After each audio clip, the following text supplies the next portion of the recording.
I'm about to finish Blade Runner Colt 45, 2045. And 2 zigzag, baby, that's all we need. We can go to the park after dark, smoke that tumbleweed. As the marijuana burn, we can take our turn singing them dirty rap song. Stop and hit the bong like Cheech and Chong and still take from here to Hong Kong. So roll my joint. Pick out the seeds and stems. Get high as hell, around to Palm Bell and something. Afro, man. Hey everybody, welcome to Is It Kino, another very special episode. I am Monkey Jones. And hello? I just finished a 40. Oh, perfect. We're both lively and ready to talk about a movie that, I'll just say right now, it's not Kino. You can stop watching. It's not fucking Kino. You got your answer, fuckers. So, much like with the 9/11 episode, Erich did not see this film, only I did. And we're going to do what we did last time. So in case you can't read the title, I went and saw the movie The Mountain Between Us, starring Idris Elba, and I think it was Kate Winslet. Yep. Is that the bitch from Titanic? Yeah, and newly added to Avatar, Kate Winslet. Well, let me just say, they might as well have called this movie Titanic 2, because it had Kate Winslet, and it was a fucking disaster. Oh, shit. So, Monkey, I think we've talked about this before. When I saw the trailer for this movie, I thought this could be really good or it could be really shit. And it looks like when you get an actor who is so respected like Idris Elba, it could go either way. And unfortunately, he's had some bad luck this year. He's been in now 2 movies that we've considered to not be Kino. Yeah. So Idris, I don't know how much they're paying you, but you need to step up your game, buddy. Refresh my memory. What was the other shitty Idris Elba movie fucking you saw? The Dark Tower. Oh, yeah. See? That's how shitty it was. I forgot about its existence entirely. Yeah. Well, for those of you who have not seen the trailers, The Mountain Between Us promises to be a film about survival. These 2 strangers, Idris Elba and Kate Winslet, are on a little plane trying to go to a destination, and then it crashes in the mountains. And then they're, like, trapped up in the mountains, and, like, Kate Winslet has her leg fucking broken, and then it's like, oh, are they gonna die? Oh, boy. Erich, let me ask you a question. Yeah. What would you guess the genre of this film is? Survival romance, which is kind of like a mashup of those 2 genres. Yeah, it's romantic comedy. Fuck, what? That takes place on a mountain. They lied to me. Yeah. The trailer was a lie. The thing is, Erich, I agree. I do get irritated when trailers are a lie, but I try not to hold that against the movie, because like the movie's not responsible for how the trailer house cuts it. True. But even that being said, the movie's fucking terrible. And they didn't know what they wanted the movie to be, because it doesn't know whether or not to take itself seriously as a survival film. So like they throw in all this really awkward, misplaced humor. I can understand characters being funny. Like it's fine if characters can be funny in a grim situation. Yeah. But the movie itself is trying to be funny, and we're gonna go into. You wrote down a list of predictions, so I hope I'm not spoiling any of these. But the one thing that just it gave me the impression that this movie was made by maybe idiots. You know that cliche in children's films, like, you know, your Air Buds, your Snow Buddies, all those movies with dogs, where something kind of silly or embarrassing will happen, and then it shows the dog, and the dog is like moving its head or like pouting down, and they have like that little dog whimper sound effect over it, like the dog's reacting to what happened. That's the entire movie. There's a dog, and like in a children's movie, the dog is comically, with a dog squeak, reacting to everything that fucking happens. Fuck. Okay, it's unbelievable. I think I can cross out my one prediction here, which I think puts the lie to what I thought this movie would actually be. Because my one prediction here is dog dies. No, the dog survives to the end. Fuck. All right. And for some reason, my theater was full. I was the only person under the age of 40 in my theater. It was all old people. It was a mixture of elderly white women and then elderly black couples. And And people give, I've gone on this rant before, but people give like teenagers shit for being loud in the movie theater. But there's no group louder than elderly people, whether it's their fucking phone going off, or they're like just talking to each other over the movie, and I can't judge the movie based on how my audience reacted, but it's so much both ruined and enhanced the experience. Because it's as if these old people are actually there on the mountain with Idris Elba. And when he slips in the snow and is about to fall off, the people both, the lady on my left and the lady on my right, a black woman and a white woman, both at the same time started yelling, "Oh, no, no!" As if they're like gonna stop him from falling off the fucking mountain. Like, they're just so vocal and reactive to what's happening on screen. And I was like, what in the fuck? How do people live with elderly people? Because they just talk to their TVs all day. I've got one question for you, Monkey, and that is, why don't you join in? Like, you might as well just be as obnoxious and ridiculous as possible. If the movie itself is not going to entertain you, then go right ahead, fucking comment, say whatever the fuck I thought about leaving because about halfway through I had to go to the bathroom, and I was like, maybe I should just go to the bathroom and not come back. Maybe it's just not worth coming back, Because I didn't pay for this movie. I'd movie pass that shit, so I'm not losing anything. If anything, I'm losing my time. But I stuck around just to see if they would survive, and I was not impressed. Fuck. But let's hear some of your predictions. When I tell you, hey, guess what happens in the mountain between us, what do you guess? I think my first guess has to be Kate gets blacked. There's no way you put Kate fucking Winslet on a frozen mountain with Idris Elba and the big black cock does not come out. Well, let me build on top of that, because you're absolutely right. But it's also a cuckolding situation. Because Kate Winslet is on the plane on the way to her wedding. Yeah. And then after being trapped in the mountains with Idris Elba for 2 weeks, she decides she needs some of that BBC, baby. Yeah. Forget the wedding. The wedding's off. I want that Idris Elba cock. So yeah, you're right. Kate definitely gets blacked. Now, I gotta say, if I were in this situation, and you it would were fuck me, Kate Winslet, or you would fuck Idris Elba. It were me and Idris Elba. I would take the big black cock. No, but I mean, how can you not? It's Idris Elba. Like he was in the Dark Tower. You gotta make him feel better. Mad respect. That's Stacker Pentecost, man. Sure. Fucking alright, so my next prediction, which kind of goes alongside the first one, they separate at the end of the movie and go back to their own lives, but with a bond stronger than even a big black cock. Do they separate at the end? Did you secretly see this movie? I did not. So, yeah, they go back to their lives. She goes back to her fiancé. And then they decide that they can't be apart, and then the movie ends. The movie ends with them running into each other's arms, and then it's like, right before they embrace for a hug, it fucking cuts to black. Like, oh my god. It's terrible. God. Fuck me.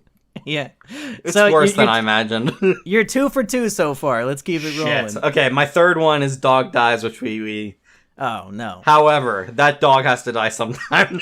Yeah, he will die at some point, so... I am technically correct. No. Just doesn't happen in the film. Yeah, alright. Kate falls in the ice. Now, I did have this from the trailer, but I added this part, and is revived by a pounding.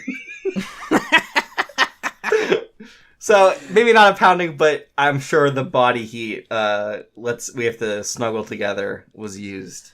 After she fell through. Actually, right before she falls in the ice, he finds an abandoned cabin with a fireplace. What? And then he warms her up in the fire. What? Yeah. Okay, so my idea of this movie, I should just say about what I thought this movie would be, is that it is not going to be like The Grey, but it is going to be a couple notches below The Grey. It is going to be a survival movie with them in a mountain. So wait, from the trailer, I know that her leg gets broken or some shit? Yeah, so it's hard for her to move. I was hoping it would be an Arctic version of 127 hours, where it's just like, you're trapped in this one place and you're gonna fucking die, and what are you gonna do about it? And I love 127 hours, so imagine my surprise when this movie is as far away from that as possible. Idris Elba gets his dick stuck in a rock, and they have to cut it off. His dick is the rock. Oh, man. All right. This is a really dumb prediction, but I have searchers come back to their plane that they crashed in, but they've already left, so the searchers don't find them. No, at no point. There's no searchers at any point in the movie. Okay. Nobody even knows that they're missing. All right. Okay, well, I mean, that kind of puts light in my next guess, which is she is on the verge of death when they are rescued. And this once again plays into my prediction it would be much more survivable based. Well, yeah, that is true, because just because he finds a cabin doesn't mean they're out of the woods yet. Is there an avalanche? Save that for later. Oh, shit. Yes. I don't even have that put down. I was just fucking randomly guessing. Damn it. There's no avalanche. All right. He finds the abandoned cabin, but like there's still like fucking hours from civilization for some reason, and I don't get it. But then eventually they're walking away from the cabin because they gotta find civilization, and Idris Elba gets his leg trapped in a bear trap. What the fuck? So then he's fucking stuck. So then poor Kate Winslet, who has a broken leg, hobbles a few miles to a logging company. Wait, she hobbles whole miles? Yeah. Damn. She hobbled down the mountain with a broken leg. Like, she's been walking on it for 2 full weeks, and she's like, she's fine. It doesn't matter. But then as soon as she stops a logging truck and like the guy gets out of the truck, she immediately collapses on the brink of death. Like she made it as far as possible, and it's like, oh, I guess it's time to collapse and die. Oh my god. Yeah. So yeah, you're right. Right, but when they get rescued, she pretty much is on the brink of death. The version of this movie that I have in my head is so much better than apparently what it actually is. All right. Next prediction, which is just really generic. The actors are good, but they are stuck in a shit movie. Oh my god.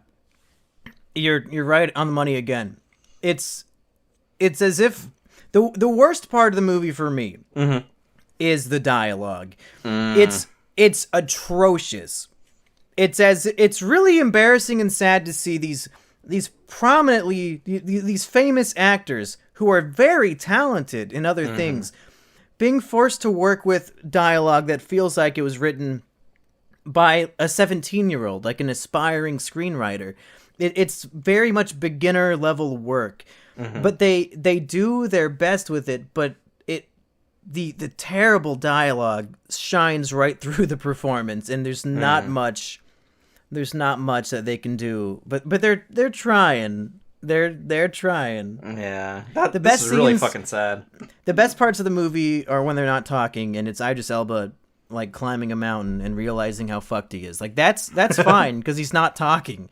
Yeah. But, okay, let me give you an example. Idris Elba's character is a brain surgeon, and at one point, when they're on the plane and it's not crashing yet, he's on his phone, and Kate says to him, "Oh, what's that you got there?" And he says, "Candy Crush. I need it. Lord. I need it to stimulate my amygdala," because he's a brain surgeon, so he just he openly talks about his amygdala like that. To other people. Like, this is how human beings talk. All brain surgeons just say, "Oh yeah, I gotta stimulate my amygdala today." And then she says, "I know what an amygdala is." Nobody fucking talks like this. Fucking what is this shit? Mumkey, if I were writing this movie, Idris Elba, like a weeb, would have a Nintendo DS on him, and he'd be playing Brain Age. He's like solving little puzzles and shit to get. Yeah. She's like, "What are you playing?" And he's like, "I'm playing Brain Age on my Nintendo DS. This head is going to walk me through Sudoku." If I was going to make this movie, they both would have been mute, and they have to communicate with sign language, and I don't know what they're saying. Nice. And then they get flags at some point, and they can use semaphore. One of them's deaf and one of them's blind, so that they can't communicate at all. Damn. Yeah, perfect. And then they get to the cabin, and the person in the cabin is dumb. No, there's no person in the cabin. It's just abandoned. Yeah. Yeah. All right. What's next? What's your next prediction? Overbearing score, the music that telegraphs that they're falling in love sooner. I can't even remember a song playing in the movie. If there was any sort of score, it was so forgettable and in the background that I didn't even notice it. That's actually a positive, that the score was not terrible enough that you were just like, fuck this music. Yeah, and a non-existent score is better than a bad one. Mm-hmm. But that's true for most things. Like fathers. Oh, that got funnier the more I thought of it. Yeah. Okay, you got any more? I do, and this is the point where I just got bored and started listening to random shit. Well, that's how I felt in the movie, so we're right on track. All right. We're on the same page here. Wolves come, and it's the Grey remake. It's not a wolf, it's a bobcat. A bobcat? Oh, fuck. The bobcat fights the dog. You hear the dog, like, whimper and die off screen. Wait, what? The bobcat comes into the plane. Kate Winslet shoots it with a flare gun, and its face explodes and it dies. And then the dog walks in, and he's perfectly fine, and there's no blood at all. It's as if he didn't fight the bobcat. They don't explain it at all. What the fuck? That is manipulative as fuck. Yeah. That's shit. Kill the dog. And did I mention, with the old people audience, that every single time the dog was on screen, whether it was doing its stupid cutesy thing or not, every time the dog was on screen, no, they were laughing. What? They thought it was the funniest fucking thing. Like, just the dog with, like, a normal dog face walking through the snow. They were fucking cracking up laughing. Like, it was the funniest shit. This dog was what George Lucas wanted Jar Jar Binks to be. Just a laugh a second. Every time he's on screen, you can't hold back that chuckle. Are these old people senile? How old were they? They had to have been. They were crazy. The way that they were behaving during the movie with all this laughter and talking to the screen, I think I was in like some retirement home wanted to take all their senile patients out for a night on the town, and they took them to go see the mountain between us. Mm-hmm. Oh my god. Just avoid, like, basically, if you see the retirement home van there unloading senior citizens to see a movie, stay away. Just do not go in. Just go download it at home. Exactly. That's easier. Obviously, I was getting really fucking drunk while I was writing this. Oh, perfect. Evian bottle-sized dick is bigger than Big Black Cock, which is... it ties into my The Grey remake comment. Because supposedly Liam Neeson's penis is massive. He's not in this movie. Yeah, but he was in The Grey. So that's where my brain was when I was writing this. Man, you did not want to get a perfect score when you wrote I did not. And my most prescient comment I saved for last, and that is, I should be watching Nathan For You right now. Fuck. Oh, yeah, you should. I'm drunk. Yeah, I watched the new Nathan For You this morning. And you should watch the new Orville, too, you fuck. Oh, fuck. Yeah. Was it the one with the taxi cab guy again? No, it had the wrong title on it. Because, yeah, I watched it and it said, like, Taxi Guy versus Uber, but then it was the Chili episode. Oh, shit. Okay, so the taxi cab one is the one I saw at the live Nathan For You show. So I just thought that maybe I didn't need to watch that again, but apparently it's a different one. Cool. Yeah, for some reason, WatchSeries.do had the wrong episode title on it. But it's a great episode. All right. He starts a charity to give people with warts a workplace, and he convinces like a city councilman to come to prove that it's real, and then he takes a picture with them and they hang it up on the wall of a massage parlor to prove why it's okay for somebody with what's it called when you can give a disease to somebody? I'm blanking on Communicable. Yeah, like somebody who will give you warts if they touch you. Like this city councilman is why it's okay for him to give you a massage at our massage party. God, it's a great episode. And then that's also incredible. he sneaks in chili in a fat suit and sells it to people at a hockey game. Oh yeah, I think Nathan, for you. That was in the trailer, I think. So I'm looking forward to that. So let me say, to wrap up this Is It Kino episode, this movie, and I've seen a lot of stinkers this year. We saw 9/11. We saw the Emoji Movie. Like, movies that are by no means good except for, like, 4-year-old kids and people who like Charlie Sheen. This movie, I will say, your grandma will probably love it because all the old people I saw it with were just having the time of their lives. It's like they were the definition of what I consider to be a normie audience. That they're deriving so much pleasure from just the most base shit on the screen. But they're not 4-year-old kids. They're 64-year-old kids. The movie has no redeeming qualities, no redeeming values whatsoever for somebody who isn't retirement age, I'll say. It's not so bad that you have to see it and enjoy it. It's not boring, it's not entertaining, it's not exciting. It's a nothing of a movie.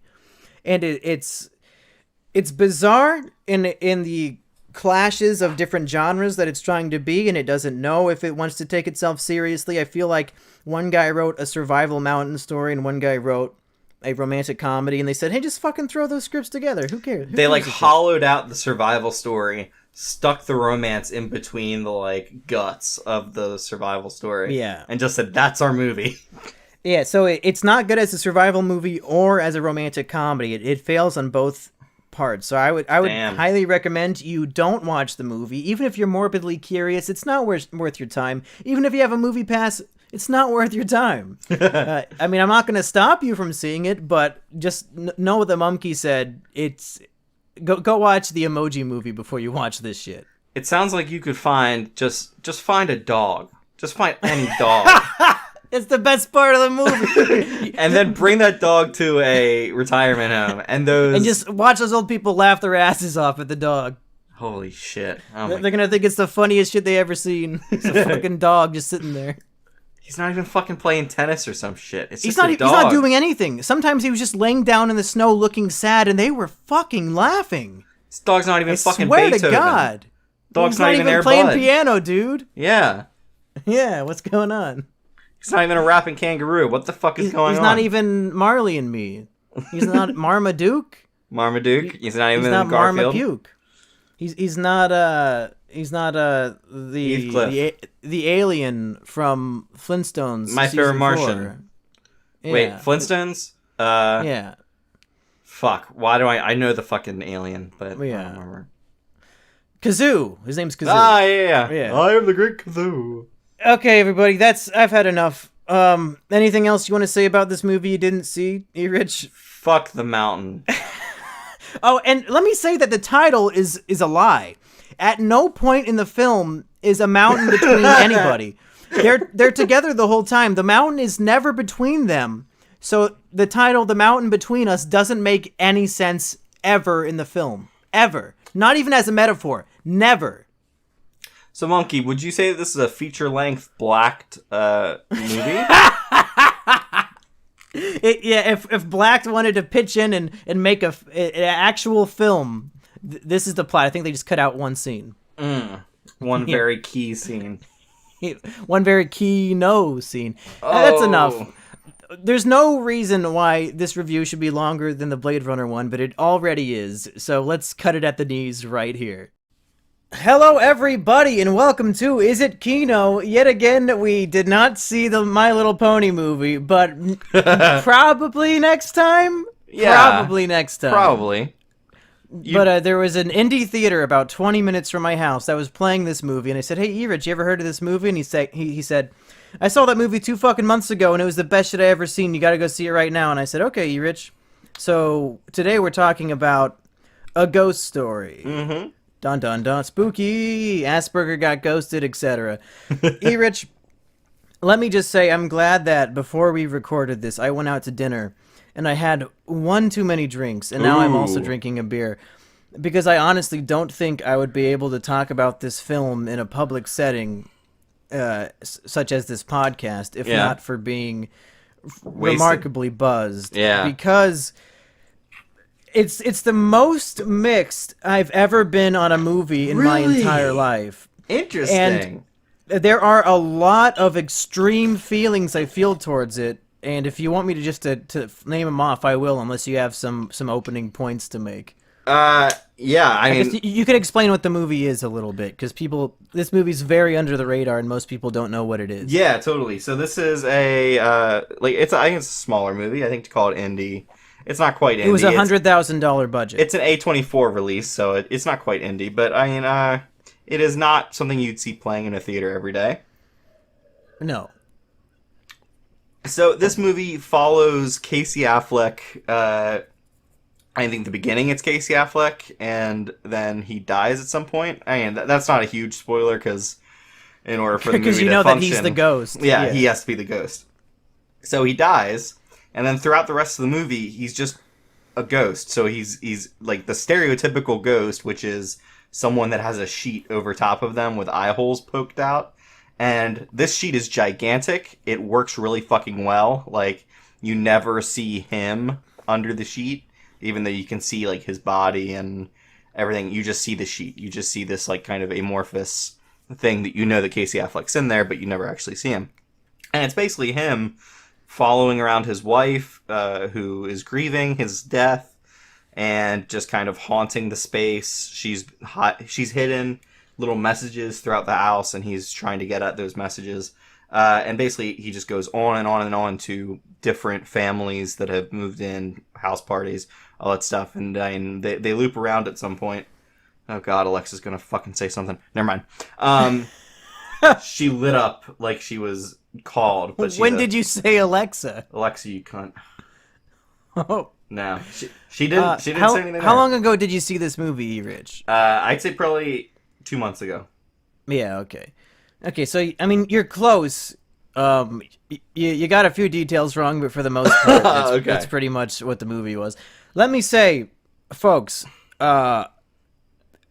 it's the hardest movie to talk about for me, because for most of it, I was convinced it was the worst movie I'd ever seen in theaters in my entire life. Wow. And I saw Elmo in Grouchland when I was 3 years old, so that's a pretty high bar.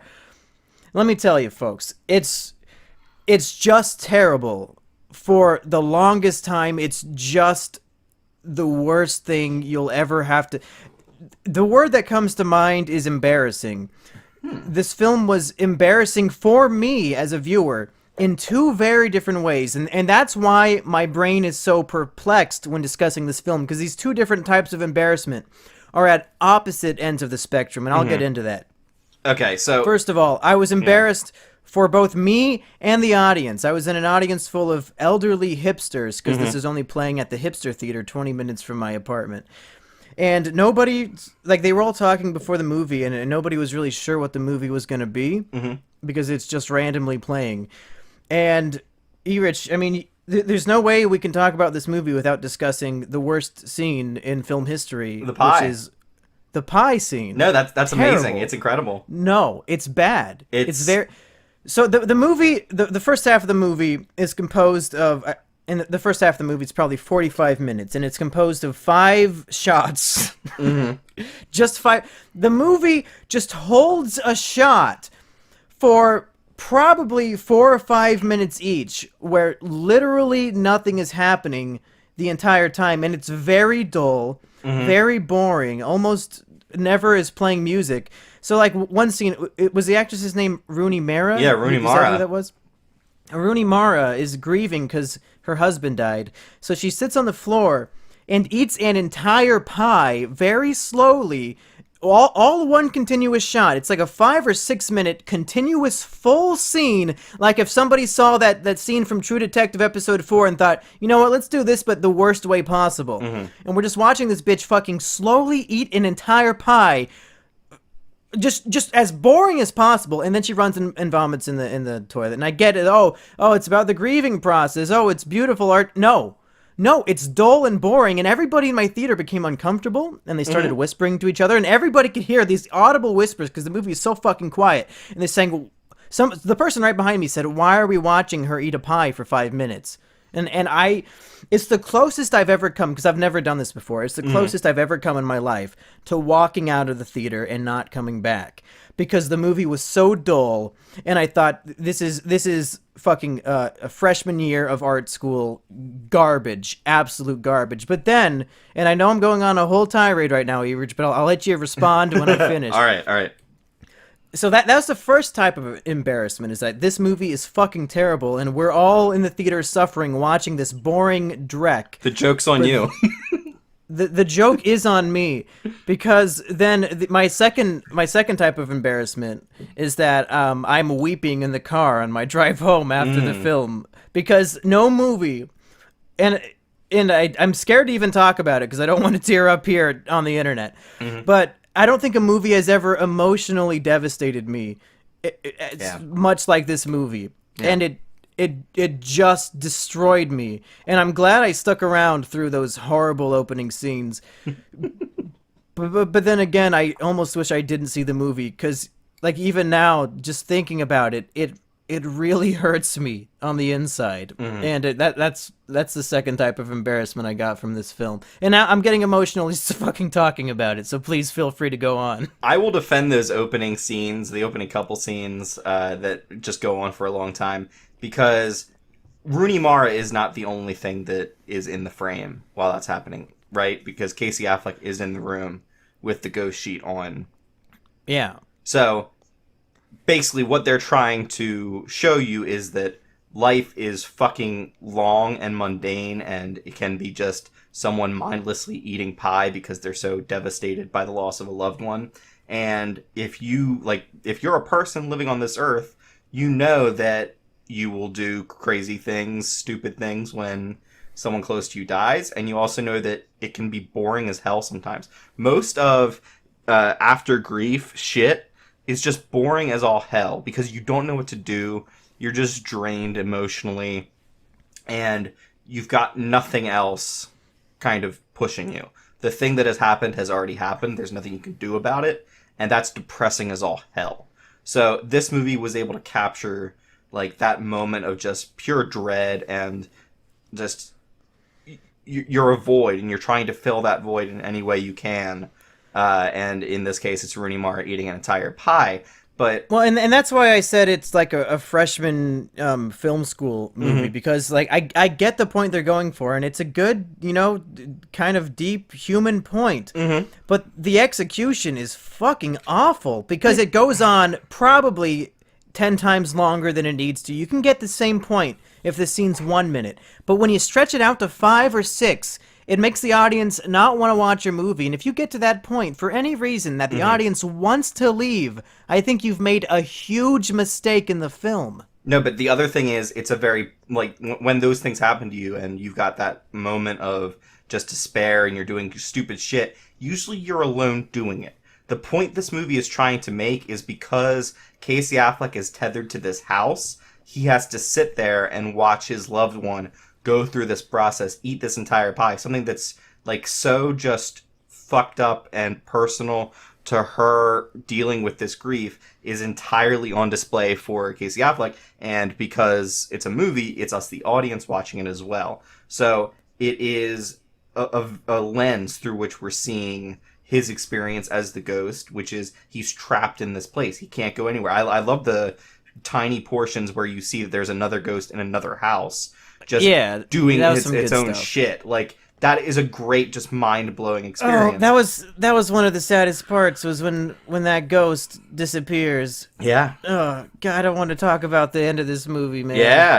And I mean, like, the last half an hour, just, it really hurt me. And I don't know if, because I was so confused in the theater, because I was trying to hold back tears, and all the old people around me were laughing, like with a fucking dog. And I was the only person who I think understood the impact that the movie had. You would think that these old people on the brink of death would be, this message would mean more to them than to a young buckaroo like me. Yeah, you should have just stood up in the theater and yelled at them and said, "Can't you see this is you? Can't you see you're going to die?" Yeah. Go ahead. We'll get to that part when you're done. But basically, defending the shitty pie scene. The movie can't call itself a meditation on the way that we live our lives, the way that our lives are this kind of small snapshot of the entire Earth, because this movie like goes almost like cosmic scale of we are only here for a short amount of time, and the entire lifespan of like a house, the entire lifespan of the Earth, of cities, everything is all kind of dependent on the point of view that is anchored in that time. So we see, and I think that's what hit me so deep inside was the scale of time.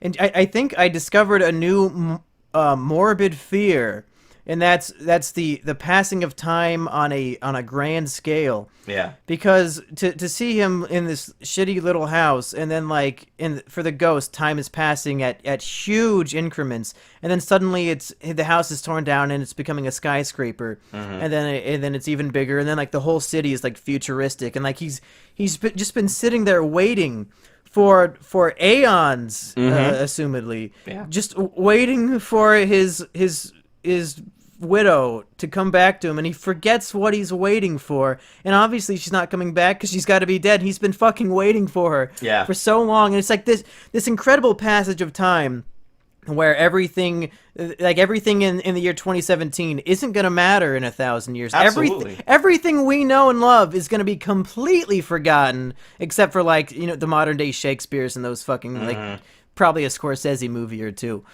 But just to see that idea play it on screen was crushing. And so there's a part of the movie where there's a house party, and then there's some guy just going on and on about like this. It's basically like entry level philosophy type shit. Yeah. About what is your place within the universe, and you which really I mean like nothing. the things that he said, and it's a good message for the movie, but it was very amateurish. That like, okay, here's the point of our movie, folks. We're gonna list it out for you in this big speech. It is not exactly subtle in the way it's conveyed. No. But I think it's interesting, though, because the movie was talking directly to us. You don't die when you die. You die when anyone who remembers you dies.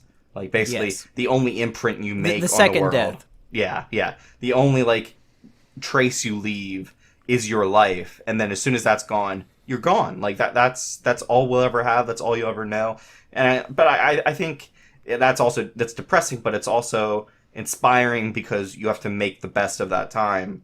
You have to figure out what your place in the world is, and in the best way you can, try to live that out and do something with your life. Fucking your audience, most people, like, not just your audience, anyone, just fucking do something. Just find something that you like to do and go do it. Live your life. Don't stop just living just because you're depressed or whatever. I know that depression is a fucking serious problem for a lot of people, but there's a lot of people who just are not living life as they should, and you've only got one shot at it. Just fucking do it.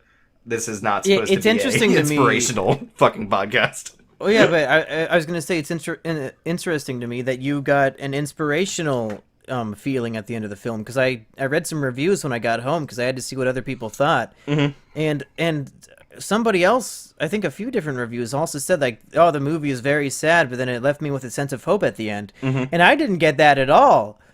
By the end of the movie, I was as crushed as ever before, and it was a weepy drive home, and I felt fucking broken. I did not get any sense of hope or optimism or inspiration. This movie did not inspire me to live my life to the fullest. It gave me existential dread of the highest magnitude. It made me feel worse. Well, but like, you have to value yourself and others around you. Too far, as they are Erich. now. What are you talking about? Too far. I mean, like 1,000 value years myself. From now, what are you talking about? No, exactly. If 1,000 years from now nothing will matter, then that means it's most important now to do something, to live your life how you want to, not be miserable, not be a fucking weeb. Now, I'm going off a lot here, but basically, it will only be important now. It will not be important later. It will not be important before now. It's only important now, and you got to live your life now. I mean, you know, we're both big Rick and Morty fans, which means we're intellectual, optimistic nihilists. So why do we get that message in a happy way from Rick and Morty, but when I see a ghost story, it makes me want to cry? So wait, what is the happy message from Rick and Morty? Because Rick does all the God. Well, because Morty says we're all gonna die. Let's go watch TV, and that's pretty much what you're saying right now. Well, I'm not saying watch TV. I'm just saying. Well, I mean, if that's what makes Morty happy, well, dude. Yeah, if that's what makes you happy, yes, go watch TV. Seriously. Yeah, go watch TV. Yeah, fuck it. No, but I mean, like, okay. So there is a point in this movie, and I'm just gonna say what happens because no one listening will believe it because it's so crazy. At one point, Casey Affleck ghost commits suicide. Yeah. The ghost, and then he wakes up in the Pioneer Times. The ghost commits suicide, and he travels back to... So basically, what I'm thinking here is that... Basically, what the movie's saying is that houses or places of import to people, and maybe not even just houses, maybe just like pieces of land or places you call home, they can carry some kind of psychic energy of people putting all of their hopes and dreams and thoughts and wishes and everything into that area. So Casey Affleck comes into the area like right before these colonial peoples come, and then those peoples get killed by Indians and everything. And so you just kind of see the evolution of this space and how it gets a house on it, and that house kind of sticks around. At one point, he scares a Mexican family to death. Yeah. Which is hilarious. Yeah, that's pretty funny. At that point, I was still like, is this movie complete shit or is it going to be good? But that's when it started getting better. Yeah, him scaring the Mexican family is when you got on board. No, but... In Donald Trump's America, I'll take all the Mexican scaring I can get. They've never had it better than now. Yeah, absolutely. What's incredible about this movie is how it kind of sets up this very...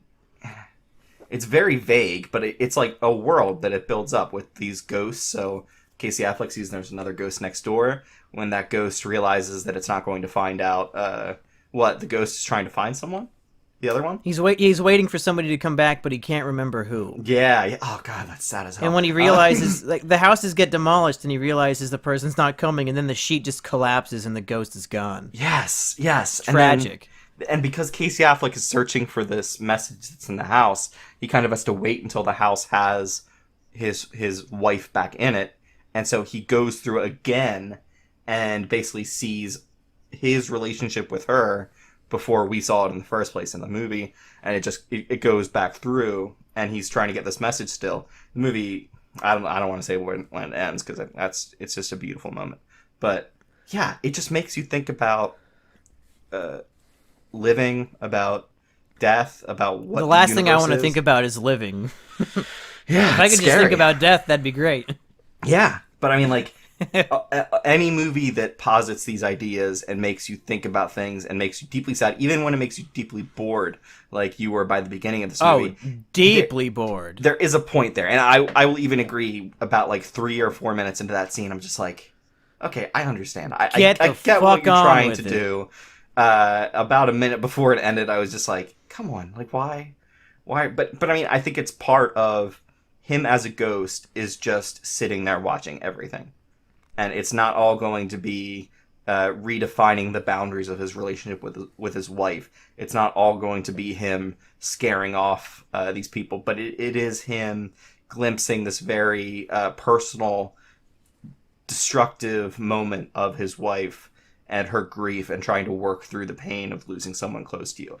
And in that lens, in that context, it's beautiful. It's amazing. It's incredible. I hate it, but it's great. Yeah. I'm so conflicted because I hate the movie, but it impacted me on an emotional level so much that it's really meaningful to me. Mm-hmm. A film that I don't know if I would ever want to sit through again. And that's why, with hesitation, I ask Erich, would you recommend this film, and if so, to who? I would recommend it to everyone, even if you're not going to... No. Even if you're not going to like it, even if you're not going to enjoy the first half of the experience, I think this movie raises points and discussions that I think every human being should think about, because it's dealing with who are we and what are we doing on this planet? How do you define what you are? And I think that's worth thinking about.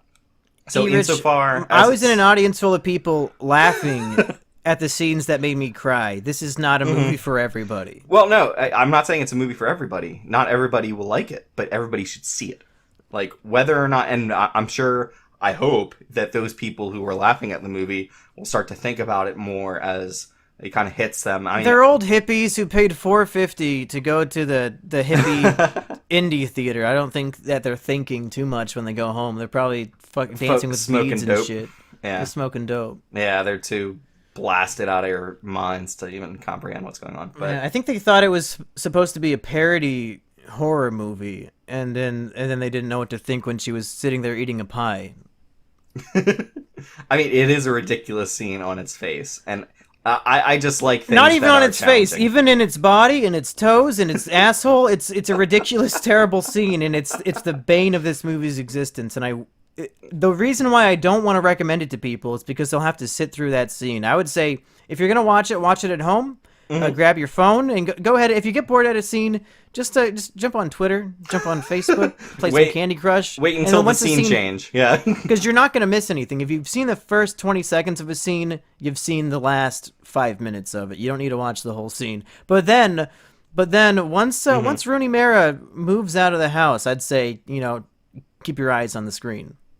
I tend to agree with you for most people, but I would like to say that there is intention behind that scene. It's not just... Of course, there's intention, but it's too much. It's too much intention. I think they set out to have Rooney Mara eat a pie.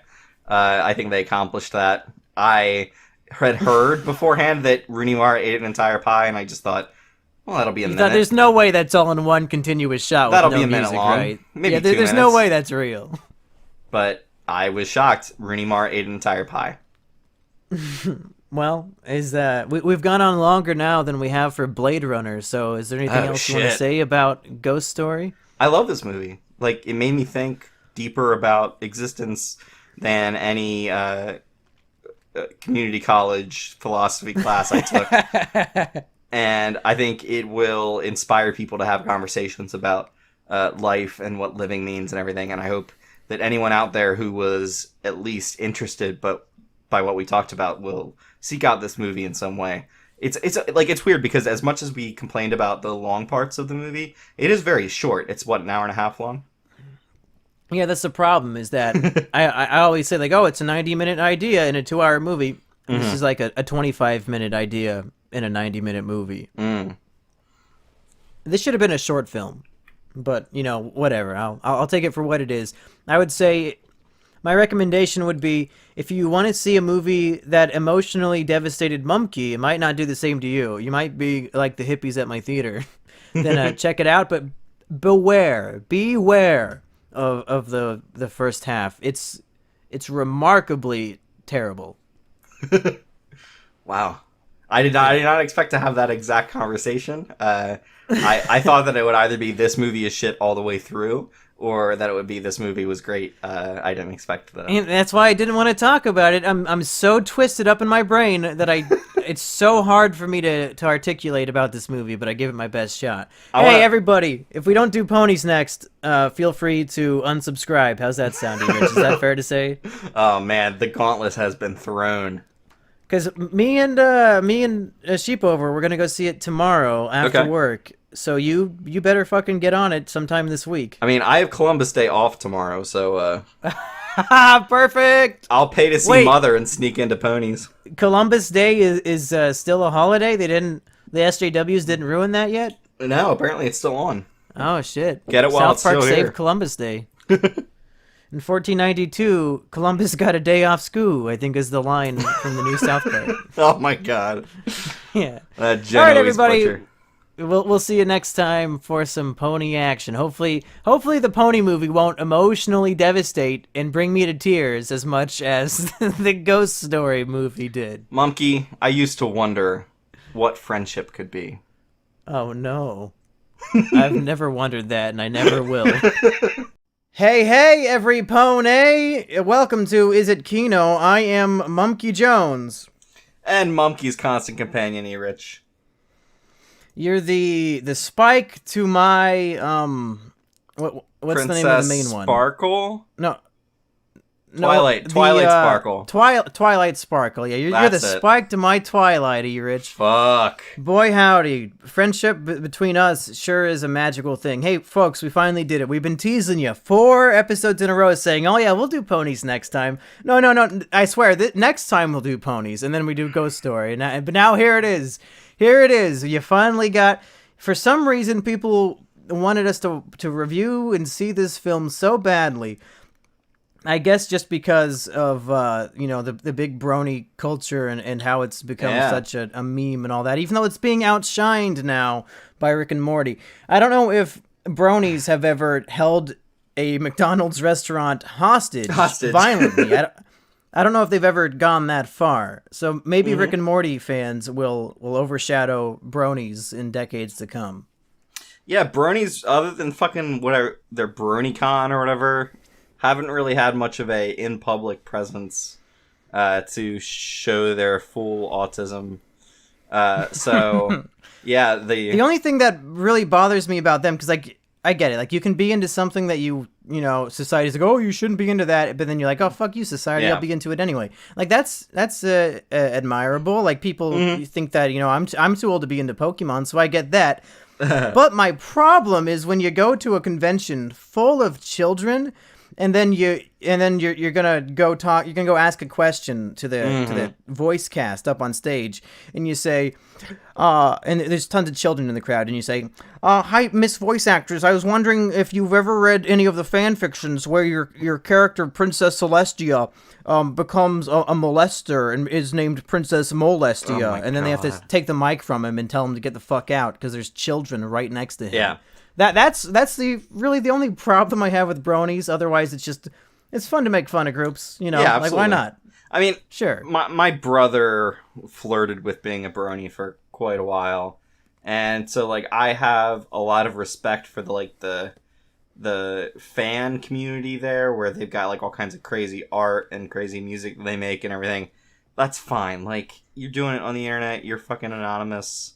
Yeah, why or not? You got a screen handle, whatever. But as soon as you come into like a public sphere and are misrepresenting kind of what the primary audience of that thing is, so like when you said like they shove kids out of the way to get questions asked or whatever, and introduce young children to the idea of molestation. Yes, crazy shit like Great that. Great job, you fat fuck. It's just like you are not doing a good job of representing the community or just. Or of being even like a normal, decent human being. Yeah. And it's just like, you gotta do all that? Fuck. And I guess I can talk a little bit about furries in this episode too, since there was a... oh no. There was a cat. Erich, don't tell me. Please don't ruin you for me. There was a cat person in this. Yeah. So. Well, but before we go into the movie, I do want to say... Now that we have seen the My Little Pony movie in theaters, we are both now officially bronies, I think. I think it's how it works. What's your cutie mark, monkey? Oh, man. So the cutie mark is like an image, like a hieroglyph that represents you, and it's tattooed on the side of your body. Yeah, so what's yours? It's probably like a noose or like probably a bottle of bleach. Maybe. Oh, yeah. Those might be generic, but I'm a generic kind of guy. Yeah.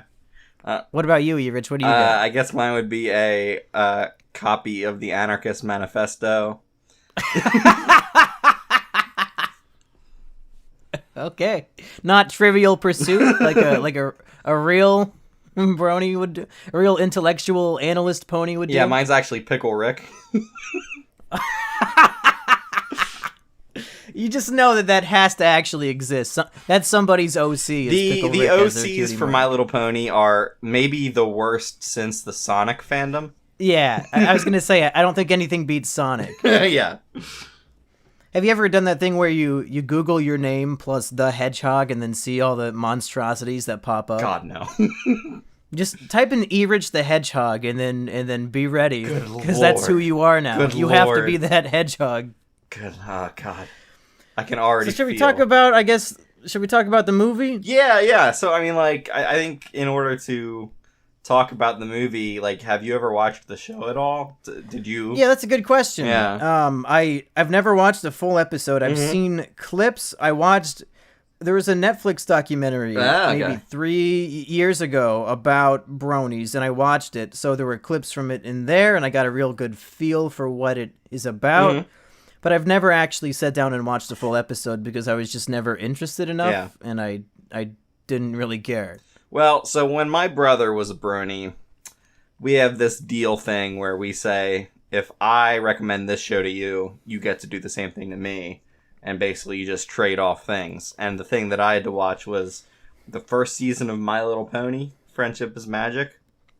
Okay. Was it good? It's alright. It's fine. It's like, I mean, it's 4 little girls. I think there's enough of I don't know. It's just well made enough that people can like it and not feel like it is explicitly for children. But I mean, like, basically little girls are the primary audience. It serves that primary audience fairly well. It's done in flash animation, but it is bright and colorful and all that shit. It's fine. I mean, people who rail against it, I saw a bunch of reviews for this movie that made it out to be the worst thing ever, and I was just like, come on. It's from reviewers or from reviewers. Yeah, and I'm just like, come on. Like, well, it's like what I said with the Emoji Movie, dude. Mm-hmm. Like, if you're just a normal adult, your opinion on a children's film should not even be relevant. Mm-hmm. And I still stand by that, despite all the autism in the comments. Like, what if when we did an episode of Visit Kino, Rotten Tomatoes listened to our podcast and then made us one of the reviewers. We contribute to the aggregate score of a film. Mm-hmm. Like, does our opinion on My Little Pony, should that be included in the percentage score? Like, if a mom wants to know, is my daughter going to like this? Hell no. Is our opinion going to be involved at all? No, it's not relevant. Yeah. And it's just like, I think there's a couple of criteria that you have to change it around for what the kids' movie is. So, like, when it's based on a prior property and it's like an animated movie, you have to readjust your expectations. So I think a lot of the people who went in thinking, I'm going to look at this like any other movie, instead of saying, this is a kid's movie, it's a branded movie with people already know all these characters. They just want to see them. It's an extended version of a television episode. No, exactly. Is all it is. And I mean, like, people go in to see their favorite character do whatever the fuck they do. And on the big screen, you get to like get popcorn and shit. Like, it's a big deal. Like, oh man, they've made the Simpsons movie. I can't wait to go see a Simpsons adventure on the big screen. Yeah. Like, it's not a real movie. It's an extended television episode. Exactly. When the Pokemon movie came out, there were all kinds of bullshit reviewers saying, this is bullshit, this stupid Pokemon thing. Like, it's almost to me like critic proof, and critics trying to review it just are out of their depth. Like, you have no... It's a 65-minute cartoon, dude. Yeah, like, don't review it in the same way you would review the Citizen fucking Kane. Breakfast Club. Yeah, Breakfast Club, yeah. Yeah, so I just think in general, any critic that bashes on it so much doesn't know what they're talking about. Why did they even go see it? I don't know, because I think so many times... Go see The Mountain Among Us or whatever the fuck. You don't need to go see the Pony movie, so many times... Like, you know you're not gonna like it. I look at, like, what the critics have written, I'm just like, I don't even know if you even saw the same movie that I saw. Maybe they fell asleep during the movie. Who knows? But yeah, so... It's one thing with Pixar, who are actively trying to make films, but when it's straight up like this is based on a children's TV show, critics, just stay home. Like, it's not for you. Yeah. It's irrelevant what you think of it. This is the one case when I'll definitely agree with that. I think the Emoji Movie is a little bit more universal. Not as specific as My Little Pony, because My Little Pony has a built-in audience, unlike emojis. Emojis are such an all-encompassing type thing that... And before we move on, I do want to clear up one misconception, because the idea seems to be that, the meme of us seeing this movie was that it was supposed to be torture, and that we're supposed to, like, hate every second. But the thing is, and people don't seem to understand this, I don't hate My Little Pony. Yeah. And on Twitter, I've been shitting on Rick and Morty fans, but I actually really like Rick and Morty, and I've been watching it week by week. Like, I can enjoy a show just fine. My problem with these properties are the obnoxious vocal minority of the fan bases. Like, I'm sure the average brony is fine, but I like just the ones who are obnoxious and gross in public, especially like at these conventions with kids around. That's what I have a problem with. Like, I don't care that this cartoon exists. It's just the fucked up fan base that I care about. Yeah, and I mean, I guess we should move on to the movie for the most part. Yeah, it's fine. It is what it is. It is a My Little Pony movie with everything that entails. What, Emily Blunt is here? I thought that some of the music was pretty decent. I liked the cat song the best. I thought it was. Like I sure, like if that popped up on the radio, I wouldn't switch the station. It's a fine song. Yeah, I think I liked the song about being awesome. I liked the song about the villains song. I always like villain songs. Yeah. My favorite is Scar's Be Prepared from The Lion King. But and any song that really shows you the villain's perspective, and I liked the minor shading they did with her saying that like she broke her horn or whatever. Wait, did she have it broken or she broke it? I think she was attacked by a bear in a cave. Okay. There was some sort of flashback during her song. Yeah, it was like a weird bear with like stars on it or something.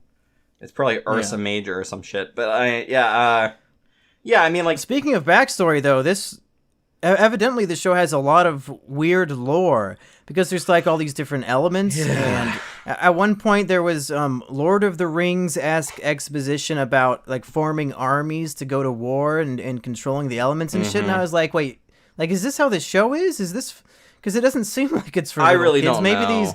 Maybe these adult men have a point when they say it's not just for kids, because like a lot of this stuff was like, wow, kids give a fuck about your growing armies and shit. Am I watching The Hobbit: Desolation of Smaug again? What is this shit? Well, yeah, and for the most part, I don't think much has changed since I last watched it, which was probably 5 years ago, when the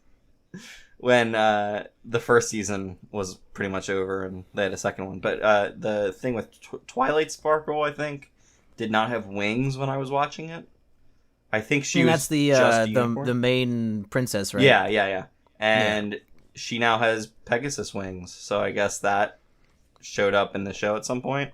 Oh, okay. And then there are 3 princesses other than her. I only knew of 2. Yeah, that's one of the plot holes I noticed in the film. Yeah. Is that there are 4 elements. There's the moon, the sun, the element of friendship that Twilight has. What is the third one? Or the fourth one? The fourth, no. I think Sheepover said that the 4th one is love. Love, all right. But what confuses me is that the main bad guy, which I'm happy that the main enemy who hates ponies is a monkey. I thought it was perfect for me. But that his goal is to harness all of their elemental power into a sphere so then he can, I guess, control the world. But, like, so half of his powers are friendship and love, and then the other half is that he can make it night or day. What? So, wait, why do you want that power? You want the power of love? Why? What does that do? Magic bullshit. They don't gotta explain shit. Like, if it was like Shaolin Showdown, like, oh, now he can control water, wind, fire, and earth, that'd be different. But, like, you control the power of love and friendship, and you're an evil bad guy? Like, what are you gonna do with it? Let's see how much Shaolin Showdown I remember. Golden Monkey. When's the Shaolin Showdown movie? Oh, I wish. It's a monkey staff. Monkey staff. What about? And when you hold it, you turn into a monkey. The Sword of the Storm. So, yeah, it's some sort of storm sword. I don't know what the title is. And Omi is blatantly yellow. Yep. Yeah. The only Asian character is just straight up yellow. yeah. That's interesting. But okay, so yeah, I mean, the movie is what you'd expect. The only part that I really took exception with was when they got turned into the like underwater pony things. Yeah, it's called a seahorse. Seahorse. Yeah, but seahorses are small. Yeah, well, you know, it's a cartoon. Yeah.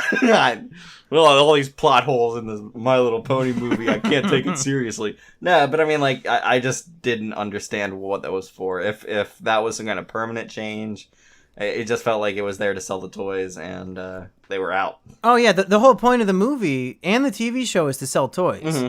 It's when the movie opens up and says a Hasbro company, you know that everything you're going to see is a toy commercial. Yeah.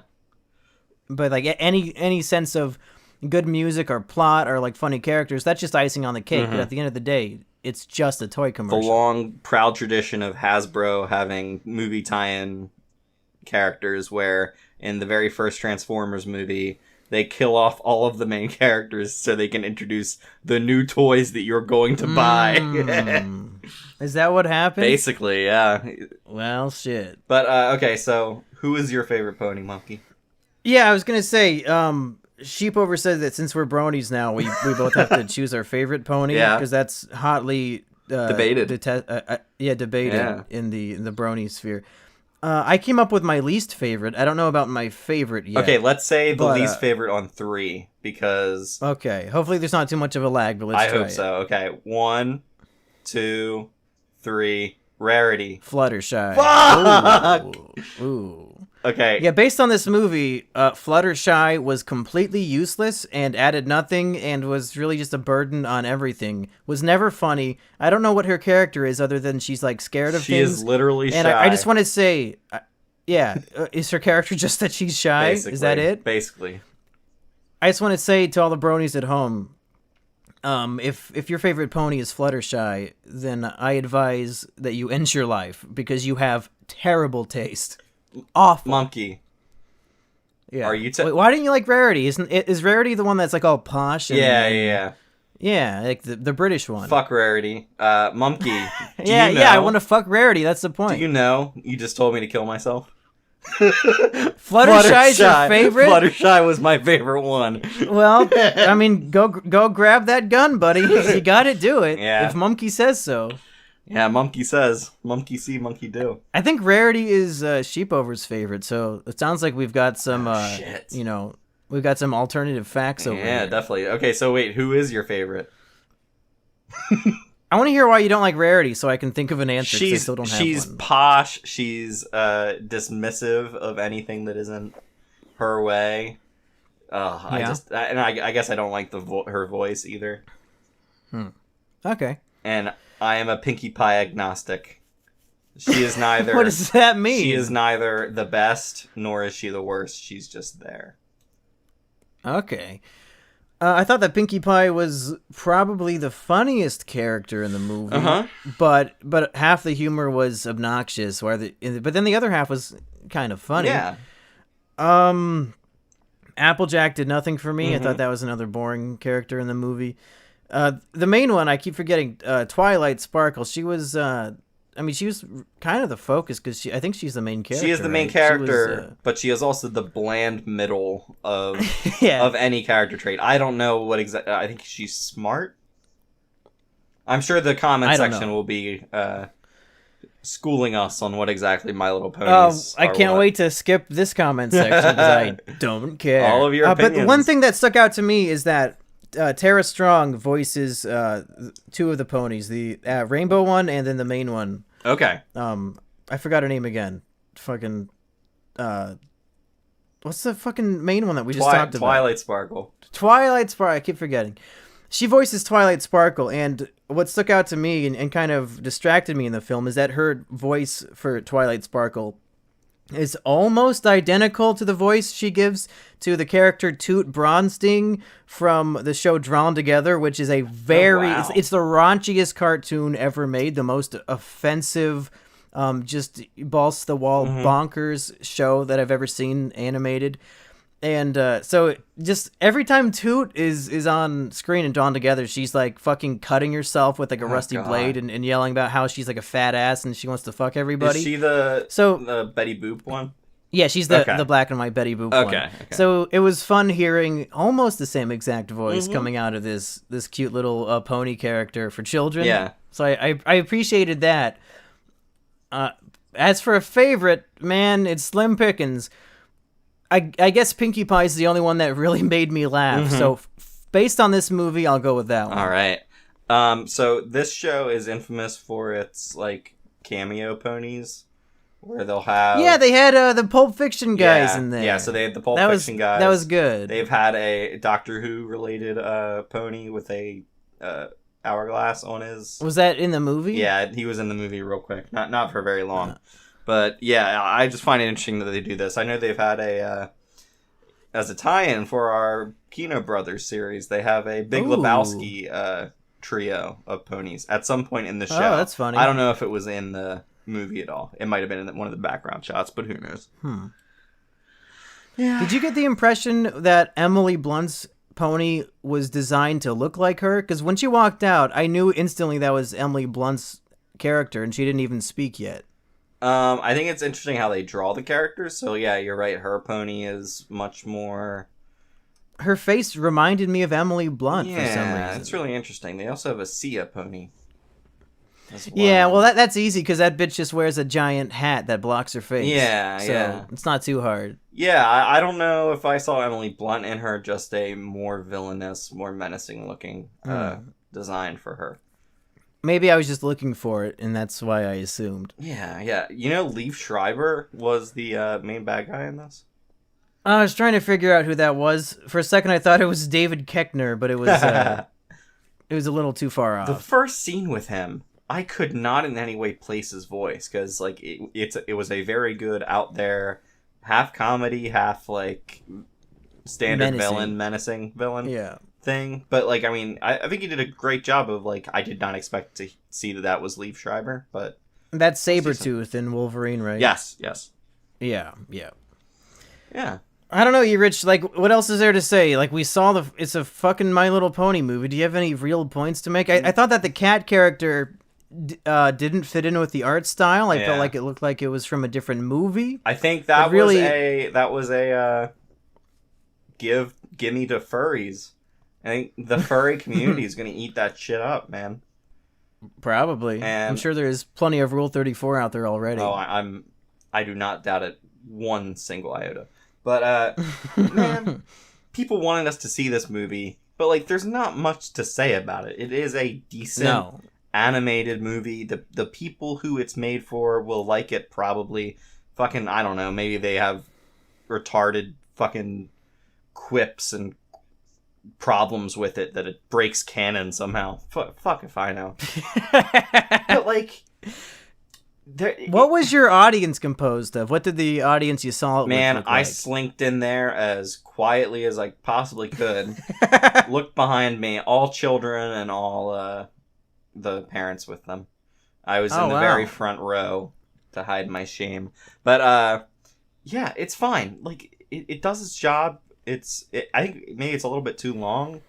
Maybe they could have done without the opening mini movie thing. Which I could not fucking tell what was going on in that. What the fuck was that? Is that so before the movie, in a Pixar style, there's a short animated film. Is that based on an existing property, or is that completely unique and original? Because that was just out there. It was like someone gave me an acid tablet beforehand, and then was just like, you're seeing a kid's movie, you know that, right? I'm like, what? Fucking crazy as shit. I liked the part when a magical psychic baby appeared from another dimension and then like just you casually threw a gem in the girl's face. I thought that was like kind of funny, and then the rest of it I was like, what is that? And then it ends with a cliffhanger where they're all gonna die. Yeah, I don't know what the fuck I saw. What the fuck? Is there gonna be a sequel? Like a monster attacks them and they're screaming and then it cuts to black. If I had to guess, it's either based on another animated series that's on Hub Network or whatever the fuck the ponies are on now. Or this is just their idea of let's make a mini concept thing to go in front of the ponies movie. I have no fucking idea what I saw. I can't explain. And it had like some weird Asian sort of Japanese name, so I can't even remember what it was called. It was like Neo Yokio or some shit. Oh no, don't even say that. Don't even say Neo Yokio. You'll bring death upon my entire family. Oh no, you want a big Toblerone, my friend? That's the only thing I know about that show. Yeah, me too. And that evidently it's so bad that it's good. Yeah. But I don't give enough of a shit to click on it. Is that all we have to say, Rich? Can we end this? Yeah, please? It's fine. And why you fuckers wanted us to see it? Thought it would be torture. Because it's a meme. It's a meme. It's funny. I wanted us to see it too for the meme, but like once you actually get into it, there's nothing to say. Yeah, it is what it is. It does a fine job of it. If you like ponies already, go see it. If you don't, the movie's not for you. Yeah, like it's the audience is built in, and you know if you're part of it. Yeah. So is it Kino? Is it Pony Kino? For ponies, it's Pony Kino. Oh, good. Did you see the Equestria Girls movie, Monkey, where they turn into real girls? No, I didn't. I did not either. What is it? Is it real? I remember seeing that and just being like, I just know that the fans are upset about this. Well, half of them are. Then the pedo segment of the fan base is like... Well, that's like half of them, so, I mean... Yeah. They probably got their money back for it. Erich, what are we going to see next? Are we going to go see Geostorm in theaters, or are we going to do another Kino Brothers episode? I think we're on the Nicolas Cage episode. Oh, shit, you're right. Raising Arizona. I'd say we're probably going to do Kino Brothers before we do... Wait, no, never mind. We'll probably do Geostorm first, since that's... Oh, wait, no, that's the 20th. Isn't it? Oh, that's a while away. Yeah, so we'll do Kino Brothers first. Yeah, let's do Kino Brothers next week. Yeah. All right, folks, there's your pony review. You wanted it. You slogged through it for 25 minutes. I hope it was worth your time and effort. I've been Monkey Jones. And I will always remain Erich. Everybody, this is a drunk review. So I'm very drunk, so that means take everything I say in this review with a grain of sexual assault, if you get the picture. Listen up, folks. I told Erich, hey, don't go see The Foreigner. I saw The Foreigner this morning, and I was so disinterested, or perhaps disgusted with it, that I said, Erich, don't even bother seeing the movie.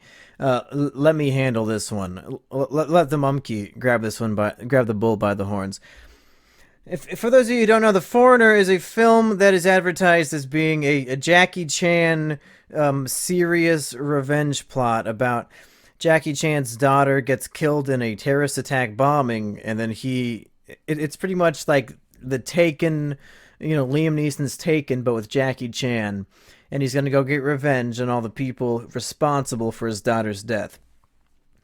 And me, being a 22-year-old, I haven't really seen a whole lot of Jackie Chan movies, but he holds a very special place in my heart. Because as a child, I was a huge fan, one of my favorite cartoons of all time, of the Kids WB show, Jackie Chan Adventures. That was my fucking shit. So when I hear, oh man, it's Taken, but with Jackie Chan, I think, oh buddy, I gotta go see that one for sure. But no, buyer beware. This review is gonna be nice and short. Let me just say it's buyer beware. Because it's, and this is no fault to the movie, it's completely the fault of the people who made the trailer.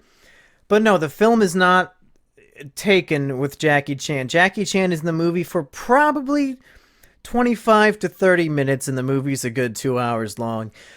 The real star of the show is Pierce Brosnan, I think is the actor. I might have said the wrong Bond actor, but the Irish guy, whichever Bond actor is Irish. He's the main character. Really, Jackie Chan's character. You know how, thanks to the Big Bang Theory, there's that big thing in pop culture where, I think it was Indiana Jones and the Temple of Doom. I think that was the one where they say, if you cut Indiana Jones out of that movie, the plot is exactly the same. Like, he doesn't really contribute or change the plot at all. I feel like that's what Jackie Chan is to The Foreigner. I think if he wasn't in the movie, literally nothing would change. Like, all the events that take place would happen, and it just wouldn't include Jackie being a nuisance to the actual main character, Pierce Brosnan. The film is not focused on the revenge plot. It's really a political thriller about the IRA, which is the Irish Resistance Association or something. I don't know a whole lot about the IRA, except for, like, I think it's a group of Irish terrorists who back in the day would, plant bombs and stuff. I don't know if they're rebelling against the being part of the UK or what, so don't expect a monkey history lesson here. But yeah, it's really a plot about that, and then, like, Jackie Chan, here's the problem with the movie, is that Jackie Chan is pulling off these revenge bombings, trying to find out who the killers are, and he's, like, pulling off these Home Alone style stunts in the woods of, like, attacking these henchmen, and there are very few, very short scenes of Jackie Chan doing martial arts to fight these guys. But the problem is, that Jackie Chan, as far as we know as the viewer, is the villain of the movie, because he's like this sort of dumb Asian man. He's like, he has military experience, so he's smart as far as like military operations and setting traps and making bombs goes. But I think on all other levels, he's a big dummy, because he desperately wants the names of the people responsible for the bombings, and he assumes that Pierce Brosnan's character knows the names of the bombers. But as the audience, we know that Pierce Brosnan doesn't know the name of the bombers, and that he himself is like trying to figure out who they are. So when Jackie Chan is attacking Pierce Brosnan and like taking out his henchmen and killing them with bombs and shit, Jackie Chan's character thinks he's doing the right thing, but we as the viewer know that he's attacking like innocent people, because Pierce Brosnan's character is a government official, so his henchmen are just like his hired, civil servant bodyguards, and Jackie Chan is like killing these people. He's getting revenge on the wrong people. So like the movie would be fun if Jackie Chan was fighting the actual bombers and the actual villains, but no, Jackie Chan's the villain. He's like harassing this guy who he wants to get names from, and he's like killing people who did nothing wrong. So it's not even a fun Jackie Chan beat 'em up movie. It's kind of uncomfortable, and I don't know who to root for, because really, like, everybody in the movie is pretty much a bad guy to some extent. There's not really any heroes in the film. So yeah, it was uncomfortable to watch. And then that's it. Like, Jackie Chan's part is very small. The movie is very focused on just long, boring scenes of political discussion. So that's why I say it's buyer beware. If you want to go into this watching a cool Jackie Chan revenge film, then this is not it. It's very much a political thriller. And if you're into that, then I'd say probably check it out. It's okay on that front. But if you want to see a cool, kick-ass Jackie Chan movie, don't even bother. Go watch The Spy Next Door. That's probably more Jackie Chan-centric of a film. And another thing I want to say is that the title doesn't make any fucking sense. According to the credits, the film is based on a book called The Chinaman. And in the movie, Pierce Brosnan often refers to Jackie's character as the Chinaman. But of course, due to political correctness, they could not name a movie The Chinaman, because I guess it's like the N-word for Asian people, even though I don't think it's that bad. I don't think too many Asian people actually give a fuck. But as a white boy, who am I to say? So they had to change the name, so they chose The Foreigner. But the problem with that is that Jackie's character makes it clear that he has been a citizen of the United Kingdom for like 20 or 30 years. So he's not really a foreigner here. He's a citizen. So I don't know why it's called The Foreigner. They had to think of a new name, and they picked something that wasn't even relevant, because he's a citizen of the country that he's in. So I don't fucking know. I don't get it. So yeah, that's the final review. Is it Kino? Maybe it's IRA political thriller Kino, but for the most part, it's Jackie Chan attacking people who had nothing to do with his daughter dying, and I feel uncomfortable. I'm like, I can't even enjoy this action scene because he's fighting the wrong people. Who the fuck thought of this shit? This is dumb. It's definitely not Jackie Chan Kino. If you want to see Jackie Kino, go watch season 1 of Jackie Chan Adventures. Anyway, that's my review of The Foreigner.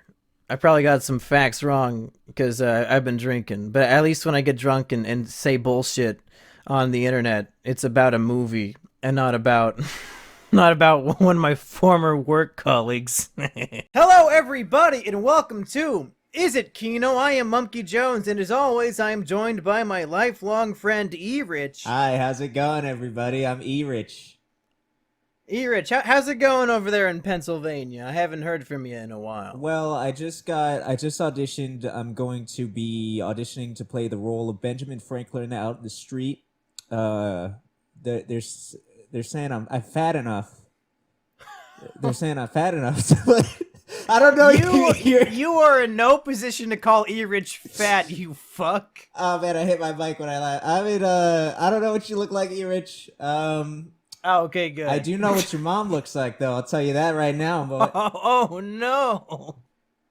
Hey, so I know I just dropped a big 21-minute review of this movie, oh my god, on my main channel, but we got to do some Kino talk about it too, and I didn't want to put Erich through it, so I said, hey, let's get this fucker Assburger. He'll do anything. I will. So Assburger, they've already heard my thoughts on it, so what are your thoughts? Is, oh my god, a piece of Kino? It is a piece of shit. Oh. All right. I got... Oh, no. I was sitting through this movie, and there was the perfect example of what this movie was. Have you ever been to, like, a local museum, and they have a room in the middle of one of the exhibits. They have a room, and there's a video that's on loop. And you wait for the video to end, and then you sit down in this little auditorium, and then they have a little shittily made video. Yeah, I think I get about what like you're this talking 1 about. second, just this one section about the woolly mammoth that's like 5 minutes long with barely any information, and you can hear the stock music in the background and some fucknit narrator who's living in his car.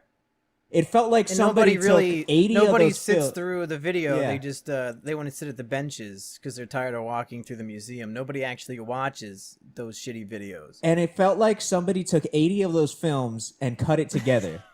Oh, because it's so fucking disjointed and random. He's just like, I'm here in Tibet. This is the closest to God I've ever been. And then he's just filming Aborigines. And then it's just like, oh, we don't call guns weapons down here, hill dog. And then that's it. And then the whole movie's like that. There's no focus. It's very scatterbrained. There's no focus. There's no linear. He's trying to say, like, we're gonna figure out what God is. But all he's doing is just getting random people off the streets. I mean, this is like me making a documentary about, like, I'm going to find out what the American dream is. And this is me going to New York City and talking to every fucking homeless guy and being like, what's the American dream? And you're going to get shit like, the American dream is my dick. You're going to get shit like, don't buy Leapfrog don't buy the Jewish Leapfrog. Leapfrog is a Jewish... You never see You never see the fucking Elmo video? No, there's an Elmo video. There's you know how in Times Square the guys dress up as copyrighted characters and then they take a picture with you. Yeah. I think there's a JonTron episode where he saw an Elmo. Yeah. There was this guy dressed up as Elmo outside of a Toys R Us saying, "Don't buy Leapfrog. Leapfrog is the Jewish propaganda. Don't buy Leapfrog. Leapfrog is Jewish propaganda. Don't buy Leapfrog." That's the American dream. And that's what it felt like. And it's the disjointing is bad. First off, he went to 23 countries, didn't go to Morocco. I don't know what the fuck that's about. Why didn't you go to Morocco? I mean, you sent your son to Morocco for no reason. Now, I was looking through his if you go to peterroger.com, he has all of his commercials that he's ever made on there. And that's how I found, like, Dog TV and all that stuff. And he's done commercials for Moroccan tourism, so I guess he thinks it's a nice place to go. I don't know. What the fuck is... And he keeps throwing Sumaya into all of his shit. Like, I saw people seem to think there's comments on my video, Mumkey, but Peter Roger directed the Hunger Games, Mumkey. Why'd you say he didn't direct another... You fucking idiots. He did not direct the Hunger Games. He was like a second assistant director on the propaganda film that I think is featured in the movie, or maybe it was just like an online exclusive thing. There's like a 90-second thing that he recorded that, like, the Capitol and the Hunger Games made to show how great the Hunger Games are.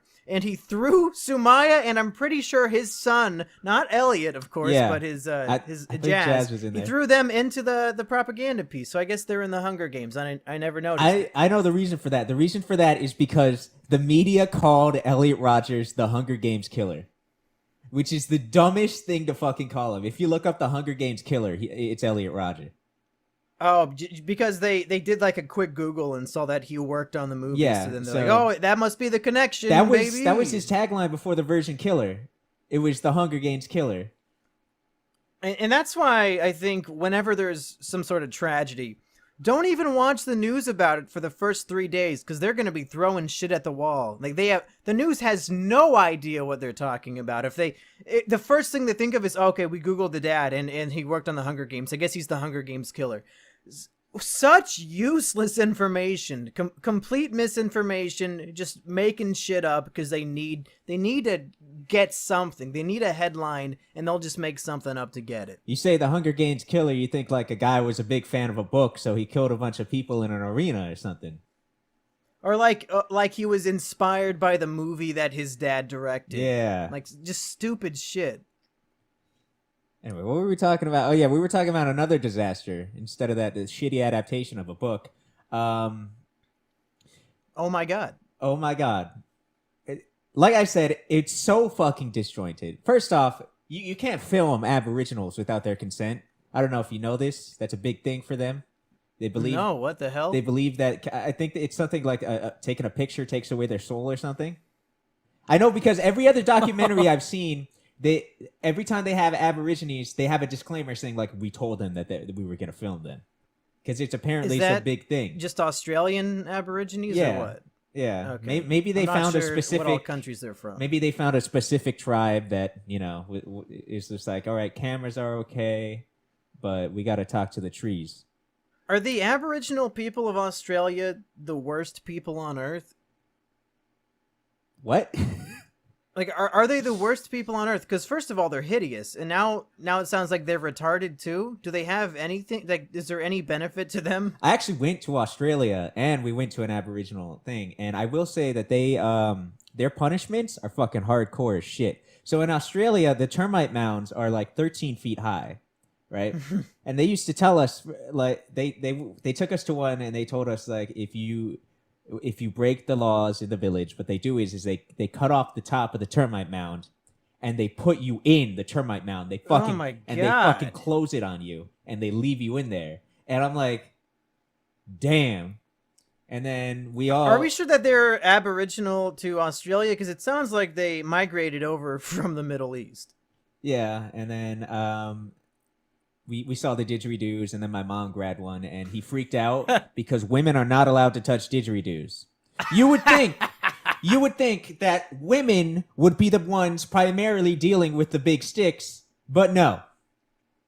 Or like the instrument that is associated with like a loud noise that's really annoying. You think that would be, right up a woman's alley. You would think the instrument that you have to blow into would be the one for women, but no. Yeah. Where was I going with this? Okay.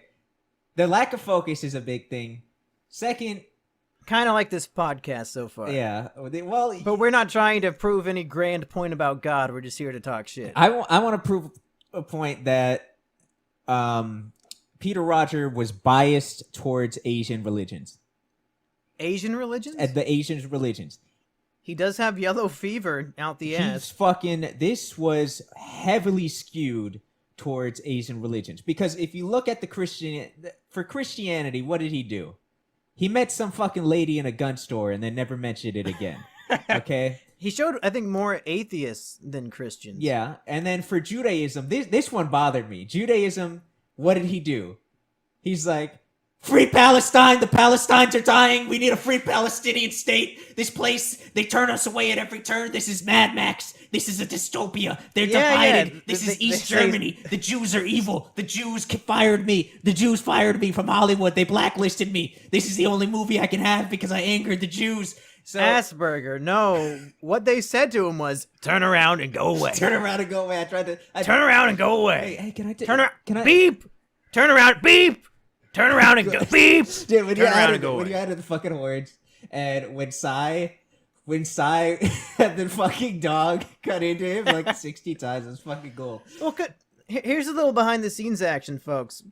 First of all, I'll clear this up real quick. People are saying, why are Nate and Munchie in this video? I thought they're in the PCP, Monkey. Did you record this like 3 months ago? No, they recorded that like 3 days ago because I wanted to hear what they had to say, and I thought they'd be good for the video. I know I said in my original video I'm not going to work with them on future endeavors, but that wasn't working with them. They were working for me. There's a huge difference that people need to understand.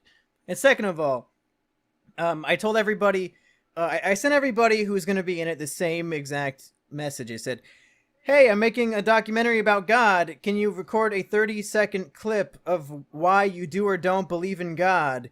You can either be dead serious or you can meme it out the ass as much as you want. Either way works.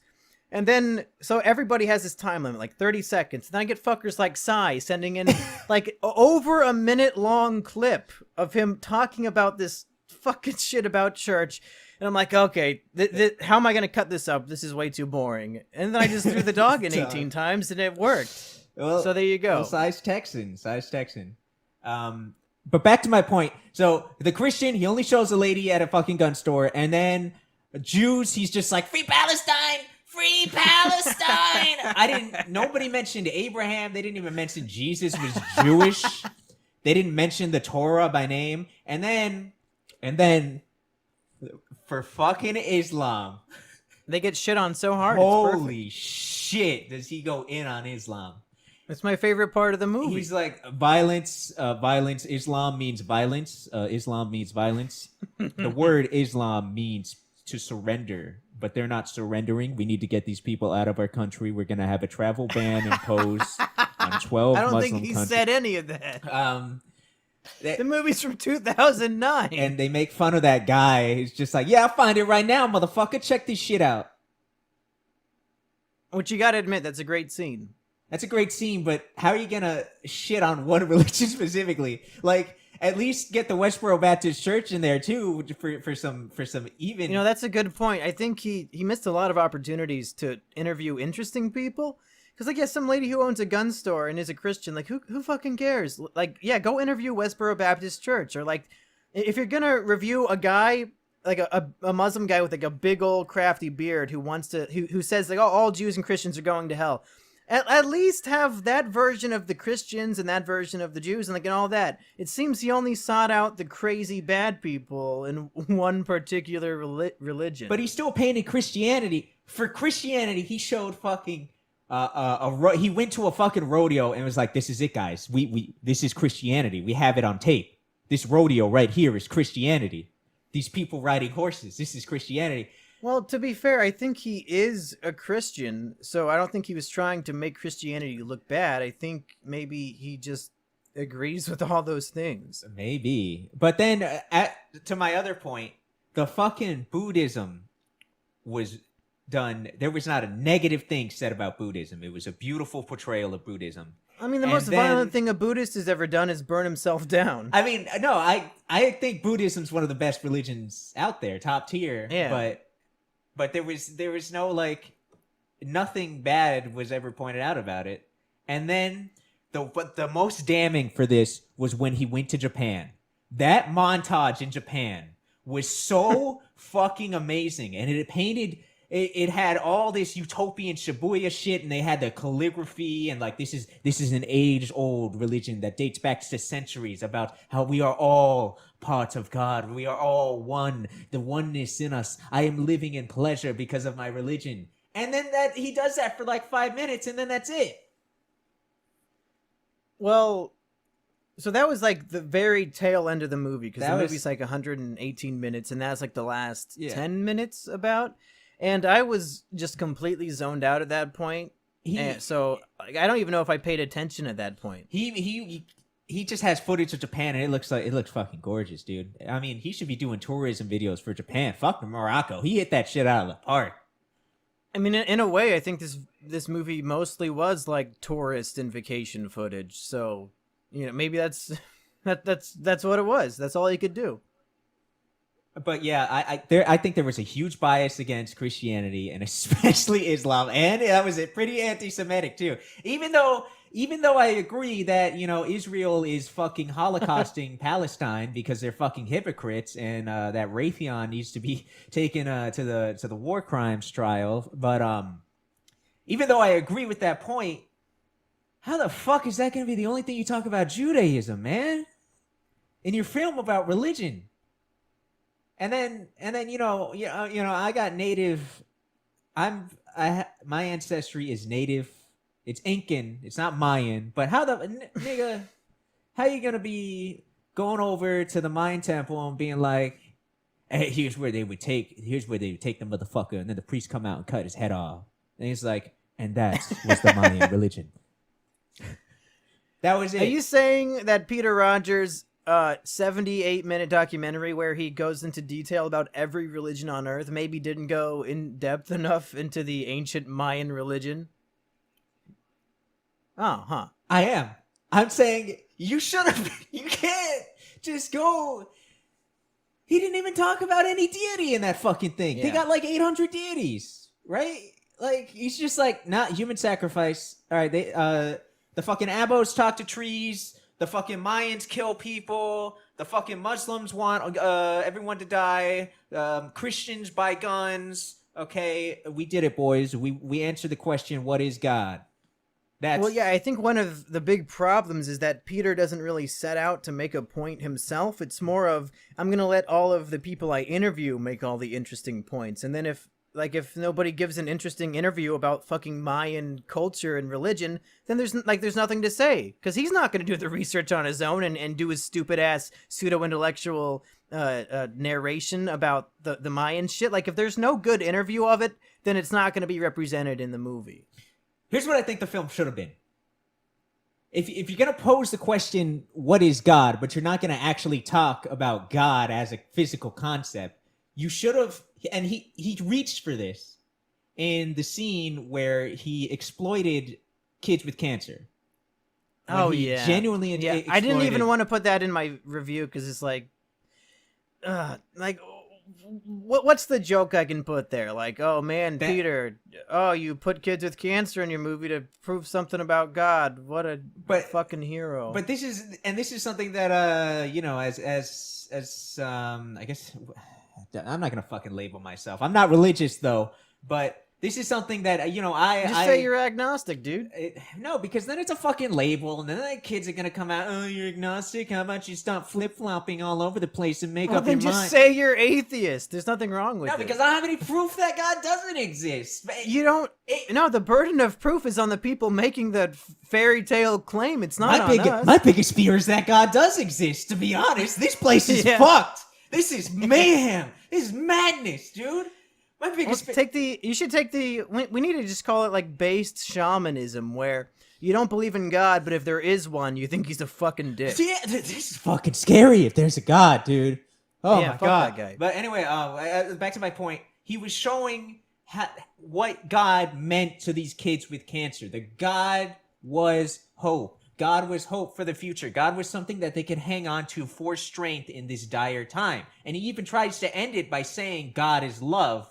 But he got like 5 people to say God is love at the end. And he tried to do that. But with all the other fluff and bullshit, that message just completely goes out the window because you got this motherfucker talking to trees and this motherfucker talking about how they're going to cut the heads off. And this motherfucker sitting here trying to find a certain passage in the Quran when it looks like he can't even fucking read. There's no focus. No. And there's... Like, at the end of it, what is the message that you take away? Because the message, like, the big moral that I learned from the movie was that Peter Roger went on a cool trip around the world. Like, there's no... Like, what's the takeaway? That's what I'm saying. There's no...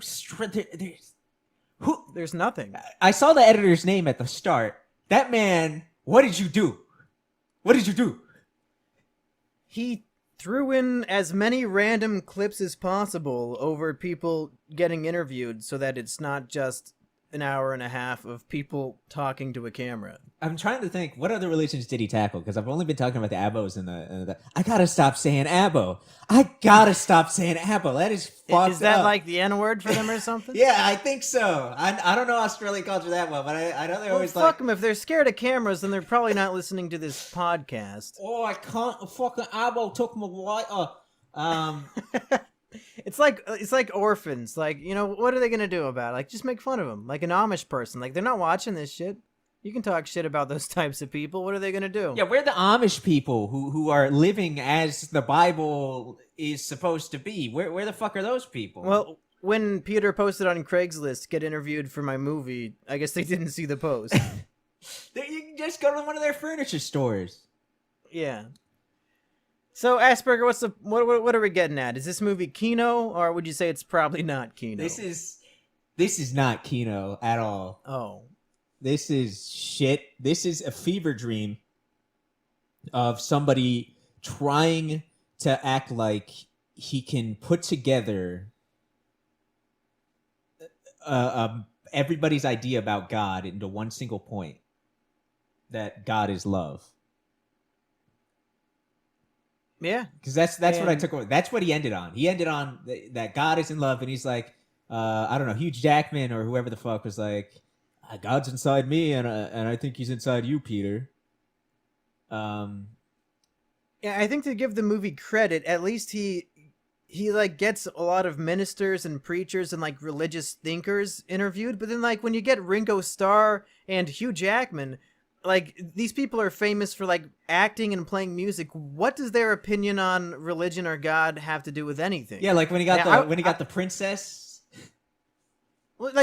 Sure, like why do these people who are famous, like who cares? Can we get more maybe professional religious thinkers, maybe like some college professors? The girl who was walking around like she was fucking Mother Teresa, who was helping all the sick people in the tents in India.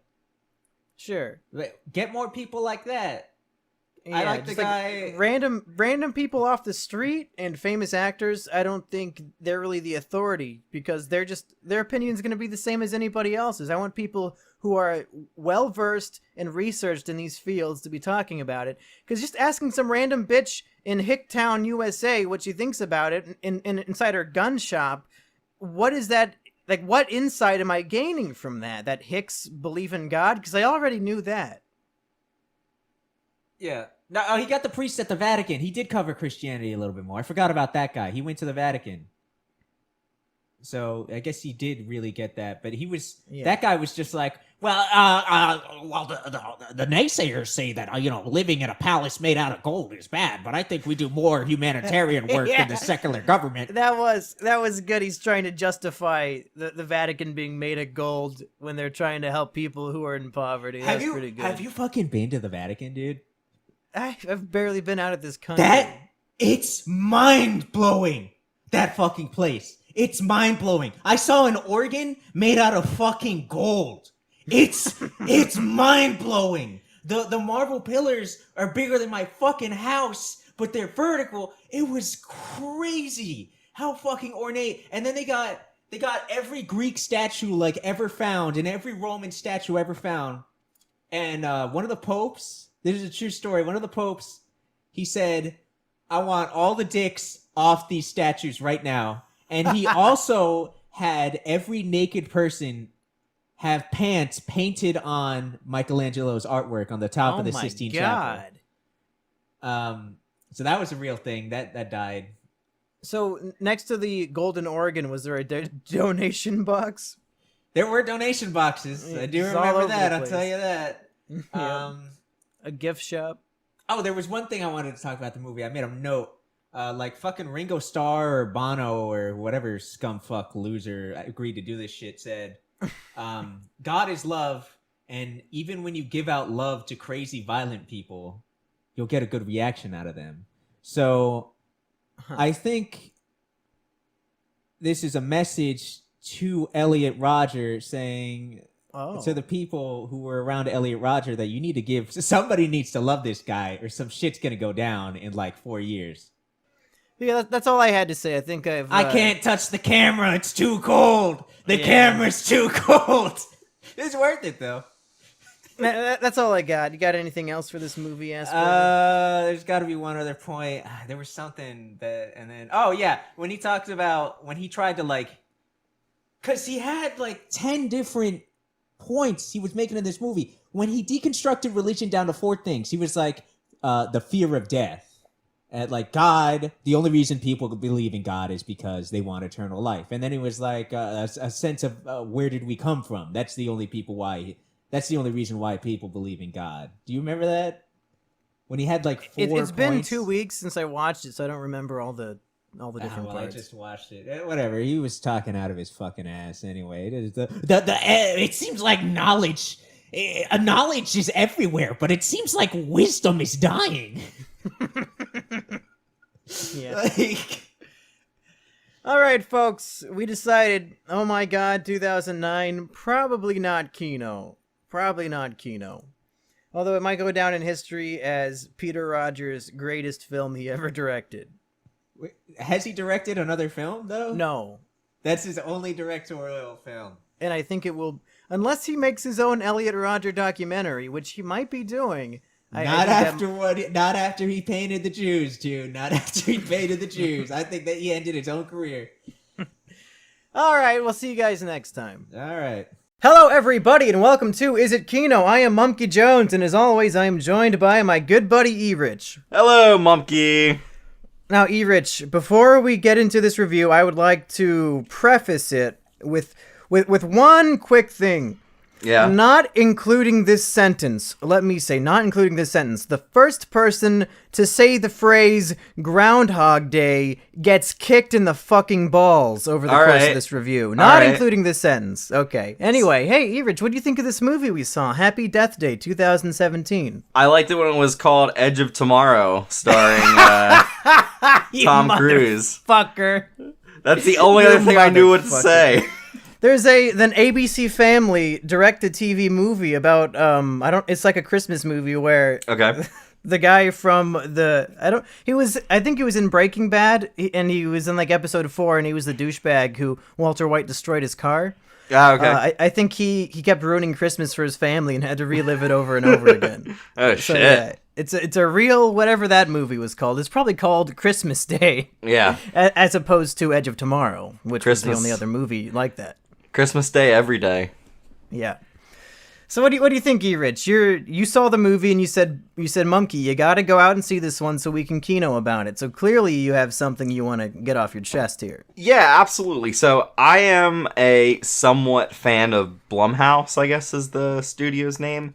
Because sure, yeah, they knock out these horror movies pretty well. They are super good at just making these, and I think they're pretty low budget. I don't know, it's probably a couple million, but I mean that's pretty low budget insofar as they made can tell. What was the big one from the beginning of the year? Get Out. Get Out. And they yeah, produced that one. That's the most profitable movie of 2017. Did you know that? Yeah, absolutely. And I think they had a hand in Split, the M. Night Shyamalan Unbreakable sequel. So basically, what they've been doing is you give a couple $1 million, which by Hollywood standards is not a lot of fucking money. It's you nothing. Give that couple million to a solid creative voice, which I mean, M. Night Shyamalan had his day and he fucking spoiled it by himself being too far up his own ass. But I think he's been kind of showing that he can still make good stuff. But okay, so basically the studio gives these good, solid directors money enough so that they can make their vision, or at least make some version of their vision.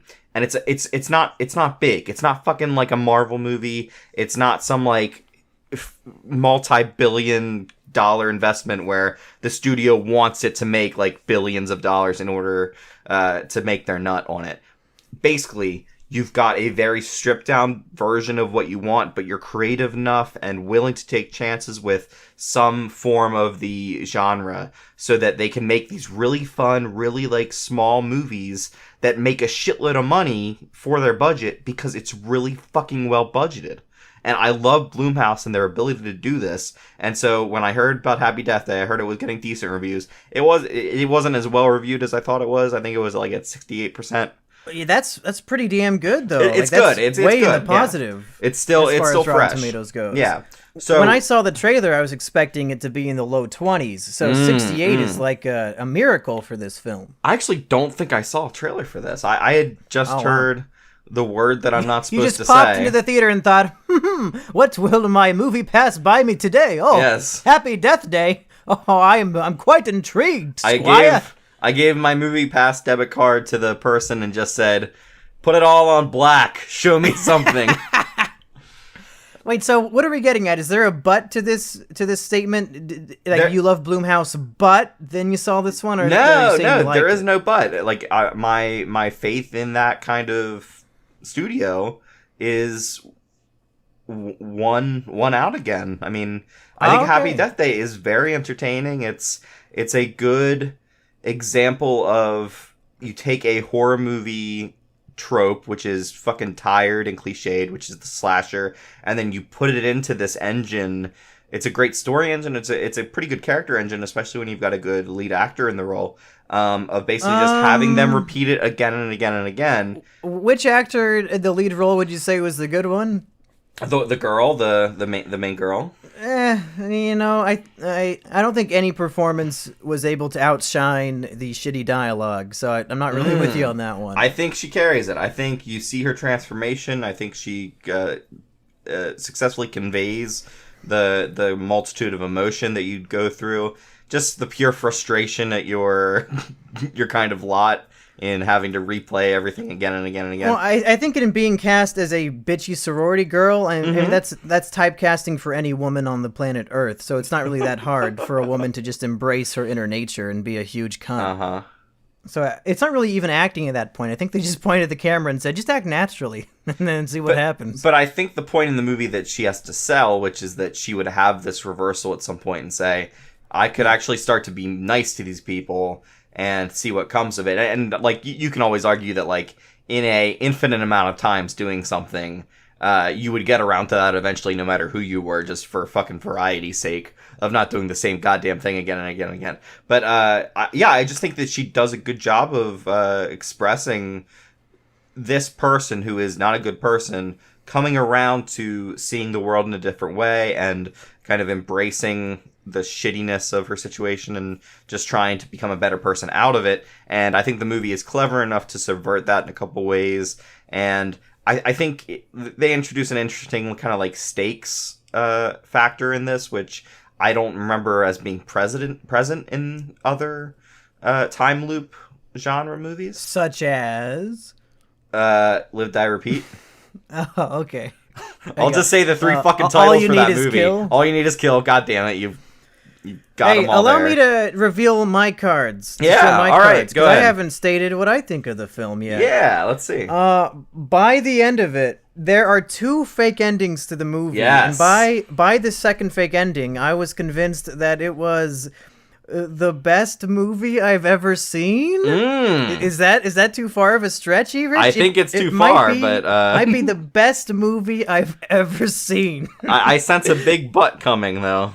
No butt. I mean, she had quite a butt, if you know what I'm saying. Yeah. But no, you're right. It's a shit ton of fun. It's more fun than it has any right to be. I think I think it markets itself to like the normie audience who wants to go see like a Ouija or a Flatliners, like a really shitty horror movie. But then it subverts the tropes in a fun way. That, you know, you could say it steals the concept of something like Live, Die, Repeat, but like those movies don't own that concept, and it's a super fun concept, and we hardly ever get movies like that. So it's nice to see that concept applied to a horror movie. I don't think there's anything else quite like it. So recycling ideas is fine if you're going to incorporate them in new ways and have fun with it, and this movie definitely does. The writing is pretty bad in some parts, and like I can see. There were lines of dialogue where I could see the screenwriter thinking, "Oh man, this is some clever, funny stuff." But then I think the way they delivered it, maybe they used a bad take, or maybe the actors are like, "I don't know how I can make this sound natural." There were a few groaners in there where I was like, that's not how human beings talk. I can see the scriptwriter behind you right there, but it's not trying to be a good movie. It's not trying to be Citizen Kane Kino. It's trying to be schlock Kino, and I would say it accomplishes that pretty well.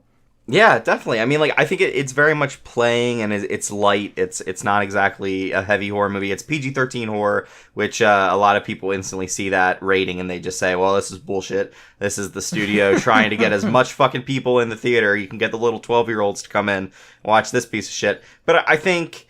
the kills aren't great. Like that's something that you always look for in a horror movie is it inventive with how it kills people and everything. Yeah, it's not like bloody or crazy with the kills, but it is satisfying because she starts off the movie being just the biggest stuck-up cunt bitch imaginable, and they really go out of their way to paint her as being a bitch. So it's satisfying for the first half of the movie to watch her keep dying over and over again because it's like, yeah, fuck her. She ignored the cutie pie blonde Asian girl listening to music outside the sorority house. Fuck that bitch. Stab her in the throat.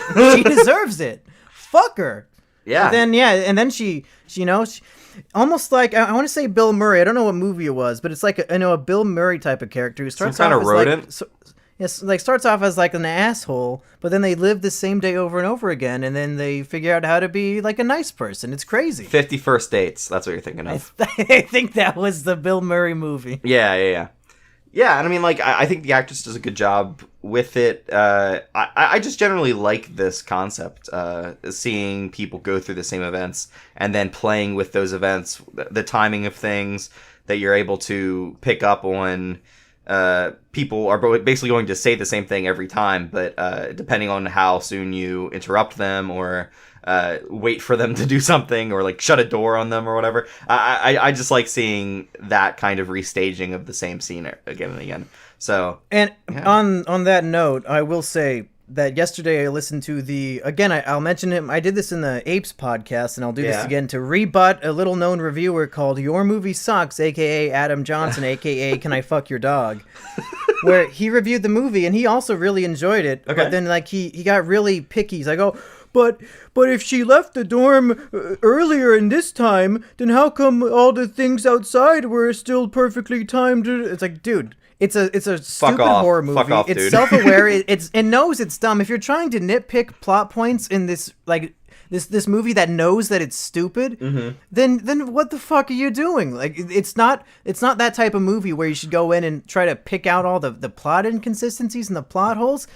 Do that for something else, not for Happy Death Day. Yeah, this movie is for sitting in the theater, not being sure what to expect exactly, and just having a nice time with it. Like, I think it's smart enough but not fucking brilliant so that it understands how shitty the genre it's in is. Yeah, I think self-awareness is the best way to put it. Yeah, exactly. It takes advantage of its own self-awareness, and it can surprise the audience at times. Like, so did you think that the first time they had wrapped it up that was what it was going to be? Oh, of course. The movie makes you think it's over and it's about to cut to credits, and then not it quite. didn't happen that way. Yeah. And then we're not going to spoil anything because there are major twists in this movie that are really enjoyable. Oh yeah. But when she solves the mystery of her death, I was like, okay, this is the best fucking thing I've ever seen. That's brilliant and funny and terrible and great. Like so many conflicting ideas in my brain of how stupid and amazing it was at the same time. Yeah, when they try to trick you at the very end, the friend I saw it with said, I would have preferred they didn't do that. But it is kind of the rule of threes, where the first time you think they've solved it, not. Second time you think they solved it, not. Third time you think that they solved it, you play the joke. So the joke has had its time to kind of fully flesh out. So yeah, I think it was really well done. Yeah. Yeah, that's pretty much all I have to say about it. The writing was pretty hokey at times, and I didn't think any performance was necessarily good. Adam Johnson complained that the mask wasn't scary, and I don't think it was necessarily meant to be. Yeah. Like, it's not really meant to be scary. Like, they could have picked a scary mask. It's just like it's almost part of the plot. Like, okay, of course the killer would use that mask because it's what was convenient and what was around at the time. It's an anachronistic mask that you wouldn't expect to see a killer have. So it is what it is. And eventually, like, anything can become scary. Like, if you know that this is the face of somebody trying to kill you, like, eventually, no matter what it is, you're going to get creeped out. So I'm sorry, Mr. Your Movie Sucks. I'm sorry that it wasn't an anti-bestiality mask. I know that would scare the fuck out of you. I'm sorry that this weird, creepy baby face wasn't scary enough for your dog fucking dick. Yeah, man, if Barney the dinosaur or a Teletubby is coming at you and trying to stab you, that's pretty scary. Yeah. Well, hey, there you go. It's schlocky. It's not cinema, but would you say it's schlock Kino? Yeah, I mean we have so many types of Kinos at this point, but absolutely, yeah, it's schlock Kino where it goes above and beyond the Call of Duty as really low rent horror and is somewhat clever and a nice surprise at the theater. I didn't come in thinking that I would like the movie in any way. I thought just seeing a bunch of fun kills in this self-correcting loop to type procedure, I thought that would be fun, and it was great. All right, well, for Is It Kino, I have been Mumkey Jones. And I have been Erich. And we'll see you next time. Hello, everybody, and welcome to Is It Kino? I am your host, Mumkey Jones. And I'm Erich. And today we're discussing a little-known movie I like to call Brawl in Cell Block 99. Is that the correct title, Erich? Yeah, I think a bunch of weebs get arrested and then they play Super Mario Brothers. Oh shit, Brawl. that'd be an interesting movie if they had Super Brawl Smash in Brothers. prison. But that's not quite what this movie is. Folks at home, you've probably never heard of this movie, and that's for good reason. Not because it's necessarily bad, but because it did not get a wide release. It's in, I think, maybe 5 theaters in the country. None of which are near my house, but then also it was released on VOD, which I think stands for Video on Download on Pirate Bay. Is that what it stands for? Yes. So that's what most people treat it as. The only reason why Erich and I have heard of this movie is because the 4chan board TV has been making a lot of threads about it, because whenever a movie is available on a torrent website, it's suddenly TV's favorite movie. I wonder why. I can only imagine, what might be going on there. Some sort of crazy coincidence every month when a new movie gets released on VOD. And talking about how it's some hardcore Vince Vaughn Kino, it might be the emerging birth of a Vince Vaughn-essence. Oh, that's a good one, Vaughn-essence. Look at this and see how it is. So, Erich, would you like to give us a brief synopsis of what this film is about without giving too much away? Yeah, so basically, Brawl in Cell Block 99, I was about to say Vince Vaughn beats people up. That's not the title, though that should be. But it's basically about this guy who's down on his luck. His wife may be cheating on him. Who knows? See, when there's cuckolding in the first 10 minutes, you know it's going to be Kino. Yeah, exactly. That's an early good sign of a contender. Yep. Right there. So, yeah, his wife may be cheating on him, so he starts to go into the drug business, running drugs. Uh-oh. And then he gets even down deeper when things go wrong, and the 2 thugs he's attached to I don't know, what is he doing? He's shepherding the drugs from one location to another, or picking up? Yeah, pretty much. Yeah, when that goes wrong, he makes a bad decision and ends up paying for it. And by paying for it, I mean getting raped in the ass by multiple black men in the prison. Oh wait, did I see the right movie? No, I think you saw Brawl in Cell Block My Asshole. Brawl in Cell Block 69 is what I saw. Much funnier than my shitty fucking joke. So no, but he gets into a prison, and that's when the movie gets good, in my opinion. I won't really say what happens to him in prison, because that's kind of the meat of the movie that it eventually gets around to, and that's the title of the movie. So the entire movie, you're thinking, when is he gonna get to this Cell Block 99? Where's this fucking Brawl at? What? Yeah, it's like watching Casablanca, and they don't get to fucking Africa until fucking halfway through the movie. But... Yeah, they don't really say the phrase Cell Block 99 until maybe 3/4 through the movie. Yeah, even that cell block is not a big part of it until the very end. But let me show my cards on the table right now, because folks, okay, you got the synopsis. You know, it's Vince Vaughn in a role like we've never seen him before. I've never really cared about Vince Vaughn in my life. I don't know if I've seen a full Vince Vaughn movie all the way through. I haven't seen Wedding Crashers. I haven't seen, what, the fucking Google movie? Was he in that shit? The Internship. Yeah, The Internship. So, in my mind, I've always thought of Vince Vaughn as like that unfunny guy who's in shitty comedies. And then he was in True Detective Season 2, which didn't necessarily help things, although I heard he's the best part of it, even though it's terrible. He does a good job with a terrible fucking script. Fucking Nick Pizza Pie just gives him the worst shit to say. Maybe that was the true beginning of the Vince Vaughn-essence. No, that's what I'd argue, is that he does quite a lot with a really kind of fucking shitty role, but yeah. And then in this film, he's not playing a necessarily funny character. He's playing a 6'4" tank with legs. He's a fucking monster. He's terrifying, but he's like such a sweetheart, good old boy, southern protector of the innocent. I think we can both agree that in this movie, Vince Vaughn is revealed as a big guy for me. Definitely for me. He is so fucking huge. So let me say, you're wondering at home, is this movie Kino? This movie I've never heard of before. Is it Kino? Allow me to quench your thirst by saying yes, the film is definitely Kino. And it's a very rare form of Kino that I like to call a screenwriter sat down and thought, what's the most fucked situation I can put somebody in? Oh, I know. It's that type of Kino. And the tip of the mountain peak of this type of Kino is one of my favorite films, a Serbian film, which I've talked about a lot of videos about on the main channel. A movie where it's very similar to this movie, where the first half is kind of slow and it's building up, but there's a lot of slow parts. But then when you get to that second half, baby, and the action gets going, oh, buddy, you're tuned in. I would say Brawl and Cell Block 99, it does for prisons what a Serbian film does for porn. There are no explicitly disgusting sexual scenes in this movie. It's more about, how explicitly disgusting prison life is. And there's lots of great bloody violence of people getting the shit beat out of them.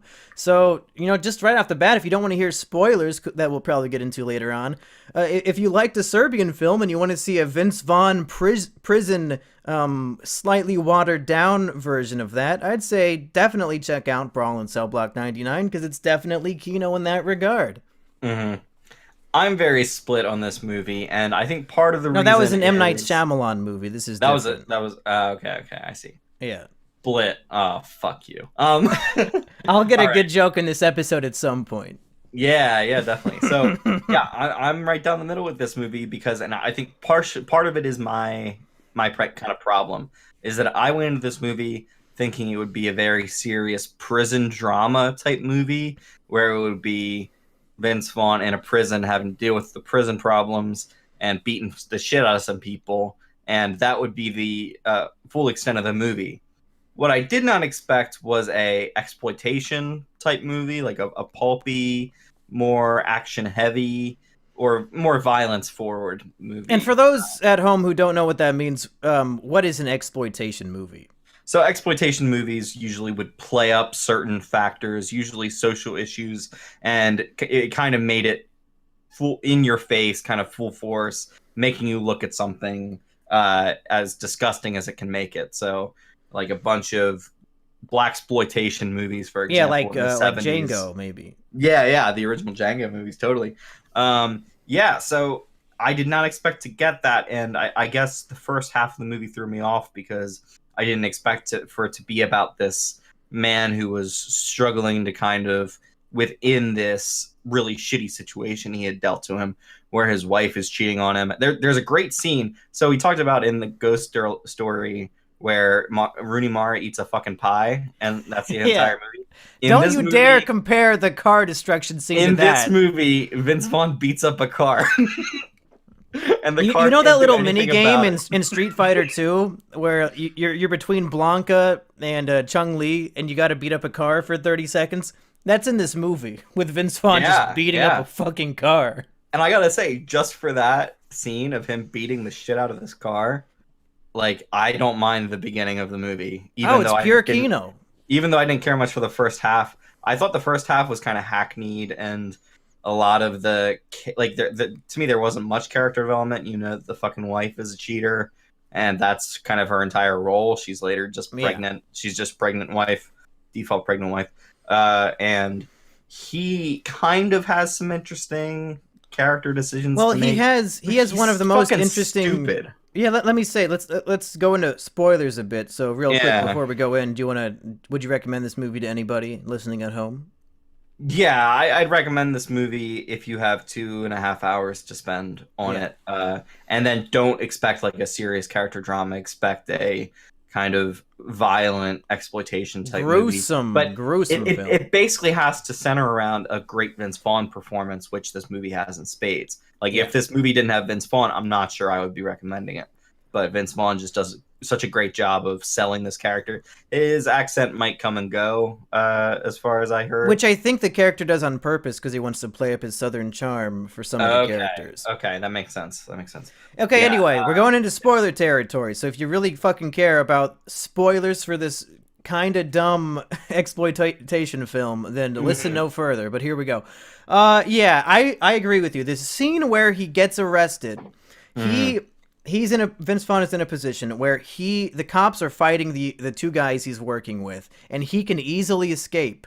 But he has this like this weird moral core center to him where he wants to protect the innocent, people like his wife, his unborn child, and now also these police officers who are firing at these two guys who he's being forced to deal drugs with.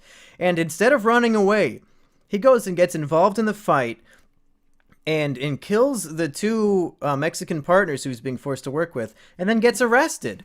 Which, can I say, when he goes to kill the second guy or whatever, which the second guy is basically just rolling grenades towards the police and blowing shit up. At one point, this thug says, "You ready for 9/11 Part 2?" There are some lines that thug says that I was just like, holy shit, like these are really shitty one-liners. And here's the thing, I thought this was a serious drama movie, so when this fucking thug is saying this dumb shit, I'm like, oh, this is a very different movie than what I expected.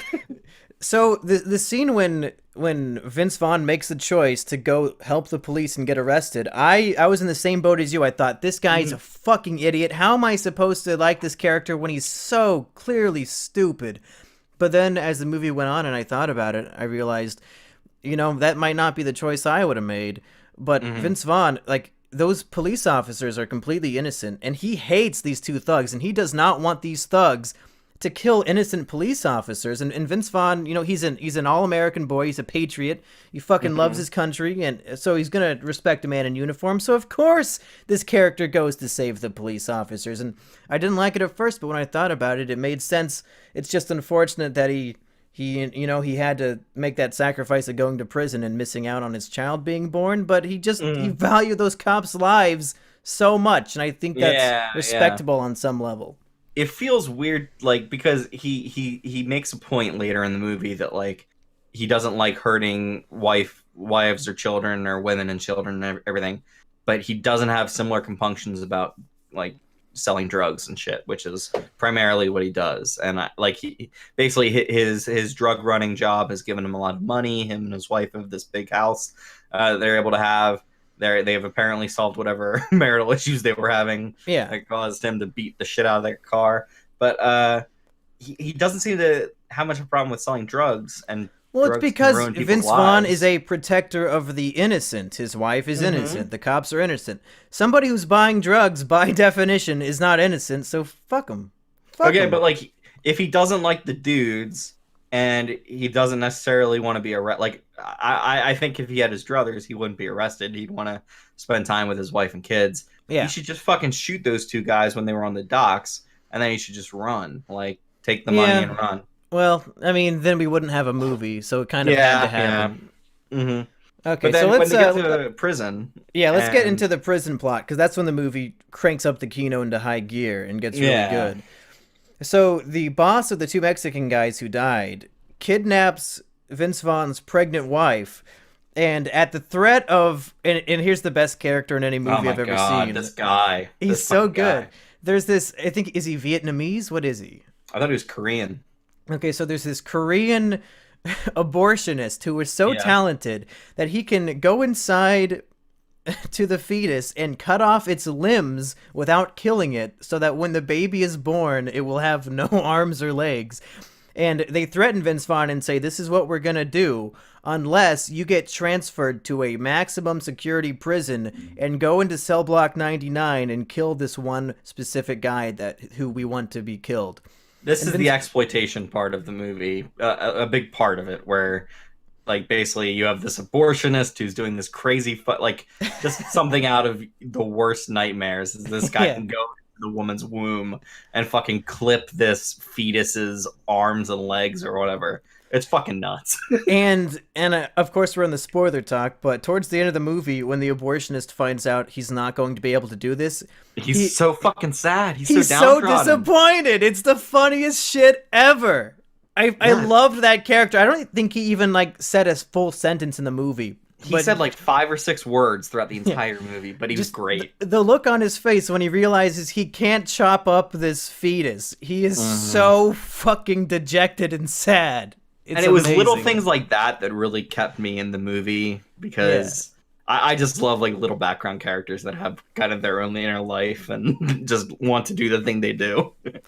So, under the threat of his wife and unborn child being harmed, Vince Vaughn, has to give up his morals and just beat the shit out of everybody to get transferred to the other prison, and then do whatever is necessary to get transferred into the grim, dark, super bad, awful Cell Block 99. The awful prison is so hilariously over the top. Yeah, it's great. I think Don Johnson is the warden. Yep.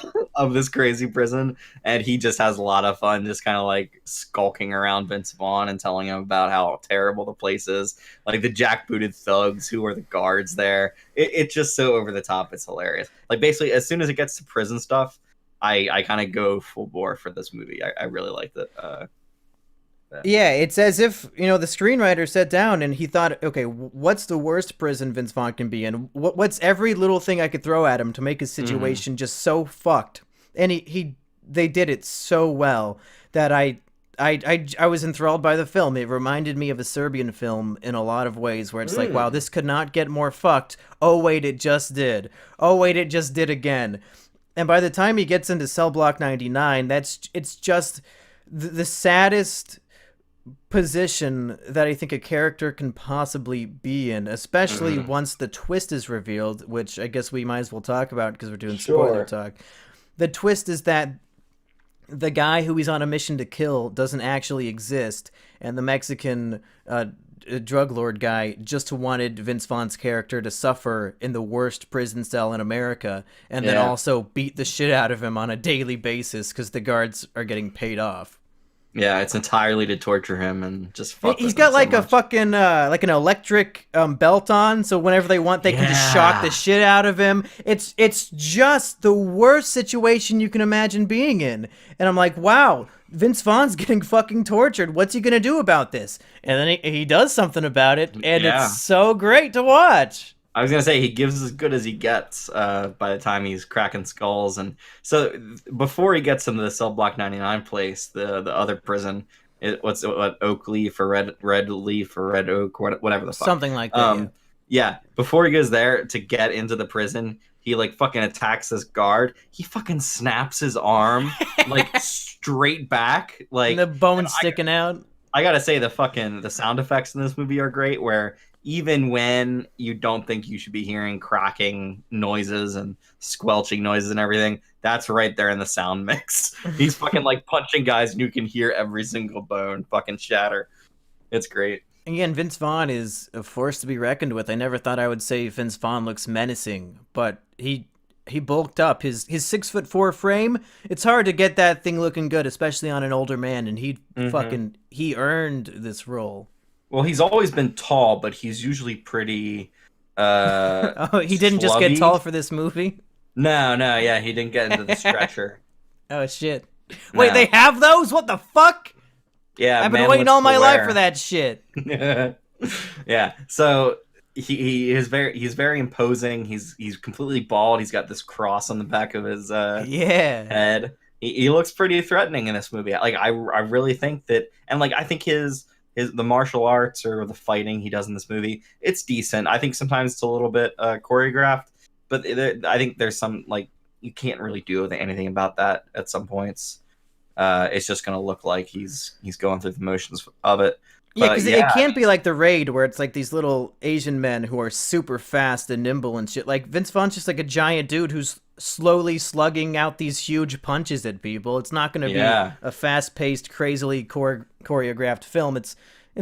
I mean, I'd say it's a little more realistic than The Raid in the sense that, like, in a real fight, these people are going to be very sloppy and all over each other. Have 7 martial artists all fucking trying to kill each other, doing flips and jumps and crazy shit, which is fucking great in its own right, and I love both of the Raid movies, but this is like a different thing, so you shouldn't expect. I've seen a lot of complaining on TV, which is why I bring it up, that they're saying, oh, the fight choreography looks so shit, it's nothing like the Raid, and I'm thinking, what are you fucking complaining about? It's not trying to be the Raid. It's very slow, but you can make out everything that he's doing and all of the moves that kind of end up impacting people. He fucking throws a bunch of punches in this movie that just look like they're fucking earth-shattering to anybody who receives them. Yeah. So I think that's pretty much everything I wanted to cover. I think even if you haven't seen it and you listen through the spoilers, which I imagine most of you did because who really gives a fuck, you should definitely go check it out because there's a lot of great shit we have not mentioned that I don't want to go into everything. But Erich, are there any other points you wanted to make? Basically, just the last shot of this movie really sold this movie to me. Oh my fucking god, yeah. That was the final nail in the coffin of, is this going to be Kino? And I was like, you're goddamn right, it's going to be Kino. Yeah, totally. I'd say it's definitely worth watching the first half to get to the second half. And like, I think the first half does add more to his character because you kind of get a sense for why he's doing all of this. And I think it works overall. I just wasn't expecting that kind of movie in the beginning. Yeah, but I do readjust my kind of expectations and watch it on its own merits, and it did well. It was also interestingly shot. It's very washed out. I don't know whether it's the color timing they really messed with, but it's also bleak and bleached out, and yeah. And despite how as you were saying, bleak, like the shot looks bleak, and just like the tone and the scenario is just so bleak, and yet I don't feel depressed or sad watching the movie. It's exciting and kind of fun the whole time. Yeah, totally. Despite how fucked the situation is. Yeah, if you can get into that exploitation movie, like crazy shit is going to happen here, you're going to have a great time watching this movie. It'll definitely be a new classic for people who like that kind of thing. So go pull up thepiratebay.org and find the movie, or pay for it. I don't care. Yeah, actually, Monkey, you might call me a cuck, but I rented this movie from the PlayStation video service or whatever. Well, to be fair, if the film was playing at a theater near me, I would have went and movie passed it. So I wanted to give the movie money, but they didn't give me the opportunity, and fuck you. Fuck it. Vince Vaughn ain't sleeping on Monkey's dime. All right. For Is It Kino, I've been Mumkey Jones. And I've been Erich. Good night, everybody. Hello, everybody, and welcome back to Is It Kino? I am Mumkey Jones, and for this Geostorm episode, I am not joined by one Erich. I'm joined by two Eriches. Erich number one. The Geostorm demands many an Erich for such an occasion. Oh, you're goddamn right. And Erich number two, who are you? I'm the legendary Florian himself. Who hasn't heard of me? I made a game at one point. Well, wait, who? What game? What are you talking about? Who is this? It's a game named Cunt. I'm sure you've heard of it. Oh, okay. Oh, I love that game. What makes a game designer qualified to review a movie? Because Erich and I, we're both qualified because we're guys on the internet, but what makes you qualified to review a film?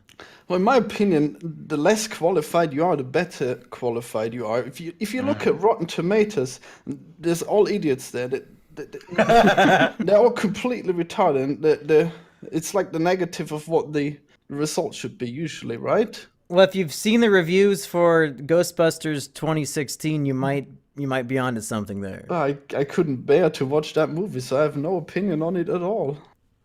So hey, we all saw the big meme movie. For some reason, everybody's memeing it up as being, I guess, the worst thing ever for some reason. A movie I like to call a Geostorm. Or no Geostorm at all, actually. Yeah, you might have seen my tweet, folks, but the film is a fucking lie. It's called Geostorm. No Geostorm in the movie, actually. Yeah, they actually stop it from happening. It never happened. If only they would have just destroyed the whole world. That would have been so much better. Yeah. That would have been a great ending. Like, what a strange direction for this blockbuster to take, that the entire world actually gets wiped out and that the bad guys win. I would have loved it for that. Amazing. Man, what an ending that was. This ties into my argument that this movie is basically the first third of an actual movie, where by the end of this movie, the Geostorm should actually happen. Like, the Geostorm should, get going by the second act of the movie called Geostorm, and then this movie fucking destroys it before it even gets going. But they only have to fire a death laser at it and it'll stop.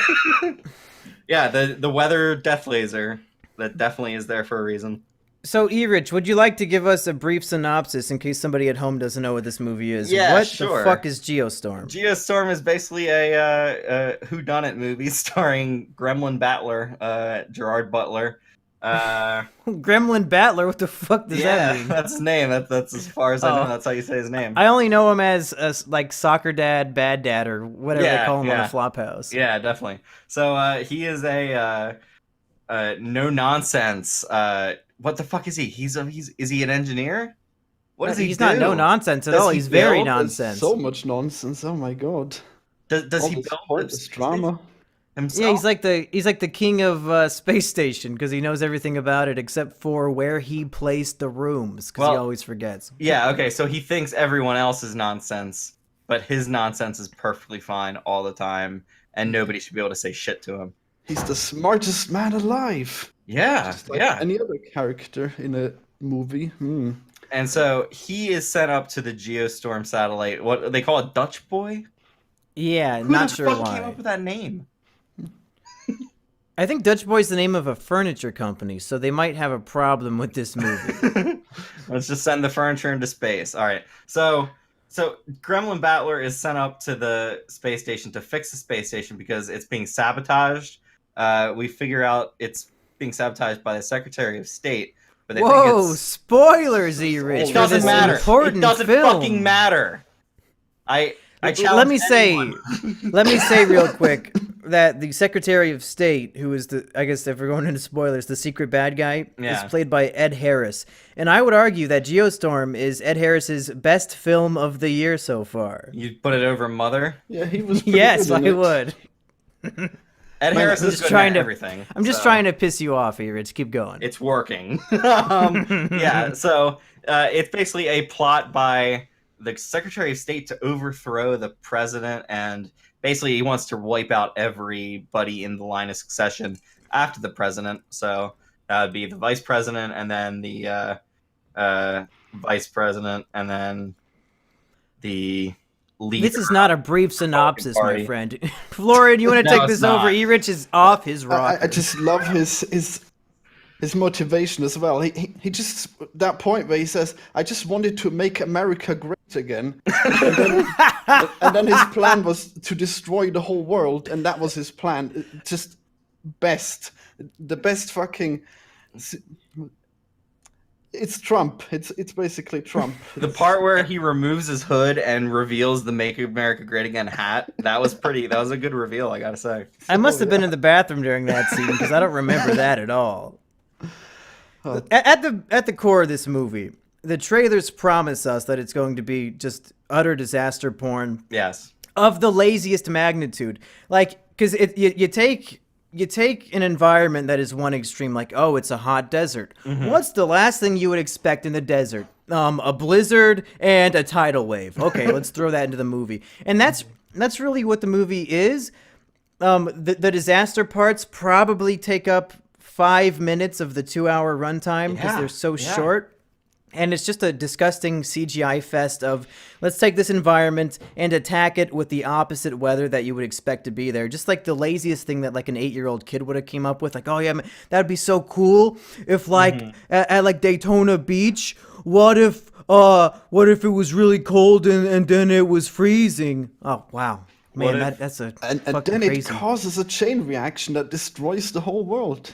Except it doesn't, because that never happens in the movie, and it's a fucking lie. Well, they just press the stop button on the bomb and then instantly plop, just like in the Lego all the movie. weather clears up immediately. When they fix the city in the Lego movie, it's just like that, just plop, the whole world is fine again. So this 2-hour movie has 5 minutes of the disaster porn that they promised us in the trailer. And then the rest of the movie is family drama between two distant brothers. Erich, what the fuck is that sound? God damn it. Vacuuming. Turn it off. That's a Turn time to do that. Yeah, definitely not. I don't think he's the one doing it. So yeah, the main focus is on these two brothers who are estranged, and through the power of the world about to be destroyed by a geostorm, they become good brothers again. And that's the movie. Yeah, basically, one brother, he's so bad, he lost his job, and he wasn't pleased that the other brother didn't also lose his job over it. And that's why they were estranged. It's so stupid. It's unbelievable. Yeah, it should be said that in this movie, you've got the main kind of thrust of the movie is the fight between these two brothers. and it's just so stupid.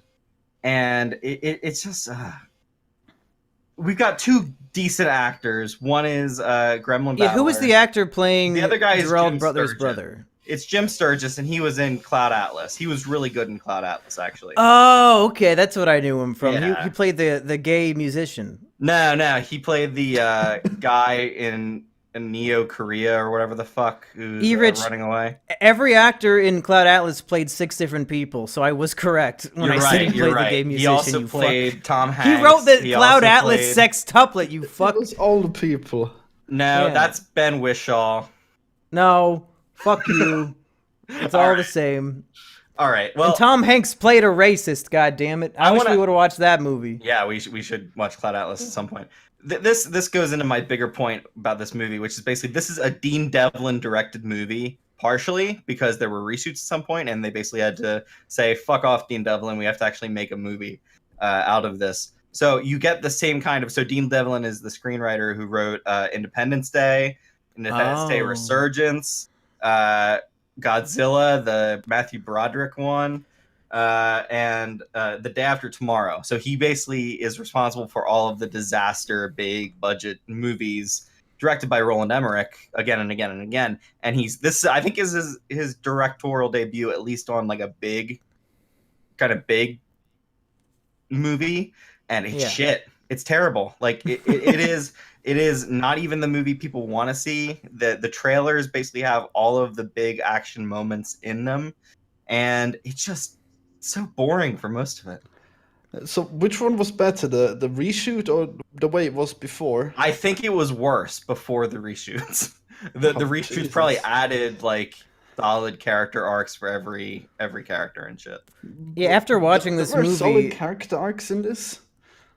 I mean, well, the brothers are fighting, and then they're together again, and then they stole that. They stole that one scene from Interstellar where the daughter wants the dad to come back from space. Only this time, it's not like dramatic or sad; it just happens. The daughter was just so incredibly smart for how young she was. Oh yeah, 9-year-old girls are geniuses, dude. Like, come on, it's 2017. What are you talking about? But I was gonna say, walking out of this movie, it really, Erich, doing this show with you for the past year, because we've been doing Kino by every other name for the past full year, and I think this movie in particular has really made me reflect on how I want to approach film critique and film analysis and film review, because I feel like what I look for is the big picture stuff. And what I think the reason why I get so irritated when I watch Adam Johnson, that furry dog fucker, is because his style of review seems to be, let's see how many little tiny things I can nitpick. And what irritates me about that is that you can nitpick any movie ever made, and every single movie ever made is going to have little flaws and little plot holes and stuff. And this movie is chock full of them. If we wanted to nitpick every little stupid fucking thing in this movie, we could do it for 3 full hours. For example, there's an electrical storm that causes a full stadium to explode into a giant fireball for no reason. Really stupid. But what kind of review, like what am I trying to accomplish with a review if I spend the whole time pointing these things out? I think what I want to do when I review something is look at the big picture and say, hey, you know, we don't need to give this a fucking score, because giving you a number out of 10, like it's a joke. It means nothing to me. Oh, the only thing I want when I read or listen to a review is, should I watch this movie? Is this movie worth watching or not, and specifically why? That's all I want. I don't know about you guys. So based on that premise, I would say this movie is not worth watching because it's very boring. If you want to see disaster porn, there's very little in it, and what is in it is just a disgusting CGI mess of boring, not even creative or fun disaster porn. There aren't any things that stick out that make you say, oh man, you got to see it. The only reason why I didn't walk out is because I was going to review it on this show, but there's no redeeming quality. If you have a movie pass, I wouldn't even say go check it out. I'd say go see something else. I don't know. What are you guys thinking? That's all I got. Go ahead, Florian.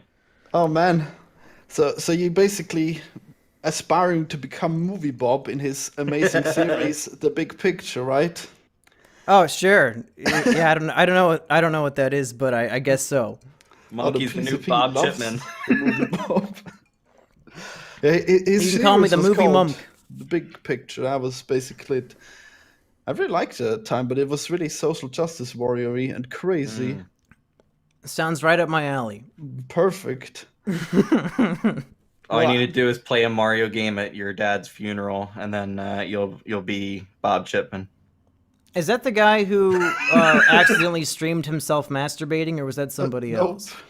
No, he's just really fat and I was gonna say makes a lot of money on Patreon for no reason. Nobody needs to see that. I mean, I don't need to, but I want to. Just some. What's your verdict on the film, Florian? What do you got? Well, I personally didn't exactly hate the time I spent at the cinema. In fact, it's hard for me to judge these things, which is just smart because I came here. But just every time I go to the cinema, I just have such a great time, even if it's the worst movie ever. I just love it so much. And when I watch it at home, it's just nowhere near as cool. So it's I may be a little biased here.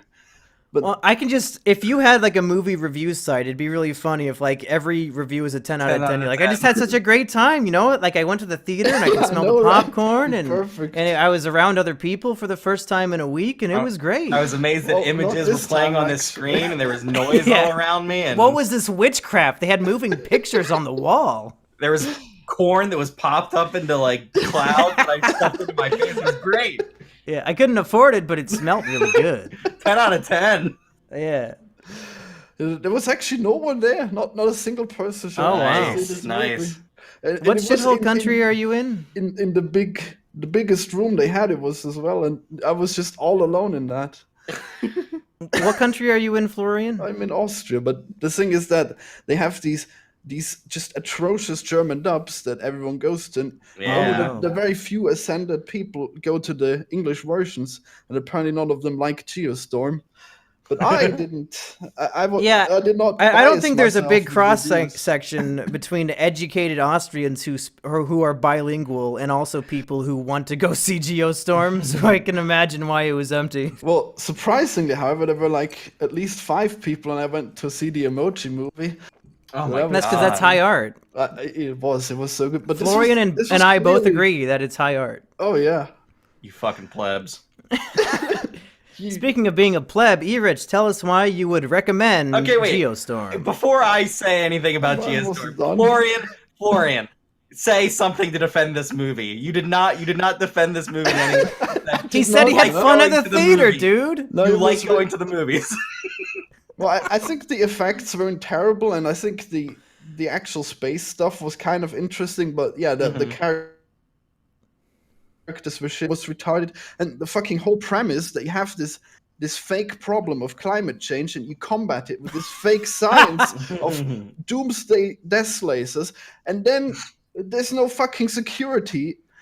And why even? Why would you have to put the doomsday lasers onto satellites? You could just put them on drones and then you could see in Florian, this is the point I was trying to make. When you start nitpicking plot points, it goes over everybody's head, because like if somebody hasn't seen the movie, then going into this stuff isn't really relevant to them, you know? Well, fuck you, because they brought a gun onto this space station and I was mad. You shouldn't bring a gun onto a space station where as soon as you shoot it, everyone dies. That reminds me of my favorite quote from the movie, where he says, "They've turned it into a gun." When he's talking about his fucking doomsday death laser. Yeah. Oh my god. This laser. Let me say why the movie didn't work for me. They're using my humanitarian death laser for evil.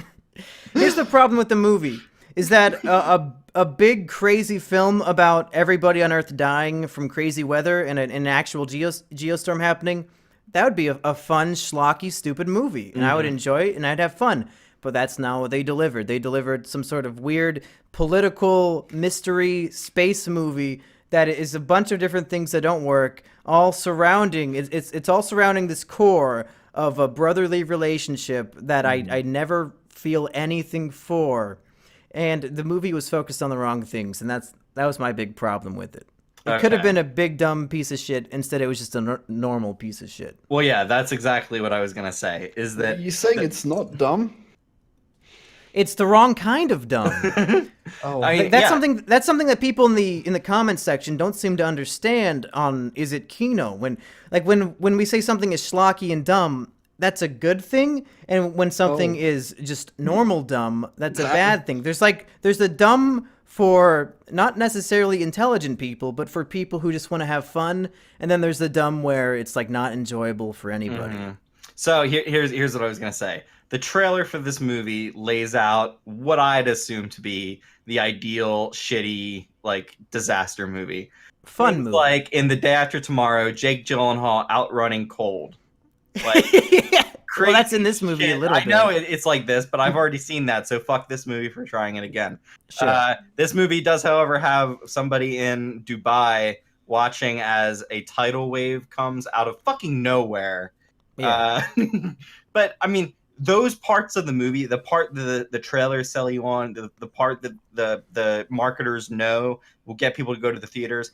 Like you said, it's about 5 minutes of the movie. It is very short clips of those things happening. There's a small story of, I don't know if the kid's Indian or Mexican or whatever the fuck, trying to save a dog, and then the dog's fine. Like little like shit like that should be the entire movie. If this were an Independence Day type thing, that's what you'd have. You'd have several characters running through the shit. Dean Devlin has made the good version of this movie before. He's written it, at least. He's never directed it. But the shit that this movie focuses on is a space station, people sabotaging shit on the space station, and sometimes weather shit happens.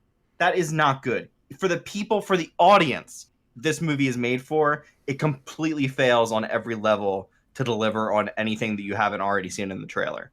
So just for that, I was pissed. But on top of that, you've got really shitty character development from every character. You can call from the beginning what's going to happen.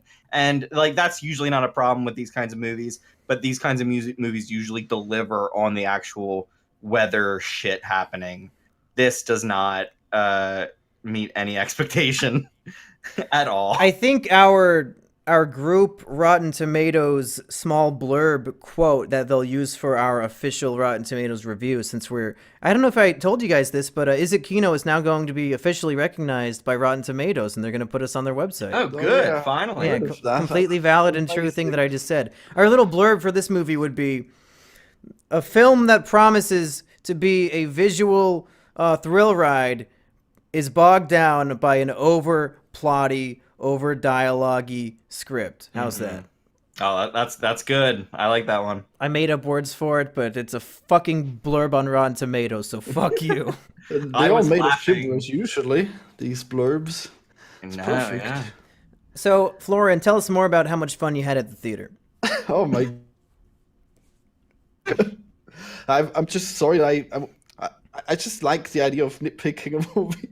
I mean, let me say, I was speaking completely from the way I want to approach things. If you guys want to nitpick shit, feel free. I'm not going to stop you. But I was just trying to explain sort of how I've evolved as a film reviewer from doing this series, and how nitpicking things just isn't that fun for me, and I don't think it really constitutes a quality review. But that's just me. But it's hilarious when it's Geostorm and you've got a screen that says time to Geostorm in however many minutes counting down throughout the movie. But like something like that, though, it works in a Plinkett review because they have the movie on the screen in front of you. When we're just podcasting about it, like just talking about scenes that the people at home have not seen, I don't know what the point is.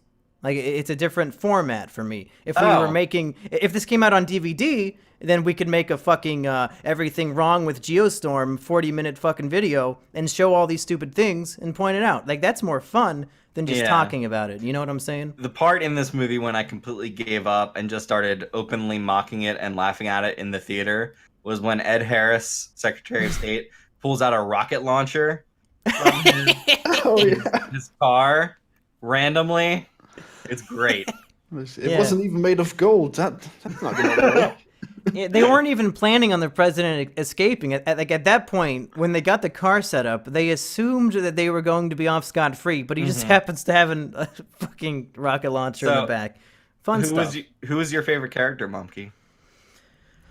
Was it the sassy black computer programmer woman? Oh my god. No, I didn't like millennial bitch. Because she was mine.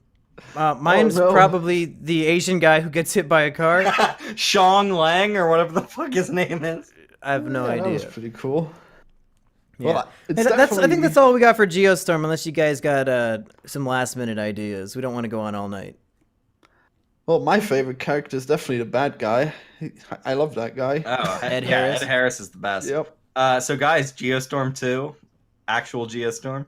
Oh, can't wait. I might see Gonna have it such a if it time actually movie. focuses on the Geostorm. Well, too bad we won't get a Geostorm sequel because this movie did not do well. Uh-oh. It made half its budget Fine. in the first weekend, and it only goes down from there. So Yeah. But people will watch it ironically now, surely. Yeah, after That's this true. scathing review. Oh yeah, with all the nitpicks. Well, hey, everybody. That's been Is It Kino? Erich and I will come back at you soon with the next installment of the Kino brothers. We're going to be watching their second film, Raising Arizona, I think is the title. yeah, this is gonna be So a we'll see contentious ya. review. I thought. Uh-oh. Yeah, We'll see you for that one. Florian, thank you for joining us for Is this that the one Geostorm with review. Nick Cage? it is. Yes, it is. Oh, that's a great movie. Yeah, Oh, have fun with that wait. one. It's a over-the-top Nick Cage performance, definitely. All right, good night, everybody. Bye-bye. Goodbye. Hello, everybody, and welcome to the second installment of our mini-series, The Kino Brothers, where Erich and I go through each of the Coen brothers' films in the order of release. I am Mumkey Jones. And I'm the post-apocalyptic biker riding across the desert wasteland of Arizona, Erich. Oh my god, are you straight out of Mad Max by any chance? That's bait. Yeah, I am. So, we watched the second film from the Coen brothers, a little movie I like to call Raising Arizona, starring one Mr. Nicolas Cage. Nicolas Cage. Yeah. Cage. Had you seen this movie before today? I cannot say I have. I can say that I started to watch it and I fell asleep during it a couple years ago. So, I will not say that I have seen it.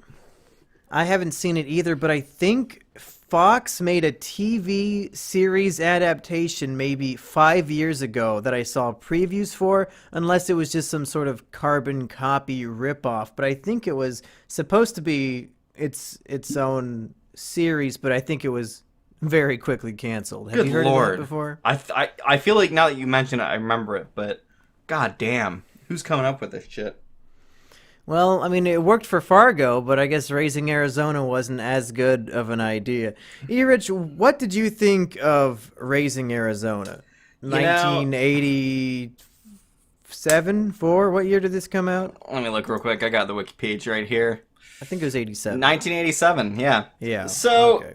I was very up on, like, early Coen Brothers movies because these are ones that I haven't particularly seen. And I was really impressed with Blood Simple in a lot of ways. And Yeah. while I can see a lot of future big Coen trademarks in Raising Arizona, and it's got some really great performances in it, I'm just not that fond of this movie. I remember watching the early parts of the movie before I fell asleep and just being like, yeah, I'm not into this. It is better than I gave it credit for when I stopped paying attention to it and fell asleep, but it's just not my cup of tea. That's what I end up saying, really. Yeah, I found it to be, after watching Blood Simple, I think it was a strange direction for them to take. I read that they wanted to do another crime movie, but they wanted to do a very different style from their first film to sort of show the different things they can do. Yeah. But I think they went a little too far into the screwball comedy genre because there's a lot in this movie, a lot of comedy in the movie that isn't really to my taste. It's a little too, and I don't mean to be condescending to the Coen brothers, but this is the best way I can put it, a little too lay epic random XD for my taste. Yeah. There's I messaged you on Facebook about this, but at the core of the film, there is a 10-minute chase scene where Nick Cage is being chased by police. And the scene goes on for about 10 minutes, and it's got this fucking song that I hate that they keep playing throughout the movie, and then they play it during the credits.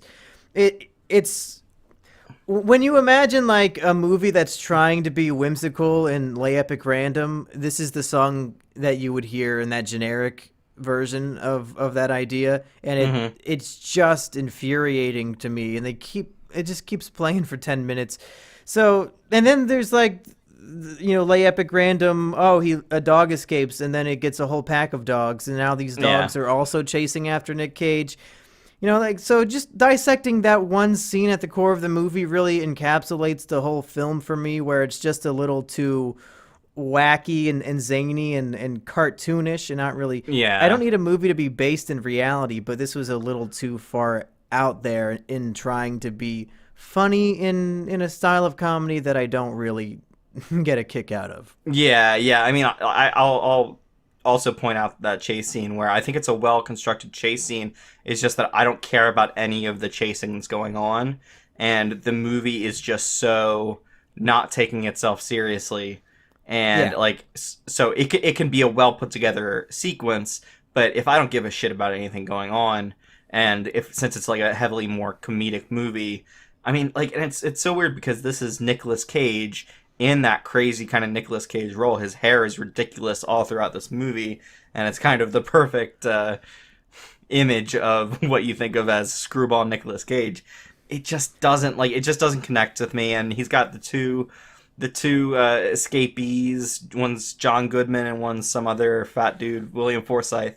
And those characters, like, I like parts of them, but it just never comes together. It more than I think Blood Simple. This really feels like just a really pre-evolution of what they will later refine down into the better Coen Brothers thing. This just feels like such an early, crazy idea that they ran with, and they wanted to do a little bit more than they did with Blood Simple, but it goes too far in some places. It isn't really that funny to me. It just doesn't. It just fails to grab me a lot. It does seem like they were two young directors who found success with their first film, and they thought, okay, let's get all the craziest, funniest ideas we can think of, throw this shit at the wall and see what sticks. Because there's a lot of stuff in this movie that feels like they're just throwing something out there to see how it works. Like you said at the beginning of this, there's a random demon biker character who has really no explanation. He's just there as this crazy force of nature who wants to stop Nicolas Cage. And like Nicolas Cage first sees him in a dream, and then it turns out that character is actually real. And he like can just cause explosions whenever he wants all over the place. It's weird.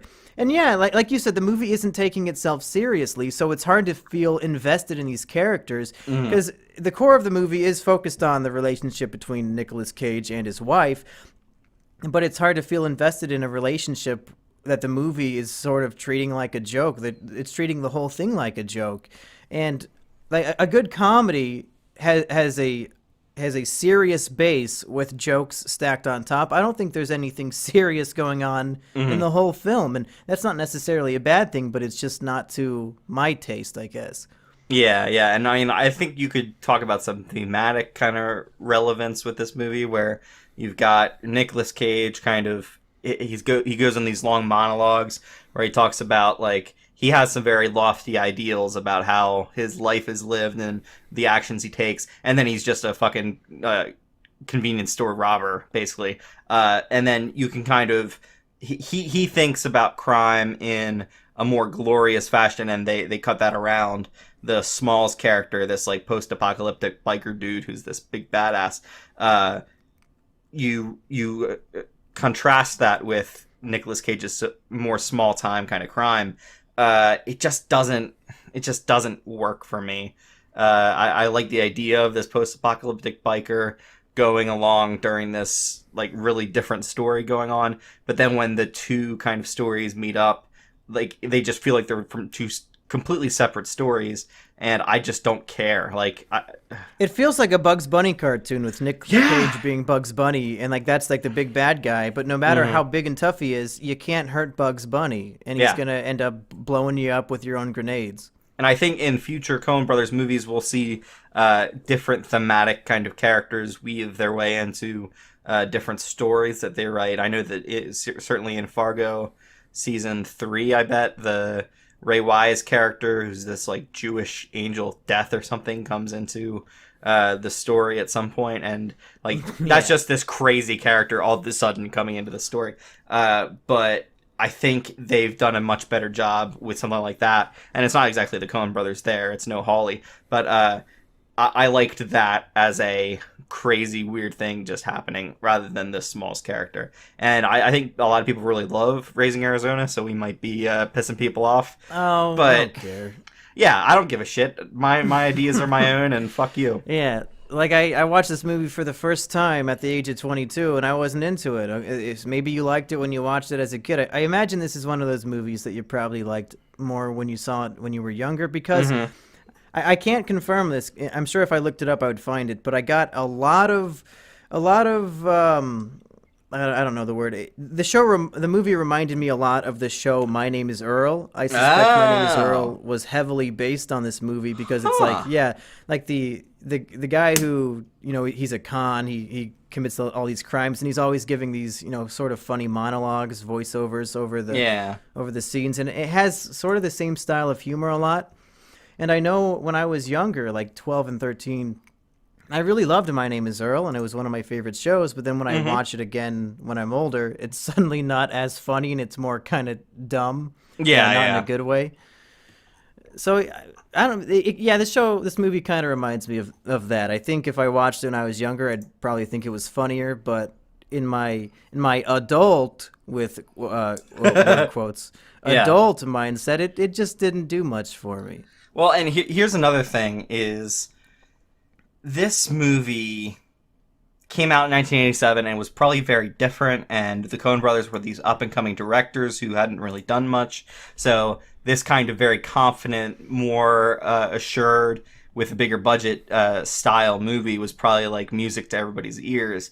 But we're kind of coming at it from a retrospective nature of looking at the Coen brothers. We've seen a lot of stuff they've done, and this just seems like such a prototype, and not in the first run type way that Blood Simple was, so that we're a little bit harder to win over than probably people were then. But I'm sure there are Coen Brothers fans who swear by this movie. Fuck them. But no, I mean, I just didn't care for it. That's just... Let's talk about Nicolas Cage a little bit. Because as we know, there are a lot of types of Kino, and it seems like we're going to go more in the territory of this isn't Kino. But a lot of folks at home are probably wondering, oh, it's a Nicolas Cage crazy, mid-1980s performance. Is this Nicolas Cage crazy Kino? And to that point, I would probably say no. At the end of the last podcast, you hinted that this was like a crazy Nicolas Cage performance. But I didn't really think it was all that crazy. His hair is crazier than the character is. I think really, a breakout crazy person in this movie would probably be John Goodman. Just the one scene when he crawls out of the mud and he's screaming bloody murder. Like, that was a pretty enjoyable scene for me, and I thought he was pretty intense and crazy. But Nicolas Cage, he was a lot more subdued than what I was expecting going into the movie. Yeah, you're right. During a lot of the more dialogue-driven scenes and during his monologues, he comes across as way more thoughtful and kind of like he's driven in his own way rather than just crazy bouncing off the wall all the time. Like, certainly during any chase scenes or when he's robbing convenience stores and stuff like that, he does kind of play up that craziness. Yeah, that's some fun stuff. And I'd certainly say that something like Vampire's Kiss is much, much crazier Nicolas Cage than this. Or the final act of The Wicker Man, too. Wicker Man. That's Cage Kino right there. Absolutely, absolutely. So, yeah, it is nowhere near around that. I just basically knew the image of crazy-haired Nicolas Cage with a kid. Which his hair is really good in this movie. If I could get my hair like that, I would wear it out on a daily basis. This movie should have gotten some kind of hairstyling Oscar nomination. Yeah, definitely. I think we're being a little too hard on the movie because it's not terrible. Maybe we should say, a few things we liked, because like the scene with the big chase scene with the dogs, I thought was just unfunny and terrible. Yeah. But there are a lot of genuinely funny moments and scenes in the film.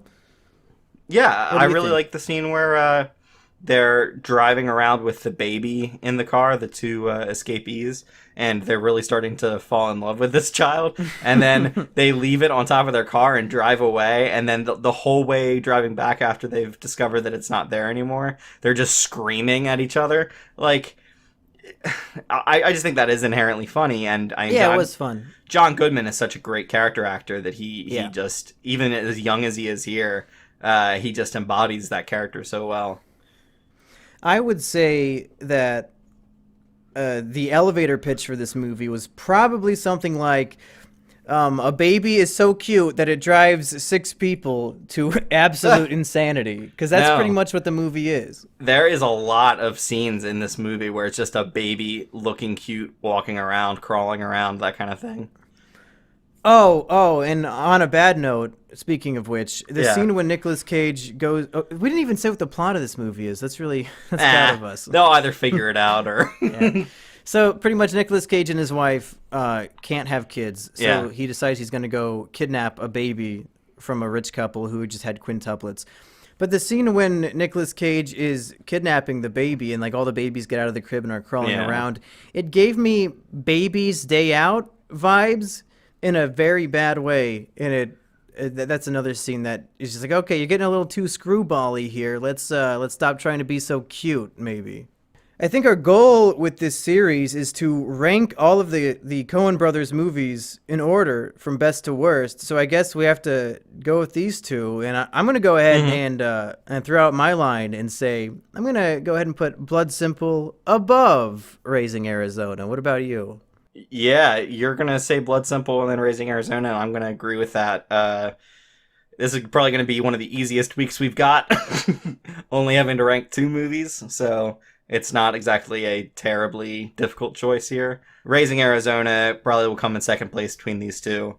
I really liked Blood Simple, and Raising Arizona was just there was a bit of a sophomore slump with the Coen brothers here, but I think they're going to be able to refine their style down, kind of get at more of what I like to see from them. I know not the next movie, but the movie after that, Barton Fink, I quite liked. But before that, we've got Miller's Crossing, so... We'll see what we think of that. Alrighty, well, for Is It Kino, the Kino Brothers edition, I have been Mumkey Jones. And I will always stay Erich. See you. Bye. Hello, everybody, and welcome back to Is It Kino. I am Mumkey Jones. And I am your always here friend, Erich. And yesterday, I saw a little movie I like to call Shit. But it's also known as Boo 2, a Madea Halloween. Now, Erich, my question to you is, yesterday I saw Boo 2. What movie did you see yesterday? No movies. I did not see anything. So, as alone as you felt in the theater, how alone do you feel right now? Nobody knows my pain. I did a poll on a now suspended Twitter account a week ago, asking which movie I should go see, and the overwhelming majority of the 4 options of the 4 films that came out on the same weekend, they voted for Madea, Boo Halloween 2. Mm-hmm. A film which I said, Erich, this is my cross to bear. Don't you dare subjugate yourself to such filth. Go see Blade Runner 2049 before they take it out of theaters. I get to see it again. And so, yeah, we're doing another episode where I see a terrible movie and Erich predicts what happened, and then I confirm and or deny. Yes. These are my favorite episodes. Yeah, they're pretty special. I think this is the 3rd one we've done, in addition to 9/11 and The Mountain Between Us. Yes. But Erich, before we go into your predictions, there are 2 points I want to make. Points that... One of which, okay, let me just put my cards on the table. I've never seen a Madea movie. This is the only Madea movie I've ever seen. I don't know anything about any of the characters, or if there's like a continuous storyline. Wait. Didn't you say you saw a Madea movie at a black barbershop one time? I saw the last 10 minutes of a Madea movie because I accidentally walked into a black barbershop, and then all the eyes in the room were pointed at me, and I thought, okay, it's going to be awfully racist if I leave right now. So I got the worst haircut of my life because he didn't know how to cut white hair. But that's a whole different story. Yeah, and they had a big TV on the wall playing Madea. Yeah. Anyway, so I don't know anything about Madea, but here's my impression from watching this film. Hit it. I think this is modern day blackface, only Tyler Perry is a black man himself. It might be the most racist film series in existence, and it's really sad that Tyler Perry is producing these films because it's just the worst stereotypes about black people and specifically elderly black people played completely for laughs. And here's the thing, Erich, I live in North Carolina. It's a pretty mixed demographic as far as race goes. I see more black people than I really see anybody else when I go out and about. So guess the racial makeup of the theater that I went to. Like when I sat down for Madea, what races of people were sitting around me? What would you guess? Well, I like just my previous expectation would be like 95% black to anything else shares 5% of that total. But I'm thinking that you're going to swerve on me and that the output here is different. Is that right? Yeah, the theater was 50% white people over the age of 60 and 50% those white people's grandkids who were under the age of 10. There were no black people in the audience for this Madea movie. I saw a lot of black people at the theater. I'm guessing they went and saw Jigsaw or something. It was just a theater full of old white people and their grandkids. They brought their fucking grandkids to go see this Madea movie. So that's why I say it's modern day blackface, because it's just these offensive black stereotypes for white people to yuck it up at. I think that the target audience of this is just white people who want to laugh at stereotypes without feeling racist about it because it's being made by Tyler Perry. I was going to go on a rant against Tyler Perry, purposefully dumbing down the black audience and basically saying, you don't need anything other than my shit. Eat the shit. This shit is good for you. I'm terrible. But maybe not. Maybe I underestimated Tyler Perry's intelligence, and maybe he's kind of making money off Whitey going to see these terrible. Well, I don't know, because that black barbershop was playing the movie, so maybe the black audience waits for DVD. But when I went to the theater, it was all white people. Yeah, maybe the black audience stays home. Yeah, they stay home. And the other point I wanted to make, Erich, is that this movie, I mean, it's suffice to say it's terrible. It's just god-awful. It's unfunny. We can go into that later. But it does something that was unbelievable to me, something that I didn't think I would ever see in a movie. Wow. This movie is rated PG-13, and we all know, the MPAA, it's the Motion Picture Association of America, they're the ones who give movies ratings. So, like, they watch the movie, and then they give it a G, a PG-13, or an R rating. And there are a bunch of different rules that movies have to abide by if they want to stay at PG-13. One of which is you can say the word fuck once. Once you say it more than that, it's more than likely going to be rated R, right? Yeah, your movie has to be super tame if you're going to get away with more than one fuck. Yeah. Now, Erich, are you aware of any other restrictions on the types of language you can have in order to keep a PG-13 rating? I'm thinking no, not really. No, I think probably excess of certain swear words might tip you over into R rating, but no, not really. I think there might be like a hard limit, and here's why. You know how on television they'll do a TV edit where it's a very obvious dub to replace bad words with okay words? Find a stranger in the Alps.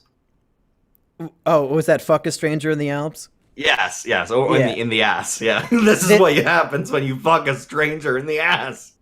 Erich, you're not going to believe me, but the theatrical release of this film is the TV edit. What? Hell no! Oh, hell no! Here's the weird thing, though. So this movie doesn't have any fucks, but they say shit a whole bunch, they say nigga a whole bunch, they say ass, and they say damn. But half the shits are dubbed over, very obviously dubbed over to something else. Half of the dams are dubbed over to be darn. Like, what? So, yeah, it's so weird, and I don't understand why. They'll say... What? they'll say shit like 5 times, and then they'll dub over damn with darn. So I'm thinking that there must be like a hard limit, like you can have 50 cuss words, and they went way over the limit and had to go in and dub over half the lines in the movie. And it's so extremely obvious that I was flabbergasted that I was watching a TV edit in the movie theater. It's crazy to me. Motherfucker. That is insane. Like, do you think maybe they're just like cutting out the middleman and just saying, we'll just make the movie that's going to be on TV now, rather than having to go back into the studio and recut shit? It Holy could be, fuck. and it could also be that when they release it on DVD, they'll say, this is the unrated version that you couldn't see in theaters. God. And then the only change is, you get to hear the word damn 5 more times. Fuck me. That is a really fucking bad sign for a movie. And I'm also thinking that the problem could be Tyler Perry wrote the screenplay, he produced, directed the movie, and then he also starred in it as 3 or 4 different characters. And the script of the movie, I don't think exists as a full script, because the movie is almost entirely Ad-libs. Ad-libs and improvisation of just Tyler Perry spurting out a bunch of jive and black vernacular and all that kind of stuff. Yeah, all the script is just setups. It's just Exactly. Madea goes to here, and then it's basically just whatever Tyler Perry does on the day. That's so what I they think do. when he wrote the script, he had the PG-13 level of cussing in it, and then he was so lazy in the ad-libbing and in the improv that he just kept fucking cussing because he thinks it makes it funnier. And then when the movie's complete, they're like, "Oh man, there's way too many cuss words in here. We gotta dub some shit in." Shit. Like, you are shocking me. My base level of what I thought a quality movie that could pass like certain restrictions to actually get played in the theater, this is shattering all of them. This is like, I just did not expect how terrible this would be. Yeah. Holy shit. So those are the 2 points I wanted to make. So let's go into your predictions of what you think happens in this movie, right. and I will confirm or deny. All right. Prediction number 1. There are at least 5. Oh, hell no. That happens at least 5 times, whether it's somebody reacting to a horror situation and just going, oh, hell no. I'm not going to lie, it's probably at least 30 times. It's back to the ad-libbing thing, because Tyler Perry plays 2 of the elderly black people. He plays Madea and then Medea's brother, and then he also plays himself, and these are like his aunt and uncle. And when he's playing these elderly characters, that's all they do is the man talks about how he's a pimp and he wants to fuck everybody, and Madea just goes, "Ah, hell no, hell!" the whole time. Good lord. That is even more than I thought. Yeah. All right. Erich prediction number 2. Characters in the movie act like an audience member would watching the horror movie. So people would be like, "Don't you go in there, don't you go in there. Oh, she went in there. No, don't do it." Like, characters in the movie act like that. There's in horror situations. There's a lot of scenes with the 4 elderly black people in their car driving to a haunted lake, and they're being attacked by monsters and people in costumes and stuff. And there's a lot of them like, "Oh, don't go out there, don't get out of the car." And then also there's, "Go out, how about you go out and I stay in the car?" And there's a joke like that probably 18 times. Good lord. So this might be colored a little bit by I saw the trailer for this movie in front of Please, something. Erich, not colored. We call them African Americans Ooh, now. ooh. Uh-oh. Oh my god, I'm so sorry. Also, it's right. it's rainstorming outside, so if you guys can hear that, I'm sorry, but maybe it'll add a nice ambiance to this Madea podcast. Yeah. You probably can't hear it, though. All right, Erich prediction number 3. Jump scares. I bet this movie has tons of fucking jump scares.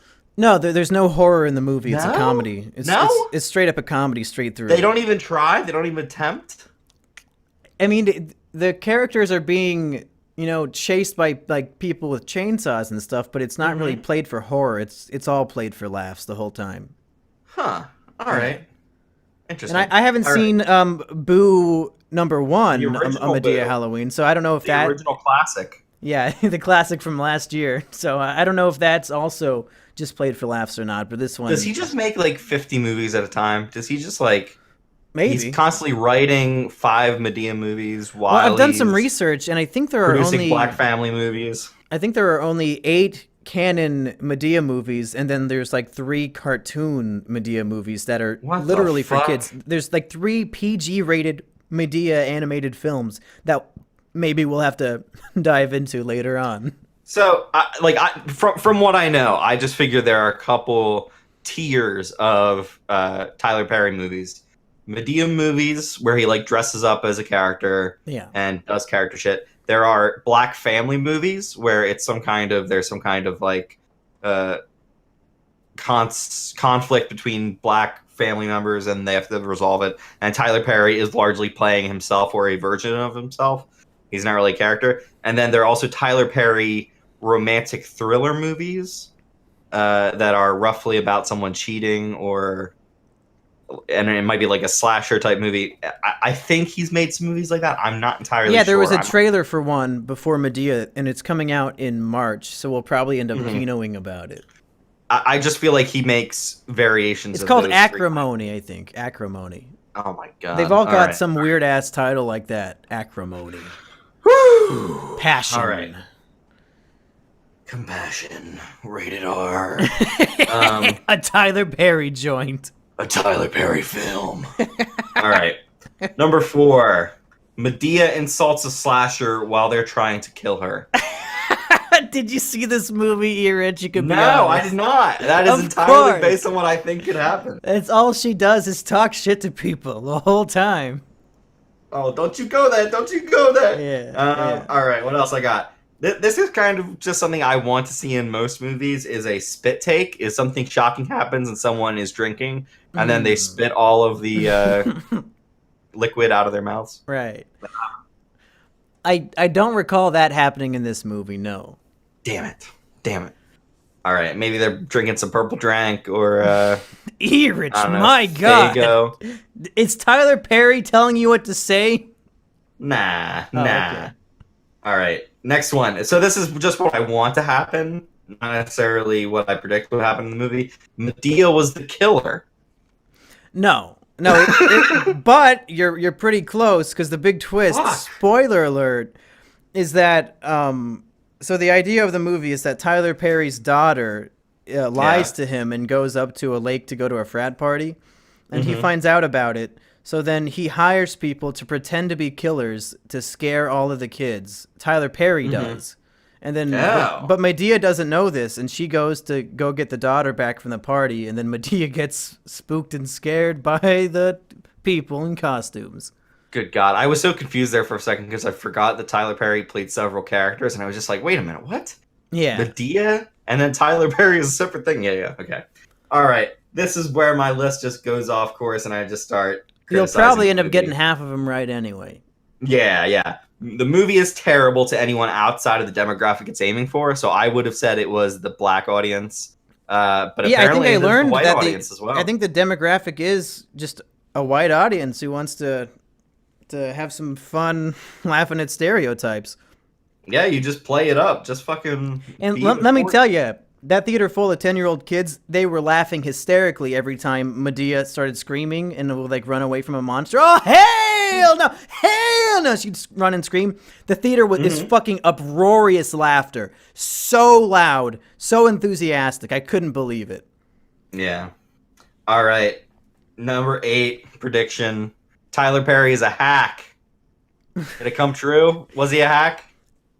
About 40, how is Tyler Perry in the movie? 40, as a performer, as an let entertainer? me say, 40% of the film is Tyler Perry talking to the 2 other Tyler Perrys while they all sit on a couch in the living room. It's just reverse shot of him in different costumes talking to himself in a living room. And the movie's not cinematic in any way. I feel like I was watching a low-budget ABC Family directed-TV film. That's how it's shot, and that's how it looks. And for the most part, that's probably how it's acted, too. So yeah, Tyler Perry's definitely a hack. It was lazy improvisation. It was just lazy jokes. It was lazy everything. Yeah. I think we should talk a little bit about the psychology of Tyler Perry. Is he aware of what he's doing? Does he think that it's quality entertainment? Or is he just kind of... he's just... I've seen very little Tyler Perry. But he's been in good things. He was really good in Gone Girl, for example. Yeah, so I saw him in that. I think he knows what quality looks like, but then he also knows how to make a quick buck. And these Madea movies, I'm guessing, I don't know what the budget was, but I'm guessing they made it in reality for less than $10 million. No, I was gonna say, less than that. He's raking in the big bucks because he produced the movie too. So like all this money is going to him. He's getting a fucking bankroll off this shit. So I think he's just, catering to an audience with the lowest common denominator bullshit stereotype movie he can make. And I mean, he's a smart businessman. He's probably more successful at this point than Adam Sandler. Yeah, I mean, oh my god, this movie was made for $25 million. Yeah, well, was that money on the screen at all? No, because I bet the characters, like the costumes, by the rules of the movie, are just costumes that Tyler Perry bought at a costume store. Like, there's nothing in it that would make it worth that kind of money. I'm thinking Tyler Perry takes $25 million. Takes off maybe $1 million for the movie and pockets $24 million and then makes just a shitload of money on the return after the movie makes money. Well, when you get credit for the three main characters, you get writing credit, directing credit. I mean, all that money, who's getting paid? You. He's making half the movie himself. Yeah, like half the budget went to him. So whatever, who cares? It wouldn't surprise me if Tyler Perry was the camera operator and the best boy and the gaffer. He couldn't have been. He was in every shot. Yeah. All right. So I just get more and more misanthropic as I go along. Section number 9: audiences deserve better than this. Although, no, they fucking don't. They were eating it up. They were laughing their asses off. They want more of this garbage. They were losing their minds in the theater. As Matthew McConaughey says in True Detective Season 1, we get the world we deserve. He's right. This is the world. And then number 10, the pain never ends. It just keeps going. The movie had one opportunity to make me laugh because, like I said, there's nothing constituting a joke. There's no like setup and punchline. It's just, oh, look how wacky Medea's gonna be yelling, oh hell no, and all this stuff. But there's one part that I thought could have been funny, and the joke came to my head, and I was like, okay, the movie's gonna do this, and then I'm gonna laugh, and I'm gonna be so delighted. Towards the end of the movie, they all go to the police station, and Madea is kind of trying to hide her face in the police station because on the wall next to her, there's a wanted poster with her on it for like all the crimes she has committed. And somebody asks her, Madea, why are you hiding? And then the line she says is she's trying to be incognito, but she can't pronounce, the joke is she can't pronounce incognito. So she says, I'm trying to be incognito or some stupid shit. And I was like, okay, that's terrible. The line should have been, I'm trying to be incognegro. That would have been funny because you're a black person trying to hide at the police station. But no, it's just a joke that she can't pronounce anything. She goes, I'm trying to be incognito. Fuck me. See, Tyler Perry should have hired me to help him write the script because incognegro would have actually made me laugh. That was actually good. Yeah. Like, I don't understand. It's just laziness. It's just that they don't want to write anything. They don't want to make anything of quality. They know that people will eat this shit up. And yeah, that's all she wrote. From the first page of the script to the final cut of the film, I'm guessing this took them about 2 months to make. I mean, it's got to. If he's making a couple other movies at the same time, I mean, that's all he has time for is shoot a couple only made this scenes because with me. Yeah, Boo 1 came out almost exactly a year ago, and it was a success. So, like, it's not like he had this idea cooking and waiting. Like, he made this in no time at all, just to cash in again. No, Monkey, this is the realization of a 13-year plan where Tyler Perry has always had Boo 2 just in his mind. Yeah, this was his baby driver. He came up with the car sequence chase 20 years ago, and he finally had the technology to pull it off. No, yeah, he couldn't do it with Boo 1. He had to set a lot of stuff up. It's like the Raid and the Raid 2. He had to make the first one for cheap so he could do his passion project the second time. Yeah, absolutely. This is the year of his career. He has to make this work. Yeah. God. Well, hey, this movie's winning at the box office, isn't it? It's doing great. I'm pretty sure Blade Runner 2049. Did it double its budget in the first weekend? It did not double its budget since it got 35.7 and it was made for 25. So It made more than its budget, certainly, which is good. Everything from now on is basically extra. But yeah, Blade Runner is out of theaters. It is officially a flop. It didn't do well in China. The world is not worth living in. Everything is terrible. No, Madea it's reigns. following the same steps as the first one. That one flopped in theaters too, and now in 15 years, whatever his name is going to drop like 3 different cuts of it. Well, I guess that's true. We have that to look forward to. Yeah, we can do more. We'll see which cut is the best. Monkey, why does your audience hate you? Why would they say? Oh, because they made me watch this movie. They made you watch this movie. I mean, what else was I gonna watch? I could go see Jigsaw. No, I'd rather actually see Madea than Jigsaw. Fuck that. I've never seen any of the Saw movies. Yeah, so. me neither. And then I just know that they're super complicated. Really? Yeah, like there's crazy continuity. Like the 5th one is the first one or some shit.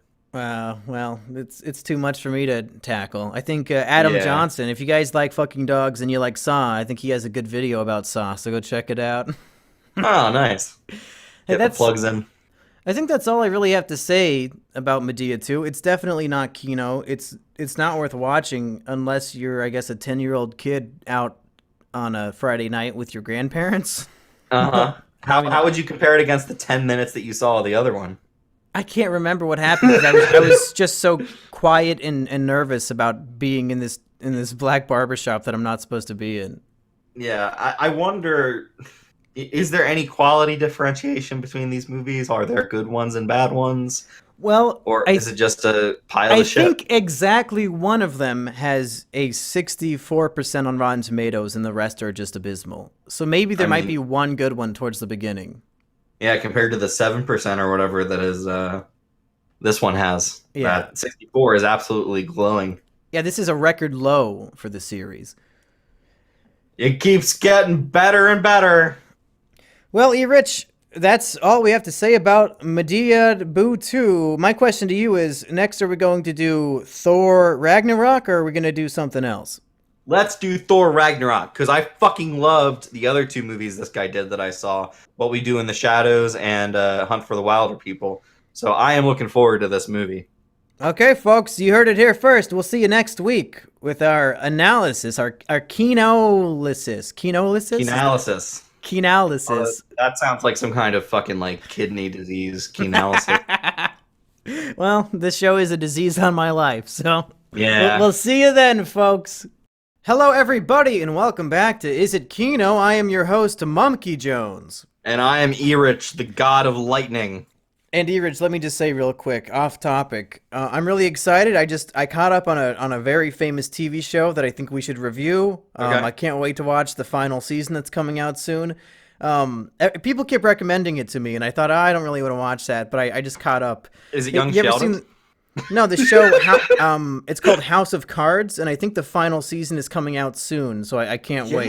Yeah, I can't wait for it too, because Kevin Spacey's just gonna like knock it out of the park in that, right? Yeah, I think this might be the one that gets him his 8th Emmy win. Final season. I can't wait to see what they do with the Frank Underwood character. He's just gonna knock it out of the park. It's gonna be all Frank all the time. Yeah, he's gonna grab us all by the dick with how good his acting is. So, Erich, what movie are we kinoing about today? We are kinoing Thor, the one with Hulk in it. Let me just say this will be the shortest episode of Is It Kino yet, because I can do my entire review very succinctly in 2 sentences. Would you like to hear it? Yeah, hit me. Thor Ragnarok is very funny. In fact, it's too funny. And then Vsauce music starts playing. Do, do, do. I'm going to actually edit in the Vsauce music for the rest of this episode now. Fuck yeah. What do you think, Erich? What do you think of Thor Ragnarok?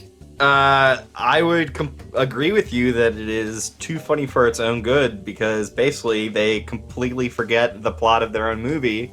Yeah. And, like, it's hilarious to me at the very end of the movie, they're like, wait a minute, the title of this movie is Thor Ragnarok. We need to actually have Ragnarok in here. Yeah, I mean, I feel like this is kind of the nadir of Marvel movies where they've basically thrown away all actual storytelling they've got, and it's basically just 2 hours of Thor cracking jokes and making japes and fucking up, and it's so hard to care about. They wrote themselves into a corner with Age of Ultron, because Thor is in the movie Age of Ultron for about 8 minutes, and his whole plot is that he has a vision of Ragnarok destroying what's the name of Asgard. Yeah. So then the next Thor movie, you gotta do Ragnarok, but we're giving it to Takehiti Wataha. What's his name? Yeah, you got it right first time. Okay, we're giving it to one of the funniest directors on planet Earth. Yeah. Hey, Mr. Hilarious Funny Man, write a great story about this city of people being fucking demolished. And then he's like, I guess I'll throw it in at the end, and then make it a joke itself still. I guess I'll make a joke about how the entire world comes to an end. And that's him, right? He's playing the rock monster, isn't he? Yeah, he's the rock monster. Yeah. So yeah, it sounds like we're on the same page here. I think the story and the plot take a back row seat to the comedy. And these Marvel movies, you're thinking, but Monkey Erich, they're always full of comedy. I think the Marvel movies, for the most part, have done a very good job of balancing, the serious things and then the comedy. This one feels like a full-fledged comedy where they try to squeeze and push every possible bit of comedy into just everything that's happening. Tons of don't get us wrong, it's very funny comedy, consistently funny throughout, but the movie doesn't seem to ever take itself, I guess, seriously. It's just a romp all the way through in ways that other Marvel movies haven't done. It doesn't really tonally fit the rest of the Marvel Cinematic Universe. But as its own standalone comedy movie, I think it's very successful. If the entire movie had been Thor is just somehow transported to that planet and then has to do everything there, I think I would have no goddamn problem with the movie. The problem is you started by talking about, like, shit happens to Odin, all this kind of stuff about Ragnarok comes up, and then they completely drop all of that to go and do other stuff. And at the very end, like, you've got like little inserts of the main villain who's played by Cate Blanchett, and that's another problem I have with Marvel movies is basically the villains are not even two-dimensional; they're one-dimensional cardboard cutouts. And then they basically just say, let's get a great actor or actress in this role, and like it doesn't matter anymore. Like, as long as we have a great actor. This might be the first villain that actually matters, because I think she's coming back to be... Is she? Because the idea of... From what I've heard, because I don't actually read comics because I'm not a fucking loser, evidently the Infinity Wars, or like the Infinity Gauntlet and stuff that Thanos has, he's destroying planets and killing like billions of people because he's in love with death. And I think Cate Blanchett in this movie is going to be the death that he's in love with. So I think she's going to come back and team up with Thanos. Yeah, I'd really like that. The death in the comics is slightly different from the character Hela from the comics, where Hela is the kind of classical Norse mythology. So a lot of things in this movie confuse me because I am at least passably literate when it comes to both Norse mythology nerd! and comic mythology. So in Norse mythology... Nerd! Let me push up my glasses here. Well, actually, Hela is not death, and she's the goddess of death. Got him very... Yeah. Go ahead. Okay, she is the goddess of death, and she is Loki's daughter. So, like... Loki's daughter? What the fuck? Yeah, in this they say, oh, okay, well, she is Thor's older sister, so Thor and Loki's older sister. That confused the hell out of me, because... Get it? Hell. Oh, yeah, I see. Yeah. Very clever. You should write for the next Takehiti Watari movie, because you're so clever and funny. Yeah, very funny. Yeah, so that confused the hell out of me. And then, like, there's shit in this movie about... it's not a spoiler because it's in the fucking trailers. The Hela character... No, let me say, there are no spoilers to be had except for one surprise celebrity cameo. Otherwise, if you've seen the trailers, you've seen the whole movie. There's no secrets. Celebrity characters, although one is not really a celebrity very much, but...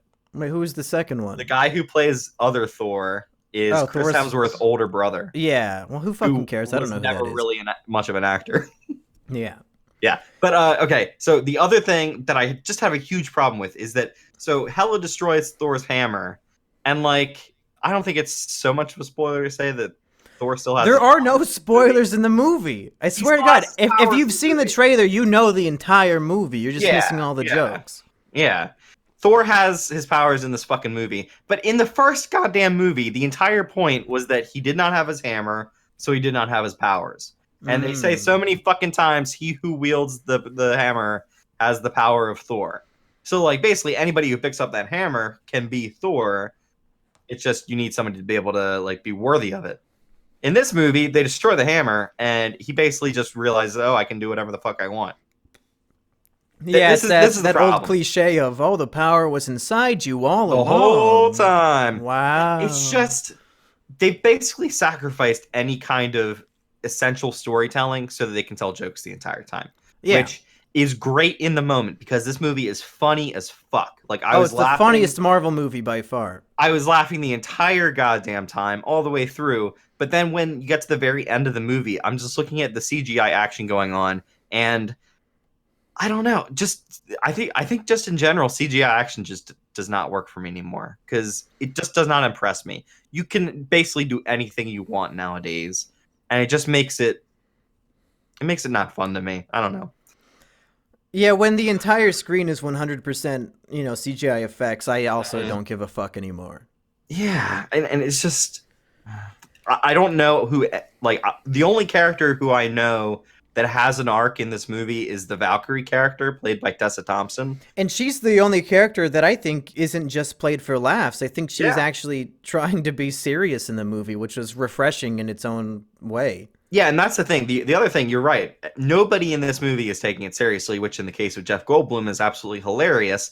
But Thor, who in previous movies was at least somewhat serious, or was probably actually one of the most serious characters, in this movie, they just throw away whatever character he had, and he is just making jokes. It's basically they decided, hey, wait, Chris Hemsworth can tell jokes throughout the character completely. He's just going to be Chris Hemsworth telling jokes.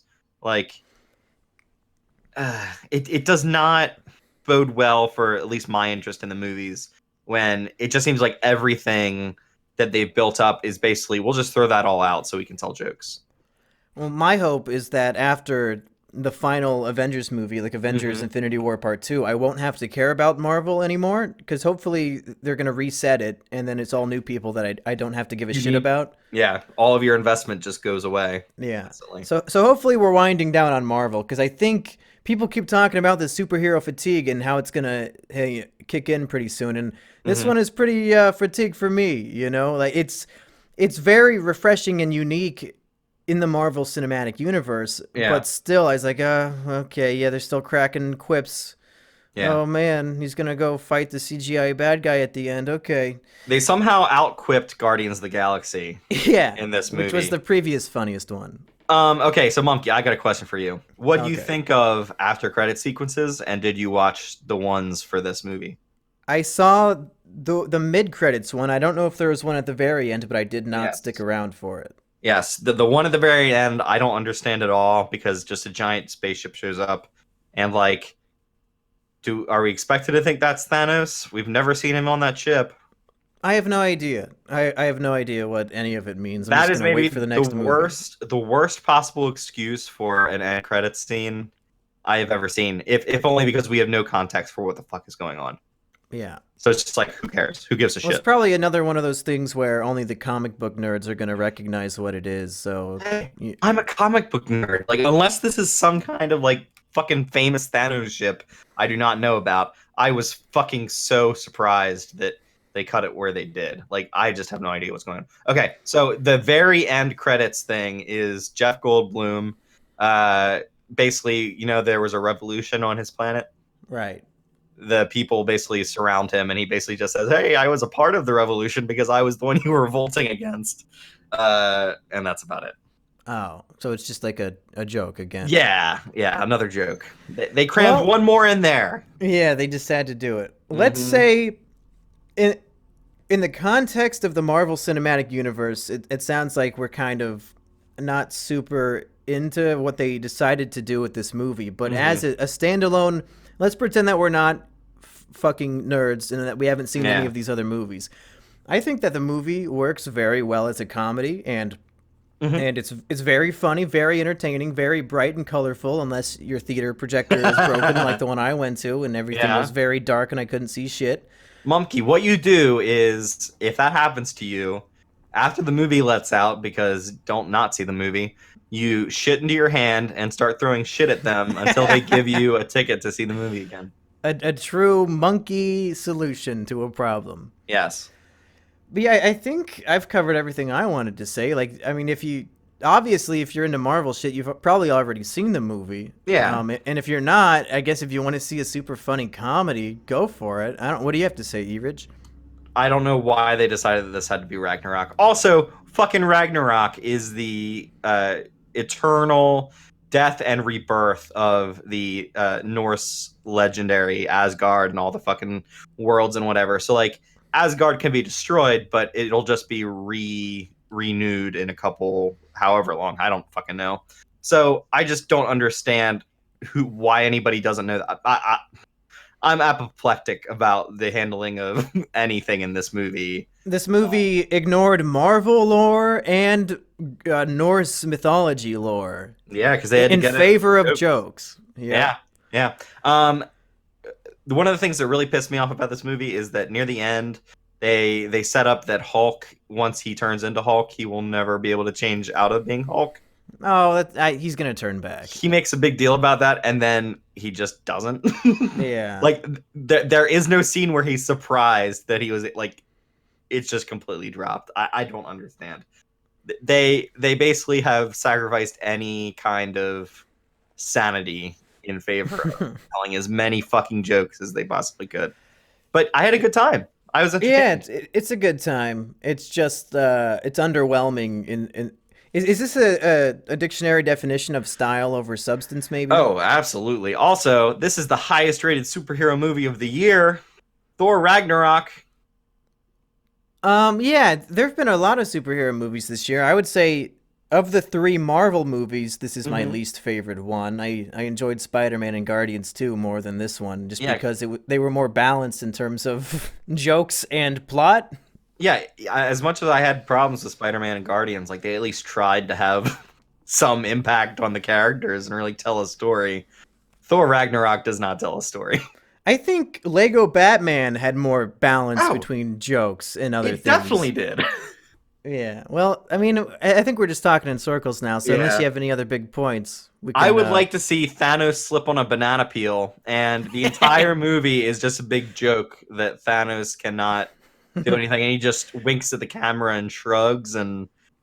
Sorry, guys, I can't do this today. I just woke up, and I haven't had my coffee.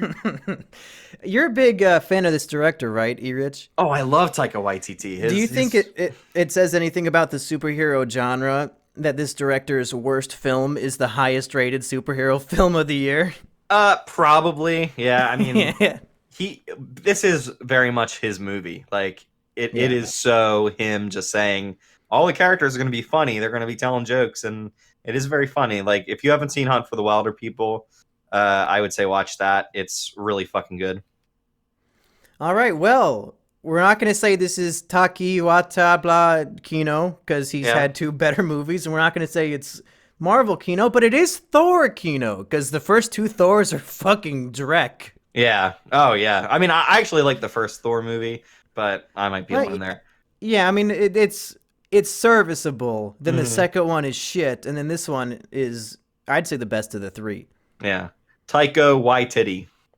Sure. Why titty? Hey, why titty? Why not dicks? Why titties? Okay, well, for Is It Kino, I have been Mumkey Jones. And I am Erich. See you next time. All right. Oh, we got Justice League coming up soon, too, don't we? Yes. That will be interesting as fuck. I hope Ben Affleck doesn't rape me. You know about... That's the other thing, is Ben Affleck. Do you know about Zack Snyder with that? That his daughter committed suicide because his movies are so shit, and then yes, and then the director of Avengers had to come finish the movie for him. Yes, this is going to be fun as fuck because it might be a shambles movie where, like, in one scene it'll be all dark and gritty and serious, and then the next scene it's gonna be a quip fest. Jokes. Oh my Buffy God. the Vampire Slayer is gonna jump in and start quipping at him. I have no idea what the movie's gonna be like.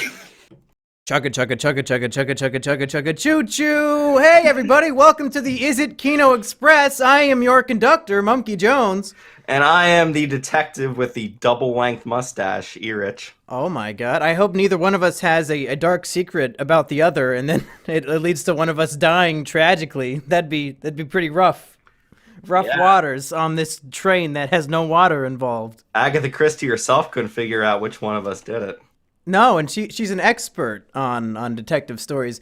Everybody, today we're going to talk about a little movie I like to call Murder on the Orient Express, a film that has one of the most impressive cast collections of great actors that we've seen in recent history. We've got the only reason why The Force Awakens was worthwhile, Miss Cutie Pie herself, Daisy... Judi Dench. No! No, not quite. Daisy Ridley, looking cute as ever in this movie. You've got the guy who played the bad professor in Harry Potter 2 as the lead actor and director of the film. Yeah, whatever his name is. I know him as Gilderoy Lockhart. Yeah, thank you very much. He is great in that movie. You've got Johnny Depp in his first good performance in the last decade. Yeah, probably maybe? just about that. And then who else? Anybody else I would care about? Michelle Pfeiffer is in here as well. Penelope Cruz. Is that Catwoman? Yeah, Catwoman. Yeah. I haven't even seen that movie, and I know that that's her. Yeah. When I thought Halle Berry was Catwoman. Yeah, that she was in the Catwoman movie. Michelle Pfeiffer was Catwoman in Batman Returns. Oh, okay. Yes. Okay. Yeah. So yeah, Willem big Dafoe's star-studded cast. The skies were dark because all the stars were in this movie, as I would say, nobody else. That's my line that I came up with. You made it up. I made it the up. Only one to ever use it. So it's a film adaptation of an Agatha Christie novel, not a play. Mm-hmm. I have a very close connection with one particular Agatha Christie story called The Mousetrap, because I was actually in that play in high school. I played the character Christopher Wren. I was going to say, were you the trap? No, I was. Nope, not quite. Mousetrap. Mousetrap also is the name of my favorite furry porno, by the way. So go check that out after the review. But I have not really read any other Agatha Christie other than that one play that I was in. But after seeing this movie, I think I understand how Agatha Christie tells a murder mystery. She has very specific things she likes to do, and she likes to subvert expectations in major ways. But Erich, what did you think of Murder on the Orient Express? I thought it was fine. I think with all actual revealing the truth to everyone, I should admit that I fell asleep during part of the movie. I think it was only a couple minutes, though I can't entirely be sure. It was when Poirot was interviewing people in the very beginning, when he started to talk to people after the murder happens. But yeah, I mean, it's fine. It does what it needs to do. It's a decent enough mystery. I do like the solution to the mystery, because they kind of throw a couple curveballs at you, and I wasn't quite sure about what I thought the solution was. But yeah, I mean, the most of the movie lands on Kenneth Branagh's shoulders, or in this case, his double wide mustache, and he does a good job of carrying that investigatory part of the movie. It's well shot. It's just a decent movie overall. I guess a lot of the supporting characters, most of them just didn't have enough time to really make much of a mark. There's just too many characters here, I think. So is our Rotten Tomatoes blurb going to be pretty good if you're looking for a nap? Raves, Erich McCoy. What's your last name canonically on this show? Erich McCoy, is that it? Yeah, McCoy probably. The real Erich McCoy. Yeah. Yeah, I'll agree. I think that, you know, you get this great cast of characters, but when you're staying so true to the source material, and the source material doesn't really flesh out any characters other than, you know, the one-dimensional, you know, like, oh, this one is the count and this one is the princess. Like, they sort of stay in that role, except for a few exceptions, which which is pretty important to the story later on. But and also we forgot William Dafoe. This is the best movie William Dafoe was in this year by far. What was the other one he was in? Death Note. Oh, fuck! Yeah. See, you keep bringing up these things like the Dark Tower and Death Note that I've tried to scrub from my memory completely. I'm so sorry. Ugh. Fuck. What did you think? What did you think of Daisy Ridley in this movie? I mean, everybody just did fine. Like it's hard. Nothing against Agatha Christie, but maybe not all of her things should be converted into massive theatrical films like this because it's there's only so much you can do when you have like 20 lines in a movie because you're one of 13 characters in a huge cast and all of your lines are just like answering a detective's questions. There's not a whole lot to work with, especially when you're confined to just being like in a train the whole movie. There's not a whole lot they can do. I thought Daisy Ridley looked cute. That's all I cared about. Oh, certainly. Yeah, I think at the beginning I wasn't quite sold on her. Like I've only really seen her as Rey in Force Awakens. I know that she was the narrator for a movie called The Eagle Huntress or something. Never heard of that.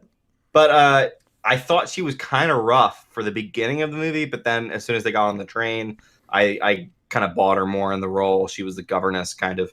But I feel like in this movie, with this cast, there should just be more standout, whether it's standout performance or standout costuming or like, it's all just decent. It isn't like, I would never call it bad. I would never call it boring, even though I did fall asleep. That's more on me than the movie. That's on the movie you. is perfectly fine. But yeah, I just kind of wish there was something more to grab me about the movie. I don't know. I think that the problem is that they were staying so true to the source material. And Agatha Christie, she's kind of like the Beatles, where she really innovated this genre and inspired future people to come. But then we're so used to all the people who were inspired by her and grew from this type of thing that like we're just used to the the modern day exciting version of these stories. And so when it'd be like if they made a straight up adaptation of a Shakespeare movie without changing much, you're probably also going to fall asleep if you're a modern day audience member. That's also the problem with these kind of like prototypical stories where when they first broke the ground, it was incredible and amazing, but you can only get used to something so many times before it just kind of becomes background radiation for the most part. The same thing kind of happened to John Carter, which flopped big time at the box office. I thought it was a decent enough movie, but it's been borrowed so many times from like Star Wars and all kinds of science fiction stuff since then. So since that's kind of the first thing, it's just not as impressive. So I mean, I don't want to say that Agatha Christie is terrible or the story is bad. It's just that I just felt like it was a pretty straightforward adaptation of what I assumed the work was, other than the twist at the very end, which I kind of had caught on to at some point. And I guess we'll talk about it a little bit because that feels like the big event of the movie is figuring out who did it. We're going to jump into spoilers soon, but real quick, I have a few points I want to make in case people don't want to get spoiled from this movie. Yeah. I will say that there's one point towards the climax of the film where I went in my mind from thinking, because I had no familiarity with the story, so I didn't know where it was going. But I went from thinking, wow, this was the shittiest fucking mystery I've ever seen, to, oh, wow, that was actually pretty clever. All in the course of like 10 minutes. So, at one point I was thinking, this is kind of dog shit, wasn't it? But then there's a big twist, and I'm like, okay, yeah, you know what, movie, that was worth it. It was worth it just for that. I wish it could have been maybe delivered in a way that wasn't so frustrating at times, where it's like, okay, there's too many fucking coincidences here. This is the shittiest writing. But then it pays off and it's worth it, and it's actually much more clever than my monkey brain thought as I was watching it. You start to think, why the fuck are all these people on this train? What the fuck? But then the movie actually gives reason. It makes sense. Yeah. So, recommendations. Would you recommend this movie to anybody, and why? I think it's a really conditional recommendation from me. If you're into this kind of murder mystery thing, you like I think if you're a really big fan of any of the cast members here, you'll probably see what they're doing. If you're a big fan of Kenneth Branagh, yeah, you're gonna love it because he's in most of this movie. But he's I the mean, driving force of the movie, and he's the standout star mostly because he's like the only main real character. He's the one who goes through the biggest change of anybody. Exactly, he's the only real like driving force in the movie. He has a real paradigm shift over the course of the film, whereas everybody else sort of stays the same. Stays the same, yeah. And so, yeah, I'd say if you're into this kind of thing, yeah, go for it. If you're not in for not much action and like very light comedy, I'd say don't see this then. I mean, I'm not going to use myself and say that I fell asleep. I blame the recliner seats in the theater more than anything. But yeah, I think people will like this, but it's much more in the style of older movies, and it's not like mile-a-minute action or thrills or anything. It is decent, though. It does what it sets out to do. Yeah, I'll say I'm not disappointed that I saw it, but I can't give a raving recommendation. I can't in good conscience tell anybody to go out and see it instead of seeing something else. Like if you catch it on Netflix one day in 3 years, you know, it might be okay to watch. Like even with Movie Pass, it might not even be worth your time. Maybe just like read the novel instead. Sure. Yeah, that's the original thing. It's really weird because I was really excited to actually see this movie from the trailers. I thought the trailers did a decent job of selling the mystery. And then when I got into the movie and I was watching the movie, I was just like, I just don't give a shit. Like, until the very end when the twist came, I was just kind of like, who fucking cares that what's-his-face died? I won't say who dies because that's kind of, I guess, part of it. And if you're a big Johnny Depp fan and you want to see him not be total dog shit, also maybe check this one out. But I think that's all we have to say for non-spoilers. So unless you have anything else to throw in real quick.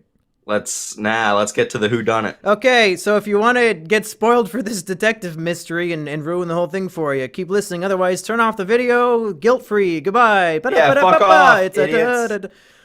Okay, Rich, what do you want to say about the spoilers? I really liked the ending. I liked how they played everything. I didn't quite understand what was going on because at first I thought the black man was the dude who did it, and I was just like, that's really not satisfying at all. When he had the gun on Poirot, and that's when I sort of lost my mind watching the movie because the black guy says that it was him and Daisy Ridley, and he shoots at and attacks Poirot. Is that the name of the detective, Poirot? Yeah, Hercule Poirot. So you're like, okay, I guess it was him. That was shitty. But then all of a sudden, Poirot's walking off the train, and all of the cast is sitting in a line together, like the Last Supper, and the black guy and Daisy are there, and I'm thinking, did I imagine that? Was that a fucking dream sequence? Why is the black guy, who just tried to murder Poirot and admitted to the murder, why is he sitting with everybody else? What the fuck? I feel like there was a scene that I missed or something. Yeah, I was gonna say, didn't we just establish that they did it? Like, am I going insane? Why does he have them all lined up when we know he's the one who did it? Yeah. And even knowing, you know, in the big twist, of course, is that everybody on the train did it. Like this is all a big plan. But even knowing that, what the fuck? Why did the black guy get released and get to go sit with everybody else? Yeah, I don't know. What? Like, there seems to have been no continuity between that thing where he just fucking shot Hercule Poirot, and he apparently just got to leave. Like, there was no fight, there was no conflict there. He just left, and then somehow he was able to get everybody to line up in that table. I don't know exactly what happened there, but that's when I really started to like the movie. That was one of those things where it made me actively hate the movie because it made me feel like there were holes in my brain, that there was inconsistency happening on the screen, that, and even knowing the plot twists, I still kind of am frustrated that they did that.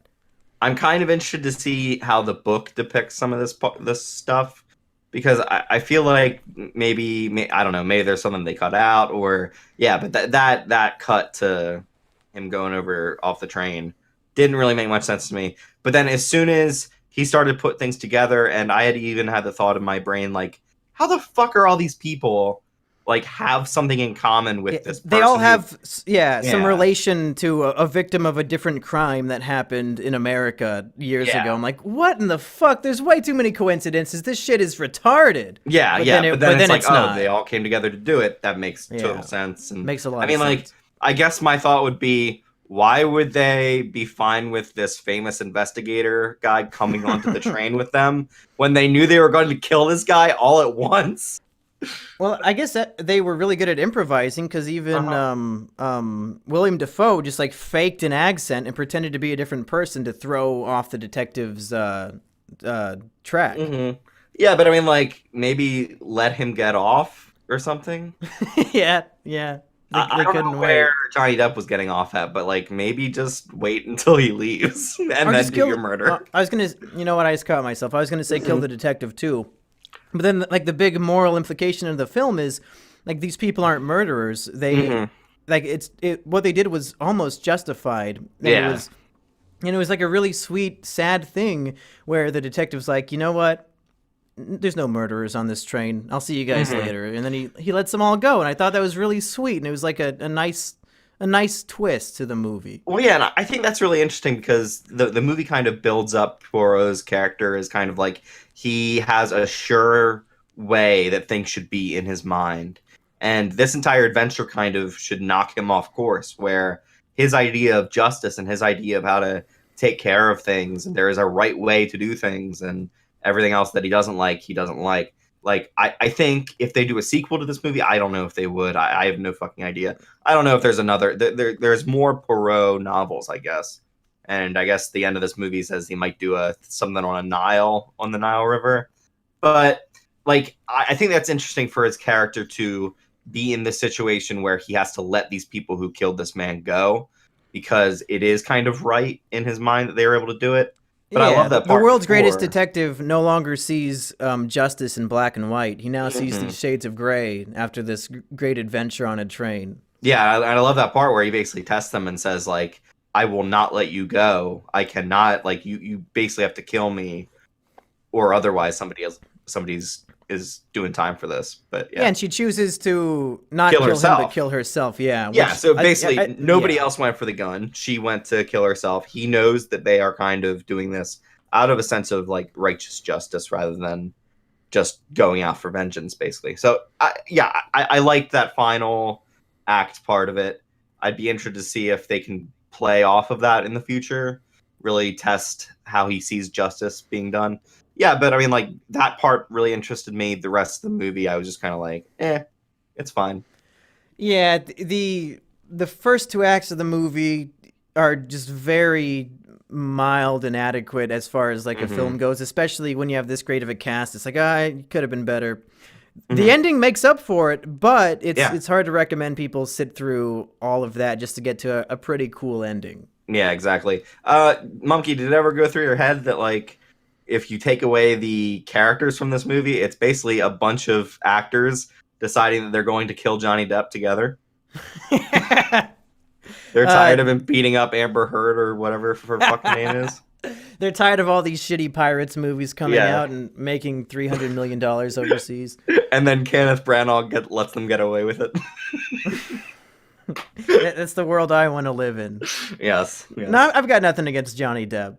He's whatever. I think I'm basically done with Johnny Depp. I don't know what he's at. Like, he was fine in this role. This is probably the first thing he's been actually decent in quite a while. It pissed me off when they pulled off what's his face's.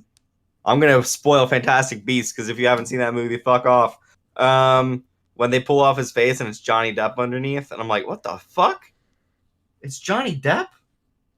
I have no idea what that is because I'm not going to see it, so I don't even care. But yeah, all right. Is Johnny Depp being in that movie a bad thing? What's that? It was a shock. It was one of those polyjuice potion things. Oh, shit. Okay. Yeah, all of a sudden Johnny Depp is the villain. Well, hey, anything else we want to say about Murder on the Orient Express, or should we say goodbye? Nah, I think we should fuck off and take the Orient Express somewhere else. Well, folks, if you want to hear us review the season and possible series finale of Nathan For You, tune in tomorrow because we're gonna record that next, and I think we're gonna have a lot more to say about that wonderful documentary television film than we had to say about this one. For Is It Kino, I have been Mumkey Jones. And I've been Erich. Hello, everybody, and welcome to Is It Kino? I am Mumkey Jones. I'm not a stalker or anything. Erich here. You think I look like a stalker? Stalker? We're talking about a very special movie, a made-for-TV documentary, the series or season Impossible series finale of one of our favorite TV shows, possibly of all time. Nathan, for you, last Thursday they dropped their big 2-hour finale called Finding Francis. It took a pretty different direction from the rest of the series, and it was so special that we wanted to do a full Kino episode about it. Yeah, this is a feature-length episode. We figured we could spare a Kino for it. There's a lot to talk about. First of all, I would say this is a great culmination of everything that Nathan For You has been thus far, but also, if you haven't seen any Nathan For You, which you should, but also it stands on its own as its own documentary, very intriguing, interesting, I dare say deep film about, growing old and regret and loneliness and what it means to chase your dreams in favor of finding love. There's so much going on here in what is portrayed as just like a silly comedy bit. And it's so interesting and emotionally intriguing to me. But what do you think about Finding Francis? I absolutely adored this. It is basically, you're right, it is the culmination of 4 whole seasons of this show, but it's so weird because it's kind of its own thing since it's in a longer format than the normal show is. It is focusing on just one person for the most part rather than talking to different businesses or whatever. And I think that in this 1.5-hour long documentary, Nathan Fielder actually shows that he can make serious while also with a slight comedic bent, but all of the comedy basically stems from people and the way people interact with one another. He can be a serious kind of filmmaker in a way, and I kind of would hope that instead of more Nathan For You, he goes around and makes these more long-form documentaries with a very kind of comedic bent. Yeah, I like the idea of... Because the premise of Nathan For You is each episode he finds a struggling business and tries to help it with wacky ideas. But if he did a new thing where he finds people who have like a big regret or like a problem in their life and he tries to help them, I think that's the natural and preferred evolution of what he started here. But Erich, what is the premise of Finding Francis for those who don't know? What is the story here? All right, so back when Nathan For You was going, I think this was the 2nd season of the show. I think so. Nathan did this stunt where he was going into a store telling people that he was going. This is the right thing. I'm talking about the right thing, right? Yeah, they were making a fake Johnny Depp movie at a store. Yeah. So he's basically saying if people come in and buy something on camera, it will be a part of this movie that he's making. It was a fake movie entirely. Made to... It was just to trick idiots in Hollywood to buy souvenirs at a souvenir shop because they think that they're going to be extras in a Johnny Depp movie. Yes, and as part of that, he thinks he needs more celebrities than Johnny Depp, so he hires this man who says that he's a Bill Gates impersonator, but all he seems to be able to do is look like Bill Gates slightly and nothing else. He knows nothing about Bill Gates. He says like the most generic shit. When we were starting in the 80s, the computers, Microsoft computers, were huge. They were the size of a room. That's basically all he knows. Like, right. This is the laziest Bill Gates impersonator. Which is hilarious on the show. It's great. Yes. So I went to a live Nathan For You event where I got to see the first episode of the 4th season or something. And during that event, he played for us the DVD commentary where they got this guy back to talk about the episode. And during this commentary, it's the funniest fucking thing, because during the commentary, he doesn't seem to be watching the episode at all. He's basically doing his own thing throughout the whole thing. He takes a call from AT&T or something, and he's trying to cancel his contract or something. But then he keeps talking about that he should have married this woman, that he has this regret that he never pursued this woman that he's in love with, and he just kept bringing it up. And in this special that they did, he apparently kept coming back to their offices and kept talking about this woman. Yeah, well, it's lonely old people. Like, I was just at Target today, and the poor lady at the register that I was waiting in line for, had this old lady customer who just wouldn't stop talking to her because these old people, like if you give them eye contact, they just want to talk for half an hour. Yeah. It happened to me all the time when I was working at the hardware store. Mm-hmm. And I think that this 80-year-old fake Bill Gates impersonator, who has never been married, like he got a little bit of attention from this crew of a TV show, and now he keeps showing up to the office with gifts because he has nothing else to do, and it's really sad. And he also memorizes Arkansas sports team statistics and stuff. There's a great scene in this episode where they're trying to get a hypnotherapist or whatever to dredge up contact details for the woman.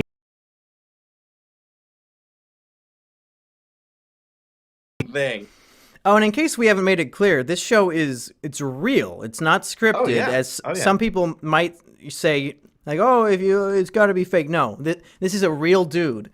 And it's very important that you keep that in mind as you watch this or as you listen to us talk about it. Mm-hmm. And what's interesting, at the live event, Nathan Fielder was asked a question about basically what is your relationship with the people that you find that you're able to convince to do some of the crazy shit you do. And basically he said they end up going through a lot of different businesses, asking them if they can be on camera for stuff. And you end up with the weirdest people usually who are willing to do that shit. That makes sense to me. Yeah, and you see that oftentimes in the show. So basically, he was, by pure happenstance, able to meet up with this Bill Gates impersonator guy. And who also happens to be named Bill. Yes. And so let's get into some of the, I guess, deeper emotional beats of this thing, because it is. We haven't even established the premise yet. Okay. So the idea is that Bill keeps showing up to the office and he keeps complaining about this woman who he dated in his 20s, so over 50 years ago, and like how he regrets so much that that he didn't marry her, and they were like so much in love, and like his mom didn't like her and stuff. Mm-hmm. And he keeps talking about this, and Nathan thinks, you know what? This show has a lot of resources, and Comedy Central is paying us so much money.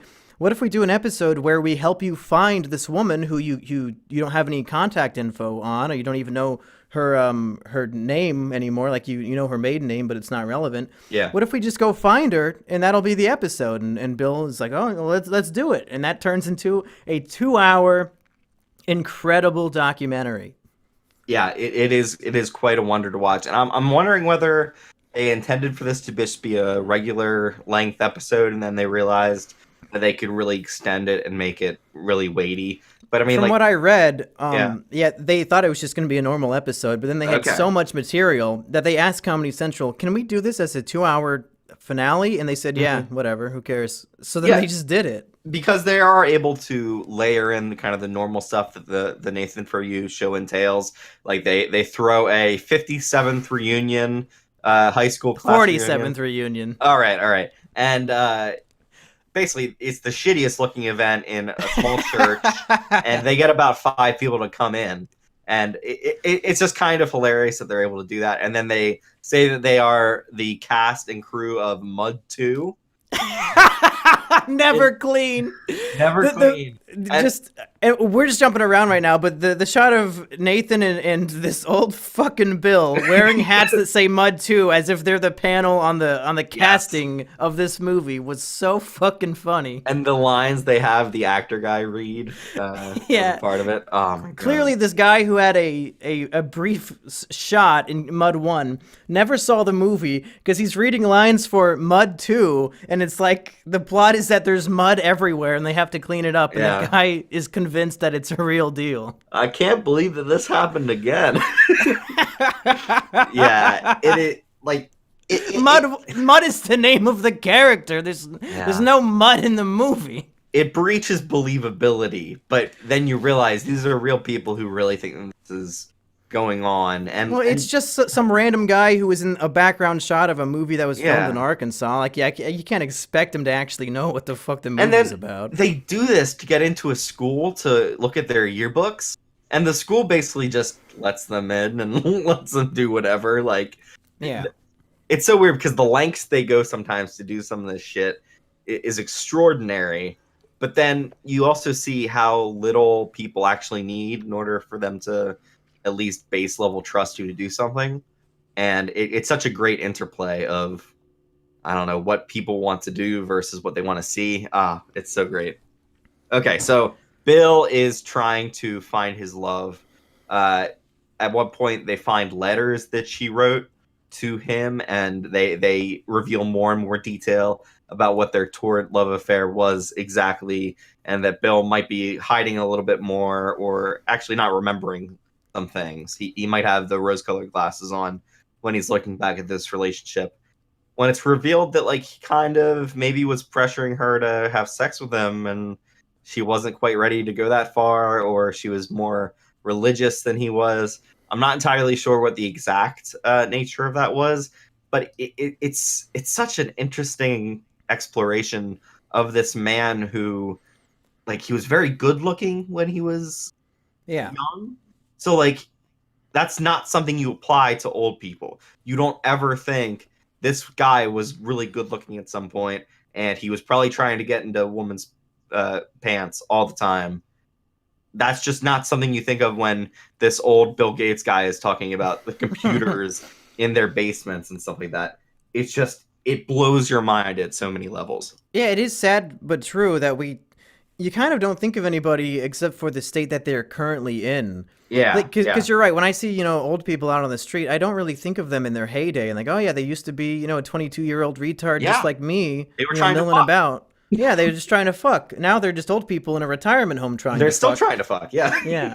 It's a weird disconnect of like, oh yeah, I guess that is a fully fledged human being with like a long history. But like, yeah, I just see an old person. Maybe I'm a sociopath, but yeah, it's interesting to unpeel the layers of a human being and realize that there's so much more than they currently appear to be. It's much harder to look at everyone as their own kind of individual person. It's so much easier to just look at somebody and say, old person, old person, old person. Yeah. Like, basically, they're already dead to you. But I mean, what this documentary does is it unveils the inner life of someone who did not have the shot at life they wish they had. Basically, he went to Hollywood, I guess, to try to be an actor or a singer, and they don't really go into that part of his life a whole lot. I guess he just never got anywhere for the most part. But he had only been Bill Gates impersonating for like 3 years. 3 years? Yeah. Like, what was he doing in the last 50 years? They don't really evidently. talk about that a lot. Yeah, I think the tragedy of the documentary is that he's in his mid-20s and he has the love of his life, and he decides to leave her in Arkansas to go pursue a career in Hollywood, and the career didn't really take off, and he didn't achieve his dreams, and now he's a man in his 80s who has never been married and is just so full of regret and remorse that he didn't marry this woman. And now he's dead set on finding her and getting married to her, even though they're both in their fucking 80s now. Yeah. And he's such a bizarre guy, because like we just know him from a season 2 episode where he showed up and did a really shitty Bill Gates impersonation, and it was hilarious. And like, yeah, it's like, we see an old person as an old person. We see this guy as just, oh yeah, he's the funny Bill Gates impersonator on episode 3 of season 2, Nathan For You. Yeah. But this documentary takes one of these weird people from the show, and they're like an onion, and we're just fucking peeling back all these layers and seeing how, complex and weird and sad and kind of deranged, everyday human beings are. Yeah. And just all this stuff. When they're at the retirement, or no, they're at the fake 47-year anniversary reunion. Yeah, there's just like, they don't even play it for laughs. There's all these really sad shots of like the old people talking, and they say, "Oh yeah, did you hear about Hank Williams? Oh yeah, I heard he passed. Oh yeah, what about Shelley? Is she coming on? No, she's dead too." Like, that's the reality for these people now. Like all the people that they were friends with in high school are now dead. Yeah, it's so fucked. And like, we don't even know if the woman Bill is in love with is dead either. That's one of the other big worries in the movie. It's a possibility. Yeah. Oh, there's so much going on, and then we haven't even gotten into the B plot that unfolds. That is just so meta that it's going to be difficult to convey. It is also the ultimate kind of culmination finale for Nathan For You. Yeah, exactly, of everything that Nathan as his, and I'd say it's more of a character that he's putting on than anything. But he said that it's based on a previous version of him, like how he was really awkward when he was younger. Yeah, so basically a culmination of a Nathan Fielder and his kind of journey throughout these seasons of the show, where he has had a somewhat relationship before. There's somebody on a fucking motorcycle circling my goddamn house. I don't know if I owe a gang money or what. Fuck off, Hell's Angels. Yeah, I fuck paid my off. dues. Just like that episode of South Park, just yell fags. That'll work.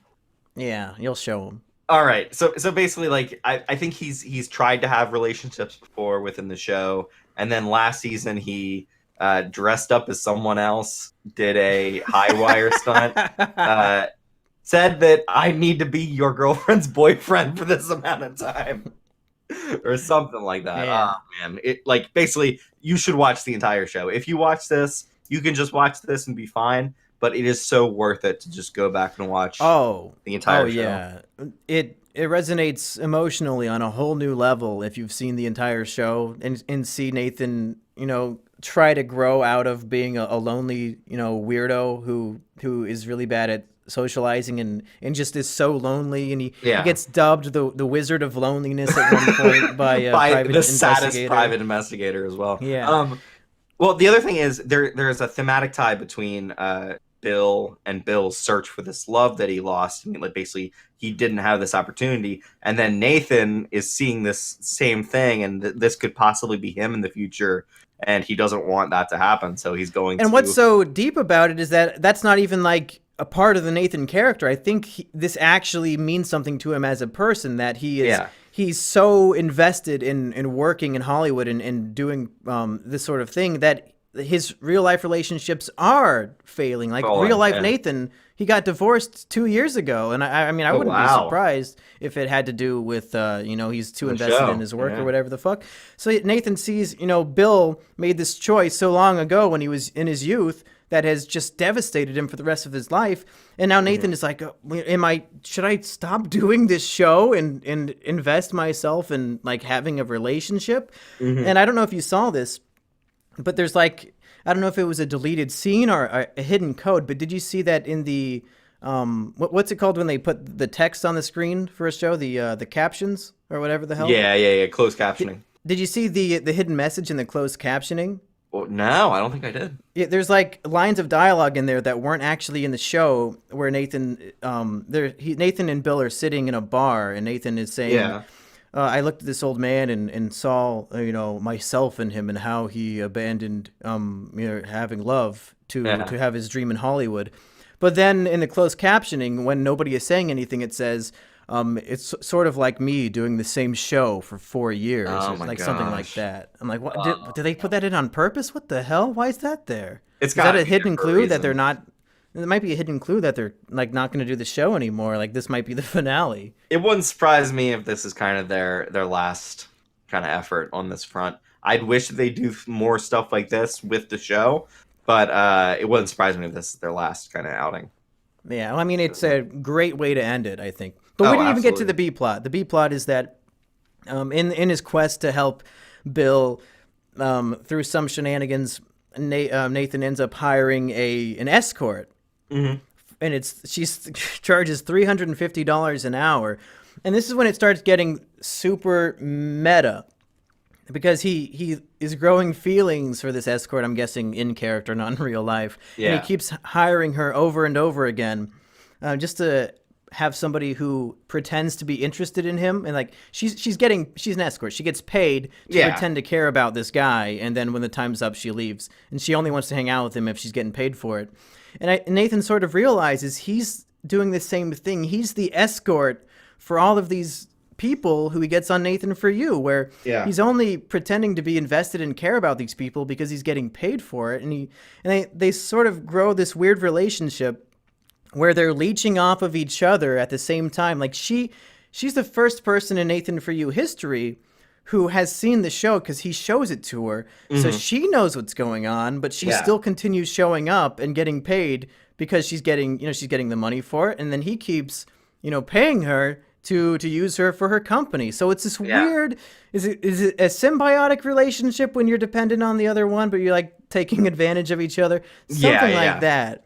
And it's a very meta narrative of Nathan realizing that he is just like this escort and is just sort of using people to get paid. I do think there is an element of chicken to this, where they're both kind of seeing if the other one will push it forward more than is entirely appropriate, or it kind of is their want in the situation. Where if Nathan had said, "Let's have sex," or like, I mean, she can't. I don't know. This is going to sound weird. She can't say no because she's kind of hired for that very purpose. But they're on camera. It's not that she can't say no, but she wouldn't say no. No, exactly. And I mean, like, they're on camera, so it's entirely based on she knows that she's on the show. He knows he's on the show. They're both kind of behind these facades of, like, a career. So it's an entirely interesting proposition to watch this. And he is doing the most chaste, just plain kisses. Like, no tongue, nothing interesting going on there. Just kiss. Like, it is funny as fuck. And I almost had to turn it off in that scene where they're just kissing for like a full minute. I was like, oh, Nathan, why'd you include this? I can't stand to watch it. It's so fucking awkward. You're so bad at kissing. What are you doing? What is hilarious to me is that from a post-production angle, you are basically watching something, whatever you're making, you're watching that endlessly. You're editing it, you're figuring out what to do. He has to, if he is involved in the editing, or actually anyone, because anyone would be embarrassed by whatever the fuck he's doing. Whoever was watching that, it must have been pure pain to watch that again and again. Oh, yeah. Wondering what to edit out, what to keep in. Like, who fucking knows how much footage there was of him in this escort. It's fucking great. Holy shit. Okay, so should we dive into the resolution of this documentary, of this great quest? Can we talk about the play they put on first, though? Sure, go. That's kind of fucked too, because they do a bit of role play where Bill pretends to be himself and how he's going to interact when he finally finds this woman he's looking for. Yeah. And then they switch it up and have him pretend to be her, and it's so like it's just sad. Yes. Like, the play part was maybe my favorite part of the entire episode. It reminds me of a documentary. It's a very sad, very awful experience to watch this, but it's called The Look of Silence. Or wait, it's either that or The Act of Killing. They're both about the same thing. It's basically this guy goes to the Philippines, and then he has these people who committed genocide basically reenact them committing genocide. And while I was watching this Nathan For You thing, all I could think of was, he's basically having them put on and pretend to be something that he's wanted to do all his life, and you see bits of himself leaking out into, like, he knows he's being filmed, he knows he's on camera, but he's like going at this woman's leg to like feel her up and stuff like that. Like, you see these things leak out, and then when the role play part gets switched and he has to be her, he's all of a sudden like poking at and negotiating what it's like for her to have him come into her life again after all these years and after cheating on her and all of that stuff. And it's such a great, just, you can see all of these things on these characters' faces, or these people's faces, actually. Yeah. And then the weirdest thing is this actress in this situation where she has no fucking idea, this Bill Gates impersonator guy. But yeah, and then the husband comes into the equation, and he really wants to beat up the husband. Yeah, because they eventually find the woman on Facebook after finding the tombstone of her parents. Yeah, and it's devastating to watch as they go to her Facebook page, and he's like, oh yeah, that's her, that's got to be her. Mm-hmm. And then it sees that she's married and that the husband is still alive. And he's so angry. He is so angry that she's married. Because he's. And it makes complete sense to me that you've been sitting here for 50 years of your life. Like, I'm not even half that old. He's lived such a long life of just stewing in guilt and regret for how he treated this girl who he is so in love with. And he keeps saying over and over, she said that she's going to love me to her grave. She'll love me to my grave. That's what she said. That she has to love me forever. And it's obsession. It's just the point of obsession and self-hatred for what he did. And he wants to make it right and to fulfill his life's fucking dream of marrying this woman. And he finds out, oh yeah, she's married. Yeah. Well, and it just goes to pure rage. And he says, "You know what? I'm gonna have her leave him for me." When they're acting it out, he walks in and he. There's a really funny part where he's yelling at the actor playing the husband, saying like she's gonna be my wife. Don't you speak English? Yeah. The levels of delusion at play that he has kind of talked himself into thinking that she would realistically leave her husband and come back to him, and so but that's the realistic result of 50 years of pent up obsession.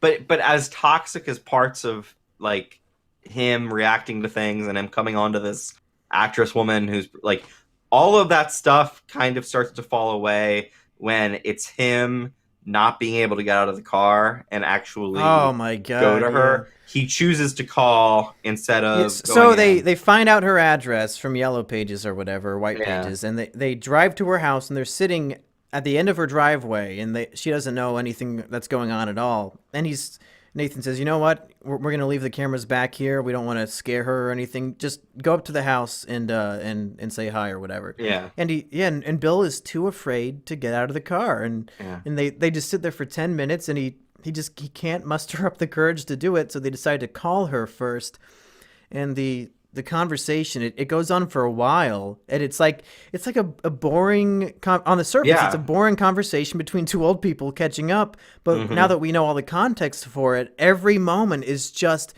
so heartbreaking to watch. And Nathan, Bill is so weird because he won't say who he is, and he keeps he expects her to be as obsessed with him as he is with her. So he expects her to remember what his voice sounds like 50 years later, as if his voice didn't change. And Nathan is just begging him, just tell her who you are. What are you doing? Just tell her who you are.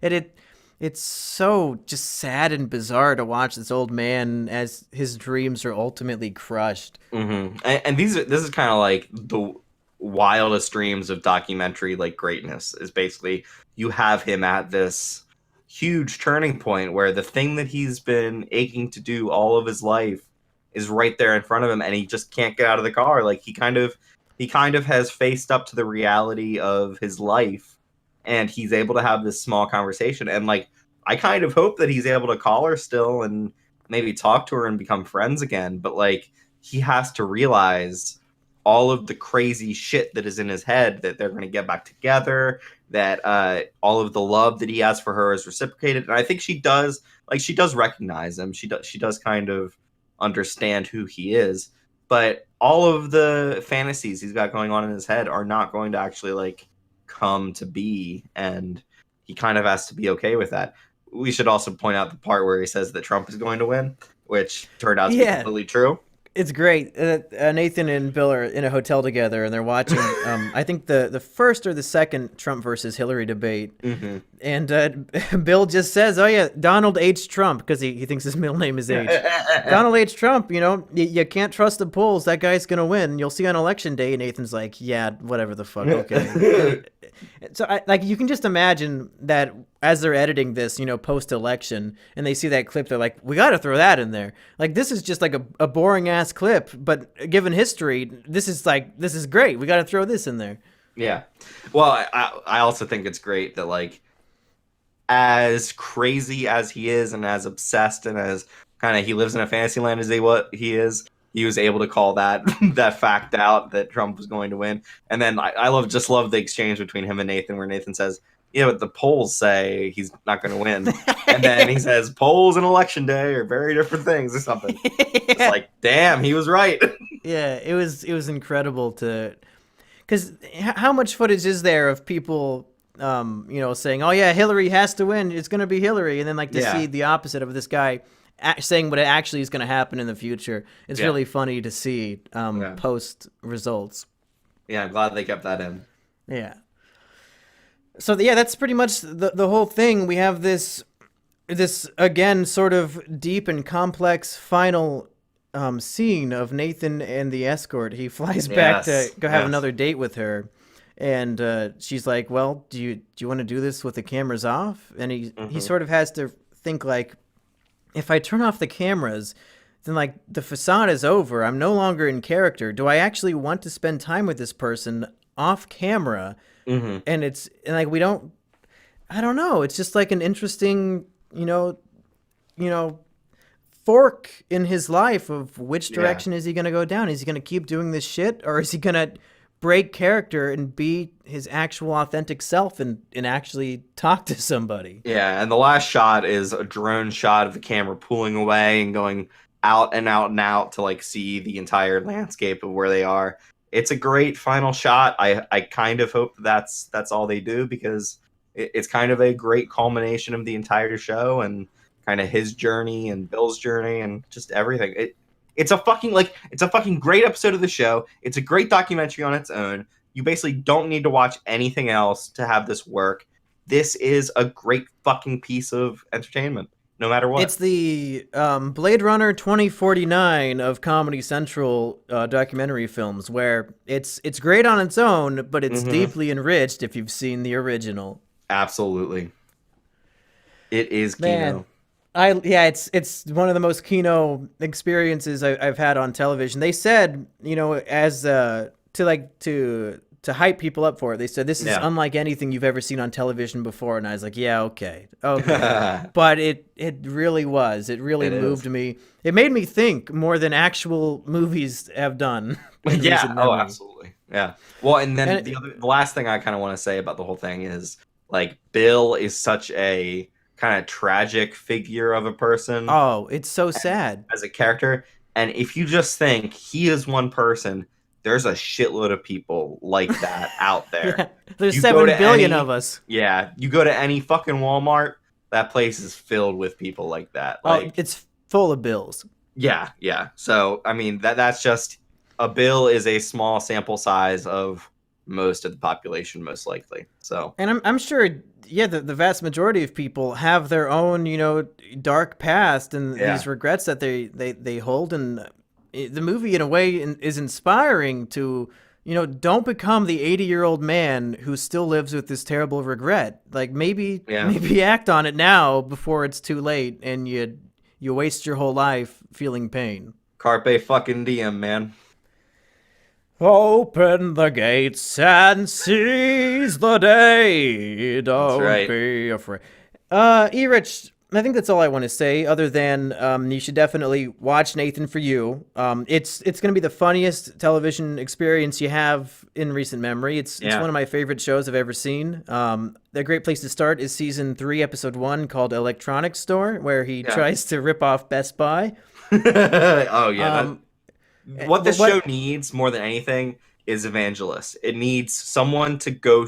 If you have a friend who hasn't seen it, go show it to them. Go say, hey, watch this show. At the live event I went to, that's what Nathan has said like over and over again, is it's the fans who tell people you need to watch this thing. Because that's the thing. If you just tell somebody the premise, like, oh, okay, that sounds like whatever. But when you actually sit somebody down and they watch it, they get it and they love it. And that's the experience I've had like 10 times now with different people. When I tell them about the show, they go, oh yeah, maybe I'll watch it. But when I force them to watch it, they want to keep watching. Yeah, absolutely. What episodes would you recommend as a jumping point?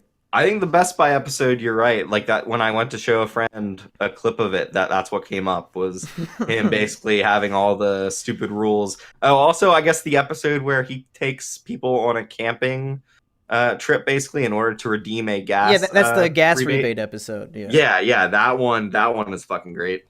And also, Dumb Starbucks is it's phenomenal. That is a classic because of how big it was. I guess the pig saving the duck or whatever. That was the original viral hit that he did. That was on every news station. He does a lot of things. Like, you've probably accidentally seen a news report of one of Nathan's stunts and didn't even know it. Yeah, absolutely. Just this season, he was on, was it Jimmy Fallon? Jimmy Kimmel? Jimmy Kimmel, yeah. He was on Jimmy Kimmel and told like a big story, and then he had a whole episode about how that story was made up and how he set out to make it real, just so he wouldn't be proven a liar. So, and you've probably seen like a news report of like one of his dumb stunts, like the dumb Starbucks thing, or he made a fake viral video of, what was it, a pig saving a something? A goat. It was a baby goat. Yeah. Yeah. Just that little video has such great, like, because the guy who's talking over the video is that Santa guy or whatever. Do you I don't remember that? remember. The mall I don't Santa remember. who was arrested for drunk driving or something, and It's been a while Oh my since I saw God. that one. like basically there is a huge Nathan for You cinematic universe of connections, and it's so great. Yeah. And if you're convinced that you're gonna like it, just start at episode 1, season 1, and watch it in order all the way through, and you'll see Yeah, Nathan man. go on his journey of discovery and loneliness. Do it. So yeah, Super Kino. This might be our longest Kino episode yet, as it should be. Deserves it. Yeah.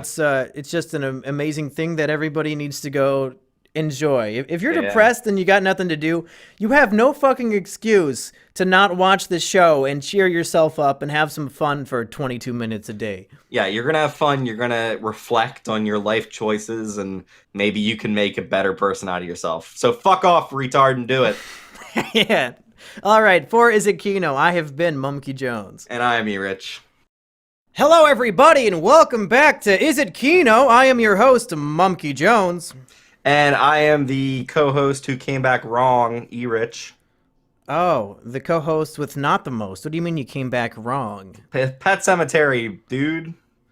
Oh, spoilers for this movie that either you've already seen or you don't want to see. Yeah. We're talking about a Justice League 2017, as opposed to Justice League 2010, or Justice League 1986, or Justice League 1849, Or Justice League Unlimited.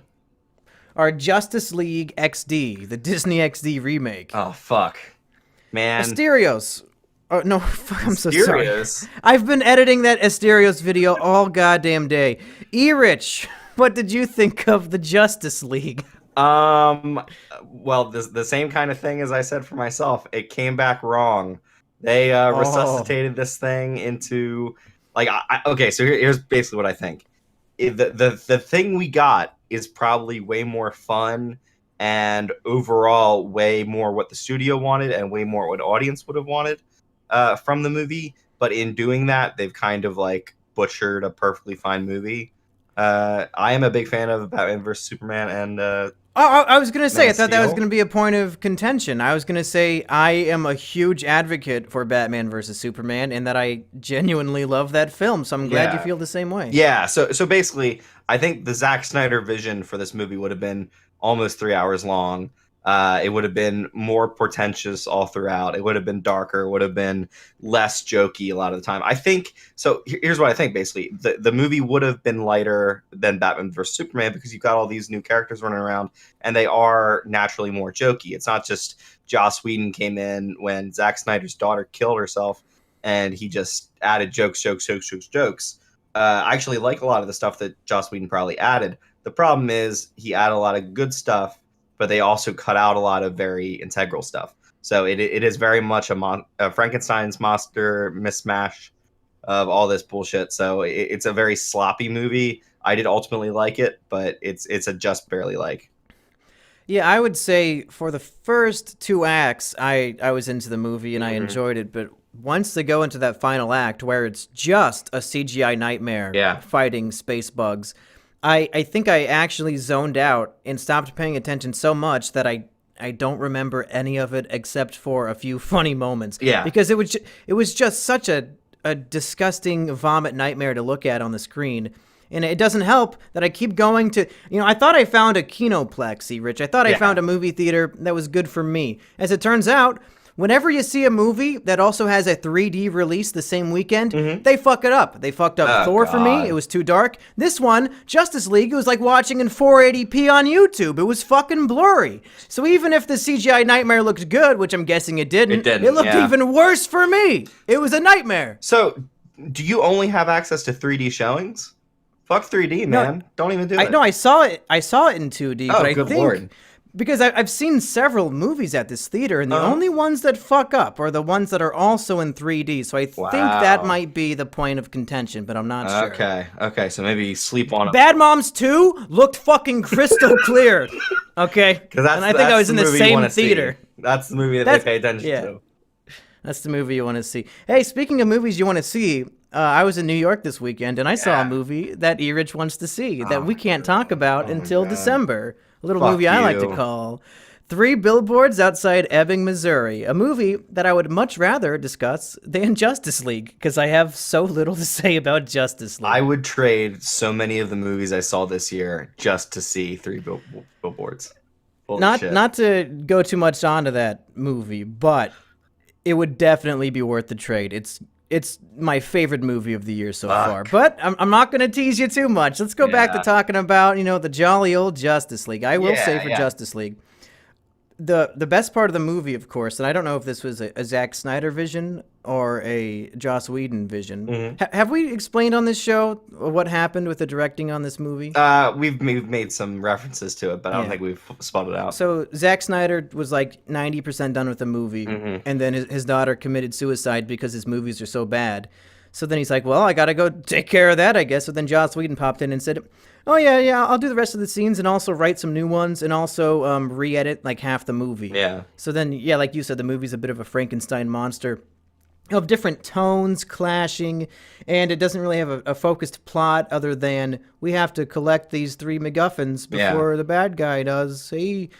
But I will say the best parts of the movie are the character moments, and I don't know anything about Flash or Cyborg or Aquaman, but this movie actually got me interested in these characters. I loved anytime that they're just standing around talking. Like, the action in this movie is fucking gay. Yeah. But when they're just talking, and people were complaining on Reddit, like, oh, the Flash, his jokes aren't funny. I thought that the Flash was delightfully funny. He had like a 90% hit rate, which is pretty high. Yeah, I thought he was great. And this movie, I think what DC wanted to do was, they were a bit too safe with Justice League. They tried to make it mass appeal because if this movie failed, then DC's done. Yeah. Their goal was to get us interested in these characters so that we keep going to see the future Aquaman movie and all that. And I think they succeeded. Yeah. This was a touchstone of mediocrity that will give us the opportunity to see some good shit in the future. Mm-hmm. It's basically like the marathon runner who is basically able to do the lap. They do a shitty job of doing the lap,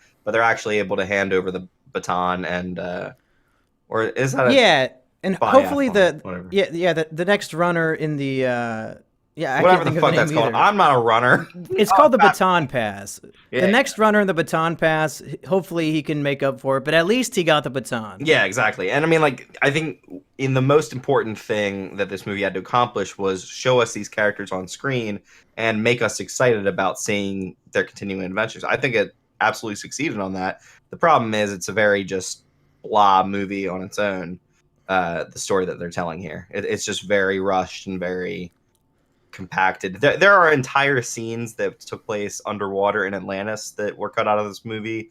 There was stuff about Cyborg's parents and Cyborg's kind of life point as a football quarterback. So like they cut a lot of this movie out.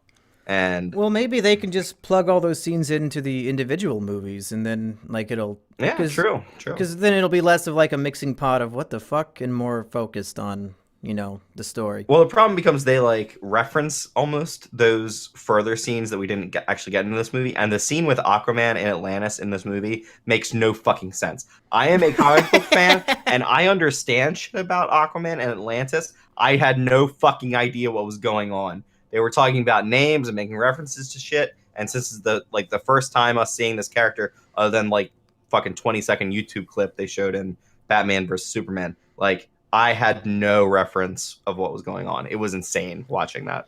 And that's one of the big issues I have, because the idea of a cinematic universe is so intriguing and cool. And the fact that we're seeing like 5 of them emerging now, like it's pretty cool when they're successful.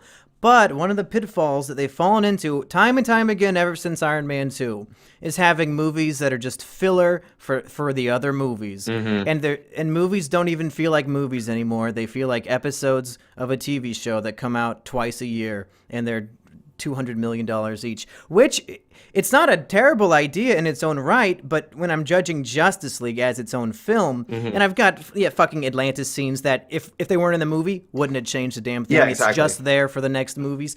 That's when you detract and you think, oh, well, as a film, this is kind of all over the place and none of it really is cohesive. What they really need to focus on is focus on the movie that you're making now and make that a good movie. Like, as much as you are building up this universe and as much as like it is kind of the cornerstone on which everything else turns, you need to deliver something that is quality the time that you're doing it, and not worry about the future, not worry about like, and there are after credit scenes in this movie which are fine. Yeah, what were they? I did not stay for the credits. All right, so the first credit scene, which was pretty quickly after the credits, was a simple race between the Flash and Superman. Oh, one of the best fucking moments of this movie was when Superman, spoiler alert, comes back to life in this movie, and he comes back and is very angry at everyone for some reason. Which I'm going to bring that up later, because I know I got a good feeling what direction DC's going, and if they do this, it's going to be the most hyped movie I see whatever year this comes out. Yeah, continue. Yeah. All right, so there's a great moment where Superman is basically fucking up the entire Justice League because he's Superman, and the Flash is like, okay, well, I can go super fast. I'm just going to like kind of sneak around and hopefully I can do something to him. There's a great moment where Superman, his eyes, while the Flash is in his slow motion, his eyes slowly move to be watching the Flash, and the Flash that, and he's like, oh shit, I did not expect this. It's a moment that is both like pure terror and hilarious at the same time. And yeah, that was probably my favorite moment of the movie too. Yeah, then because Superman is fucking pissed and coming at him, and Flash has no. If Flash gets punched, he's dead. He doesn't have invincibility, exactly. And so he's like, ah, shit. To me, this movie did a lot of the character beats really well. There's a moment where they are first fighting against these parademon things and Steppenwolf, and the Flash is like, hey, I haven't really done this before. I am not so into risking my life to do anything. And then Batman just tells him, just save one, just like do something, do it once, and then you'll know from there what to do. And that, I think that's just a great moment of, here, be a hero. Yeah, definitely. Do something good. Yeah. When it's the characters, interacting and we learn about them, I think the movie shines just fine. Yeah. If we can get a 12 Angry Men version of DC Comics where all the heroes are just like talking in a room, I think I would enjoy that more than a CGI disgust fest. Let me say why I'm hopeful for the DC universe and that I hope Ben Affleck stays on as Batman, because everything's, up in the air right now. Yeah. A scene that is both overlooked and unfairly hated in Batman vs. Superman. Scene. No, not the fucking Martha scene. The scene when Batman is dreaming, but then the fucking Flash appears in his dream and says, oh, you gotta stop him, you gotta stop Superman, holy shit. And then we never hear about that again. Yeah. So I can't wait for this upcoming movie when Superman is going evil and he's destroying everything, and the Flash uses his super speed power to go back in time into Batman's dream to tell him to kill Superman. If there's, because that one short scene, like you said, the best scene in the movie, Superman is resurrected, he's pissed, he's trying to fight them. If there's a whole movie where it's the Justice League versus Superman, which this movie proved they don't stand a fucking chance. Yeah. Because the whole team is trying to fight Steppenwolf, and they can't. And then Superman shows up, punches him once, and he's dead. Yeah. The whole point of the movie was, we need to unite and build a team. But no, Superman just did it. No, exactly. They didn't. Nobody else was required. And, basically, they are just barely able to hold Steppenwolf off. And then Superman arrives and is like, oh, thank you. Thank God. We can finally actually do this. All the Justice League, they have a power level of 5. Steppenwolf is power level 10, and then Superman's power level is 100. Yeah, so exactly. if Superman's fighting the Justice League, that's going to be a damn good movie. And maybe get Suicide Squad in there, too. They can help fight Superman. I want to see that. I want to get real nerdy for a second here, because... Oh, let's do it. I think you're alluding Talk nerdy to me. Yeah, exactly. I think you're alluding to the Injustice universe where, Superman turns evil and all that. It's what I'm assuming, just based off of Batman v Superman. I don't know anything about Injustice. They could very easily do it. They've announced that the Flash movie that they're making, which doesn't have a director, and they don't know when the fuck it's coming out. The Flash movie that they're planning is called Flashpoint. And in the comics, what happens is Barry's mom was killed by his kind of arch villain character. But it was blamed on his dad. Yes, right? Exactly. It was just blamed on his dad. So one day Barry decides he's going to go back in time and stop his mom from dying. When he does that, the entirety of the timeline is fucked up. Superman is gone for some reason.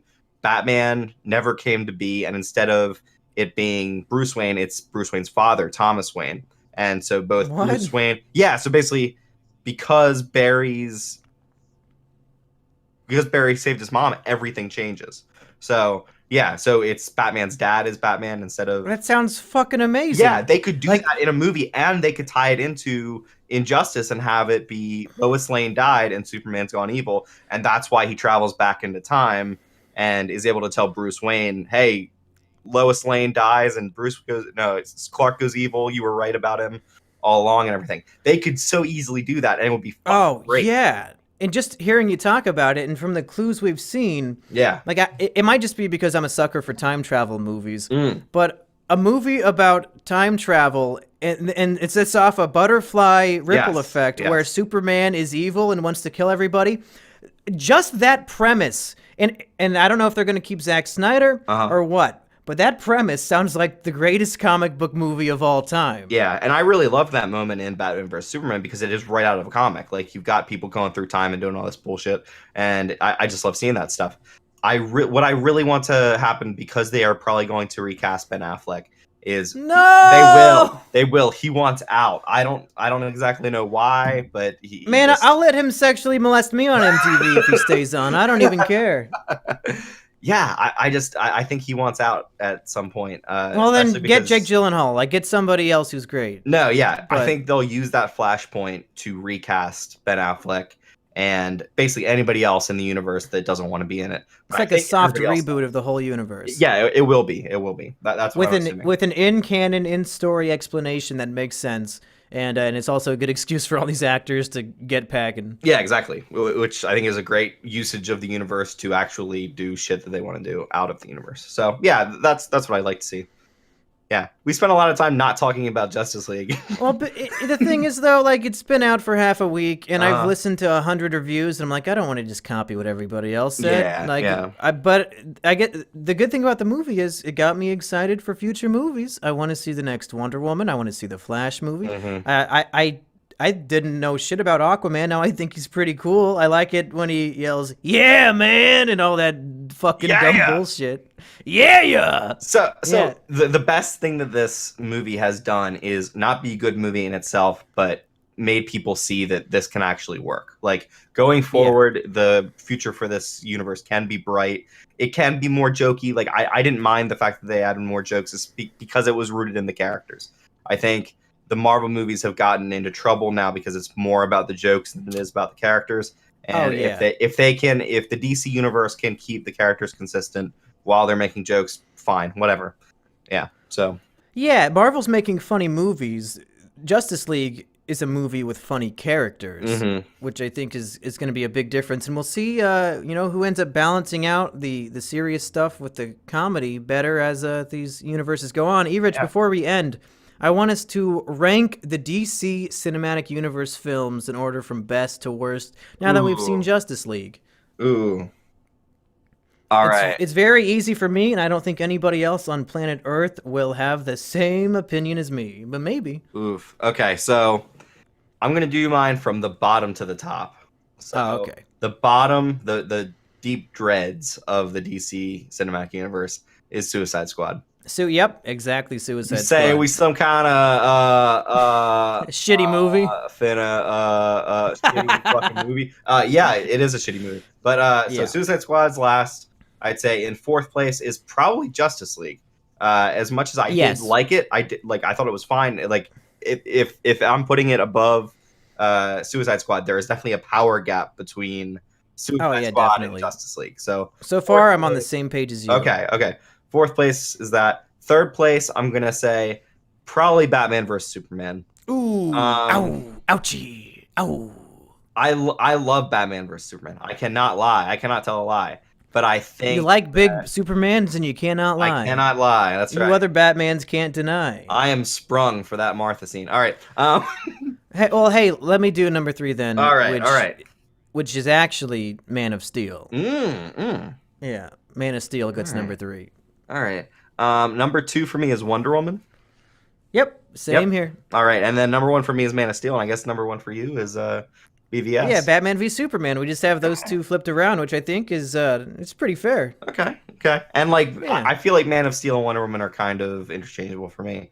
I love, basically I am a big fan of movie scores. I think both of their theme songs for their superheroes are pretty fucking great. So. Oh yeah, the Wonder Woman theme song is one of the most recognizable, most exciting beats. When you hear it, I get pumped. That's what I'm trying to say. Well, yeah, in a world where movie scores are so fucking like bland and like you just Marvel have ruined no them. idea. There's a thousand Nerdwriter ripoff kids who are like, oh, here's why the Marvel music sucks, and there's like 1,000 videos just like that. But they're right. No, exactly. And so basically, like in a world where heroes should have themes, recognizable themes that make you pumped up to watch them, I think that Wonder Woman's is like a clear standout. Like it's so great. Oh yeah, it's so great. Yeah. Well, hey, that's all I had to say about Justice League. Anything else you want to throw out there? We could tease our next movie that we're gonna do. Yeah, definitely. I think that'll be about it. Yeah.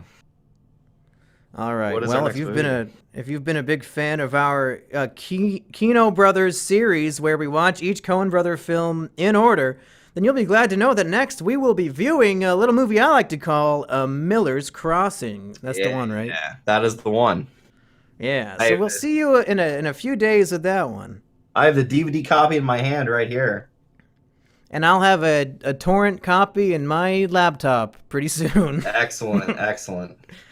So, hey, we'll see you guys next time for that one. And then what's coming out in theaters soon that we can go see, like, in a week or two? Coco is the new Pixar movie. No, fuck Coco. We're gonna go see Disaster Artist at the beginning of December. And then after that, hopefully, we can do 3 Billboards. All right. I'm cool with that. Hey, for Is It Kino, I have been Monkey Bones. And I am Super Erich. And we're the Injustice League. Bow, bow, bow.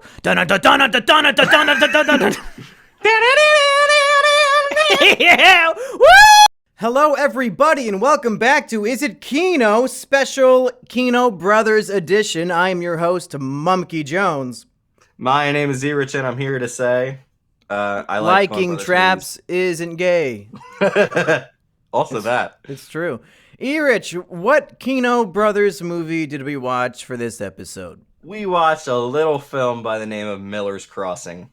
Now, is Miller the name of a character? Who's Miller? No, Miller's Crossing is an environment in the movie. It's where they go to kill people. Oh my god. Okay, Erich, give me your hot take, because last time we did not describe the plot of the movie, and it was a bit confusing. So just as briefly as you can, please describe the plot of this entirely complex film.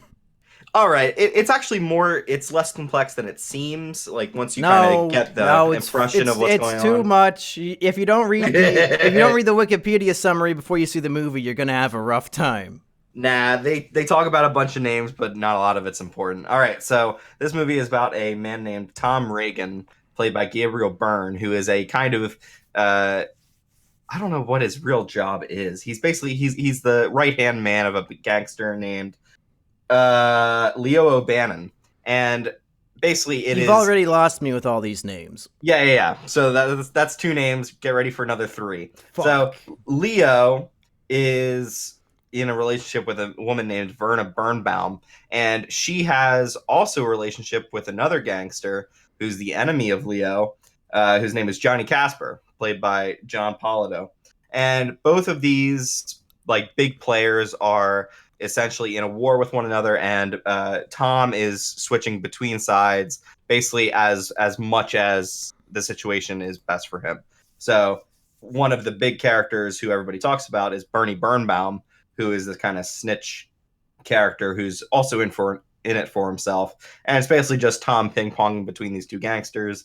And this is a very basic gangster movie type setup, and the names aren't really important. All you really need to know is that he's going between these 2 big profile characters. So that's about it, really.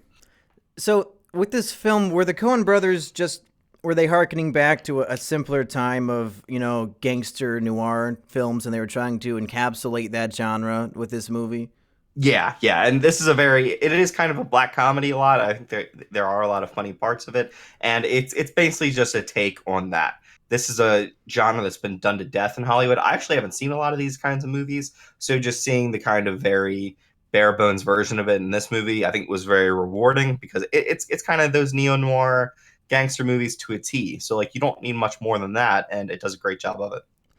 I sense that you are feeling pretty positive about this film here, Erich. I actually have a slightly different take. Really? Okay. I will say that I loved it. I really got into the characters. Wow. I really enjoyed like just the machinations of each one. It took me a while. It took me probably about a half an hour to 45 minutes to figure out who the fuck everyone was, because they're basically just throwing names at you left and right. And if you're not really able to pick up on the who's who of everything, it can kind of get confusing pretty quickly. But as soon as you know that there are two main gangsters and basically Tom is ping-ponging between the two, there's only really 5 characters in this movie that are important. So what I will say is that I think this movie is dedicated to the gangster noir genre to a detriment. I think it's going for an older style of filmmaking, and I don't think it's any surprise to anybody to say that older movies don't hold up as well.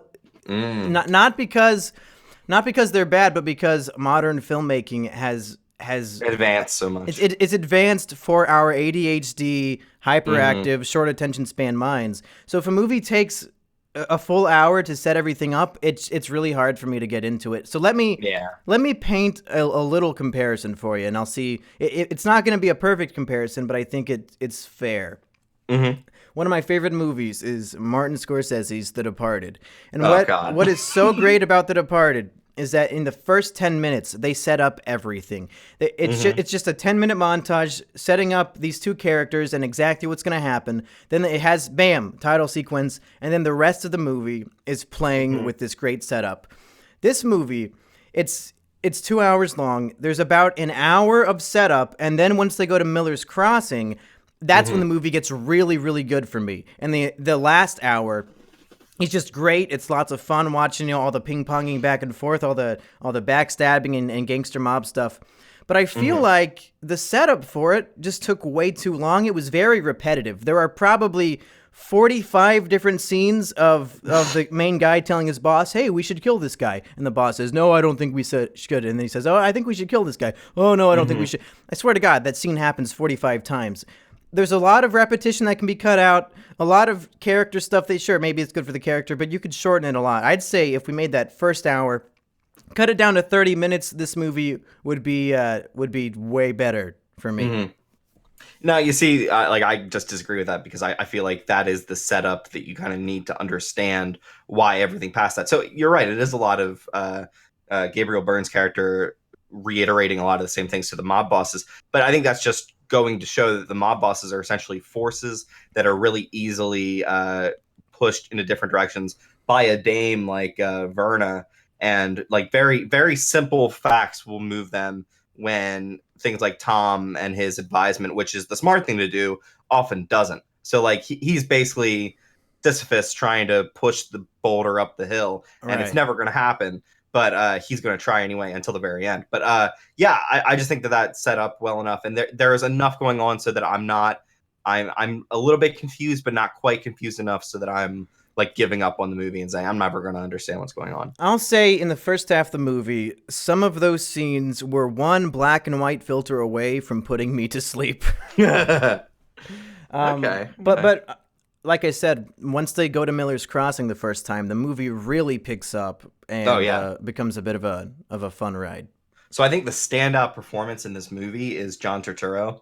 He plays Bernie, and basically he vacillates between being the sneevy guy you just want to punch in the face because he's so self-satisfied, and when he's taken to Miller's Crossing or when his life is threatened, that all evaporates and he just becomes this like crying, whimpering.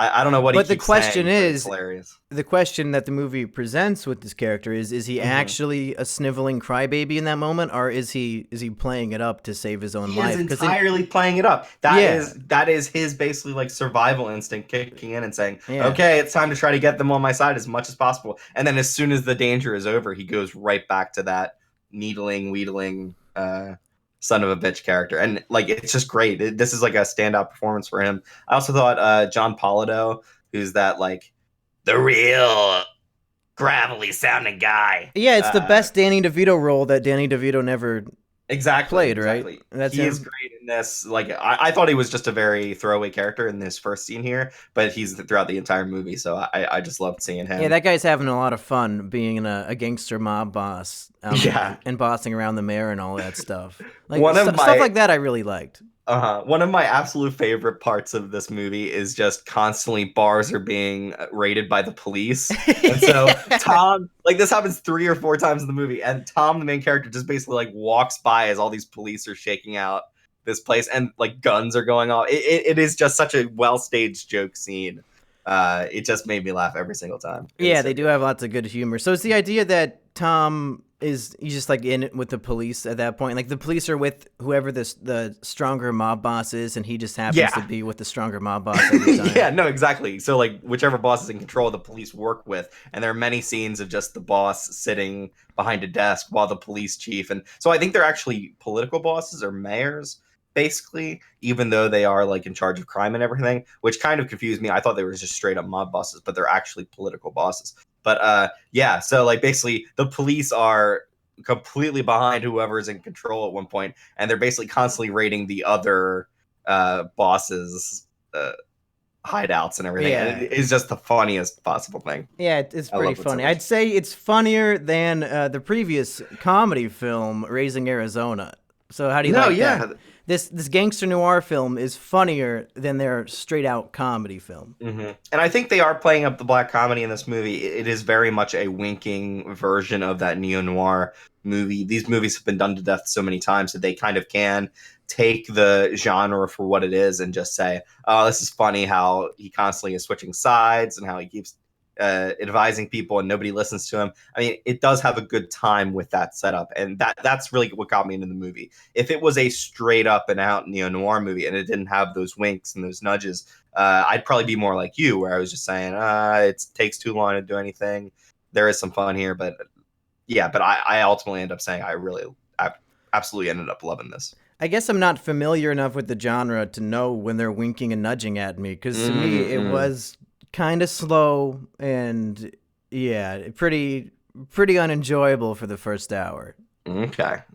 Anything else you want to say about this movie before we put it on our Kino brother ranking scale? I didn't think about ranking it. Okay. I just really loved this one. After so the first one was a surprise to me. The second one was Raising Arizona. That one really let me down. This one, almost knowing nothing about it, was better for me, and I went into it not really knowing what to expect and just really ended up digging it. So the movie begins with this hat blowing across the Miller's Crossing field, and that kind of sets you up for what's going to happen, and he loses that a couple times.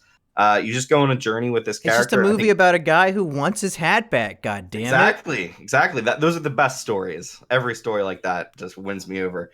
It is beautifully shot. Once again, Barry Sonnenfeld coming back for cinematography for the Coens. I just think it's written really well. It's funny in the parts where it needs to be funny. All of the performances end up working, and there are standouts like John Turturro to really anchor it and to give you that, like, I think, award-worthy performance. Steve Buscemi has a 40-second role where in the span of 20 seconds, he gives about 3 days worth of dialogue, and it's really exactly. Good. He is a motor mouth. Fucking fast. Yeah, he is a motor mouth motherfucker, and he's a very small role. I wish he had more to do here, but he was on up and comer at the time, and he just proves that he is so great.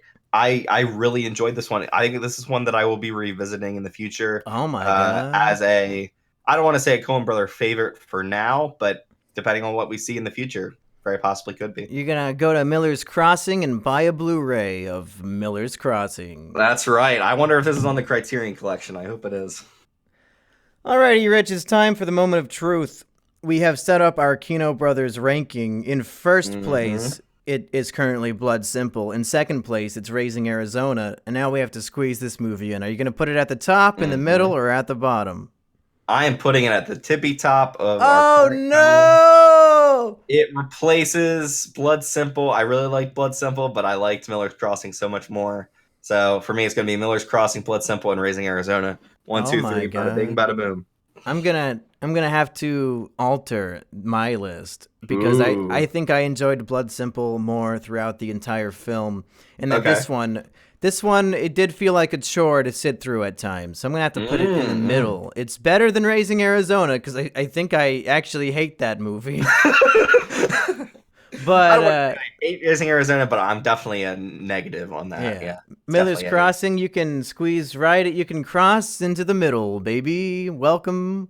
Hopefully something beats Blood Simple because that movie isn't even like that great. But I liked it more than these two. It's surprising for what it is, but like beyond that kind of like initial hit of Cohen. Yeah. So what is the next movie then? Maybe it'll knock everything out of the water.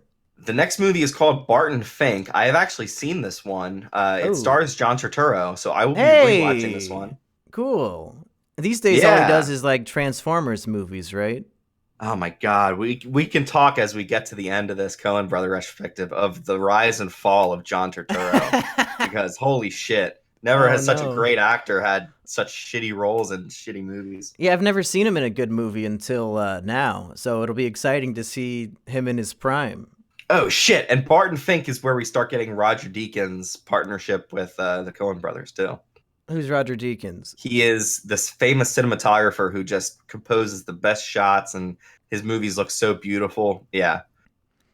Well, hey, I guess we'll see you for the next Coen Brothers installment, Barton Fink edition, and we'll see how it fits into our two altering rankings so far. Hey, I'm really amazed at what like different movies these have all been. So like we've had one that we kind of disliked, one that we really liked, I guess, with Blood Simple, and one that we kind of disagree with this one. Yeah, they made their Blood Simple dream movie after 2 years of begging for money, and then once they got a name started, they said, okay, let's just try every fucking genre. Just to prove that we have some variety inside of us. Well, hey, for Is It Kino, I have been Monkey Jones. And I'm Erich. And we'll see you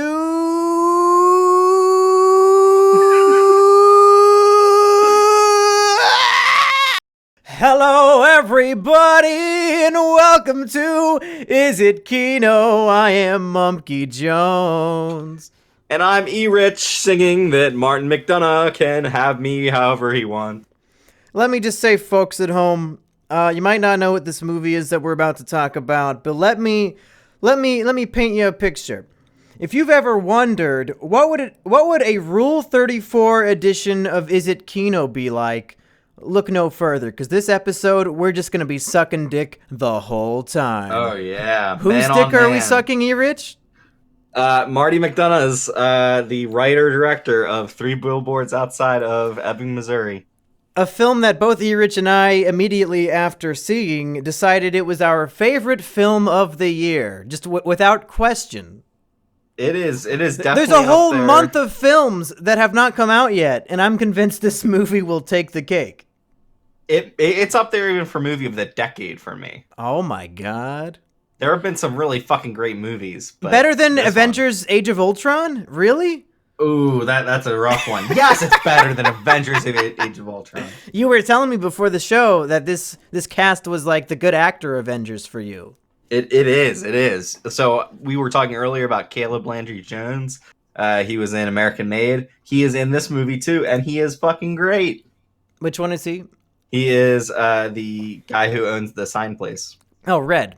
Red, yes. Oh, you know all the character names. I know most of the character names. Let's tell these folks what this movie is, because it's a lesser known movie. It's not really. Yeah. I think it might be playing just about everywhere now, but you had to drive an hour to go see it. Yeah, but I would definitely recommend that anybody drive any amount of time to see this movie. Yeah.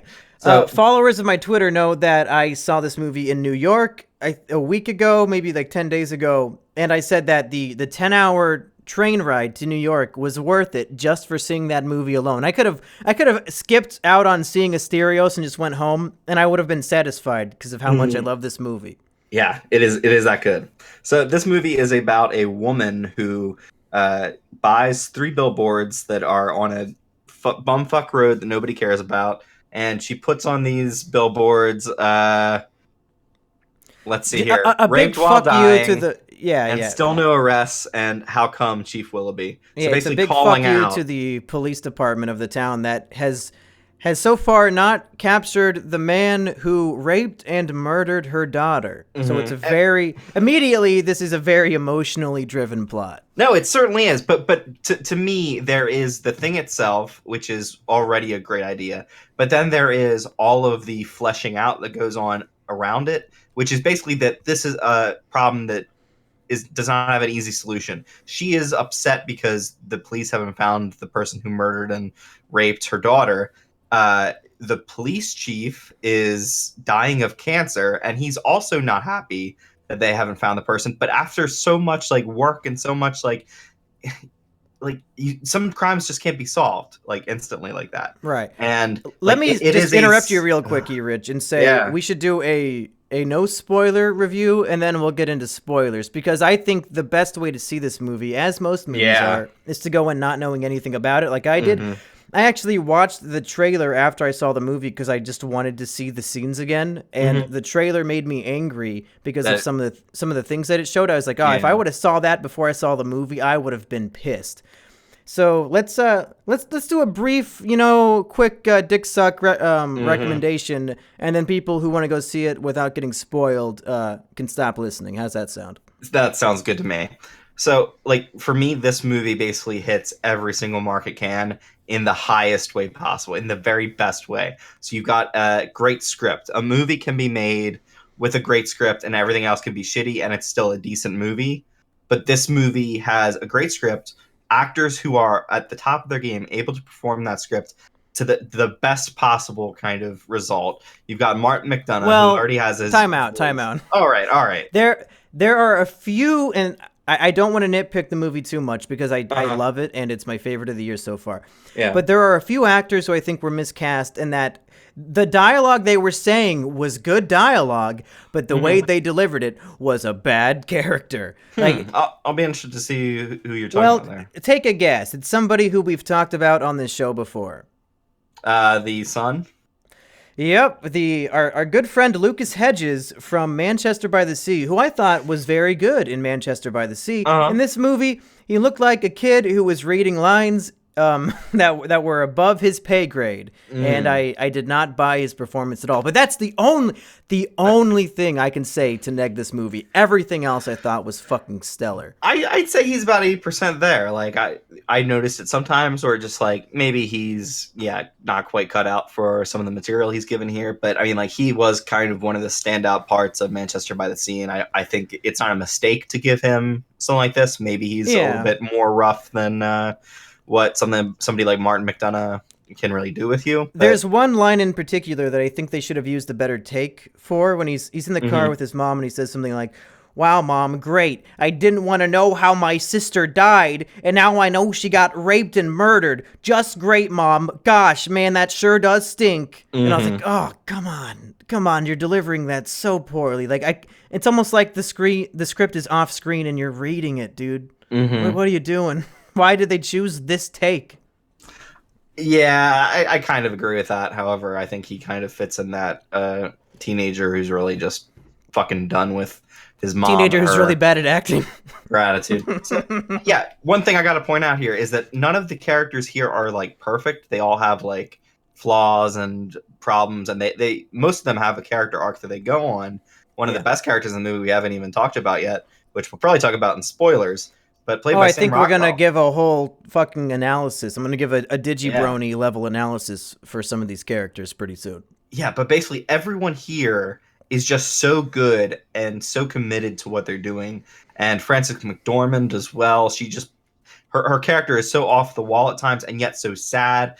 Woman who we've talked about before on Is It Kino. She was in Blood Simple, right? Yeah, she is the muse. And we'll see her in Fargo and a bunch of other movies to come. Yeah, so these are all actors and actresses that I've seen before in other movies, and basically just their full talents are here and in the best way.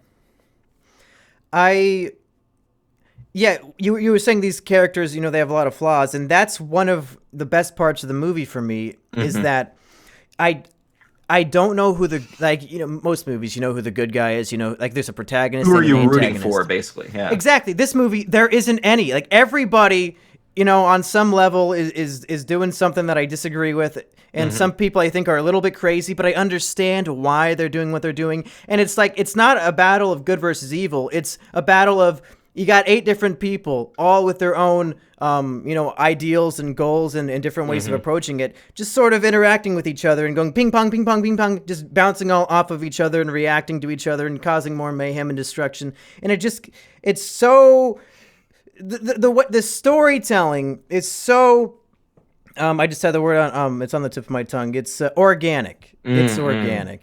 And I saw this movie twice because I was so blown away. And it was much more impressive the second time. Really? Because when you watch it the second time, you really see how the information is given out to the audience as the movie goes on, and how every scene leads to the next scene. It reminds me a lot of Breaking Bad, where in Breaking Bad, it usually doesn't feel like a scene is just happening for the sake of happening. I always felt like, oh, this scene is happening because like what just happened led to this. It's as if this was real life, this is how it would happen, because people would respond in that way, and it doesn't feel like a script. It feels like the natural course of life. Yeah. And that's what this movie is. So what I was kind of worried about coming into this movie was Martin McDonagh often writes characters that are like very clearly characters, maybe even caricatures, where they're a very particular instance of something, and he's just full bore going into that thing. And those characters can sometimes veer off into being like completely unrealistic, but I mean, like in Seven Psychopaths, I think that was the biggest issue, is that a lot of the characters were crazy. I really enjoyed that movie, but yeah, that's mainly what I'm talking about. Yeah. But in this movie, he has such a way of making them feel realistic and feel like they're actual people, while also giving them that extra zinger or that extra like ability to be clever or wisecracking. But it feels organic within the world of Missouri that they're in. And on the subject of comedy, I would say this is, I mean, it's got to be, unless The Disaster Artist is something special, this has got to be the dark comedy of the year. Definitely. It's so fucking funny in ways that maybe most audiences won't laugh at everything, but I got a chuckle out of all the crazy shenanigans and all the witty dialogue, and even something like an abusive husband can be turned into a funny joke in this movie. Yeah. But that's all I got for no spoilers, if you got more to say, other than obviously we recommend this to everybody. Not my mom. I recommended it to my mom, and she saw it and said she did not like it. So if you're my mom, don't see it. Yeah, if you think that the Emoji Movie is good, don't see it. Fuck you! Oh, wait! Wait a minute! How dare you! Oh, God. My mom is convinced that Bad Moms 2 is the film of the year. So if you're more of a... I liked Bad Moms 2. Not a good movie, but I liked it. I was going to say, Bad Moms 2 is probably excelling at its own thing. The 3 Billboards Outside Ebbing, Missouri is nowhere close to... There's 2 types of comedies about bad moms. There's the 3 Billboards kind, and there's the Bad Moms kind.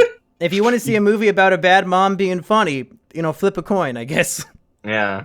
But would you call this the best bad mom movie out there? Oh, best bad mom movie of the year. Yes. I don't remember. She stands up Mila Kunis and Kristen Bell and that other woman. And whoever the fat one is. She was in Step Brothers, that's all I know. What are your last comments before we jump into spoiler territory? 3 Billboards has somehow unseated both the other 2 Marty McDonagh movies to become my favorite McDonagh. I like it more than In Bruges, and I like it more than Seven Psychopaths, and that's really saying something, because those 2 movies have such a great spirit and such a great comedic edge, and also are darkly funny as well, and I think this one beats it. Yeah, I would agree. I think it's his best movie by leaps and bounds, and I want to revisit his old ones, because I sort of overlooked them, but now I want to see this guy's talent on full display. Yeah, and stop banging whatever you're banging, you fuck. Oh, sorry, I'm handsy. Oh, it's Harvey Weinstein in the house. Hey, did you produce this movie?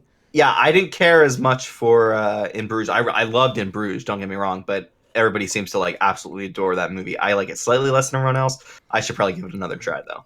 Yeah, I see it on a lot of top 10 comedies lists for some reason, and I didn't think it was that phenomenal, but I'll check it out again. Hey, Definitely. go watch this movie and then come back and listen to the spoiler review, which starts right now.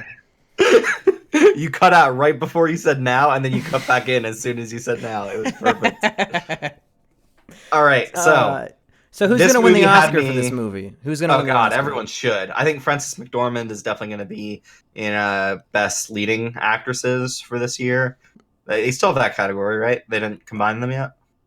They're going to combine Best Actress with I've been hearing actress? things about that.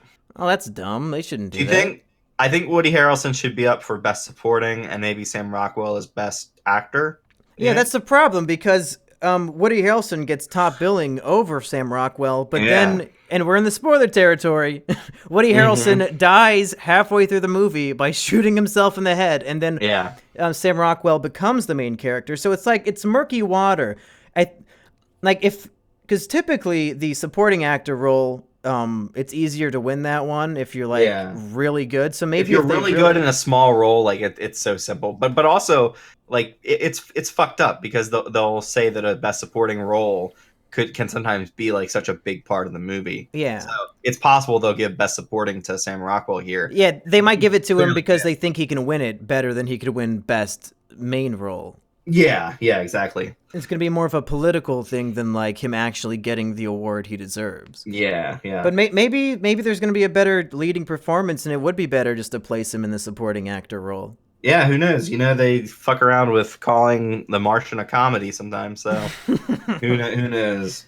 Yeah. Martian was not funny. I challenge anyone who thinks it had quips. It was about as funny as Iron Man. Yes. All right. So I have to admit, Mumkey, in this movie, when Woody Harrelson killed himself and the letters were going out to people, I was in tears. Like that character was so well drawn, and the very, very few scenes he had, he was just very human, and he actually stopped to talk to Frances McDormand's character. And he seemed to be a very real person who was suffering from cancer, but was still trying to live his life. And then he kind of sees that he just can't. He's not going to have that time, and the part where he tells his wife, like, I just can't see you going through all of the bad things of my body dying and just basically still being here while I'm really not. That was really affecting to me. Yeah, the first time I saw the movie, I did not cry, but the second time, after knowing everybody's fate, the Woody Harrelson stuff did make me tear up in the theater, which was unfortunate because the first time I was alone in New York. The second time I was with my girlfriend, so I was like, oh, great, now she gets to see the big, strong monkey man full of tears over True Detective taking his own life. Cry, fucker, cry. Yeah. What did you buy Sam Rockwell's transformation in this movie? Oh my God. First of all, he disappears into this role for me. Yeah. I did not recognize him from Moon or from Iron Man 2 or any of his other movies. It was just a real life person on the screen to me, and I did buy his. He might be the. Would you call him an anti-hero in this movie, or is this more of just like a hero's journey from evil to good? Yeah, I think it's a hero's journey transformation for him. Although, I mean, I don't even know if he's. No, I'll take it back. He does become a hero by the end. He literally burns like half to death, and that's basically his transformation, literally on screen. Yeah, that character is one of the most intriguing things. One of the most intriguing characters of the year for me. Just he goes from just a dumb bumfuck hillbilly, racist guy who has the reputation for torturing, beating up black people. Yeah, and then he goes to just such lengths of hurting himself and putting himself in harm's way to help the people who he formerly was ready to kill. Yeah.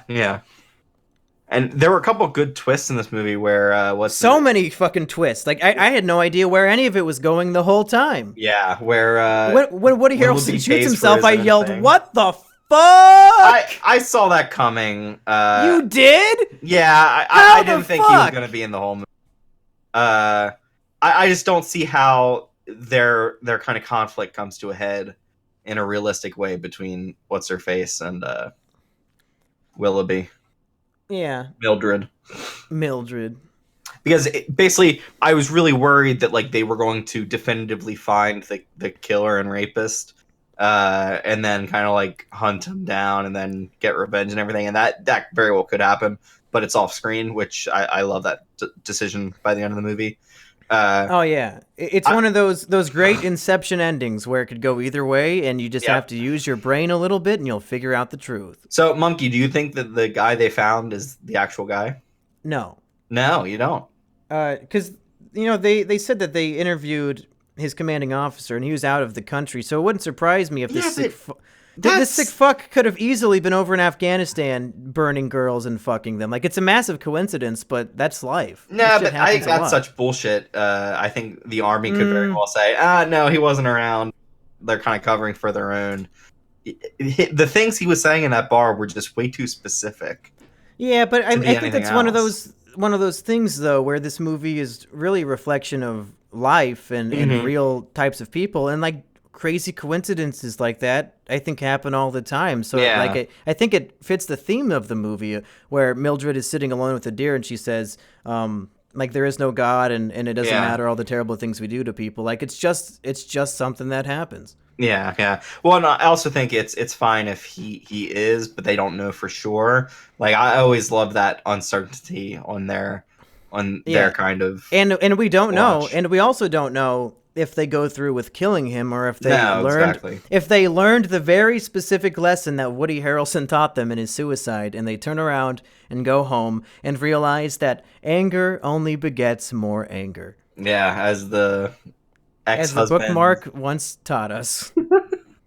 Here's the thing. This movie is so full to bursting with like side characters who seem to have their own inner life that we only get a small peek at. The girl that what's his face is going out with, and Peter Dinklage is in this movie in a very small role. That is not how dare you fun at him being a dwarf. Erich. It is a not small everybody role. Can be 5'11" like you. God damn it! I'm 6'0", monkey. You're king of the manlets. That's right. But I mean, yeah, and the black police chief who takes over for Woody Harrelson, he's one of my favorite characters from The Wire, and just all the great actors who go by in this movie and have pretty meaty roles for like what they're asked to do is pretty fucking great. Also, Caleb Landry Jones, I just want to say once again, he is the most scummy looking guy. He actually has a better, more positive role than I've ever seen him in this movie. Is he the boy who plays Red? Yes. Oh, you think he was scummy in the movie? Well, no.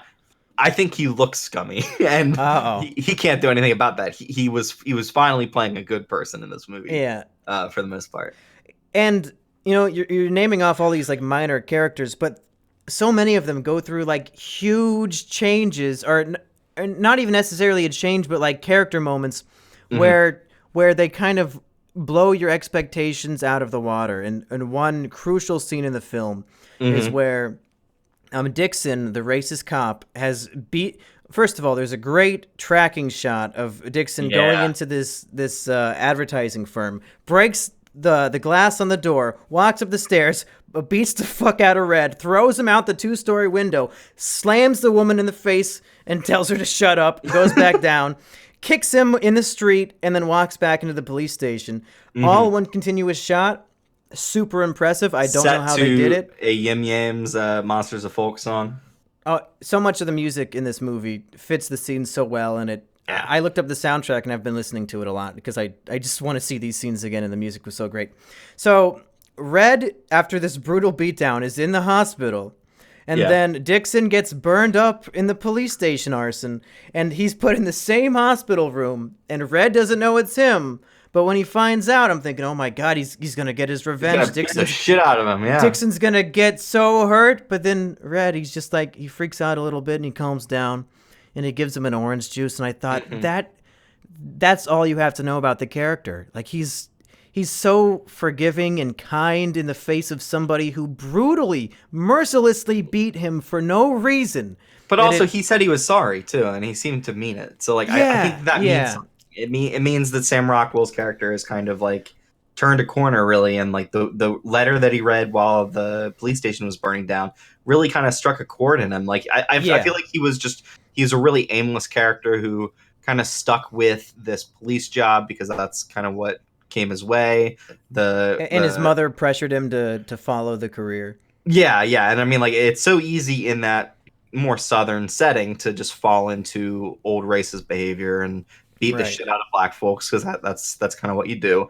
But just the corner, as you do, as a southerner, you mint julep in your hand, beating up the black. Sam, he just has the point I wanted to make was that moment where Red gives Dixon the orange juice.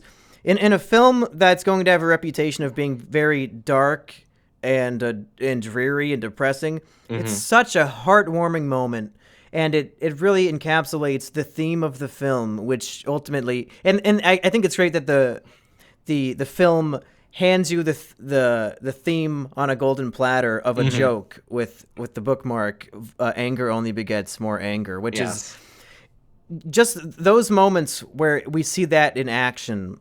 I think it changed me as a human being, and I walked out of the movie thinking, you know what? That taught me a fucking lesson. And I think in the future, if I ever think about like, oh man, this guy really fucked me, I'm gonna get revenge on him. Oh, I'm gonna make a video shitting on this guy or whatever the fuck. You know, maybe take a step back and think, what is there to gain but retaliation and hurt feelings and all these terrible things? Maybe just let it go. An eye for an eye makes the whole world blind, monkey. Well, this movie was much less gay than Gandhi, so fuck Gandhi. So what's interesting, though, is does Frances McDormand learn that lesson in this movie, though? That's the Inception twist at the end. We don't know, but we have to assume she will because that's the theme of the movie. Yeah, because I have a good feeling they're going to turn around and go back home. Okay, this entire movie is basically just her progressively getting worse in trying to handle this horrible thing that's happened to her.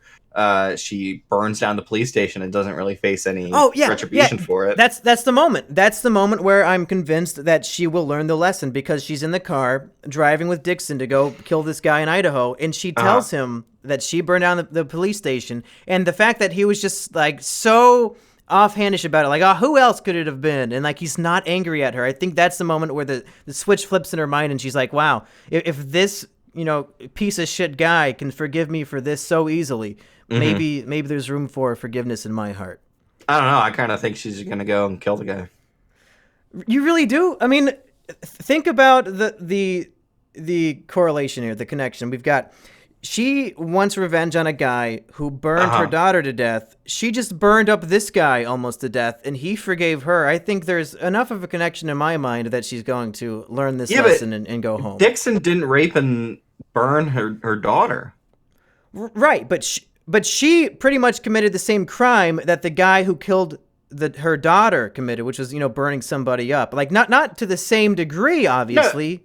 No. Yeah, I guess she did see him in there and was kind of like... Well, she didn't see him in there, but she did burn somebody almost to death. So I think she can...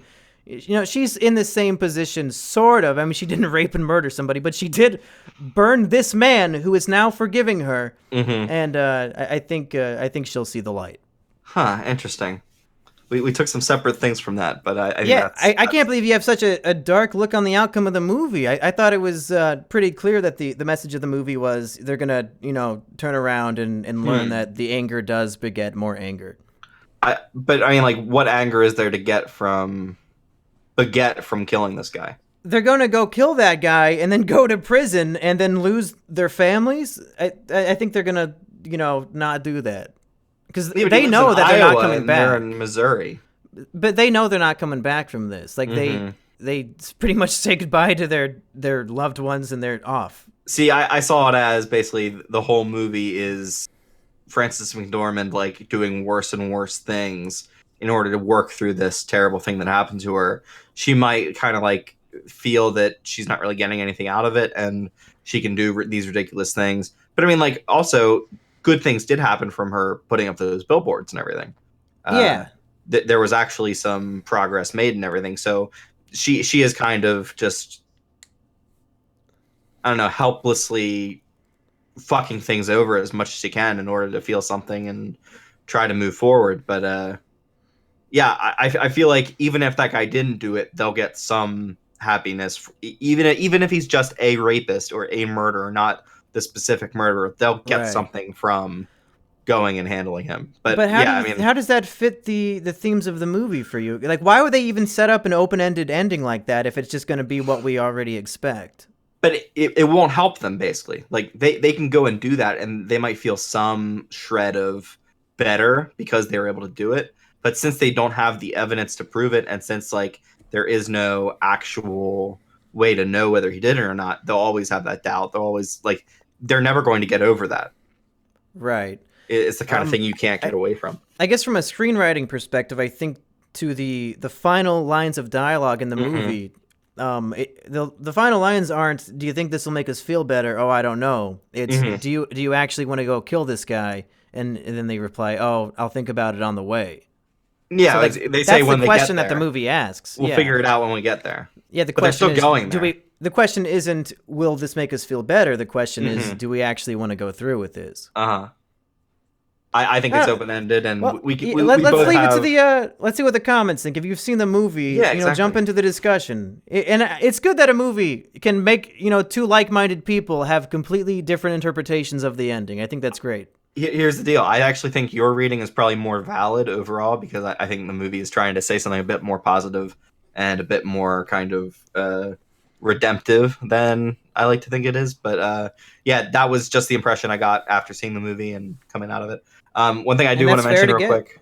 Yeah, the scene where they flash back to the last thing that she said to her daughter before her daughter... Oh, that's fucked. That was such a gut punch in this movie, because it is such a... Of course, that's the thing that she said. And of course, like, that would be the last thing. And then... It explains everything about her character and all of her crazy actions in the movie, because she is so wrecked by guilt, and specifically what she said to her daughter, that she has to fight tooth and nail, do whatever it takes to redeem herself and to just get this taken care of. And once that scene plays, suddenly everything made sense, and I was like, that's why this woman is such a fucking train wreck. Yeah, almost every scene in this movie plays like you understand these characters better. You can get a good read on why they do the things they do. Like this movie spends a couple scenes with Sam Rockwell around his mom, just kind of like hanging out at home. The same mom from It's Always Sunny in Philadelphia. Yes. Playing the same exact character. She's no different from Mac's mom, right? Is it Mac's mom? I think yes, it is Mac's mom, yeah. She's exactly the same. What a great actress. Yes, she can do that thing really well. Everything she says is so funny just because of her voice. And she has a pet turtle that just crawls around the house. Oh, I didn't notice that. Holy shit. When she was sleeping on the couch, like the turtle's just crawling across her lap. It's funny. Oh my gosh. Yeah, this movie is just... It's a revelation. It's amazing. Oh, yeah. I could talk about this all day. Speaking of talking about it all day, the scene where Dixon is sitting on his bed calling Mildred, and he has like the shotgun, and he's kind of like pondering shooting himself. Yeah. An old lady behind me in the theater, she said, "No, they're gonna do it again, twice in the same movie." She couldn't handle it. She was distraught that she would have to watch that shit again. Yeah. I thought that was funny. Like, I just love so much about this movie, the scenes with Woody Harrelson with his family, where he's telling the girls how to like fish for the teddy bears and everything. It's pretty much just him from True Detective. He's got those two daughters. He's a true detective. That's the end of the. That's all. He's a much better guy in this movie than what's his face was in True Detective. Yeah, he wasn't cheating. Yeah. Oh, well, shitty, Rich. Do we have any more to gush about, or should we wrap it up and maybe we can always talk about this again later if we want to talk about it during the Oscar episode. Yeah, this is one that I'm going to return to if I see it around me in theaters. I'm definitely going to go out to check it out again. I'll definitely keep your interpretation of the ending in mind because I think that's also another good sign of a good movie is that people can get separate things from it and both be pretty satisfied with those answers. Absolutely. I think that's a sign of a great piece of writing is that it affects so many people in so many different ways. Mm-hmm. Yeah, the name of the show is it Kino? Yes, this is fucking Kino. This is fucking great. It's Bad Mom Kino. I'll put that out there right now. You will find no better film about a bad mom in the world. They should put that on the cover of the Blu-ray when it comes out. Let me say, best mom movie, bad mom movie decade. Erich, in Bad Moms 2, A Bad Mom's Christmas, there is not a scene of Mila Kunis yelling at her daughter, "I hope you get raped," and then she actually gets raped and burned up and killed. That never happens in that movie. This is the bad mom you're looking for, folks. And what does Lucas Hedges say to her? Like something about cunt and. Oh, that was really funny. Yeah, he says the word cunt, and she says, "Hey, there will be no cunts in this house." And he said, "What, are you leaving?" So great. Yeah. And that's the thing. It's snappy dialogue without being like over the top and like, oh, I don't believe that. I believe it. Yeah. Oh yeah, I've had very similar interactions with my own mother. Like it's realistic people. It doesn't seem like I'm listening to an Aaron Sorkin fucking script where it's like, oh man, talking all over the place. This writer sure was good at writing the dialogue. No, this is I feel like they just popped an omniscient camera into somebody's life, and everyone sounds the fucking same. Yeah. Hey everybody, we both love this movie. Go see it. Go waste your money on it if you haven't already. And for Is It Kino, I have been Mumkey Jones. Fuck off, you cunts. Whoa, Erich. That's so rude. They just listened to us for 34 minutes, and that's how you say goodbye. Yeah. How dare you? This is the new and improved. I hope you do get raped! Hello, everybody. I regret to inform you that this will be my last episode of Is It Kino. I guess there was a secret vote with all the other members of the podcast, and they decided they don't think I'm a good fit. So this will be my final episode. I have no hard feelings. It's been a lot of fun doing this show, and hopefully it continues to grow and thrive without me. But I guess for the final time on Is It Kino, I am Mumkey Jones. Yeah, and I'm Erich. And Mumkey, we discussed this inside the chat. It was unanimous. We voted you out. Yeah, everybody else on this podcast just came to the decision. I tried to talk them out of it, but they wouldn't listen to reason. So I'm sorry it had to be this way, but I guess that's the way the cookie crumbles. You got to be the bigger man and just face it. Just face it. Hey, Erich, what movie are we talking about today? The Disaster Artist, hopefully? We watched the feature-length movie Olaf's Frozen Adventure. Jesus fuck.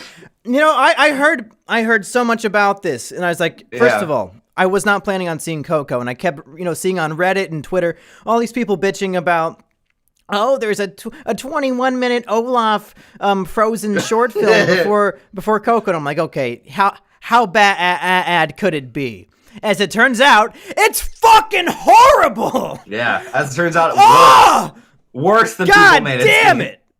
Which I just found out yesterday that Disney is removing the short film from Coco starting next week. So I wish I would have waited another week because Coco, the movie, started 45 minutes after the time it said it would start on the schedule. I was going to a 12 o'clock showing. Movie started at 12:45. Are you fucking kidding me? Yeah. Insanity. What blows my mind is that this fucking thing is like 22 minutes long. This thing is made to be like a Christmas special that airs on ABC or some shit. Oh, like they absolutely. did with there's even commercial breaks for it. Like they did with the fucking Toy Story thing the Pixar made. Like the fact that this thing is put in front of Coco is incredibly stupid.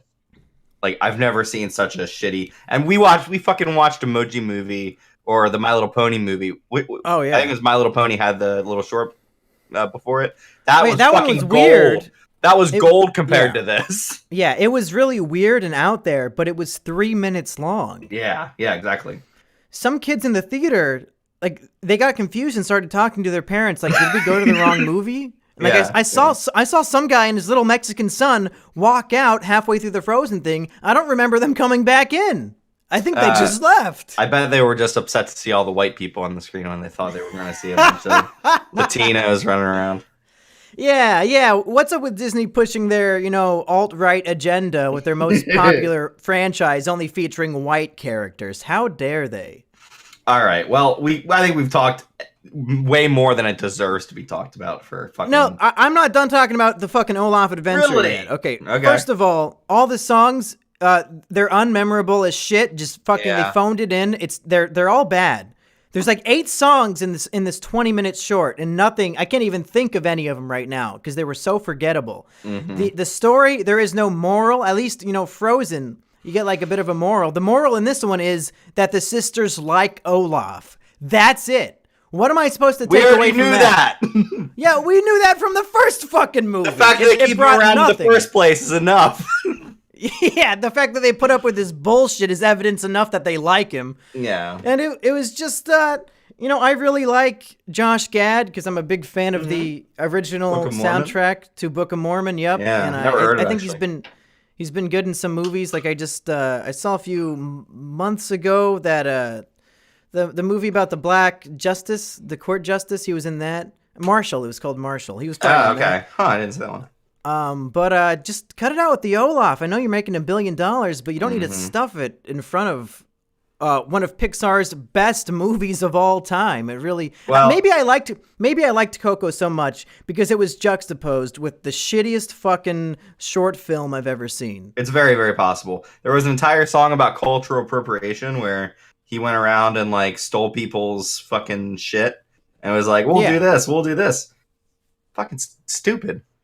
Yeah, I'm gonna tell Olaf to shut the fuck up and go away. We need an eternal summer in that land so that Olaf can finally melt and not come back. Mm-hmm. And a dog will piss in him. Good. Maybe the reindeer. The reindeer's like the only redeeming part of all of Frozen at this point. Yeah, the reindeer's just and a he's dog. Not even funny. Yeah, he's just a dog. Erich, what did you think of Coco? Just like our experience at the theater, we wasted a good portion of this review on something that was not Coco. Yeah, so now you have a good idea what the movie's like. So, Coco. Yeah. I was kind of anxious about Coco going in because all of the trailers I saw for it, it you're looked a big like fan another of Donald movie. Trump, and you thought it was going to be Mexican propaganda. Yeah, I mean, if it had been about building the wall and Coco and God damn it, the main character is not called Coco. That is a problem in this movie. He's Miguel. Miguel, I guess. Yeah, Miguel tearfully saying goodbye to his family while the wall is put up. That would be pretty funny. Abuelita couldn't make it over the border. Yeah. But yeah, so coming into this movie, I was kind of skeptical because the last couple Pixar movies haven't been great. Inside Out was probably the best of them, but I was not as like up on Inside Out as a lot of people were. I thought it was decent. Yeah. I thought it was really good, but I mean, like, not previous Pixar movie quality level, basically. But and then I saw the trailers for this one, and it looked like the fucking Book of Life movie that they made a couple years ago. Another animation studio basically made the same movie, just different animation style and all that shit. So I was kind of skeptical. I wasn't sure I would like it going in, but as soon as it gets started and as soon as you kind of see the character and what he's kind of striving for, it falls into that Pixar territory where you know you're in good hands. And as it develops and develops, it became one of my favorite Pixar movies. It's probably in my top 5 for them. Oh, yeah. Me too. I would say it's definitely in the top third of the Pixar echelon. I'd put it up there with the Toy Stories and the first Monsters, Inc. I agree that Pixar... I didn't like Up. I thought Inside Out was fine. Up was one that was fine, but... Yeah, I mean... So, yeah, Pixar has been, on a downward slope of quality lately, but this one, they fucking they went into top gear. I thought it was phenomenal. Yeah. So the kind of backstory for Pixar is that I think it was John Lasseter and a couple other people that's a big deal. Don't say John Lasseter anymore. Well, John Lasseter was hugging someone and he decided that he was going to basically they were all in a cafe or a restaurant or something and they came up with like 5 ideas all at once. And all the ideas were basically like, what if this could talk? What if bugs could talk? What if toys could talk? What if monsters could talk? What if fucking whatever else the Pixar thing is. What if Mexicans could talk for this one? Yeah. I mean, that's an interesting idea, actually. But a concept that's what if explored in this Mexicans could movie. sing? Is the idea? Ooh. Yeah. What if Mexicans had talent? Let's make a whole movie about that. So basically, all during this entire time, Pixar came up with their best ideas all at once. And ever since they finished that, they made sequels to those movies and everything. But ever since then, they've kind of been on their own, trying to feel out what the fuck. Have you seen The Good Dinosaur? The Good Dinosaur is a piece of shit. I could not believe that I was watching a movie made by the same people who made fucking Toy Story, made The Good Dinosaur. I could not explain what the fuck was going on in that movie. But Coco has finally brought it back. I really enjoyed it, like the Mexican atmosphere, the vibe, everything like that. I actually appreciate some Mexican culture now, which I could not say I did before, other than eating Taco Bell, which doesn't really seem appropriate. But yeah. So for those who are unaware, Erich, could you give us a brief plot synopsis of Coco? Because it might be confusing based off the trailer. Yeah, so our main character, whose name is Coco, and that will be his name for forever and always, and nobody can tell me any differently. Now, our main character is named Miguel. He is a aspiring, I was almost going to say magician. He's a aspiring musician. Yeah. That's it.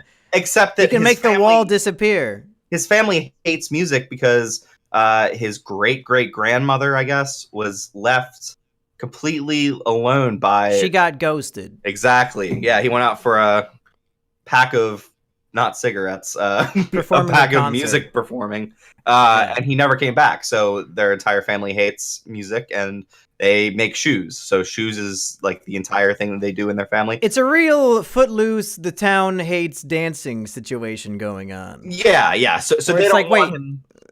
It's like a dumb idea, like, oh wait, these people are against something as simple as music or as simple as dancing. That's absurd. Mm-hmm. But then the movie is good. Yeah, exactly. That was one of the first things where I was like, oh, I don't know how much of this fucking movie is going to be them saying, no, Miguel, you cannot. You can't play music. Oh. Yeah, but it develops quickly. He steals the guitar that he thinks that his great-great-grandfather had played, and as soon as he steals the guitar and strums on it, he is transported into a magical land of dead Mexicans, which I believe is what Donald Trump the wants most to do. Wonderful place I can imagine. Yeah, I think that world is the world that Donald Trump envisions. Yeah, so he finds himself in this kind of border crossing between the land of the living and the land of the dead, and so from there, he's basically trying to get his way back. But before he gets his way back, he wants to get the permission. You have to get permission from family members to come back. But the family members that he finds don't like music, so they won't send him back unless he makes a promise that he won't play music. And since Miguel wants nothing more than to be a musician, this is completely against what he wants. So this is about him trying to find the family member that will grant him the ability to play music and search for his, basically, job that he wants to do. All right, and beyond that, I don't want to give away any plot spoilers because there are some genuinely amazing twists and turns throughout this film. Big stuff in this movie, yeah. I will say, right off the 11-minute bat, that this film has not only my favorite, but the most evil and menacing villain in any Pixar movie to date. I don't think any other Pixar villain has literally murdered human beings. Am I wrong? All I can think of is the Lotso Lovin' Bear. No, I was going to say, he was pretty good, but he was killing the toys. Yeah. And he's killing toys, so who fucking cares? They're toys. But killing human beings in a kid's movie? Yeah. I couldn't believe that Pixar did that. I'm probably, not thinking of some other fucking Pixar villain that did that, but I honestly can't think of any. Yeah, me neither. And I mean, it is a big moment in the movie, and it feels... Oh, it's huge. It feels like it's actually momentous, and although the way he dies in the first place is quite shocking as well. The guy who is the murderer. Yeah, well, that was funny. Yeah. Whatever you're slapping around over there, I'm going to come slap you around if you don't cut it out. All right. I'm handsy. What can I say? We got to make an Is It Kino bingo card of like all the things that happen in every episode, and one of the squares will be Mumkey tells Erich to stop banging around. Or special branded Is It Kino manacles to like keep my hands... Yeah, we gotta give you a straight jacket. It'll be the first time you were ever straight in your life, you know what I'm saying? Oh! Ow! Ow! All right. Speaking of ay, so what did you think of the music in this film? It's not a musical, but there's a lot of, Mexican-style music. It was great. I mean, yeah, it injects a lot of energy into the movie. Miguel is a talented performer, but he kind of has to command his stage presence and be more confident in himself. And seeing him transform and kind of come into his own is a great transformation in the movie. The old style song that is sung in the beginning, you get kind of a idea of it, and then the way it's transformed by the end of it, and it takes on all this extra significance to the real person who wrote it. Like, that is an intense emotional moment. And like, this is a Pixar movie, so like Pixar movies in the past, like, you're gonna cry, like, everybody knows that. I think that Up really gets some points against it for being very manipulative, because in the first fucking 5 minutes of that movie, they are killing off a character while building up all this backstory, and it is very contrived. It doesn't really feel earned. No, exactly. It was as if they were just building up to make somebody cry, whereas in Coco, the moments that make you cry, I feel like they definitely earn it. Mm-hmm. Yeah, and so it does a great job of building up his family. Yeah, I didn't shed any tears myself. I was pretty close, but I'm more into a crying at movies that don't deserve it, like Click. Monkey, you heartless son of a bitch! But Sheepover, she was during when they reprised that one song you were talking about, she was pretty weepy over next to me, and I don't blame her. I was almost there too. Well, maybe I shouldn't blame you, because I'll cry at a fucking drop of a hat. Anything fucking sad happens, my eyes become waterworks. Yeah. So, well, geez. I don't know what else to say other than, what more can you say than it's one of Pixar's best? Like, that's a gold-plated statement right there to tell somebody to go check out a movie. Oh, totally. I mean, like, the movie looks incredible. They have so much great lighting in the movie. The Land of the Dead is just all neon colored and bright and colorful, and they've all got these like spirit animals. I actually wish more people had these spirit animal things. Because every time they were on screen, I was just amazed because they just looked amazing. I remember earlier you said that the movie gave you a newfound appreciation for Mexican culture, and I'll say I knew nothing about this Day of the Dead stuff. I thought it was just a Mexican version of Halloween. Turns out it's not, and the movie does a great job of teaching you so much about this culture and these customs and why they do it and the thought behind it. And by the end of it, I was like, wow, that's actually pretty neat. And like, I wouldn't personally do it because I'm not a faggot, but I can see why other people are into this. And it's a pretty sweet little holiday that they have going on. So my question though is, like, you need a picture of someone for them to cross over. Was this not a tradition when photography was not around? Maybe they drew pictures of people. I don't know. Yeah. Maybe a shitty fucking stick figure drawing of someone was enough to let them come over. Yeah. As long as the intent was there. Just the idea in this movie that, like, as long as people remember you, you're able to cross over. Like, and it yeah. So basically, it's all based on the Mama Coco, the old woman character, being able to remember a character. I'm not going to spoil exactly what it is. Yeah. Being able to remember that, and she is very old, so she's losing that memory, and it is incredibly sad and very affecting. Oh, I just wanted to mention real quick, Edward James Olmos. I didn't even realize he was in the fucking movie, but he plays a character that in 2 or 3 minutes is one of the deepest, most profoundly emotional. Is he the skeleton in the hammock? Yeah. Oh, yeah. I was going to bring that up because the movie has this idea of you die twice. The first time is the normal death, and the second time is when everybody who is still alive forgets about you, and then you die again. And the movie has a really heartbreaking scene showing how that works in the world of this movie. It is a deeply emotional. Exactly. It's a deeply emotional moment that is very tied into a character we goddamn just met. We've not seen him in any other way, but they are very quickly able to inform us about both how this system works and basically his character and the other character that we're going along with. I'm trying as much as possible not to spoil this. But yeah. Right. I also, we talked about the Ghost Story a couple weeks ago. Oh, there are a bunch of stuff that had from me a Ghost weeping. Story in here. Yeah, just really? The idea of being remembered and the mark you make in the world and dying again, that kind of thing. So, yeah. And eating pie for 30 minutes I thought it was really out of place in Coco when he just ate a pie. When Coco ate a pie for 20 minutes, I was like, Coco, what are you doing, dude? Yeah, Coco what the fuck? playing a guitar and eating pie at the same time. That doesn't seem very smart. No. Okay, so I would say we're in the recommendation phase now. I would say, folks, wait until next week. Don't go see Coco today. Don't go see Coco tomorrow. Go see it once they get rid of that fucking Olaf short film. And if you don't want to see it, then don't. I don't know. You know by now if you like Pixar movies, and this is one of their best ones. So that's all I gotta say.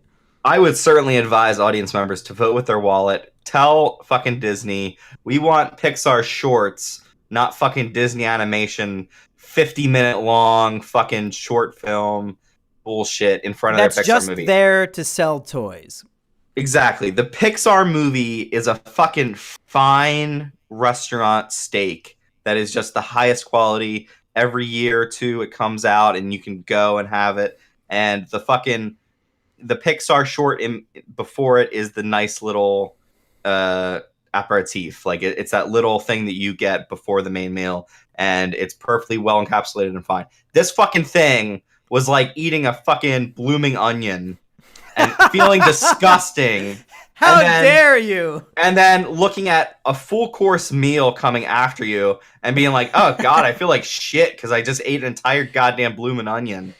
Erich, dude, this show is sponsored by Outback Steakhouse. What are you fucking doing, dude? Good day, mate. No. Dingo ate my baby. But Outback Steakhouse. Okay, Erich, before we wrap up this episode, I got some big news for you. All right. So, during the month of December, the good folks at the Mumkey Jones channel are going to be voting for the first annual Mumkey Awards, which is going to pretty much be my channel's version of the Oscars, but most of the categories are just going to be shitting on me. Yeah. Like, what's the worst Mumkey video of the year? But you, my friend, are nominated for best podcast co-host. Oh, so shit. if you wanna beg people for votes, now's your time. Well, okay, so when is this event being held? Can I dress up in a tuxedo or something and film my reaction to losing? Maybe. The voting starts, I think. I'm going to start the voting next week. The votes will end on Christmas, and then on New Year's Eve is when I'll post the results video. So if you want to, Digibro nominated as well? He's nominated for about half of the categories. Fuck, he's gonna win. He's gonna win. Maybe not for all the reasons you might think, but he's probably gonna win a few prizes. Yeah. Just to shove it in his face. Yeah. Hey, you got some stiff competition. You got to go up against Asterios Kokonos, Assburger, Digibro. If you want to win this, you better start paying out the ass to some of these fans at home. Yeah, I got to do that. So if you guys have any requests, any prostitutes I can pay to come and fuck you personally, or please, just fuck Erich. No, exactly. Or I'll come and fuck you. Yeah, I mean, basically, if anyone out there thinks that I understand anything, please vote for me. If not, then fuck you. You can all die. I don't care. I will survive without it. It's a pleasure to be nominated, though. Oh, hey. So what are we doing next? Disaster artist, hopefully.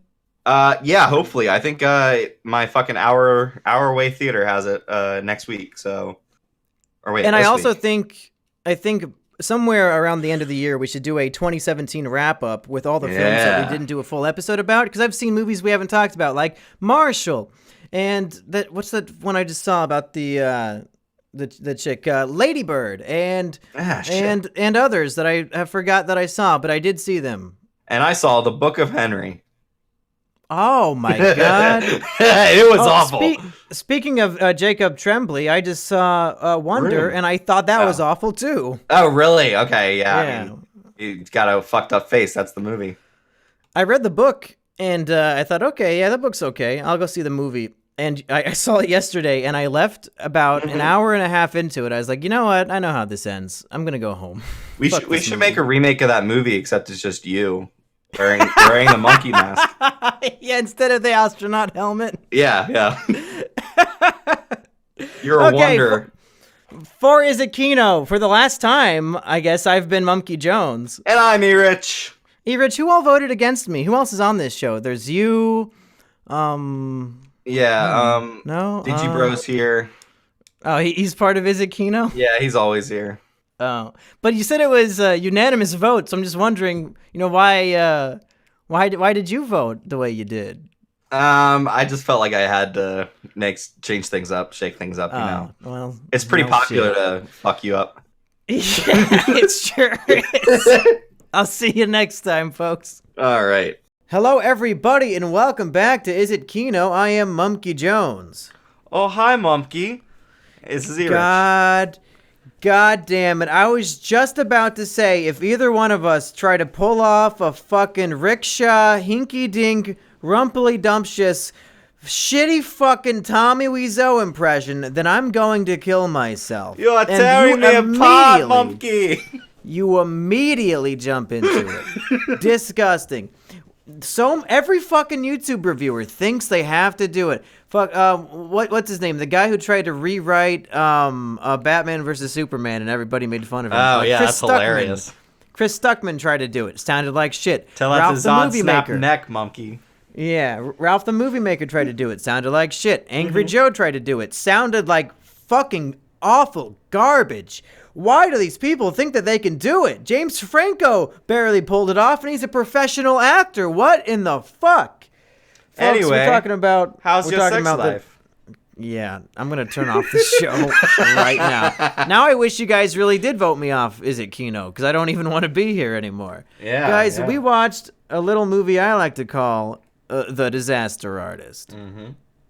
For those of you who don't know what that is, Erich, please briefly explain what this movie is. So, The Disaster Artist is a movie about a book about a movie, kind of. So there was a movie that came out in the I guess it'd be early 2000s, actually. 2003. Is it the late 90s? It came out in 2003. Okay, 2003. And it's called The Room, and it's made by this probably insane Eastern European dude named Tommy Wiseau. He came to Hollywood with a lot of dreams and aspirations of being an actor, but he has no skill whatsoever to speak of. But he does have a lot of passion and a lot of courage. You could call it. It might be stupid courage, but it is courage nonetheless. And so he decided he was going to make his own movie. We have no idea how he got the money to make a movie because it's incredibly expensive. He does stupid shit like buy his own cameras, buy his own lighting, buy his own sound equipment and all that. And he made this really shitty movie that played in one theater, and it's been kind of a cult following ever since then. And his partner on this movie, a man by the name of Greg Sestero, he starred in the movie. He was a best friend of Tommy for the longest time, and he wrote a book all about the making of this movie that kind of details how crazy fucking this guy is, and how he was kind of a low-rent actor who wasn't really getting any work, and he just got along with this guy because they kind of admire James Dean and all these other things. But okay, so anyway, James Franco and his brother, I guess, Dave Franco, loved to watch this The Room movie, so they decided they were going to make the movie adaptation of the book called The Disaster Artist, and here we have The Disaster Artist. Let me just say, Erich, and this is a phrase that we use quite often on Is It Kino, but this movie was my Star Wars for this year. Ever since I read The Disaster Artist, I've been just waiting on foot and knee, if that's a phrase, which it isn't, for a movie adaptation because I love the story. I think the book was beautifully written. It was very funny and very mesmerizing in a psychological thriller kind of way with just how crazy Tommy Wiseau is. Then the movie gets announced, and it's being directed, and it's going to star Mr. James Franco, an actor that I've looked up to and really enjoyed ever since I saw Spider-Man when I was like 6 years old. You don't love him from Fly Boys? Have not seen Fly Boys. I haven't. So either. I've spent I think the movie was announced like 2 years ago, and I've spent the last 2 years just reading every piece of news about it. Every time a different actor gets cast in the role, I'm all over that shit, reading the news for it. So needless to say, I've been more excited about this movie than maybe any other movie ever, except for possibly Avengers Age of Ultron. And much like with Avengers Age of Ultron, you loved it. I hyped myself up. I hyped myself up so much that the movie... The only way the movie could live up to my expectations would be if it was like a flawless masterpiece. And let me just say, Rich, the disaster artist here did not live up to those expectations. Uh-oh. Yeah, it's kind of a shame. The way I see this movie... Go ahead. I got a whole spiel, but you go ahead with your initial thoughts. The way I see this movie, it's a very good take on the book. Having read the book, I didn't really feel like I needed to see this movie. Because, like, especially the audiobook of the book is so fucking great. And you talk about people doing impressions of Tommy Wiseau, but Greg Sestero does the best impression of Tommy Wiseau. Yes, because he does. And he does it throughout the whole book. Yes, because he actually knows what Tommy is and what he sounds like. But, the movie is a very fine adaptation of that. For people who haven't read the book, for people who just kind of know of The Room, or maybe have seen it once or twice. Like, I had a good time watching this movie. I don't think it deserves all of the accolades it gets. It does I will give the movie this. It does a decent job of balancing the dramatic elements of it with the comedy, but the comedy tends to take over more so than not, and they tend to maybe miss a lot of the dramatic beats they could have gotten out of it, because... But I should say, though, they do capture some of that at times, and I want to reward them for doing that, because that's a hard balance to walk. But go ahead and lay out your... So, I went and saw this movie with Assburger and Sheepover, and as I was walking out of the theater, the biggest question on my mind was, who was this movie for? Who is the audience for this? Because you got two groups. You got big fans of The Room, and you got people who've never seen it. Yeah. Me, I'm a huge fan. I've seen The Room dozens of times. I've showed it to as many friends as possible. I read The Disaster Artist. I listened to most of the audiobook after I read it, just because I wanted to hear Greg Sestero do the Tommy Wiseau impression. Yeah. I've been doing research into this shit for many, many years. So then when this movie comes out, and it's just a watered-down version of the book, and I know people always say stuff like, oh, the Harry Potter movie, it's not as good as the book. That's different. This is an autobiographical tale. So when you change things, you're pretty much rewriting history in a way. But you got to do that for a movie like this. This is less of a biopic and more of a fairy tale reimagining of this actual thing that happened. But the movie is very funny. But as a fan of The Room, somebody who has listened to every podcast ever recorded about the movie, somebody, you've seen the CinemaSins video about it, you've seen the Honest trailer for it, you've been hearing people shit on this movie for years. So then in the film, The Disaster Artist, when half of the comedy is Seth Rogen just stealing the jokes that all of these podcasts and YouTube videos have already made, and that's the joke. Like, oh, why is he fucking her belly button, guys? Well, why are you doing this obvious dumb thing? Like, the thing is, like, it's funny, and Seth Rogen's doing a good job delivering it. But as a fan, I've already heard all of these criticisms and obvious jokes and things. So the second half of the movie, when they're making The Room, I almost didn't get anything out of it. Because I've already been exposed to everything, especially after reading the book. And if anything, I was thoroughly disappointed that so many hilarious scenes that could have easily been filmed, so many hilarious scenes from the book, they didn't do anything with.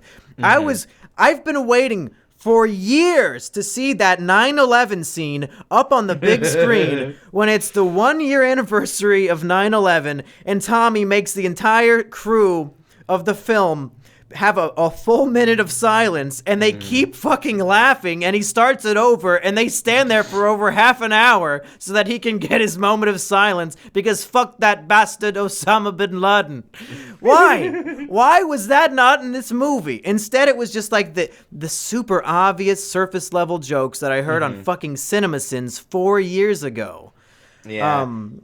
Go ahead. So I talked about the balance this movie has to strike between drama and comedy. it has to strike another balance too, though. It has to strike a balance between serving those room fans who know every line of the movie and can quote it backwards and forwards and wants to see the disaster artists like basically faithfully recreated on screen, but it's also got to serve people who have no fucking idea what the room is and kind of, so yeah, it is going to retread so many of the jokes that you've heard before and so many of the points you've heard before. And like, yeah, you're right, Erich, and that was my initial question, was who is the movie for? Because as somebody who knows all this information, I was, sort of, I thought it was like a wet noodle. Is that a phrase? I'm just making up words at this point. Wet blanket, possibly. It's a wet blanket. Mm-hmm. Somebody who doesn't know what any of this shit is, first of all, why would they walk into the theater? Maybe because it got a 95% on Rotten Tomatoes, maybe. But two, do they understand what the hell's going on? If they know nothing about the room, are they just perplexed the entire time? Because the movie is not that straightforward with what's going on. When they get into the parts where they're making the movie, the audience shouldn't feel as confused as the actual people on the film set. Like, I feel like we should be a little bit more in on the joke of Tommy's crazy. None of this is supposed to make sense. But I feel like the movie didn't do a good job of setting up for an unknown audience, an unaware audience member. Yeah. Of just how bizarre and crazy the situation was. And that's something so while I was watching the movie, like, I was having a perfectly fine time. Like, as someone who watches The Room and, like, understands why it's funny and why this whole thing would be hilarious in the first place, I was appreciating it for what it was doing. However, while I was watching it, I was just thinking, I don't know if anyone who doesn't understand what The Room is, I don't know what they would think of this movie. Because it so hangs on people knowing the common things about The Room and what makes people laugh and what makes people just confused and all that stuff. And the final 10 minutes of the film before the credits is just, and this is a technical marvel, and I'm very impressed with the amount of work and skill they put into this. Yeah. They just recreated scenes from The Room, and then they play side by side the actual scene with the recreated scene. Like I said, a technical, it's impressive on that level. But even as a fan of The Room, I was thinking, why did you do that? What? Is this supposed to be funny? I'd rather just watch the actual scene. Why did you put all that work in for no reason? It seems like... I don't know what it seems like. Why did they do that? I think it's akin to... So, have you ever seen movie nerds go up to each other and start quoting something? Just the entire fucking thing? Unfortunately, yes. I think that's what it is. I mean, basically, they have all of this money. They're making the story of this cast shooting the movie, so they just figured, we'll just make the movie again. And it would not surprise me if they went scene by scene, shot by shot, and really tried to reconstruct most of it and couldn't show you the entire thing in this movie. It wouldn't surprise me if they did that, and it's just for a love and appreciation of the thing. And, like, I think this movie does have some interesting points about... succeeding in Hollywood versus trying to get your vision filled in some way. Right. I don't know how happy Johnny was, or his character's name is Johnny. I don't know how happy Tommy was with the actual movie that he made.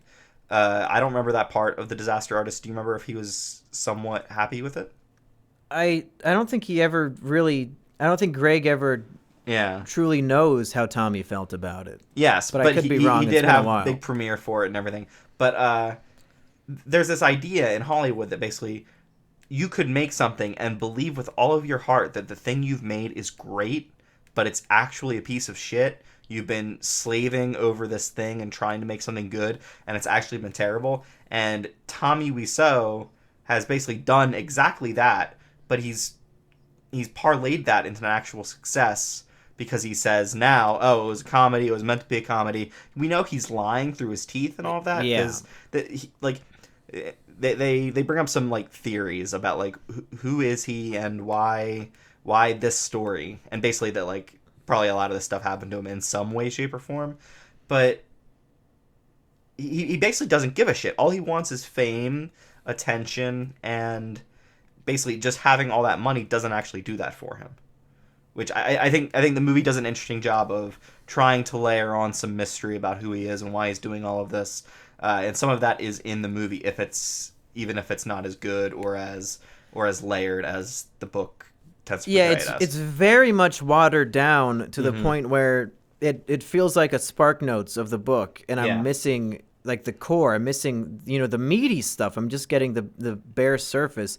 I will say I'm surprised by the huge critical reaction. It's one of the highest reviewed, the best reviewed movies of the year. It just got nominated today for a Golden Globe for Best Comedy Film.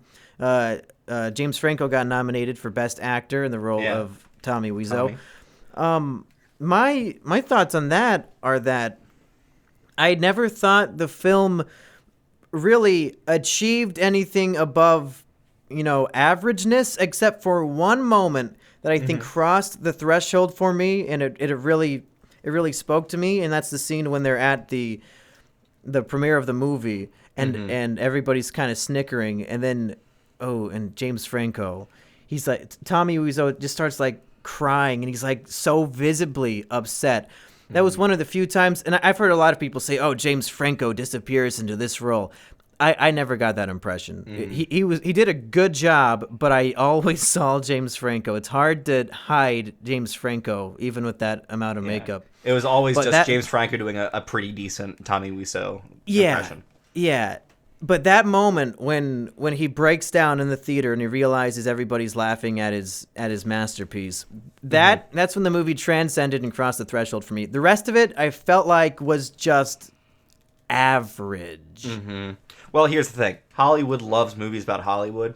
This is innately a movie about Hollywood, a movie about trying to become an actor, trying to become famous in some way, aspiring to live out your dream of becoming famous, and they eat that shit up. So as soon as something is about that, and as soon as something does at least a halfway decent job of portraying that, they go fucking apeshit for it. Yeah, that's true. That's what happened with La La Land last year, right? Another thing I wanted to bring up is that there are too many famous people in this movie. Yeah, when Jason Mantzoukas and Hannibal Buress were the guys that he was buying the camera off of, I was just like, oh yeah, these are comedy guys. And that's another problem I have, is that you can't get immersed in a movie when every 5 seconds you're being distracted and reminded that you're watching a movie. I get that The Room is a major phenomenon and that every comedian in Hollywood and around the world would fucking chomp at the bit at the opportunity to be part of this project. But James Franco, you gotta say no. You can't give every comedian in Hollywood a part in this movie, because every scene I'm being torn out of the movie, and I think, oh yeah, there's Hannibal Buress, there he is. Oh, there's Better Call Saul with a fucking Amish beard. Bryan Cranston made sense because he was playing himself, but there's too much. And here's what I think happened. The beginning of the movie, there's like 8 celebrities just talking about The Room. My theory is that when this project was announced, everybody started emailing James Franco or calling his agent. Oh, I got to be part of this project. I love The Room so much. Yeah. And he said yes to everybody. But then he cast all the roles, and there were like 8 people left over. And he's like, oh, shit, I got to get them in the movie somewhere. How? Oh, I know. I'll make the first 2 minutes of the movie a documentary interviewing celebrities about The Room for no reason. And then that's why they're in there. Because I can't think of any other reason why they did that. Yeah, I was really afraid by those first couple minutes, because I think a lot of the interview shit is pretty bad, pretty just lousy Hollywood people just talking about how great this thing is and really pointless. Like amping it up for no reason. I will say, like, I wish they would have just had one person introduce it in some way, because I know that Kristen Bell is a big fan of The Room, and she actually holds screenings of the movie. So like if she had been in a theater or something starting a screening and they had just filmed her being like explaining why this movie is so important while you see all the people around it doing it, I think that would be fine. But the fact that it was like 5-10 different people, like fucking Kevin Smith, all these other comedy people, Adam Scott or whatever, it just gave me a lousy J.J. Abrams pops up for a second there. Yeah, I'm giving that context for the people in the audience who don't know what The Room is would be helpful, but I think they did it in the dumbest way possible, in a way that just felt like he was shoving his friends into the movie because he couldn't think of another role to give them. Yeah, I think it just became everybody wants a piece of it. Everybody likes this movie, so James Franco couldn't say no. Another actor I want to talk about, and Sheepover made it very clear that she wanted me to voice her opinion for her, is that Dave Franco was terrible in the role of Greg Sestero. Do you feel the same way? There were times when he was decent, but overall, yeah. I mean, he is very much just Dave Franco. This movie really shows how little range he kind of has. So, Yeah. And his beard looked fake in a lot of the shots. Looked terrible. Was it a real beard? I have no fucking idea, man. I have no eye for hair or makeup shit to be able to tell you whether something's fake or not. Yeah, I think that's my big problem with the movie is the word distraction. There were so many distractions constantly throughout the movie that made me, fall out of it. And then I was also disappointed that some very easily filmable, funny scenes were not included when they're trying to make a comedy film. Like, why not include the 9/11 scene? That's comedy gold. It would be interesting to me how many deleted scenes there might be from this movie, because it's possible that they just said, okay, well, we got to cut some of this stuff. Let's just make it so that anything that's super important gets in. But yeah, you're right. Like something like the 9/11 scene, that kind of encapsulates Tommy in such a... Yeah, because it shows how he's like a control freak and he's so desperate to be like the all-American actor, superhero. Yeah. So, of course, that's how he would respond in the first anniversary of 9/11. And even if they just had it as like a part of a montage of different things that Tommy is doing. Yeah. Yeah, it could be literally a minute of him saying, okay, everyone, we stop for a moment of silence. Yeah. Yeah, well, I think that's all the big points I wanted to make. If you have anything else to say. I want to shout out to, I don't fucking know what his name is. He's the guy who plays PETA in the Hunger Games, played Denny, or the actor who plays Denny in this movie. Yeah, it's I think he was actually pretty decent.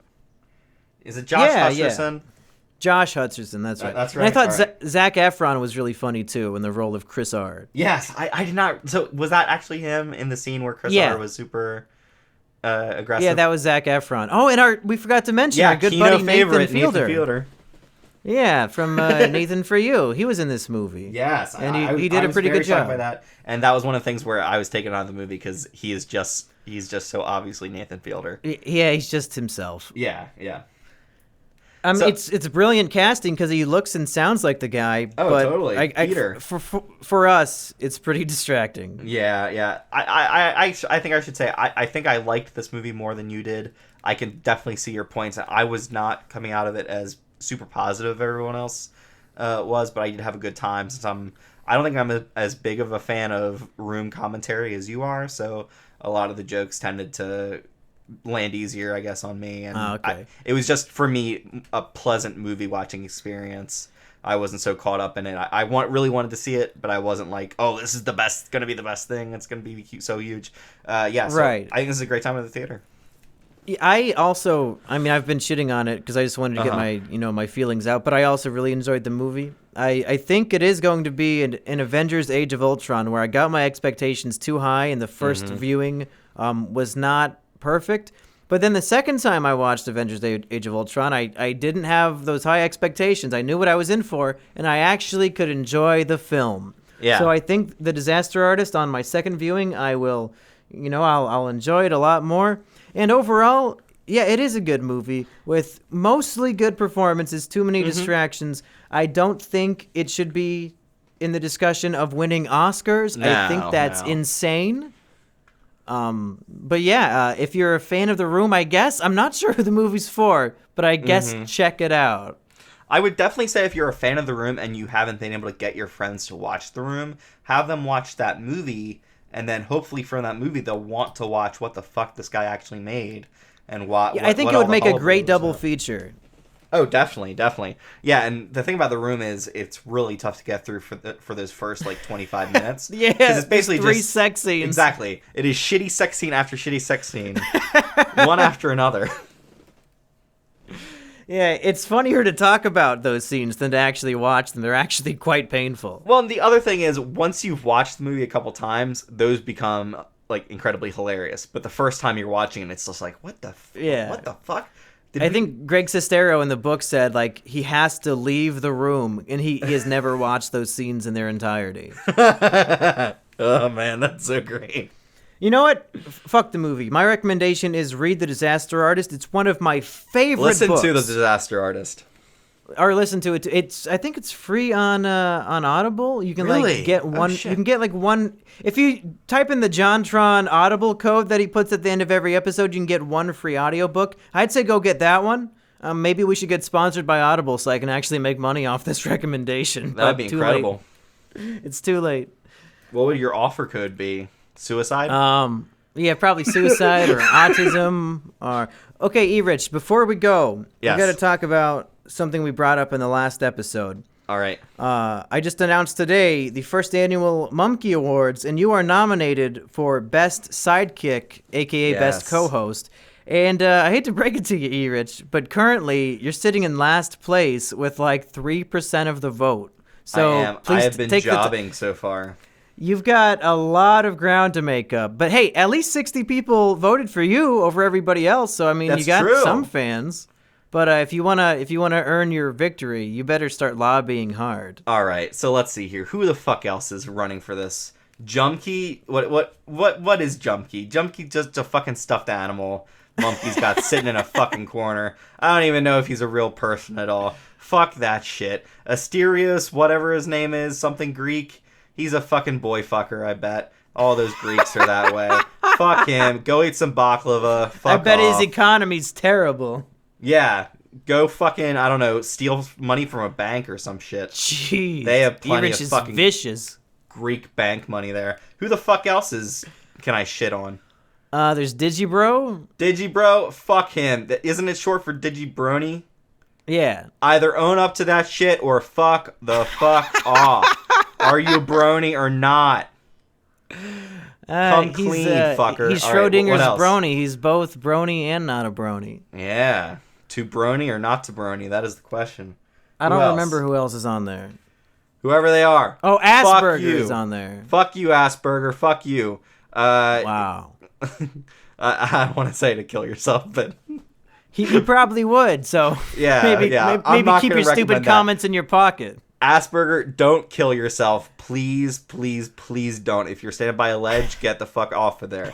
If you got a gun in your hand, throw it away. If you got a knife in your hand, I don't know, maybe do your nails or something. I don't fucking know. He left my house this morning, and I haven't heard from him since, so maybe he's already dead, and this is just a terrible, macabre moment in monkey history. Maybe he's hearing this live recording, and this is what pushed him over the edge. Oh, no. Do not do it, Asperger. You're a valued member of this community. Is he? Is he a valued member? I've never heard anything of this. I mean, he's in, like, second place, so that's pretty valuable, Oh, I'd shit. imagine. All right. Well, I need the Is It Kino lovers out there to go and vote for Erich as number one sidekick. And if I am voted number one sidekick, I will reenact the Pickle Rick idiot guy. I will jump on top of a McDonald's fucking counter and scream that I want Szechuan sauce. That is a promise. An You're Erich like promise. 1,300 votes behind, but I think we can convince some people to change. I'm only making this promise because I think it's almost impossible for me to win at this point. I have gotta no make fucking it idea happen, what's going to folks. happen. I'm gonna cheat the votes. I'm gonna figure All out right, how folks. I can get around this. Yeah. For Is It Kino, I have been Mumkey Jones. I'm Pickle Rick. Hello, everybody, and welcome back to Kino Wars. Do do do do do do do do do. Erich, Erich Ren, or is it Kylo Erich? Which one are you? Let the main channel die. Kill it if you have to. And of course, I am Poe Mumkian, Mumkey Dameron. Which one would I? That what would I sounds- be? You're the black guy though. No! He doesn't even get a real name. MJ 42069. Yeah, they just call me Mudge. Mudge. Before we talk about The Last Jedi, I think to give some context, we wanted to do an Is It Kino about The Birdman. Force Awakens, but then we didn't do it. So if we briefly wanted to talk about that, because we had very similar views on that film. Yeah. Okay, so I am a big fucking Star Wars fan, and I was really attached to all of this shit before Disney bought it, and then when Disney bought it, it was just like, oh god, what the fuck's gonna happen? And J.J. Abrams directed it, and I think he cannot make bad movies, but I don't think he can make good Star Wars movies. So when he made The Force Awakens, which is basically just a copy paste of A New Hope with new characters in it, I was pretty disappointed in that. Yeah, that was my big gripe too. Was that you've probably heard this a million times before, people at home. But the movie is just a step-for-step, story beat for story beat remake of A New Hope, down to it starts off with putting a thing in a droid, and then it goes and finds the main character, and then just every little fucking thing was just stolen blow up a from round the other one. planet-killing machine. Which isn't to say that the movie's bad. I'd say the movie's good. I just dislike it. Yeah. And I think that's something that, as Is It Kino goes on, I think we're going to explore this concept more and more of the movie's good, but I hate it, or the movie's bad, but I love it. I feel like we don't have that kind of nuance often enough. But once we get into the Star Wars shit, I think I'm going to have a lot of it. Oh, I bet. So yeah, we were both pretty disappointed by Episode 7. Since you are not a fan of J.J. Abrams, does that mean you're afraid of Episode 9 now? I'll get into that once we're almost done with 8, because I think 8 does a lot of things that fucks over JJ's propensity to just copy shit. So we'll see. All right. And I cannot discuss this movie without spoilers. So let's just do a 2-minute spoiler-free review, even though everybody's already seen this, and then we'll jump into the big stuff. What did you think of Star Wars, the Episode 8, VIII, the Final of the Jedi Rises? Yes. So yeah, Star Wars Episode whatever, the Jedi are over now. I just did that joke. Yeah, I wanted to do another one. And it wasn't worth it. It wasn't worth it, because now we're still going on about it. I'm using up my even 2 now. minutes. Even now, I'm not stopping. Yeah, we got to fill up this 2 minutes, because I ain't got shit to say that's not spoilers. Yeah. So basically, I really love this movie. I can't tell whether it's actually good or not, but I think that it has a lot of thematic relevance, and it really, really impacted me with a lot of the shit that they did in the movie. And we haven't really seen that in a Star Wars movie for quite a while. I think the big question on everybody's mind is, okay, Episode 7 was a remake of Episode 4. Is this a remake of Empire Strikes Back? And I would say ostensibly, no, it is not. Yeah, no, it's not. So if that was your worry, no, this is a very unique, different movie, unlike any of the other Star Wars movies in a lot of ways. It fits a different storytelling method. It mostly takes, I think the whole movie takes place in like less than 24 hours. Yeah, it has thanks to some weird. Yeah, so it's a very different. It's not your father's Star Wars movie. So you say you love it. I'm happy they're doing new shit with this rather than the same old. Okay, I've got a metaphor that I was going to use for the spoiler talk, but I can actually do it here in the spoiler-free talk. Oh, cool. This movie, and you will not find a better metaphor, because I've been cooking this one up ever since I saw the movie 24 hours ago. This movie is like it's not like a movie. It's like binge watching a season of a Netflix show, where the showrunner said, "Okay, Netflix, listen up. I got this great fucking idea for a miniseries. It's gonna be 3 really, really great episodes. They're gonna be great." And then Netflix says, "Oh, okay. Yeah, how about you make that 8 episodes instead?" And he says, "What? No, I've got 3 episodes of good content here." He said, "No, just stretch it into 8 episodes. There you go. You'll make it work." And that's the movie. It's 3 episodes of really, really good content stretched out into an 8-episode season of a television show. Is that fair, Erich? Would you say that's a fair metaphor? I like what you're going for. I don't think I ultimately agree, because I think the Netflix shit is pretty egregious with how they stretch shit out and make it unwatchable. Not even Netflix. I'm saying the vast majority of the movie was shit, but there was so much good stuff in there that I can't hate the movie. Interesting. Well, I think we'll get into some of the nuance as we will go into spoilers. So I guess it's a middling recommendation from me, and Erich says, I guess go see it if you like Star Wars. Wholehearted recommendation from me, yeah. Okay, let's get into it! Spoiler alert! 3, 2, 1, Kylo Ren kills Snoke! I hope you clicked off the video, because Kylo Ren Luke Skywalker fucking Snoke. dies. Well, yeah, I mean, he disappears into dust, and we'll probably see him as a Force ghost or some shit. He's so fucking he's not really dead. He's fucking dead. dead. Man, there's so much to unpack here, Erich, and I think the obvious thing. Let's first talk about the 3 good episodes of content in this movie. Okay. Which, of course, is everything around Leia, Luke, and Kylo Ren. That's that's Ray. the heart and Ray soul was and Kylo the. Ren. Oh, did I fuck that up? What did I say Yeah. wrong? What did I Said say? Leia, Luke, and Kylo Ren. No, fucking Leia sucks. Rey, Luke, and Kylo Ren. That's. I wish the whole movie was focused more on them because all the stuff with them was great fun, and that's where you get the thematic elements of. Maybe it's not as simple as good and evil, like, the dark side and the light side. Oh man, look how deep and complex Star Wars is for all you fucking nerds. Yeah, Kylo Ren says, "Fuck all that. I'm gonna start a whole new side, baby. We're gonna reset the whole Star Wars universe." And I liked that, that aspect of it. What do you think? He wanted to start the shirtless emo side of the Force. I really love that part of the movie. They make an innovation with the Force and say that Kylo Ren and Rey can Skype using the Force now, which that was pretty good. He slid into her DMs. What's the other parlance? Sending her topless photos. Yeah, they signed into AIM and they were talking, and you know how you meet somebody on the internet in real life. My metaphor was way better than whatever shit you're doing. No wonder why. Hey, speaking of how shit you're doing, I think you're beating Asterios in the co-host thing now, but that's all I asked for. That's really all I asked for. Yeah. Please don't vote for me anymore. We got to get him first place. I want to see that McNuggy sauce ring. Oh, I want it so bad. Oh god.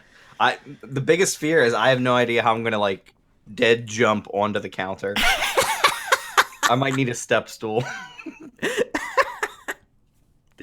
Okay, tell me more about why I shouldn't hate this movie as much as I do. So you mentioned that you liked the Kylo Ren Rey stuff with Luke. I understand that is the favorite part of the movie. I really liked the Poe stuff a lot. Oh my god! I didn't think that somebody's personal opinion could make me violently, physically upset. Yeah. But you just pulled it off. Why? How the fuck? Everything with Poe and his little Chinese girlfriend was awful. No, you're talking about Finn. Awful. You're talking about Finn. I'm talking about the pilot guy. Yeah, but the Poe leads into that, which just sets up the dumbest fucking plot in Star Wars history. Okay. The movie is 70% awful filler, and it's all thanks to Poe, Finn, and Chinese girl. Okay. I think her name's Rose. Poe's arc in this movie is that, well, basically, I can sum it up with a Christopher Nolan quote. It's somebody get this hothead out of here. Yeah. He's a hothead. His arc is he starts off as a wannabe Han Solo, and then he becomes a guy who thinks once in a while, and that's his arc. Yeah. No, but I like that for him because he is just the go-get-em pilot in the first movie, and that's basically his character. He's just this cool guy, but this movie actually saddles him with some actual consequences for his actions. He gets into a very quick battle in the beginning of the movie, which ends up killing most of their fucking bombing crews. And I like to see people faced with their actions and saying, basically, you are irresponsible. You are doing this shit because you think you're a big hotshot hero, but you're not. You're killing people. And basically, it's better for us to save our own people than to kill their people. And I like that lesson, and I like that. And that also echoes into the Finn Rose stuff as well.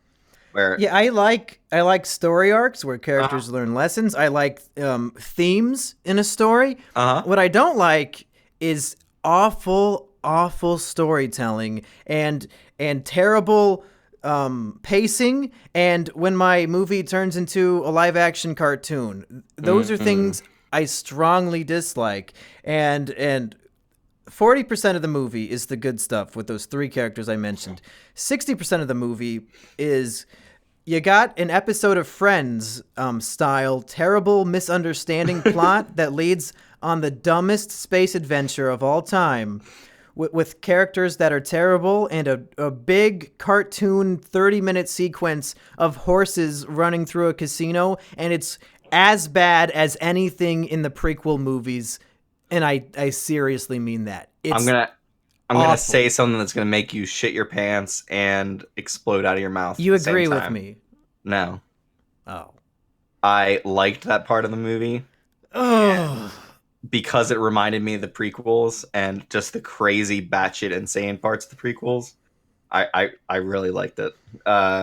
I love the casino planet. I just love the idea of this. Oh my god! It's a fucking. Why are you city. doing this to me? It's a city just designed to be for the super duper rich to go there and fucking throw money at shit. I love that Rose gets there and she's this like middle class, lower class worker, and she's like, "This is all disgusting. These people are awful."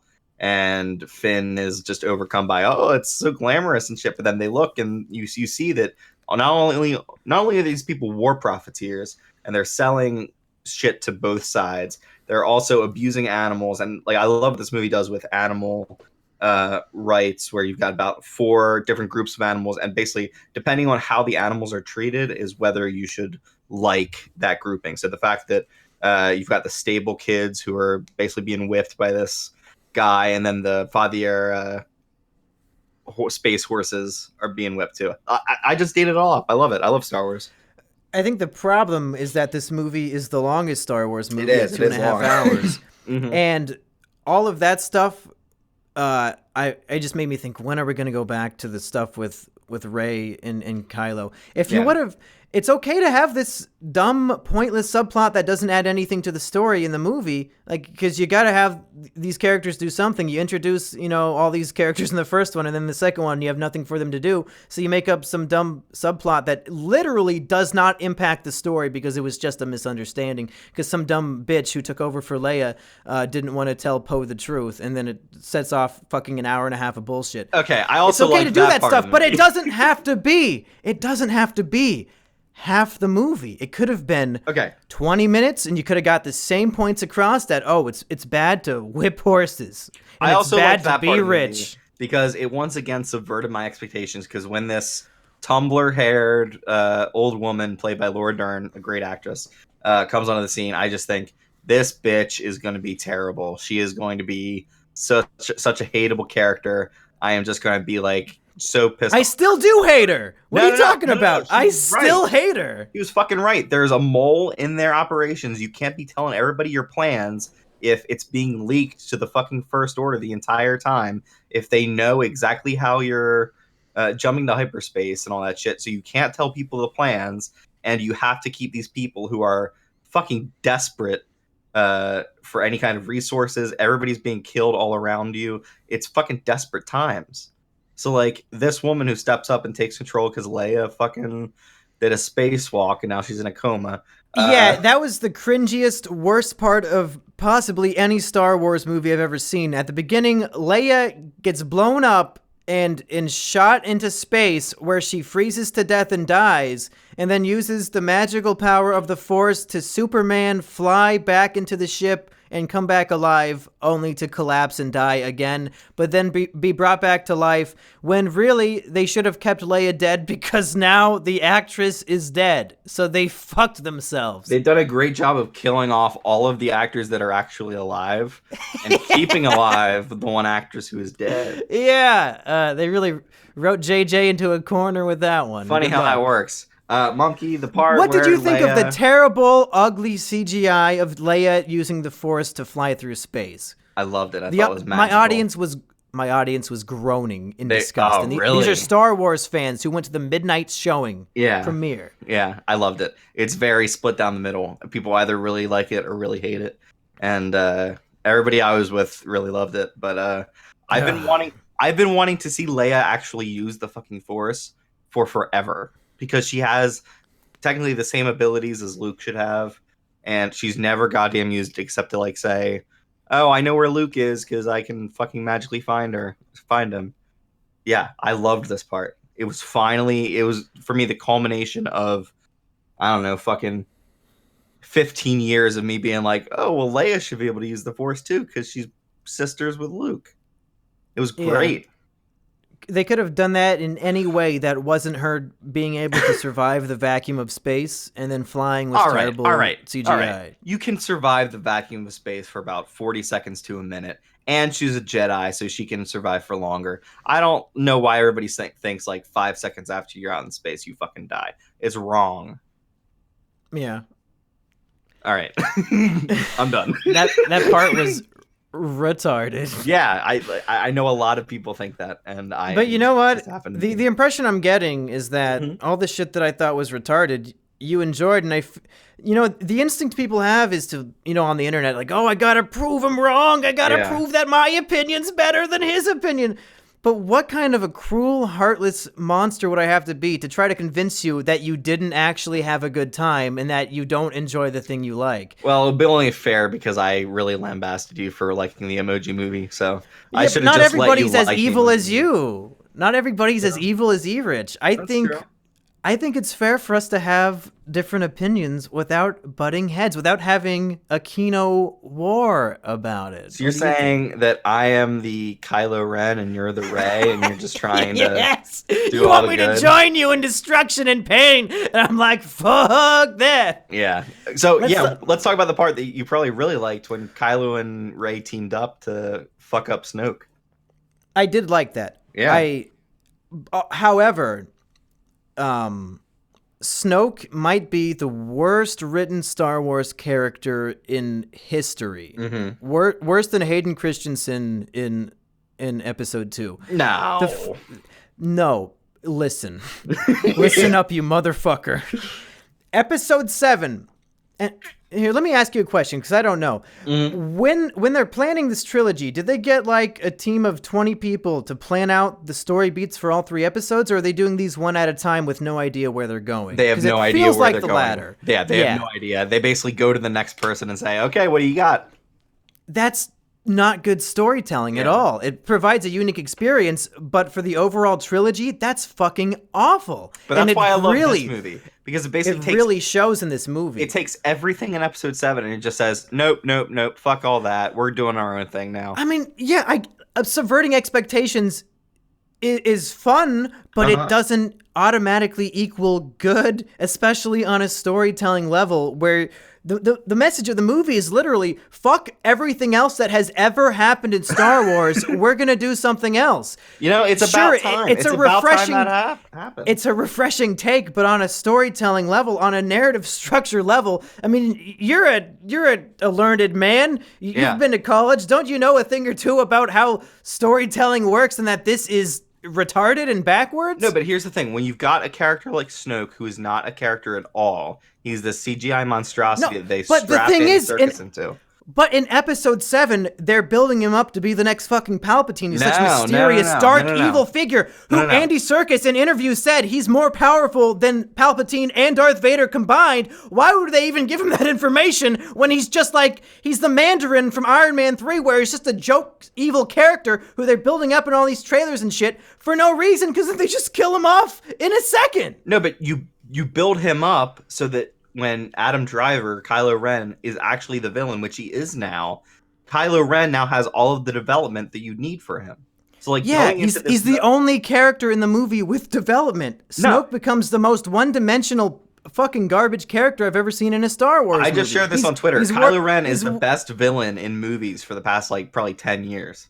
Kylo Ren's great. I said those are the only 3 good characters in the whole movie. But that's why... the shitty storytelling, as you see it, is me saying, okay, well, they're just putting all in to these good characters that they can actually build up. Yeah, to the detriment of every other character, though. I don't think that's a sign of good storytelling, is that you make 3 characters so good that every other character is just one-dimensional and shit.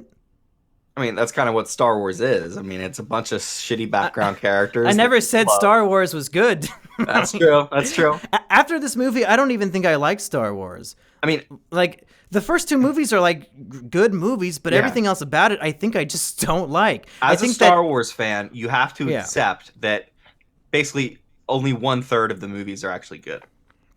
That seems fair. If you have any kind of sense of quality, you go into this knowing that most of them are not good. I don't know, man. Snoke was such a disappointment that it was an unexpected twist that, he was killed by Kylo Ren. Mm-hmm. But even the way they executed that was so hokey and cheesy of him. I loved it.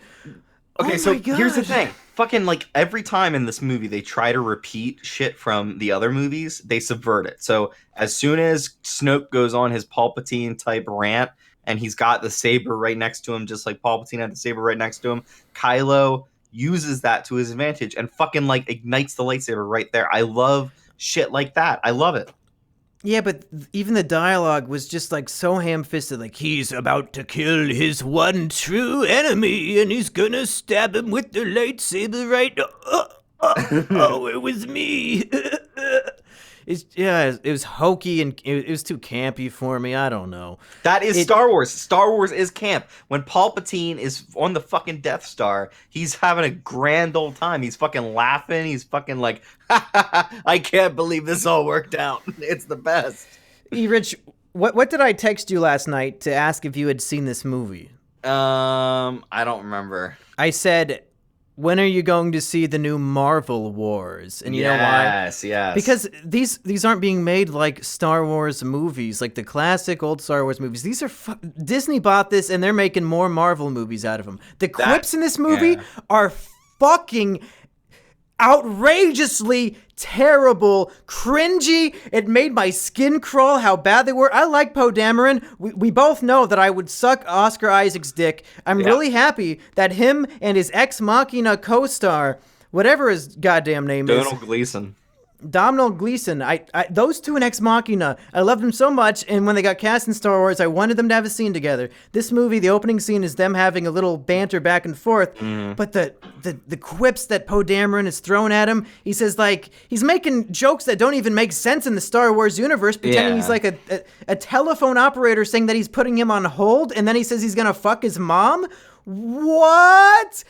They don't, do they even have cell phones or phones in the Star Wars universe that putting you on hold is a joke that even makes sense? This may be the one thing I completely agree with you on, because I was like cringing a lot of the way through this movie because of the heavy joke per minute.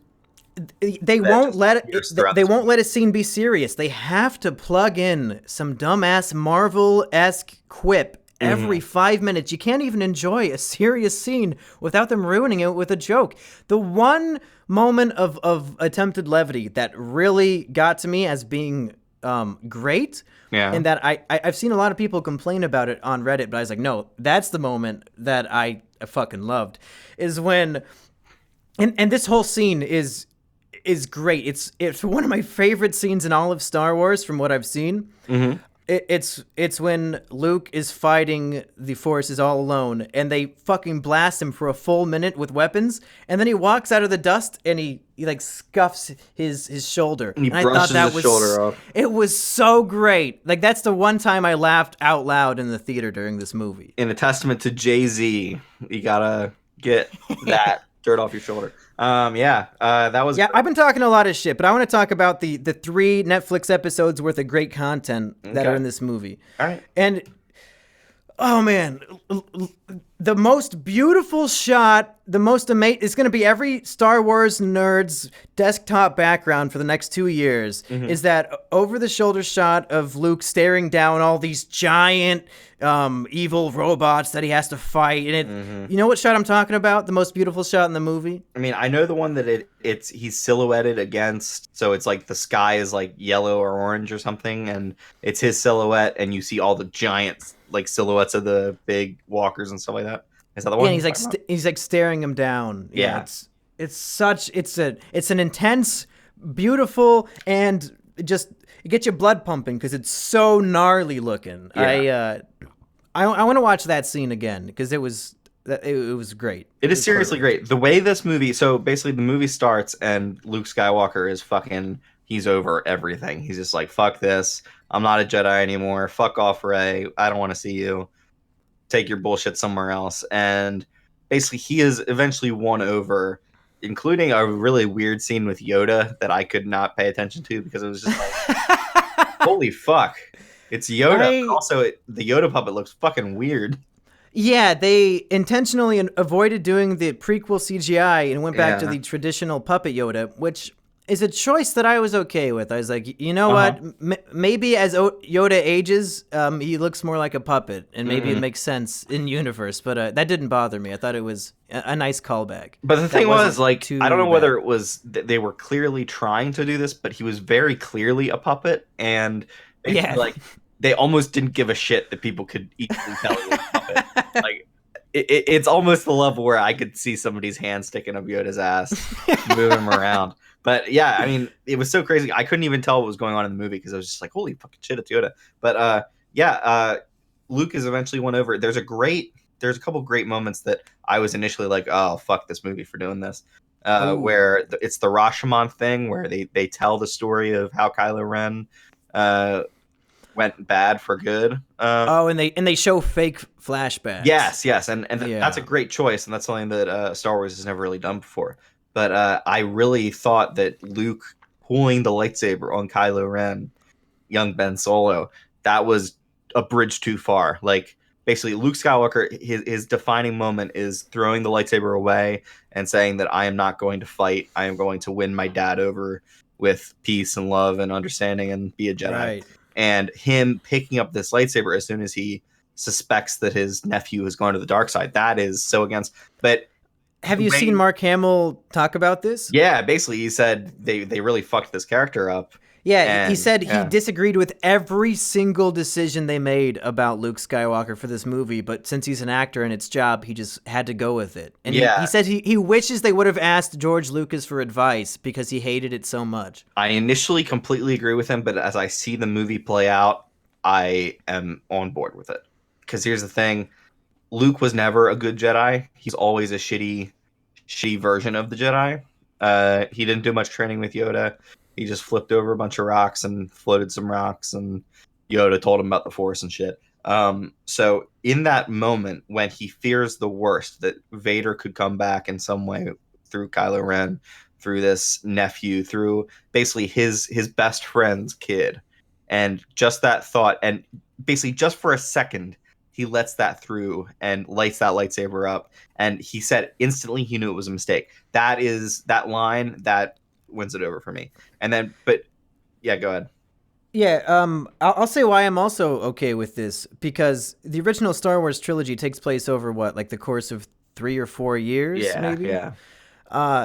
And that's all we know of Luke Skywalker is those 3 or 4 years. Mm-hmm. This movie takes place 30 years later. If we saw that much growth and change in Luke Skywalker's character in those first 3 movies, imagine how much the man has changed and grown and decayed over the last 30 years. So I'm fine with him not being the exact same character from the original movies, because that would be completely unrealistic. I can see him, as an old man, he becomes a little wary and paranoid about this Ben Solo, who is the most powerful fucking guy he's ever seen, and has darkness growing in him. I could see him having a moment of weakness. Yeah, so I was exactly. fine with that too. And also, he can't be all good all the time, or else it's just not. It doesn't feel right. It's not like a realistic character. Yeah. It's more like a Snoke. He's allowed to he's allowed to slip up very slightly, but here's the thing, it's like having a tragic flaw or something. Maybe the Greeks should put that into their stories. Who knew? Basic storytelling.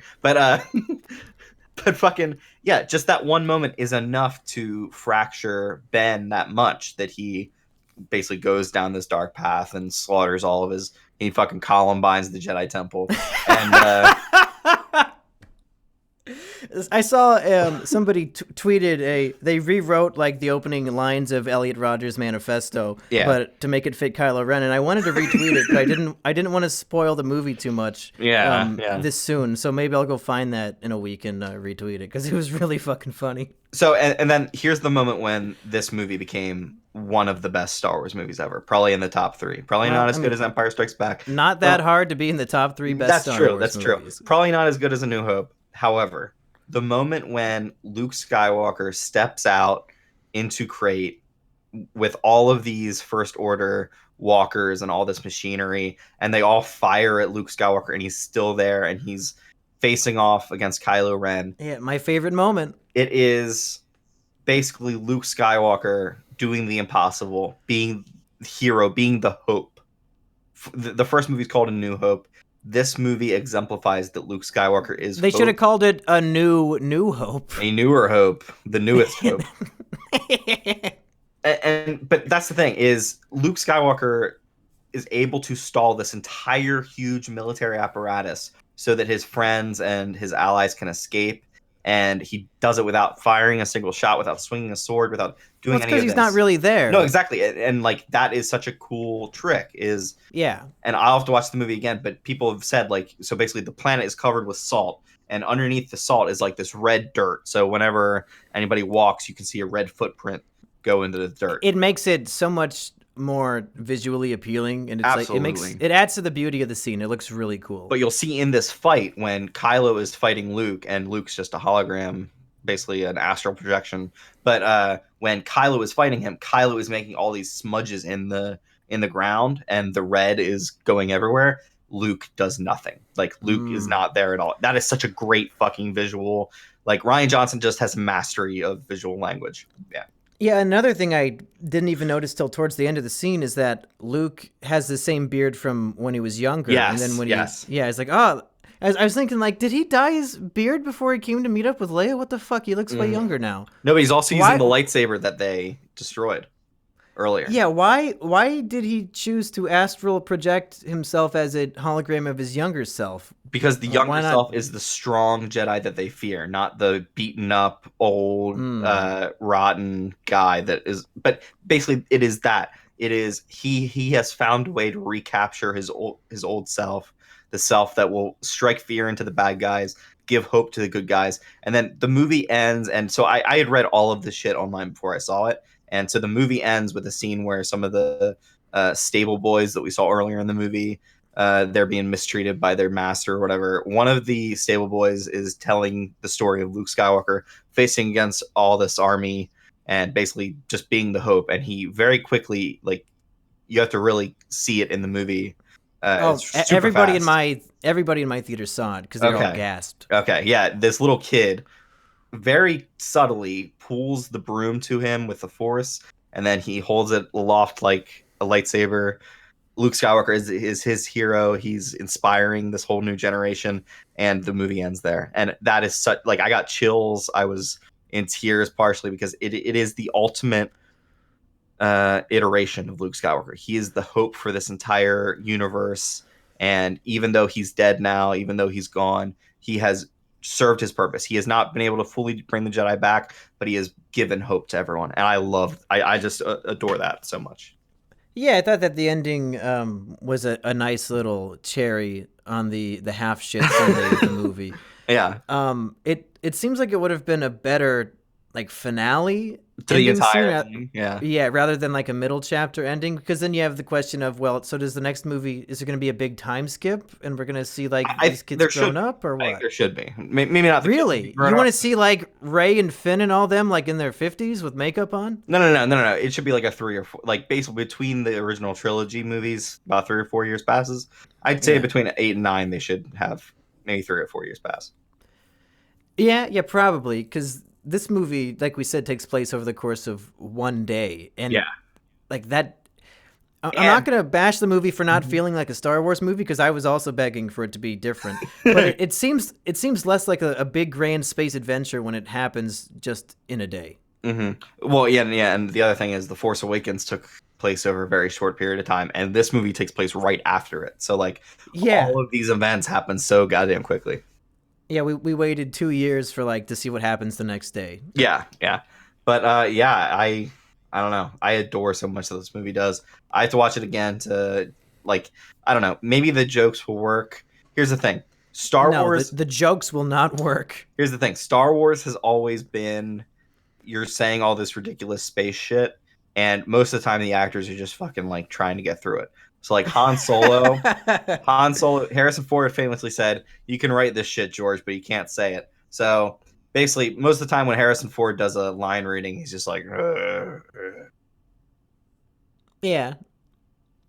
I get through this. Read my lines. Boring conversation anyway. Yeah. Show Isn't that just the Han?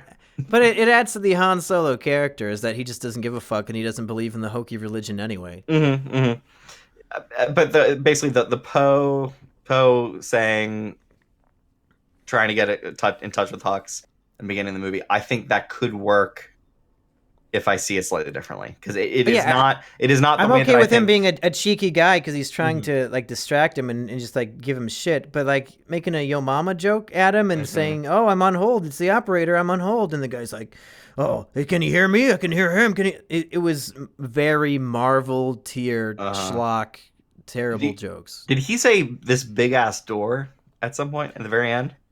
Yeah, I was okay with that one. I like that for some reason is out of bounds for me. I don't know why he can't say ass, but yeah. Huh.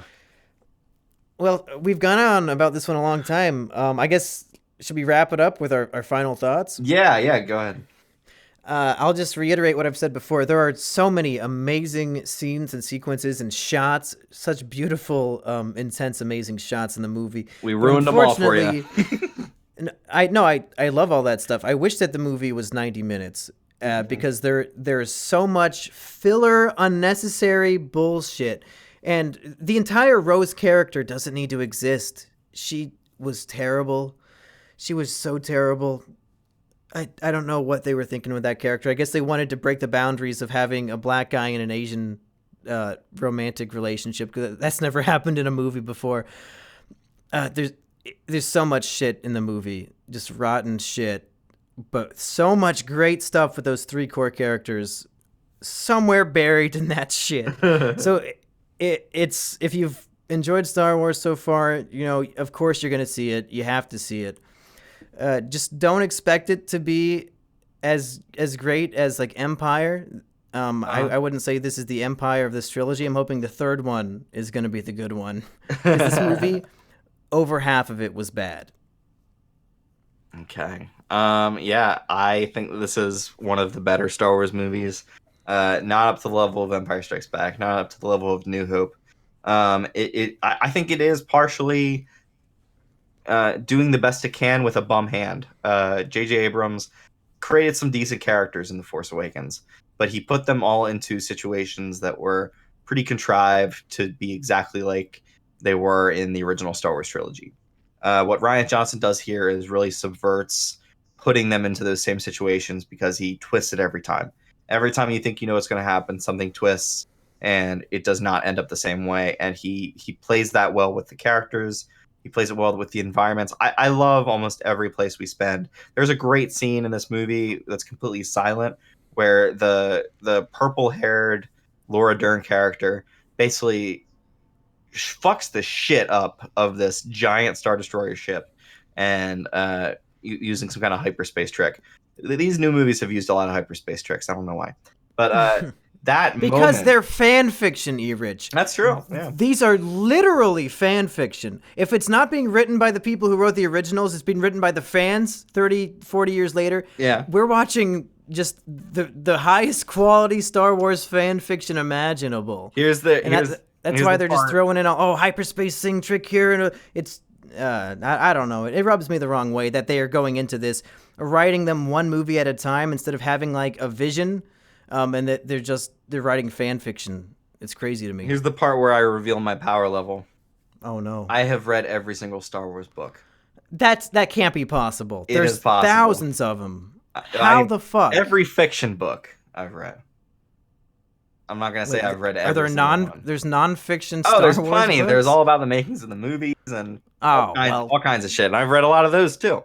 Yeah, I'd be okay with reading that. I have seen a lot. That's interesting. I have seen a lot of Star Wars content, and there is something about this movie that gets me going and strikes that right Star Wars chord, because Star Wars is not just straightforward science fiction stuff. It is also campy. It is also cheesy. It also makes you cringe sometimes. There's plenty, there's plenty of stuff here because it's based on Flash Gordon and Old Republic serials. Now, I'm not talking about Star Wars Old Republic. I'm talking about Republic serials. And those things were not always good.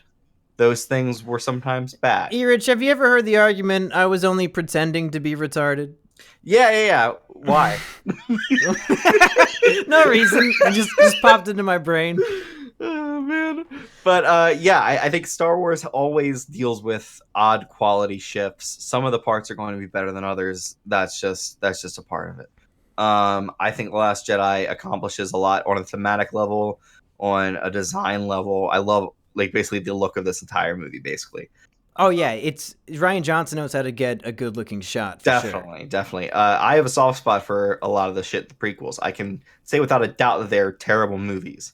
However, I like them as Star Wars. It's like movies. I said, a bad. We can say a movie's bad, but that we liked it, and that's okay. Yes. And but here's the thing. I think The Last Jedi is a good movie. I think that the prequels are bad movies, and I think The Last Jedi is a good movie. And I think that it does enough with the characters and enough with the look and just basically everything. This is the kind of Star Wars that I will come back for repeatedly. If you told me that I had to watch The Force Awakens and shit like that every year, I would get tired of it.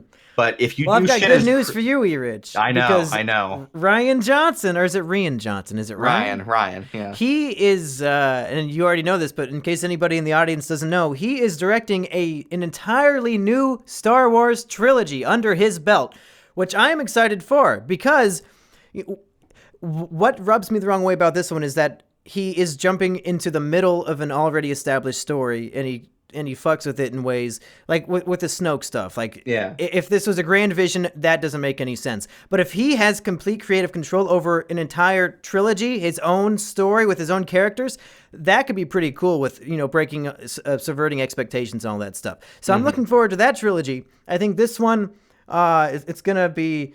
They better do something real cool in episode 9 other than, Rey has a lightsaber fight with Kylo, and then he becomes a good guy at the end, which is what's going to happen. And spoiler alert, that's what happens in the 9th one. So I think that Rian Johnson has fucked with this enough, and I think that they can't redeem it? No.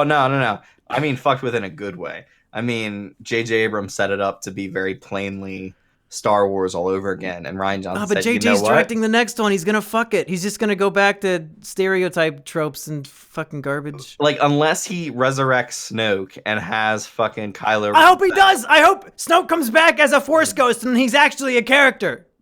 He's the most powerful Force user ever. Bring him back as that. That'd be great. I actually wouldn't mind a Force ghost battle between Hell yeah. Ghost Luke Skywalker and Yes! There you go! That's something we haven't seen yet. The ghosts just stand around talking bullshit. I want to see him fucking fight. Hell yeah! Maybe Yoda could come out of nowhere and strike him with lightning. Every dead character should come back as a ghost and fight. Oh my God. Episode 9 should just be like a Hunger Games of ghosts, and they're just fucking fighting for the fate of the galaxy. There you go. I wrote the movie for you to see that. I think JJ knows that. So I think JJ very clearly knew what he was doing with episode 7, and he knew that he was remaking. Yeah, he was getting shit. A big fucking paycheck. Yeah, he was basically saying everybody hates the prequels, so we're just gonna make Star Wars again so that people like Star Wars again. And I think he understands that that's not necessarily the most creative thing to do. I'm hoping he makes a good movie with episode 9. You're hoping that he makes a better movie. I am, and I think Force Ghost Mark Hamill can do a lot. I'm hoping that they can close out the trilogy well. But yeah, Rian Johnson's trilogy is such a sweet, succulent fruit, especially after I'm coming out of this one and being like, oh, I love it. Yeah, well, I love Rian Johnson too. He directed the single greatest episode of television in all of history. Fly? Of course, I'm talking about the Fly episode of Breaking Bad. God damn it. And then also the 5th best episode, Ozymandias of Breaking Bad. But that Fly episode gets me every time. There were no flies in this movie. I don't know what they were thinking. Yeah, he also directed Brick. I would recommend seeing Brick and Looper. Yeah, and Brothers Bloom. So see all Rian Johnson's movies. Yeah, he's a good old boy. He didn't do nothing except make a subplot that made me want to gouge my eyes out. Yeah. Hey, we could talk about this all day, but we're not gonna, because this is already the longest Kino episode yet. So for Is It Kino, I have been Monkey Jones. And I've been Erich. See you around, kid. And we probably won't be back until maybe next year, because I'm gonna be out of town for like the next week and a half. And I won't be able to film shit. So what's coming out at the end of the year that we can review? The Guillermo del Toro Waterman. Oh yeah, The Shape of Water. Yeah. Yeah, blind girl fucks a waterman. It fucks the fish. Yeah, I can't wait. Man. Yeah. Okay. Hey, we'll see you for that probably. Bye. Bye-bye. Hello, everybody, and welcome back to Is It Kino? I am Mumpky Jones. And shrunk down to half the size of my normal dick, Erich. Oh no, now it's only 1.5 centimeters. Oh, man. I'm so sorry, Erich. Hey, everybody, we're doing your favorite type of episode where I have seen the movie and Erich hasn't. We did this with 9/11. We did this with The Mountain Between Us. And now we're going to do it with Downsizing because I went to go see this film with my family over the Christmas break. Erich could not be bothered, but He could be bothered to write up a list of predictions and guesses as to what he thinks is in the film. And that's how we will start the discussion. And boy, howdy, do I have a lot to say. I think I should just put out there right now that this film might win the award for most disingenuous marketing campaign of the year. Oh, shit. What a fucking lie. What a disaster. What happened? Oh, shit. What the fuck happened? But Erich, all you know about this movie is what you've seen in trailers and maybe some reviews. Yes. So let's start cranking out some, expectations you have of the film. All right, so I will start with my more like just general movie predictions rather than like the plot of the movie or what happens in the movie. So My first one here, the jokes in the trailer are the best they have in the movie, and basically they put all the jokey parts in the trailers. Yeah, you're more right than you know, because Okay. half the scenes in the trailer are not in the movie. What the fuck? And every moment of levity or anything that resembles a lighthearted comedy moment is in the trailer, and half of them do not appear in the movie because half those scenes don't even happen. Classic Drive scenario. Yeah, the movie Drive had so many chuckle yucks in the trailer, and then there were none to be seen in the film, huh? Yeah, exactly. And then Ryan Gosling beats somebody to death with a claw hammer. Does the Drive trailer really have a bunch of jokes in it? It just makes it look like a racing car movie, and it's not. Oh, does it really? Yeah. Because our friend Lightning Long Johnson, I was hanging out with him, and he just said, "Hey, let's go see this movie with Ryan Gosling," and I had never heard of it, and I loved Drive because I didn't see the trailer, and it didn't ruin my expectations. Yeah, He just dragged me into the theater. I tried to get my brother to watch it, and he's just like, "That car movie? I don't want to see that."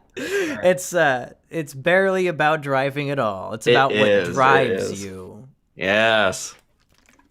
Awesome jackets is the answer. Okay. Let's see here.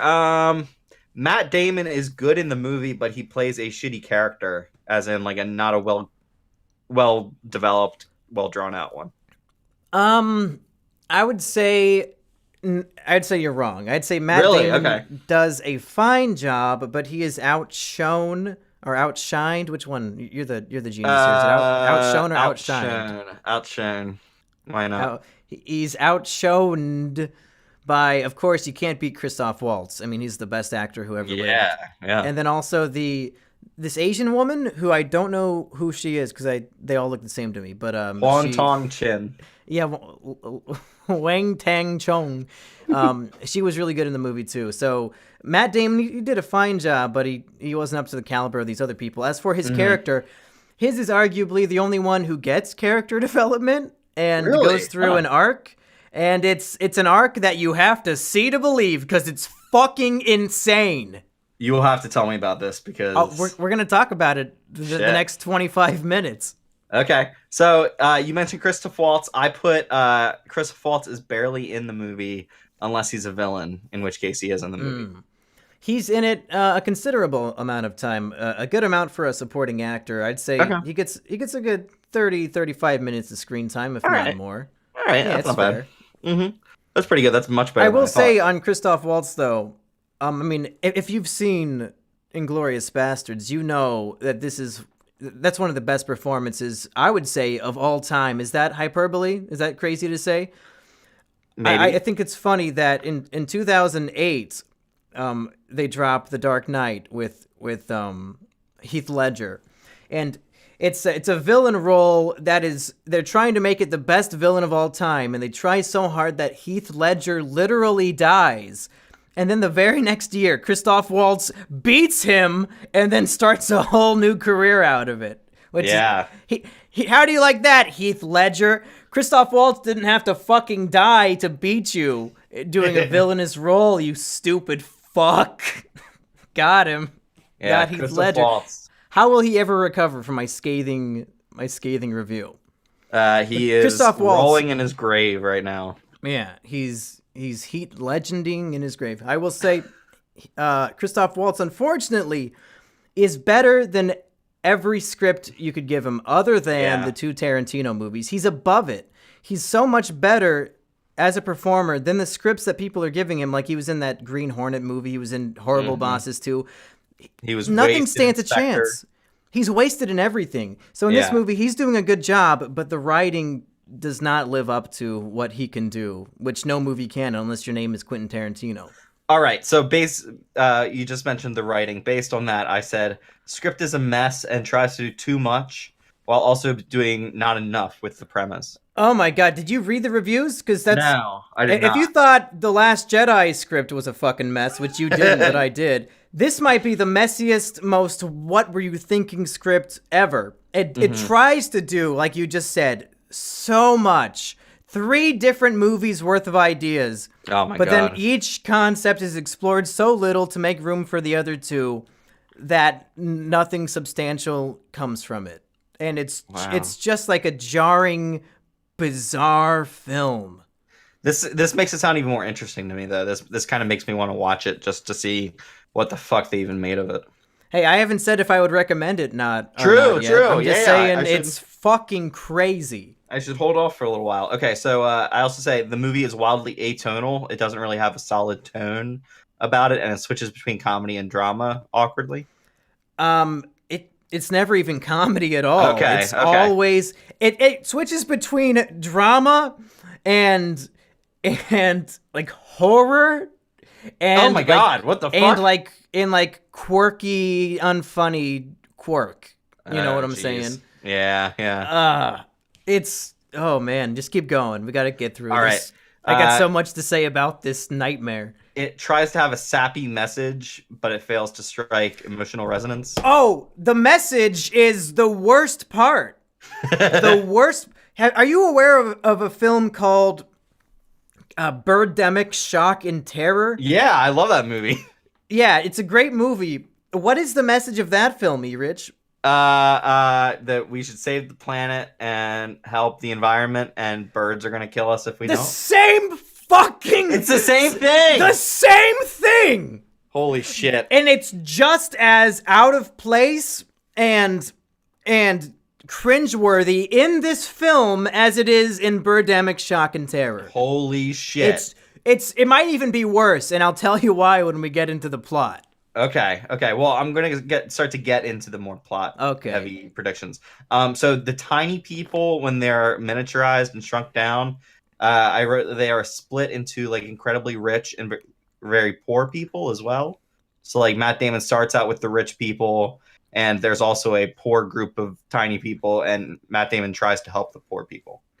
Yeah, that pretty much happens. Really? In the movie. Okay. But there's also like middle class, and I think Matt Damon ends up in the middle class. I see. Yeah, I kind of got some kind of impression of that from the trailers.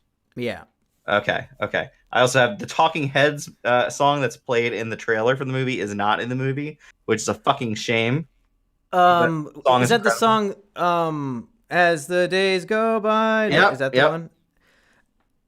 I don't think it is in the movie, but that's why I say the marketing campaign was deceptive because they take all these comedy actors and put them in these roles. They have that lighthearted, fun song, and he's got a big old, vodka bottle, and he's like, "Oh man, this is a crazy world." They got a big old flower.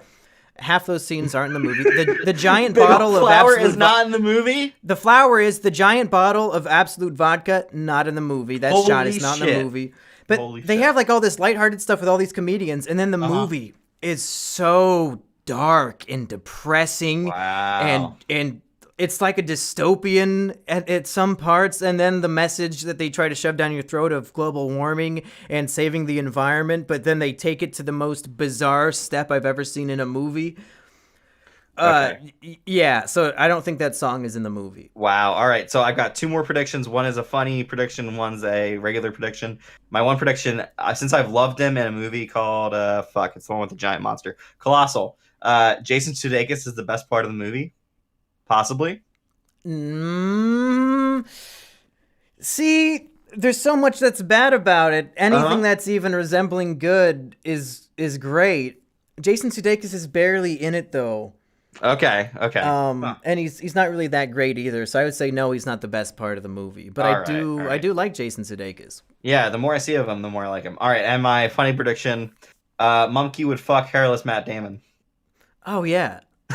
Yeah, that's right down your alley, isn't it? Because when you're completely shaved, it looks like you have cancer, and that's a sign of vulnerability and weakness, and that really gets my dick hard. Yeah, and you also wish you had cancer so you could finally fucking die. Yep.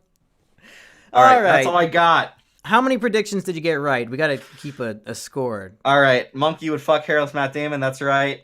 Jason Sudeikis, maybe not.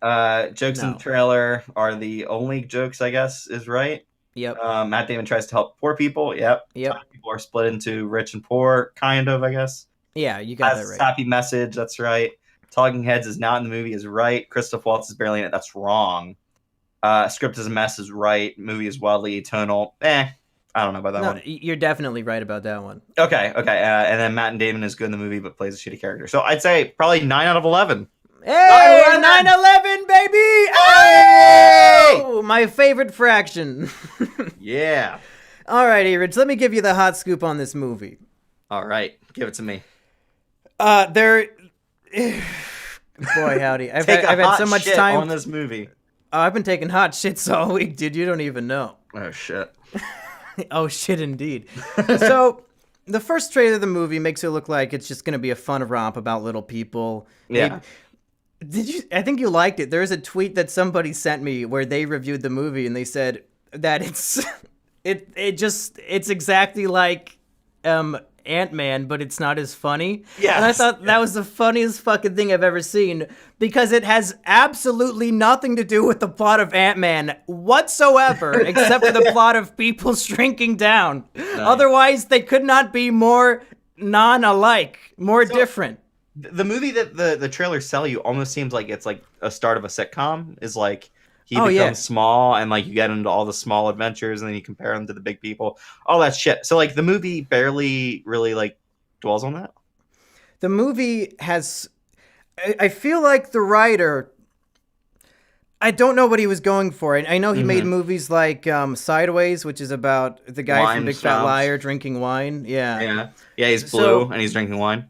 Yeah, I'm blue, ba-bo-be-da-do-da. I think that's how the movie goes. Yeah. But this movie has so much dark, sort of demented, twisted shit. And I don't know if it's going for humor. It might be going for dark humor, but it's certainly not funny. Mm-hmm. Let me give you one example.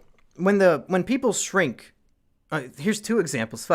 When the people shrink down, they have to, everything about them needs to be changed. Like any fillings in their teeth need to be taken out because those won't shrink with the thing. They have to be, all the hair on their entire body has to be shaved. They stick like a tube up your ass to, I guess, suck out all the shit or something.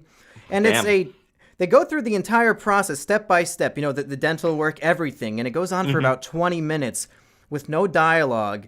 And it's playing like horror film stress music. Like it's, and like the beginning of the movie, Matt Damon is sort of like, he's not sure if he wants to do this because it's a huge life change, but him and his wife decide to do it because then they can get, they can live a luxurious lifestyle. Yeah. So he's like a little worried about it, but then the film is telling the audience, oh yeah, he better be worried because this is some demented, scary shit, and we're playing scary music and showing like horrible dental procedures of like people bleeding and shit getting pulled out of their mouths and stuff. Yeah, and it's like Jesus Christ. It's really upsetting to watch and very scary. And you're like, oh my God, what's gonna happen when they shrink down? Mm-hmm. And they don't show this on screen, but they talk about it in this what we assume to be comedy movie of a guy who did not get his gold filling taken out of his mouth before they shrunk him down, and his head explodes and he dies. There's also a plot about the Vietnamese government gets the technology and shrinks down public protesters and sticks them in a TV box and ships it over to like a Best Buy in America, and they ships all these people in a TV box, and like half of them die in this Best Buy TV box. That's kind of stupid. It's fucked up. Like, why are you putting all this stuff about people's heads exploding and people dying and government protesters being turned into refugees in a TV box? Like, what? Mm-hmm. I think the problem is that the movie wasn't sure if it wanted to be the fun romp or wanted to be like a dystopian, weird thriller sci-fi movie. So my proposal is that whoever owns the rights to this movie should sell the rights to 3 different directors. One who wants to make the funny movie, one who wants to make like the dystopian, and one who wants to make like the hard sci-fi movie. Because there's 3 different types of movies in this movie. Yeah. Smashed together so that there's no consistent tone and there's really no consistent plot. It's like 3 different plots in one movie.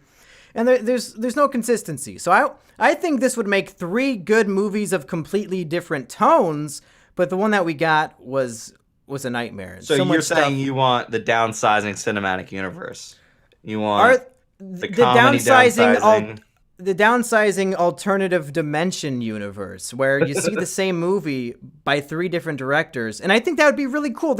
That's never been done in history, as far as I'm concerned, is that a studio says, hey, we got this great idea for a movie. You make 3 completely different movies with the same concept, because all 3 of them would be really cool. Like a movie where, like I want to see like the dark one that stays dark, where it's like, we're going to shrink you people down and you can live a luxurious lifestyle, but then like things go fucking south. And now that you're like 1 centimeter tall, what the hell can you do to stop all this bad stuff that's happening to you from like the big people, that kind of stuff. And there could be like that kind of it has been done, where basically there's a show called The Chair where they give two different filmmakers the same script basically, and those 2 filmmakers can like change it in any way they want.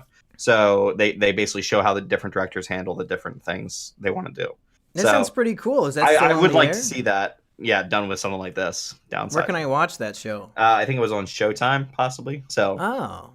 That's something I would love to see. It's why I like doing the 48-hour film festival, is because like everybody gets like the same sort of prompt. Like you have to have this character, this prop, and this line of dialogue go crazy, and then to see how all these different people incorporate those same things, I think is a lot of fun. So I would like something in like that TV show, it was a like basic family movie of coming together for Thanksgiving type thing, and the one guy who is like a YouTube guy, and he made it like into a crass like teen comedy type thing, and the other person made like a serious kind of drama out of it. It was really fun to see how they changed. All right, so here's the crazy plot twist in the movie. Okay, I'm ready. So Matt Damon and his Vietnamese refugee bitchy girlfriend who doesn't like him until then they have sex, and then so do they meet when they're downsized? Yeah. Okay. I will say in the second trailer, the movie spoiled that his wife does not get downsized. Yeah, with him, which was jarring to me. Like, whoa, maybe this movie isn't as funny as I thought it was gonna be. But that all happens in like the first 25 minutes, and then she's out of the movie. So I don't know why she got such high billing, because she's not even in it. Well, like I think that trailer kind of makes it seem like he's going to not have that support system with him, and then he's going to basically have to try new things as he's now suddenly shrunk down. It makes it seem like it might be uplifting, like, oh, you'll find your true self in this, and you'll start over and reset in life. But it's just so depressing. Like he spends after she leaves him, he spends the next hour of the movie like moping and like being all depressed, and like everything is just going wrong for him. Yeah, and there's no levity or happiness to any of it. And then he's supposed to like just live off of his millionaire fortune in this mansion for like the rest of his life. And then we get a smash cut 1 year later. And remember in the trailer when he's like sitting in the cubicle talking to people about like the color of shoes and shit? Yeah. That's when he's downsized. What? That's not before he gets downsized. What? Yeah, he's already small when that happens. Holy shit. The trailer lied again. It tricked us damn it. by showing scenes out of order. What the fuck? But anyway, so they go to... I don't remember, it's like in Belgium or like the Netherlands. They go to the first colony of downsized people because Christoph Waltz's character is rich and he's friends with all these people around the world, so he gets him a trip there. Okay. And the plot is that the original downsized tribe of people are a bunch of hippies. Okay. And the main guy who invented downsizing is a scientist who who finds out that some sort of polar ice cap thing opened up or some shit with global warming, and that mankind is doomed, and that within a few decades all of humanity will be wiped out, and everybody's gonna be dead, because his whole hope with downsizing was to shrink the entire population of Earth to reduce our carbon emissions and all that stuff. But he failed because only 3% of people downsized. So now he's going to take this original tribe of downsized people, like 100 people, and they're going to dig 12 hours deep into a mountain and set up a new tribe in the mountain. And they're going to stay there for 8,000 years, just like building new generations. And then they'll come back out to repopulate the Earth as downsized people. What the fuck? And the plot is whether or not Matt Damon decides to go with them. And he ultimately decides to go with them and abandon his new Vietnamese girlfriend. So then he's walking through the tunnel to go live in this place, and they're like shutting the door so that he can't get out, and they're going to be locked in there for the rest of their lives. But then Matt Damon decides he would rather fuck the Vietnamese refugee instead. And he leaves, and that's the movie. What the fuck? What the fuck? So wait, they spend all of that time building it up, kind of, and then it just becomes, oh, this guy's gonna sequester a bunch of people so that they can survive whatever disaster becomes of global warming. Was just so unexpected. I didn't think that the Downsizing movie would have a plot twist where all of humanity is going to die within decades, and that little people were going to form a new colony under a mountain for 8,000 years. It was just so jarring to me in the audience that I was probably verbally whispering, "What the fuck? What the fuck?" I don't know if you've ever said that you've gone with your family to see it. What did they think of? They hated it. The theater was not full. It had maybe 8 other people in it. And when the credits start rolling, because there's like a very weird ending where Matt Damon and his Vietnamese wife and I keep calling her Vietnamese wife, but it's very central to her character because she talks like this the whole movie. Maybe not quite like that, but you get what I'm saying. That's not quite a Vietnamese accent. But it's if a white comedian was doing stand-up and was doing like a racist voice, that's what she sounds like the whole movie, which it's a brave choice, I guess, because was actually a pretty good actress. Anyway, the movie ends with like him looking at a lonely guy and like thinking, and we don't know what he's thinking, and then it smash cuts to black, and I was like, wait, what's the point of that? Does he want to stop people from being lonely? What the fuck was the point of that? But then as soon as it smashes the credits, like everybody in the theater started like awkwardly laughing. And as I was walking out, people were like, wow, that movie sucked. What the hell? That was terrible. Holy shit. And I think that was the consensus. On the drive home, my family was talking about how much they hated it. And they thought it was like the worst fucking thing they've ever seen. And I'm not quite that extreme on it because it was so bizarre and weird that I kind of have a strange fascination for it. But it's the marketing campaign was so deceptive that I imagine the 99% of the audience is going to hate the movie because it's not what they were advertised even a little bit. Yeah. Well, even a little bit. Oh. Okay. So here's what I think happened here. Thank you for that. I always love it when a studio gives some like visionary director, visionary writer, or whatever, like shitloads of money to go off and make a small, like weird movie that does exactly what the writer wants it to do. Like The Last Jedi. Like The Last Jedi. But fuck the audience, though. When that happens, you do have a very high chance that it is going to be polarizing, or at least not what a lot of people want. So this movie now has like a 56% on Rotten Tomatoes or something. Some of the critics, 50. Some of the critics are calling it like their favorite movie of the year. Some of the critics are, yeah. I think Peter Travers from Rolling Stone says like 5 out of 5. What the fuck? My favorite movie of the year. And some people are like, nah, this movie is fucking dumb. It it does a lot of stupid shit, and yeah.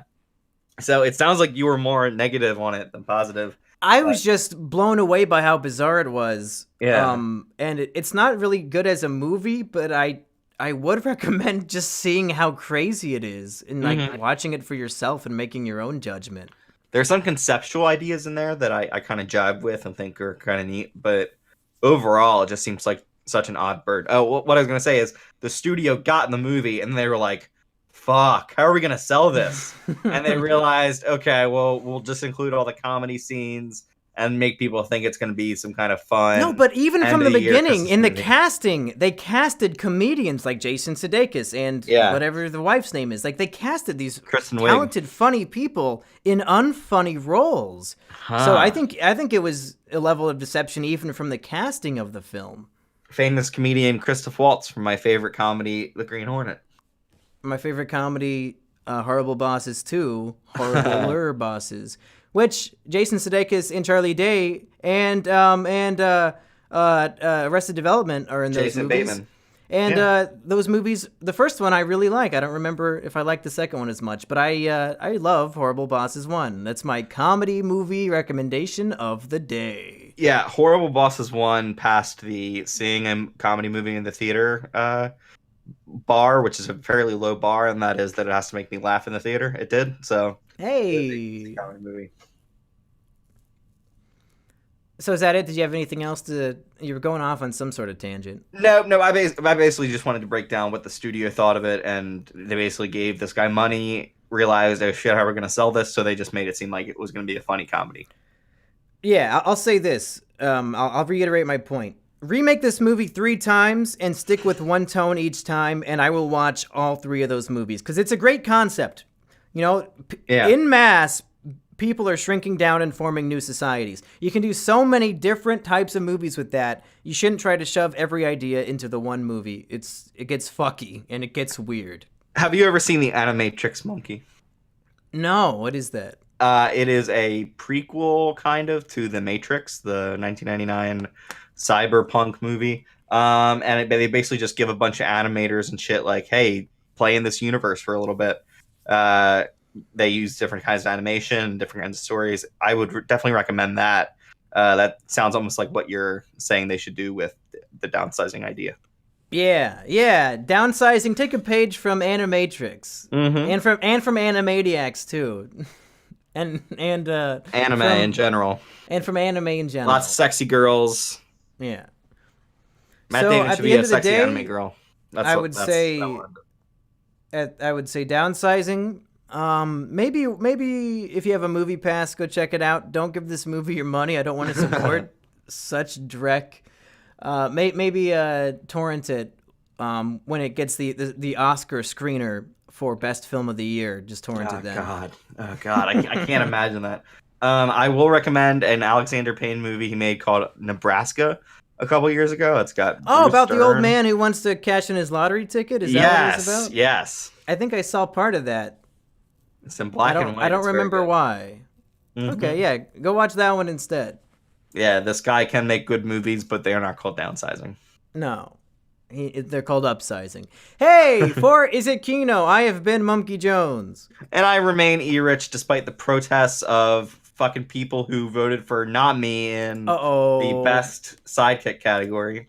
So what are we doing next? I think we want to do our shared list of the top 10 films of 2017, and we might do like a movie roundup of all the movies we didn't get around to reviewing, like Lady Bird and that movie about the black judge guy who I already forgot, Marshall, and I saw Jumanji. Like, just do a quick video where we briefly review all of these movies that maybe both of us didn't see. Yeah, exactly. We can both say how great. What's the movie that came out? Ferdinand. Did you see Ferdinand? No. Oh, well, too bad. Hey, we'll see you for those next time. Bye. Hello, everybody, and welcome back to Is It Kino? I am your host, Monkey Jones. And I am Erich, as always. And you guys are in for quite the special treat tonight, because boy howdy, it is 2018, and Erich and I saw a shit ton of movies in 2017 that maybe we didn't get around to Is It Kinoing about, so we're gonna do a big 2017 catch-up wrap-up. where we very briefly and succinctly talk about and review every movie that we saw that we didn't podcast about. Erich, Holy shit. And we did not both see all of these movies. These are going to be a lot of movies that only I've seen, a lot of movies only Erich has seen. Erich, how many movies do you have just on your own list right now? Let me pull it up. While I'm doing that, you tell me how many you've got.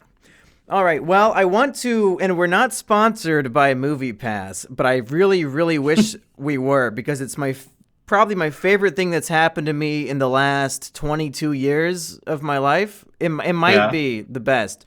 And one of the best qualities is that it has a viewing history that tells you the date of and what movie, like every single movie you saw and what day you saw it on.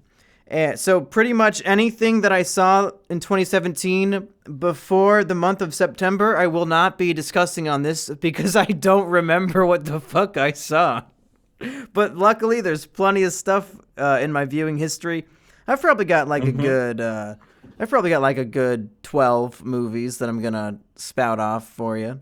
All right. So I have counted them all. I have seen 64 movies in the theater this year. Oh shit, that's fucking impressive. That's more than one every week. Although possibly one or two of these were streaming, or I rented it off Redbox or something. So who fucking knows?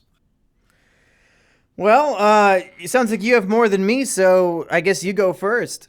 All right. And folks at home, we don't know how long this is going to go. It'll either be the longest episode of Is It Kino, or we'll break it up into multiple episodes. Who knows? But we're going to Kino about them all, baby. All right. So the first one I've got here that I don't think we talked about, it was probably before we started our current Is It Kino run, is Split. Did you see Split? I did see Split. Yeah, so Split was a kind of pseudo-sequel to the movie Unbreakable. M. Night Shyamalan has kind of made a somewhat of a comeback, and I liked Split as a good showcase for James McAvoy, who I think is one of the best working actors in Hollywood right now.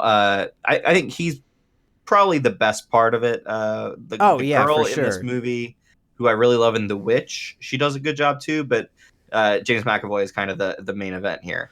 And his ability to portray, like, I guess 6 or 7 in the movie different personalities all in one person is pretty fucking cool. Yeah, that's what I was going to say, is that the movie's a bit of a blue ball, where in the trailers they say, "Ooh, this guy has 30 crazy personalities." And then in the movie, you see 4 of them. But those 4 are pretty distinct personalities that he pulls off, and he transitions between them in a very impressive way. And it was a great feat of acting on his part. Yeah. As far as the girls, I will say that M. Night Shyamalan knew what he was doing, because one girl ends up with her shirt off and one girl ends up with her pants off, and it just so happens the one with the nicer tits takes off her shirt, and the black girl with the nice ass takes off her pants. He knew what he was doing. When he... I might have it mixed up, but I'm pretty sure that's what happened in that movie. And I came back and he had a good idea of what he wanted to see. Tits and ass. I will say I have never seen Unbreakable, but the ending of the movie, even though I didn't know what was going on, I suddenly saw Bruce Willis, and it left room for a sequel. And even that alone got me a little hype. Like, ooh, okay. Like, this movie was hit or miss for me, but it was enjoyable enough that I would like to see this character come back and fight Bruce Willis. So I'm on board for Unbreakable 8 or whatever it's going to be called. Good news, because M. Night Shyamalan has finished filming the sequel to this. Oh, shit. That has Bruce Willis and Samuel L. Jackson and James McAvoy. Oh, fuck. And the woman. Yeah, it is going to be the fucking trilogy ender, I guess. Was Sam Jackson in Unbreakable? Yes, he was. Oh, so maybe I should watch that before we go into you should watch one. Unbreakable. You should watch Split again, and then we should watch. I forgot one. I think the next one's called Glass, because Samuel L. Jackson plays a character called Mr. Glass. Oh my. Okay, hey, we got to move on to the next one. Even that was too long. Okay, I'm going to tell you the exact date of these movies. And right. I don't think we reviewed this one, because I would have remembered. On September 13th, I saw a movie called Wind River. Did you see that one? I did not, but I do have that on my I wanted to see it list. So Wind River stars Jeremy Renner and Elizabeth Olsen of Avengers fame, and I'm a big fan of Elizabeth Olsen because I want to have sex with her. So that's why I went and saw this movie. And the movie is actually It's a great little mystery detective story about these two characters, and they do detective stuff, and they fight hillbillies, and then the mystery is like, whoa, what? And then I think Jeremy Renner was like tracking a bear or something, and then he like tortures a guy, and they put in good performances, and I liked the movie. Very good. That's my review. Is Elizabeth Olsen sexy in it? No, because they're out in the middle of like a snowstorm, so she's always covered up in like 18 layers of clothes. So she doesn't really show off anything. But I think a Native American girl gets raped, so if you want to see some of that, you can watch that. Yeah, that's right up my alley, actually. I'm adding that to my Netflix queue as we speak. Okay, what you got next? So I have the threequel movie that I have not seen the first two in the series, but was absolutely Cars delighted 3. to see this third. Nope. Despicable Me 3. X Return of Xander Cage. I love this movie. I love this movie so goddamn much. I have never seen a X movie. I have not seen the first one that Vin Diesel was in. I have not seen the second one that Ice Cube was in. But this movie was such a goddamn delight. Because here's the deal. X is basically Vin Diesel's OC Donut Steel character. It's basically like a fan fiction where Vin Diesel can do whatever the fuck he wants, and everybody has to bow down to him and say how awesome Vin Diesel is. And that's exactly what this movie is. It's so fucking hilarious. So it's like so bad that it's good. Yes, absolutely. I mean, if you like bad movies or you like movies that are over the top constantly, yeah, that's this. All right, on September 14th, I saw a movie called The Hitman's Bodyguard. Did you see that one? I did see that one. Okay, speaking of Sam Jackson, it's got Sam Jackson and Ryan Reynolds in like a sort of a buddy movie where they're not really buddies, but then they become buddies, and it's it's plenty funny. It's a fun movie. I thought that some of the directing was kind of they made some poor choices in that a lot of the shots were pretty flat, and at some points I couldn't even tell what was really going on. But I recall having a bit of fun with that one. What do you think? This movie is a decent movie that is just like 2 or 3% away from being a great movie, or a good movie at least. Like, you got Samuel Jackson, you got Ryan Reynolds. These are two actors who are very good at the thing that they do, and that's being quick-witted and funny. And Samuel Jackson usually swears a lot. It's decent. I mean, yeah. There's an action scene with like a speedboat that goes on for about 15 minutes too long, but like when it's just the two characters quipping off of each other and being assholes to each other, the movie's it's great. Yeah. So if you want to see Samuel Jackson and Ryan Reynolds do shit together, that movie's for you. Yeah. Okay. What you got next? All right. Let's see here. I saw a movie called The Red Turtle. Have you ever heard of this? No. What is that? Well, it's about a guy who's on an island, and then a red turtle comes to him, and it's a woman, but then the woman turns into a red turtle, and he fucks the turtle. The end. I think he fucks the woman, and she turns into a turtle, but technically speaking, he fucked a turtle. This is a very good animated movie. It's a cartoon? It's a cartoon. I don't know whether it's Japanese animated. I don't fucking know. I'm guessing it's Japanese. This is at the beginning of the goddamn year, so I can't remember shit. God, you're all the way back in January still, aren't you? Yeah, I am. Fuck. I'll be skipping a lot of shit pretty soon because a lot of these we already covered. I mean, it's a very kind of soulful, very slow, methodical movie. But if you like well-done animated movies, I think you'll like The Red Turtle. All right, on September 19th, I saw a movie called Home Again, which is not a movie for me. I am not anywhere near the target audience. Yeah. But it stars Reese Witherspoon, who is one of my waifus, so I had to go see it. And also the guy who played Light in the Death Note movie, he's in this too. And of those two movies, this is the better one that he was in, and this one also is not that good. So it's been a bad year for Nat, whatever his name is. I was going to say Nat Turner, but his name in Death Note is Light Turner, so I think I'm bugged. I think his name's Nat Wolff. He's the kid from Naked Brothers Band, I think. You're right, it is Nat Wolff.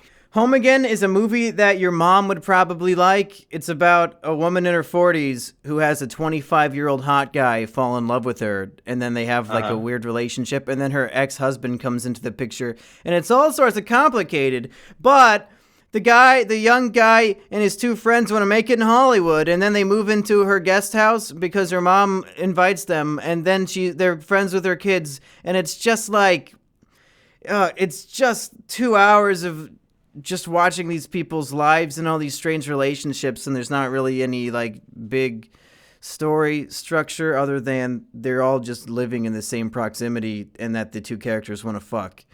It's not a great movie, but I enjoyed it for what it was, and I understand that it wasn't for me, and I want to fuck Reese Witherspoon.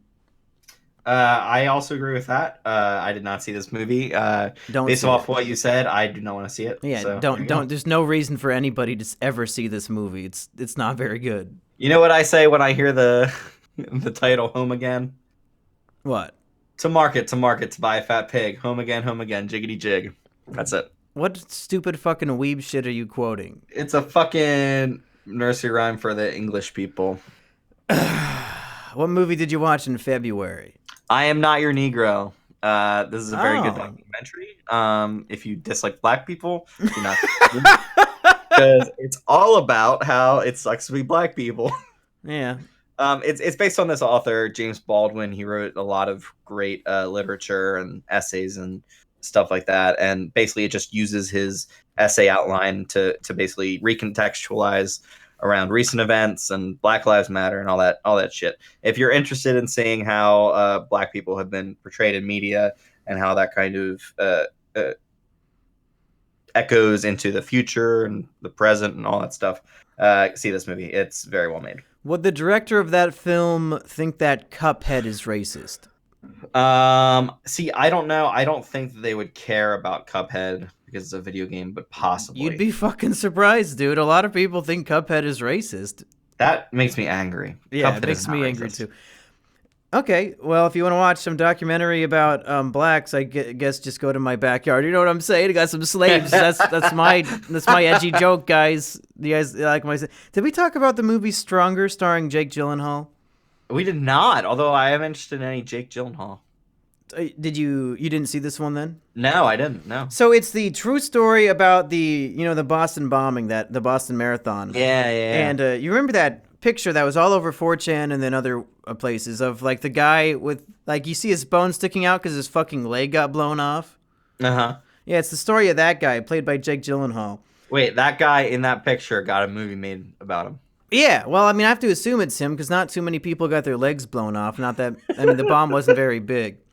Yeah. But the plot of the movie is that Jake Gyllenhaal's character is like straight up just a huge fucking asshole, and he's mean to everybody. And they do not try to hide it at all. Like, this character is a dick. And then the one time he tries to do something nice by showing up to his friend's marathon run, he gets the shit blown out of him. So he learns the lesson, don't ever be nice. And then they have really good special effects. And Jake Gyllenhaal Jake Gyllenhaal always gives a phenomenal performance. That's why he's probably he's in my top 3 actors for sure. But like that he still has his leg. But first of all, the CGI is so good at hiding it. And second, his performance, there's no way I can imagine him having that leg because he's so good at pretending that he doesn't. And like just the struggle of him trying to maneuver himself from like the toilet to the shower, and like he's straining so much and putting in so much just pain in his. Oh man, it's so good. I would say this movie's pretty great, and I wouldn't say I loved it, but I loved Jake Gyllenhaal in it, and it's touching, but I'm not really into that touchy feel good. Oh, you can overcome anything, but the movie kind of spits in the face of that a bit because people are like coming up to him like, oh man, you can do anything, you're so strong. And he's like, I'm not fucking strong, look at me, I'm half a man now. And I like that it kind of turns that concept on its head and kind of spits in its face a bit. But I don't remember if the ending then spits it right back and says, no, he is stronger, look at him. So I'm always kind of split on performance movies because there's basically one reason to watch the movie, and it sounds like in this case it's Jake Gyllenhaal and his ability to kind of embody this character. Do you think the movie's worth it just to see Jake Gyllenhaal? Oh, yeah. I think that the movie's... Okay. I think even if a different actor was in the role, the movie's pretty good. I like everything about it. All right. Cool. All right, what you got? Okay, so I've got here... Did we talk about Get Out? No, we didn't. I don't think we did. I've got Get Out on here, and Monkey, get the fuck out. Did you see this movie? I did see Get Out. Yeah. So what did you think? Yeah, I like it a lot. I don't get the everybody saying, "Oh man, you gotta nominate it for Best Picture, dude." I'm like, man, I don't know. The movie itself was like right between horror and comedy, and like it doesn't really have a consistent tone. Like there's that one comic relief character who's just like doing a stand-up routine on the phone for 5 minutes. But otherwise, I thought that the movie was fun and enjoyable, but I wouldn't say it's like Best Picture. Like all these. Oh, we gotta nominate Jordan Peele because he's black. Oh. There's currently a very large online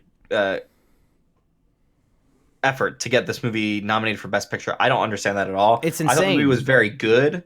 Yeah, it's great for a first-time director for sure. Yeah, very well written and well performed, and I mean, he definitely knows what he wants to put on screen as a director. But basically, the movie I feel like doesn't come out of the trappings of being a horror movie / a comedy movie. It doesn't really rise above that genre kind of fare. So I still left theater feeling like I had just seen kind of a horror movie, just any old horror movie. It's just it has that extra layers and levels of racial tension and racial kind of subtext to it that you don't see in many horror movies, and I really appreciate I've seen a lot of analyses about the racial message behind it, and a lot of it was pretty interesting. Like one of the arguments was these people can't be racist, they want to become black, and they're like, but the point of the movie is that they're trying to take advantage of black people. So like at the same time I was like, oh yeah, that's kind of interesting.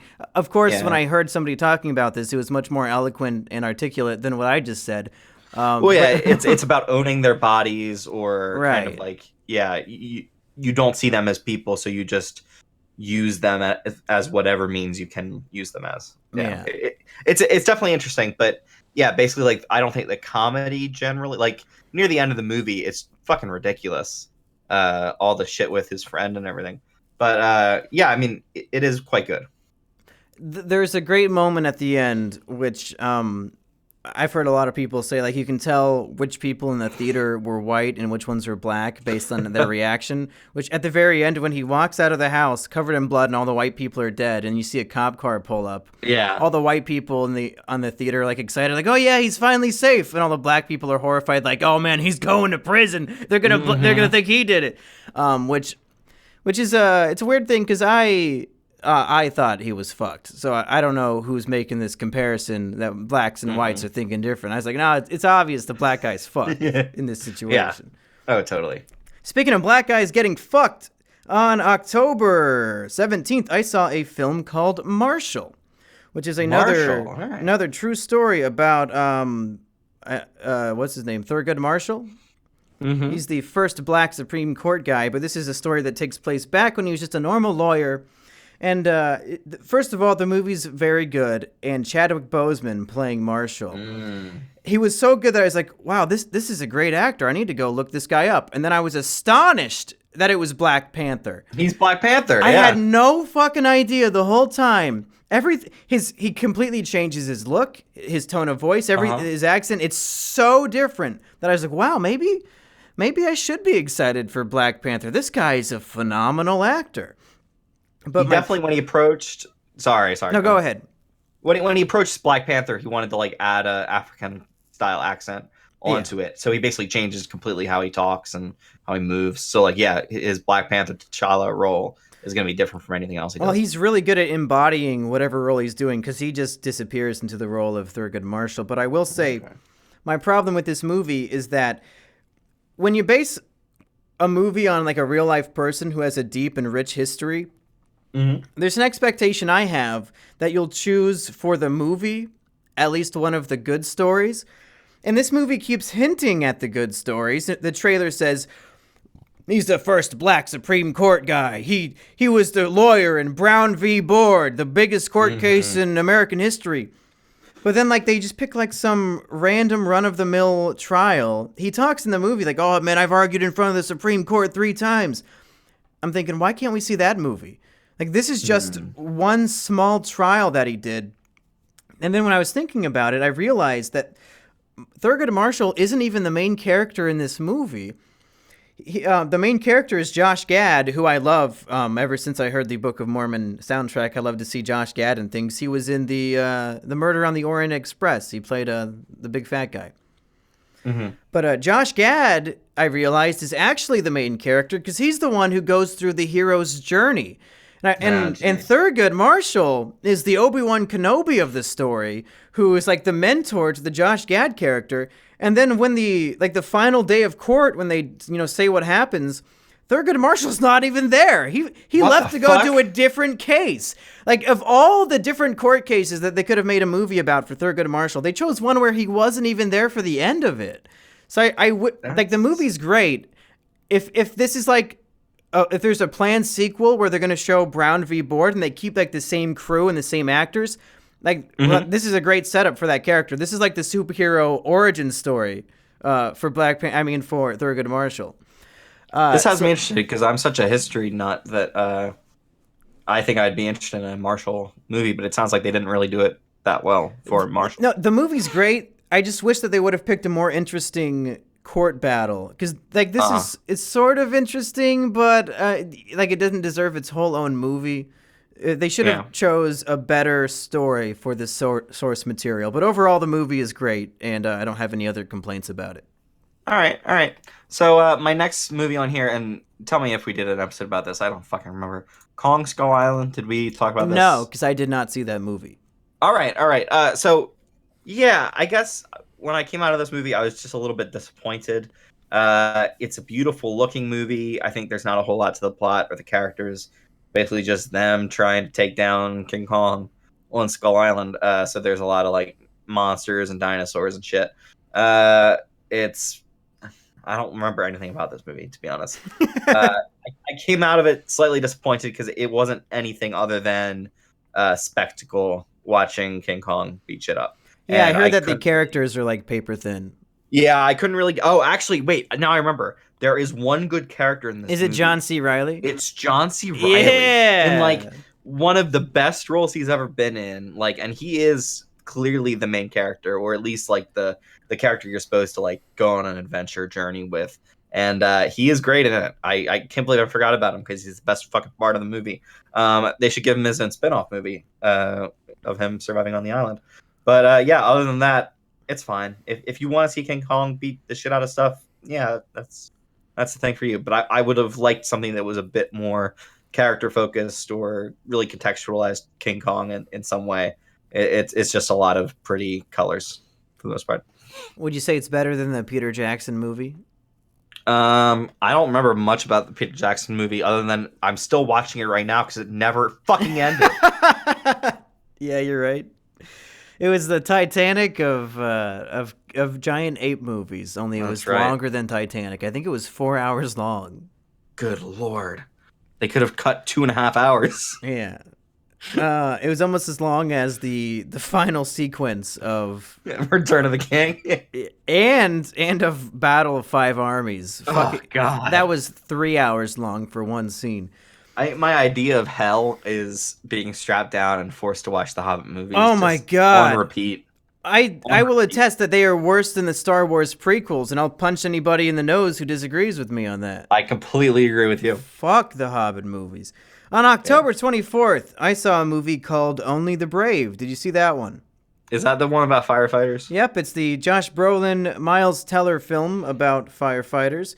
And it was actually... You see the trailer and you think, oh, it's going to be a sappy, dumb movie that tries to make you cry, and all the firefighters are probably going to die.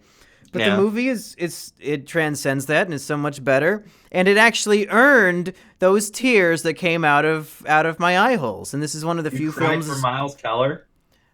Actually, yeah. Wow. I love any character who I think, wow, that's a tortured fucking guy. And Miles Teller is a tortured man by the end of this movie. There's a moment in this movie when and I don't want to spoil anything too much, but there's a moment in this movie where you can't feel anything but pain watching what happens to Miles Teller. And it transcends the typical movie like this of like, oh yeah, all his friends died, that must suck. But like the way that they set it up in this plot, it's fucking crazy dramatic and sad. But other than like the sad, sappy stuff with firefighters and they're American heroes, good old boys, it's actually an educational movie. I learned a lot about like how to stop a fire, and it was very interesting. Are you saying you're going to join the volunteer fire service? No fucking way. After seeing this movie, I'm not going to step foot near a fire truck because those guys, man, the shit that they go through, fuck that. This movie is, they say like a Clint Eastwood movie is like military porn, or like Michael Bay, like it inspires people to go join the military. This movie will make you never want to be a firefighter. What a fucking nightmare! What a fucking flaming nightmare! But Only the Brave was pretty great, and I don't know if it's gonna hit my top 10 when we do our top 10 films, but it's pretty damn good. And Miles Teller, he goes on quite an emotional journey in this film, and I like Miles Teller quite a bit. Yeah, I mean, I think I like Miles Teller as an actor. I think as a person, he might be a dick, but he's a great actor. I can separate the art from the fart. What do you got next here, Rich? All right, so you mentioned our possible top 10 list. This movie I'm going to talk about might make it. It's a movie called Raw. Have you even heard about this movie? No. What is Raw? So Raw is I think. I have heard of Raw. You have heard of it. So there's an episode of Nightmare Kitchens where the food was not cooked, and Ramsey Gordon or whatever his name is yells, "It's fucking raw!" Is that what you're talking about? Is that the movie? Yeah, that's basically what it is. Is his name Ramsey Gordon? Gordon Ramsay? Gordon Ramsay. I've never watched the show, but right names, wrong order. I love Gordon Ramsay. Raw is not any of that. Raw is, I think it's a French movie about a girl who goes to veterinarian school. Okay, it's a French movie about a girl. How many times do you see her tits? You do see her tits in the movie. Yeah, I know you do. I fucking know you do. She is naked. Yeah, she is naked in the movie, I think. It's a French movie. Of course she's fucking naked. Yeah, so while she's at veterinary school, she's very squeamish and she doesn't really want to take part in... So at veterinary school, you have to basically like be able to work on animals, and you have to work on dead animals a lot and everything like that. So she's very squeamish, but as the movie goes on, she kind of develops a taste, you may say. I don't want to spoil too much of the movie, but she doesn't eat meat in the beginning of the movie, but the movie's called Raw, so she ends up eating people. What the fuck? Yeah, I won't say anything but that. I am a big fan of cannibalism. Not really, like, I'm not a cannibal, but I like Hannibal, and I like the Hannibal Lecter character. I thought that having seen those things, that I would be perfectly fine watching a movie about a cannibal person. I was not. This movie is fucking horrifying. Oh my god. And I had to close my eyes at one point because holy fucking shit. This movie is fucking nuts. It's probably on streaming somewhere. I would definitely recommend it if you're into arty movies and you want to see a girl fucking lose her mind. Please tell me she eats somebody while her tits are out so I can look away while jerking off. She definitely starts eating someone while she's having sex. Oh, hell yeah. My dick's gonna be raw after I watch that movie, you know what I'm saying? High five, brother. Pretend that we high-fived. I just clapped my own hands. Yeah.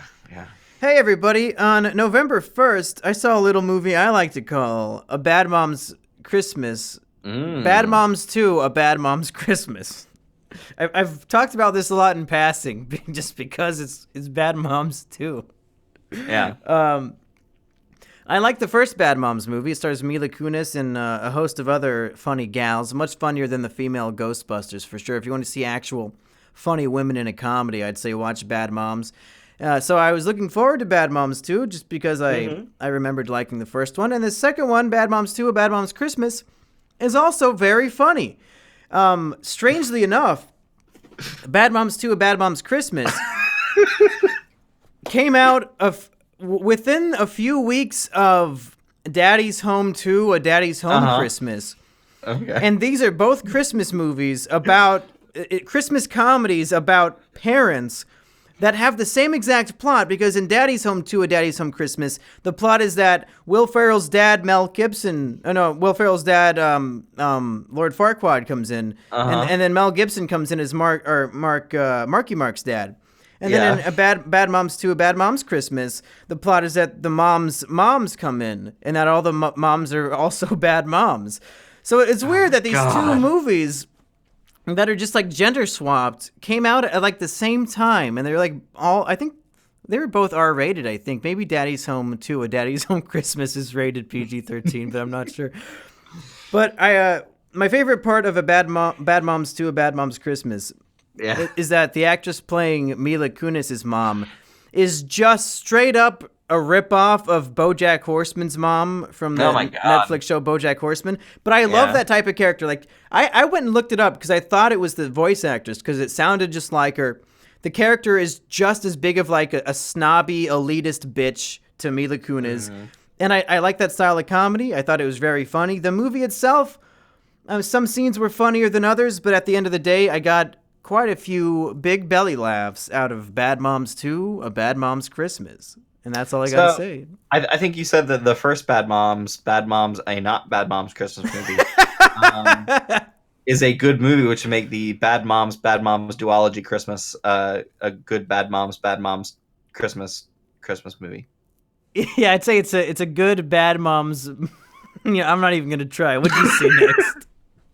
Yeah.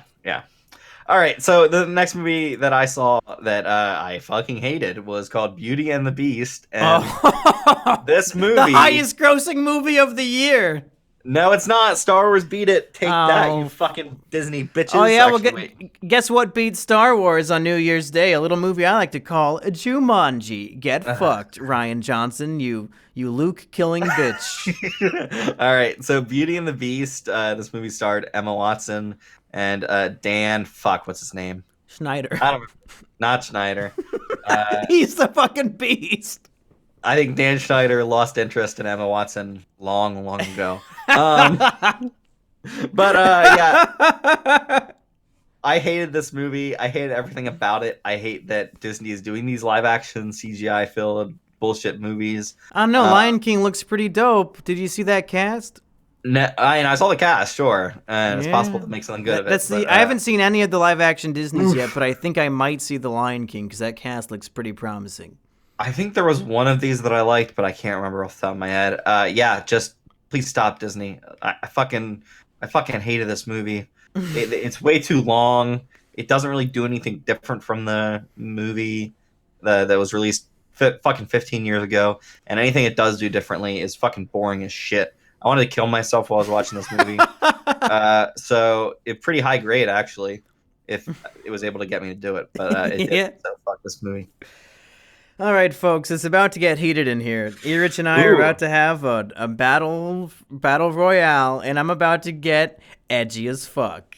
Okay, let's hear it. On November 28th, I saw a little movie I like to call Lady Bird, starring Saoirse Ronan.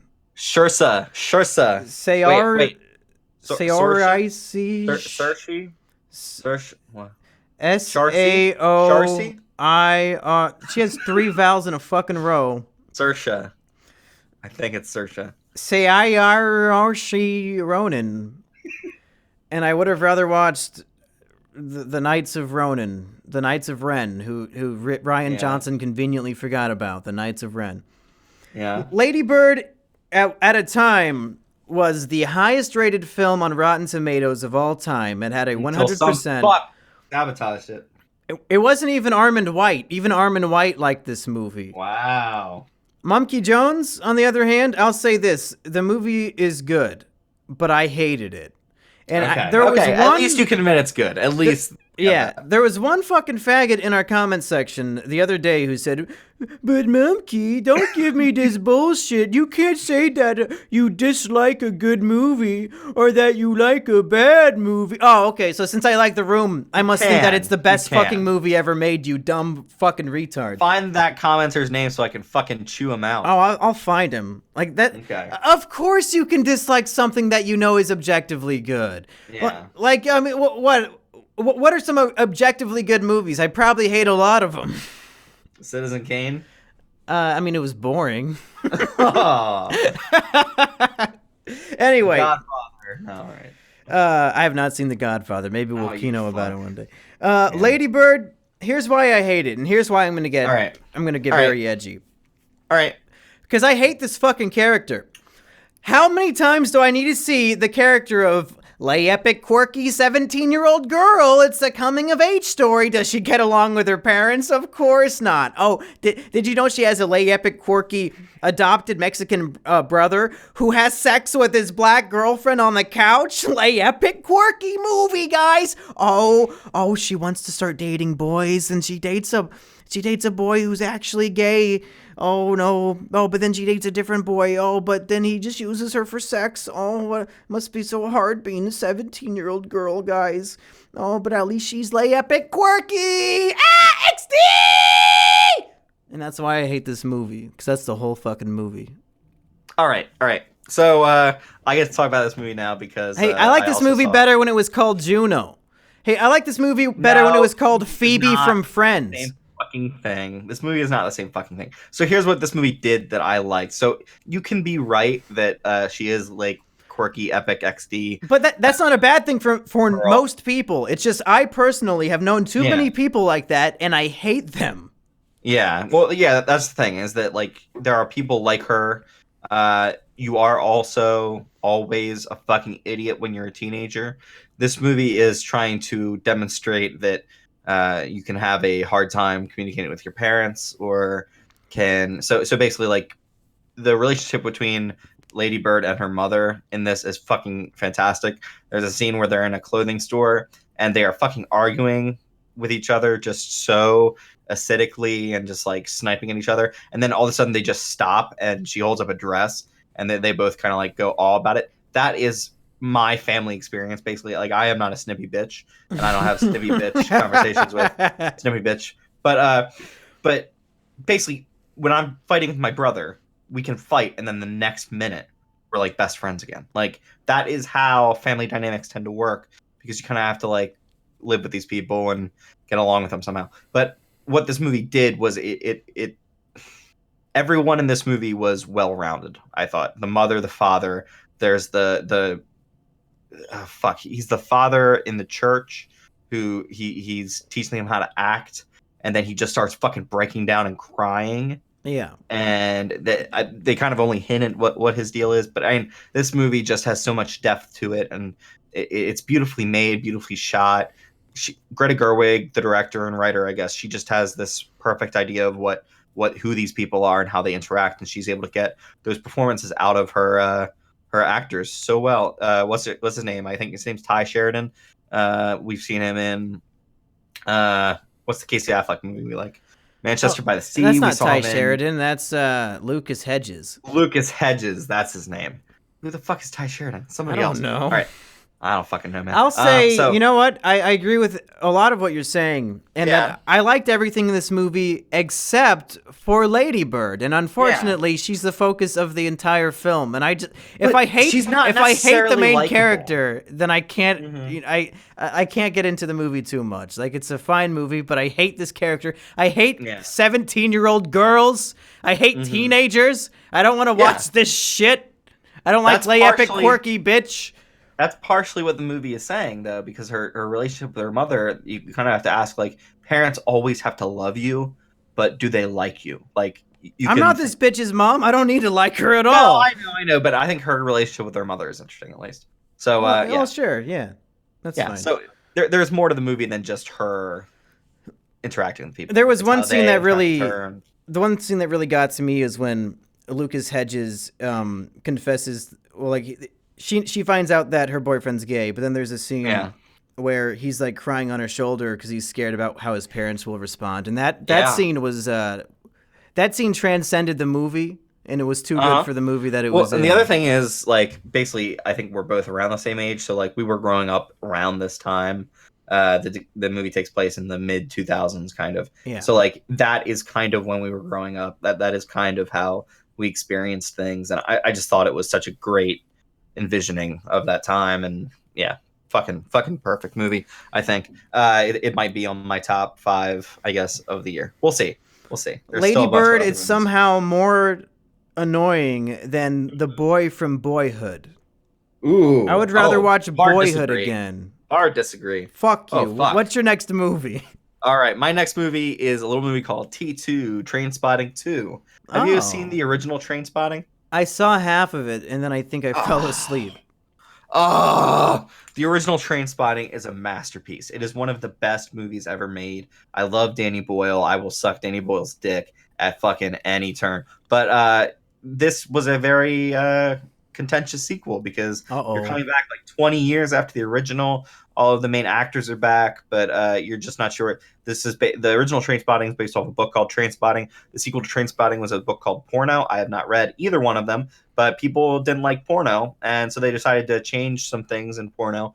Trainspotting is an interesting. The second one is an interesting movie because it repeats a lot of the same things that the first one did, but I think that the movie is trying to say something different than just like The Force Awakens, repeating everything is fun and exciting. I think the movie is trying to demonstrate that when you try to repeat things as an older person and kind of get back that inherent beauty of youth, that you're inherently pathetic in trying to do that.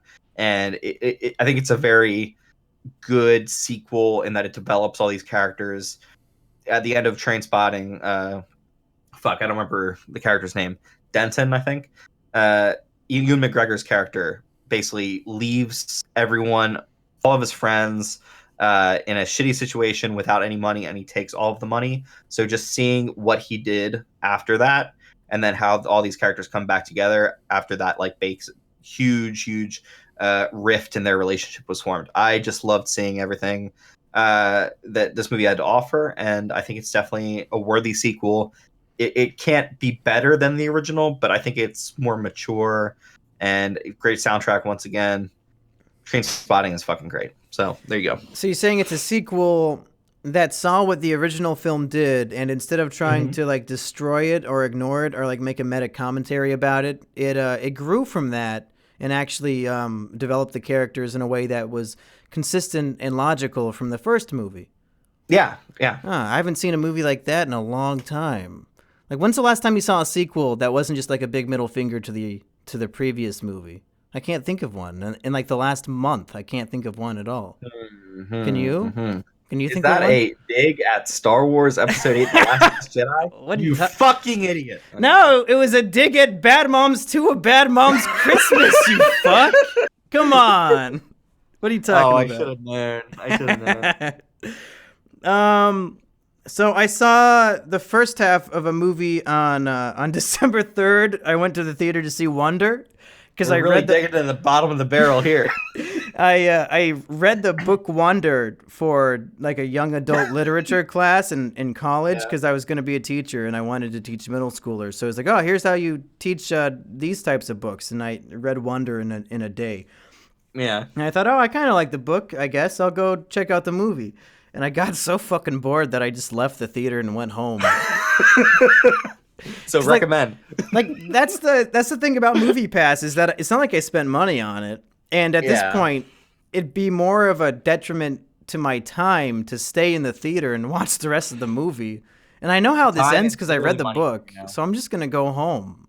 So this movie was very well liked. I wonder what was wrong with it. I was just fucking bored.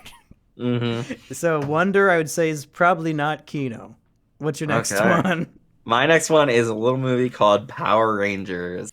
Monkey, did you grow up watching Power Rangers when you were a kid? No, I've never seen any Power Rangers. Baby Monkey? Nothing. No, I grew up watching Power Rangers quite a lot. Original Mighty Morphin. I watched Zeo. I watched Turbo. I watched In Space. Lost Galaxy. Whatever. I'll just keep naming Power Rangers series all fucking day. Sure. But, for all you know, you're making shit up. Oh, yeah. Fucking Power Rangers, Mighty Morphin, Zeo, Morg, Dorg, Forg, Borg. Yeah, so Power Rangers, I really like this movie. It's a very dark and gritty reimagining of the Power Rangers. Oh, shit. And it has Bryan Cranston. It does. It has It has Bryan Cranston as Zordon. I can't fucking talk about Power Rangers because it all becomes like moggly mush in my brain. But yeah, Bryan Cranston plays Zordon, who's kind of the lead character Power Ranger guy who leads all the Rangers. But it is a dark, gritty reimagining of what the Power Rangers would be like if they were real teenagers, and it's actually surprisingly done well.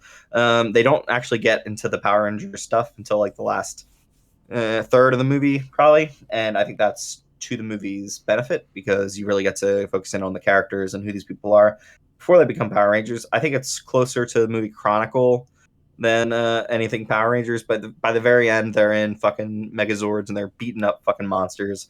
And Rita Repulsa is played by Elizabeth Banks. I love Elizabeth Banks. Oh, yeah. I want to fuck Elizabeth Banks. But yeah, so I really enjoy this movie. When all of the Zords are coming out, they play the guitar riff fucking Power Rangers opening, and that just made my fucking year. So hell yeah. I go really Power Ranger. Yeah. Famous theme song.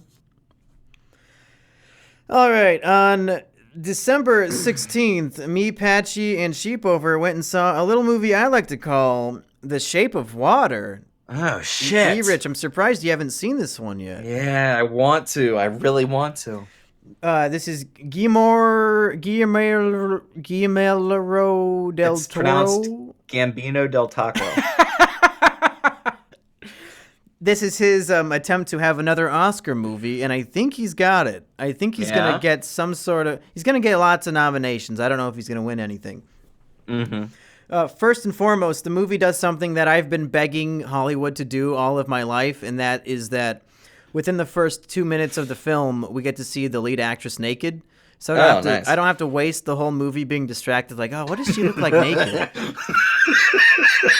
I wish every movie ever would just like immediately show us what the actress looks like naked. Would you pay an extra $5 to have like X-ray vision goggles or whatever to just see every actress? No, just put it in the movie. Like it's an artistic decision that I think you can shove in anywhere. Yeah. Like how much better would Harry Potter and the Chamber of Secrets be if you could just see Emma Watson naked at the beginning? If you just see Ginny naked in Chamber of Secrets. Oh, like that's the hottest Ginny ever was Chamber of Secrets. Like come on. Oh god. The movie is, I mean, of course it's very strange because it's about a mute woman who falls in love with a toxic fish man who turns out to be like an Aztec god for real with like superpowers and shit. Yeah. Whoa, really? That's yeah, fucking cool. It's pretty out there. Michael Shannon, of course, he's always the best part of anything that he's in, and this is no exception. Yeah. This is him at full sociopath, crazy, angry man So he looks like he's losing his mind every goddamn second. He's always losing his mind. He's the best part of the movie for me. I love Michael Shannon so much. Yeah, the movie really plays out like a fairy tale in a lot of ways, and it goes through a lot of those types of beats. It's enjoyable. It becomes a heist movie at one point when they're breaking out the fish man. It's a lot of fun. My big problem is that the last minute of the movie is so rushed. They do probably 10 minutes worth of movie in the last minute. And I think that maybe the cameras just ran out of film or something because like they just they cranked that shit out and it was really jarring. And then all of a sudden the movie was over. But other than the ending, I think I really enjoyed it. But on the drive home, me, Patrick, and Sheep were all like, that movie was fucking weird and dumb. But then I thought about it, and I was like, oh, no, it was actually quite enjoyable now that I think about it. It's just that the ending was done poorly. Mm-hmm. So I've heard good things about the Fishman's ass. Does the Fishman have a nice ass? He does, and it's suggested that he has a penis that is all the way inside of his body, but evidently it's very large when it comes out. They have a holy shit. The mute woman and her black friend spend a long time talking about how big the Fishman's penis is. Oh my god, that's hilarious. So would you say this is better than? Go ahead. Was this better than Pan's Labyrinth? I haven't seen Pan's Labyrinth. Oh, you fuck. You normie fuck.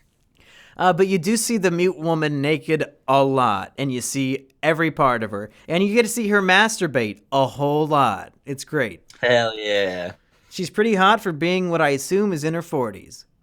All right. Interesting. What you got next? So the movie that I saw next up is a little movie called Life. Do you know anything about this movie? Yeah, that's also Jake Gyllenhaal and Ryan Reynolds, but I did not see it. It is. This movie is a piece of shit. Oh. It is not worth anyone's time. All of it's basically like 4 or 5 great actors all on a space station, and I'm just like, fuck yes, this movie's gonna be great. And it's all about this fucking like killer alien that gets there and starts fucking shit up, but it just plays like such a boring rote kind of horror movie. Characters make stupid fucking decisions. It's like the shittiest version of a Ridley Scott alien movie could possibly be, except that even Ridley Scott can't make a movie this shitty. I wouldn't be too sure. Alien Covenant. So Life, I really like the end of it though, because they're really trying to stop this alien from getting on Earth, and by the end of the movie, they've done it. They've killed the alien. It's not going to get on Earth, and then it cuts to they destroyed the wrong pod.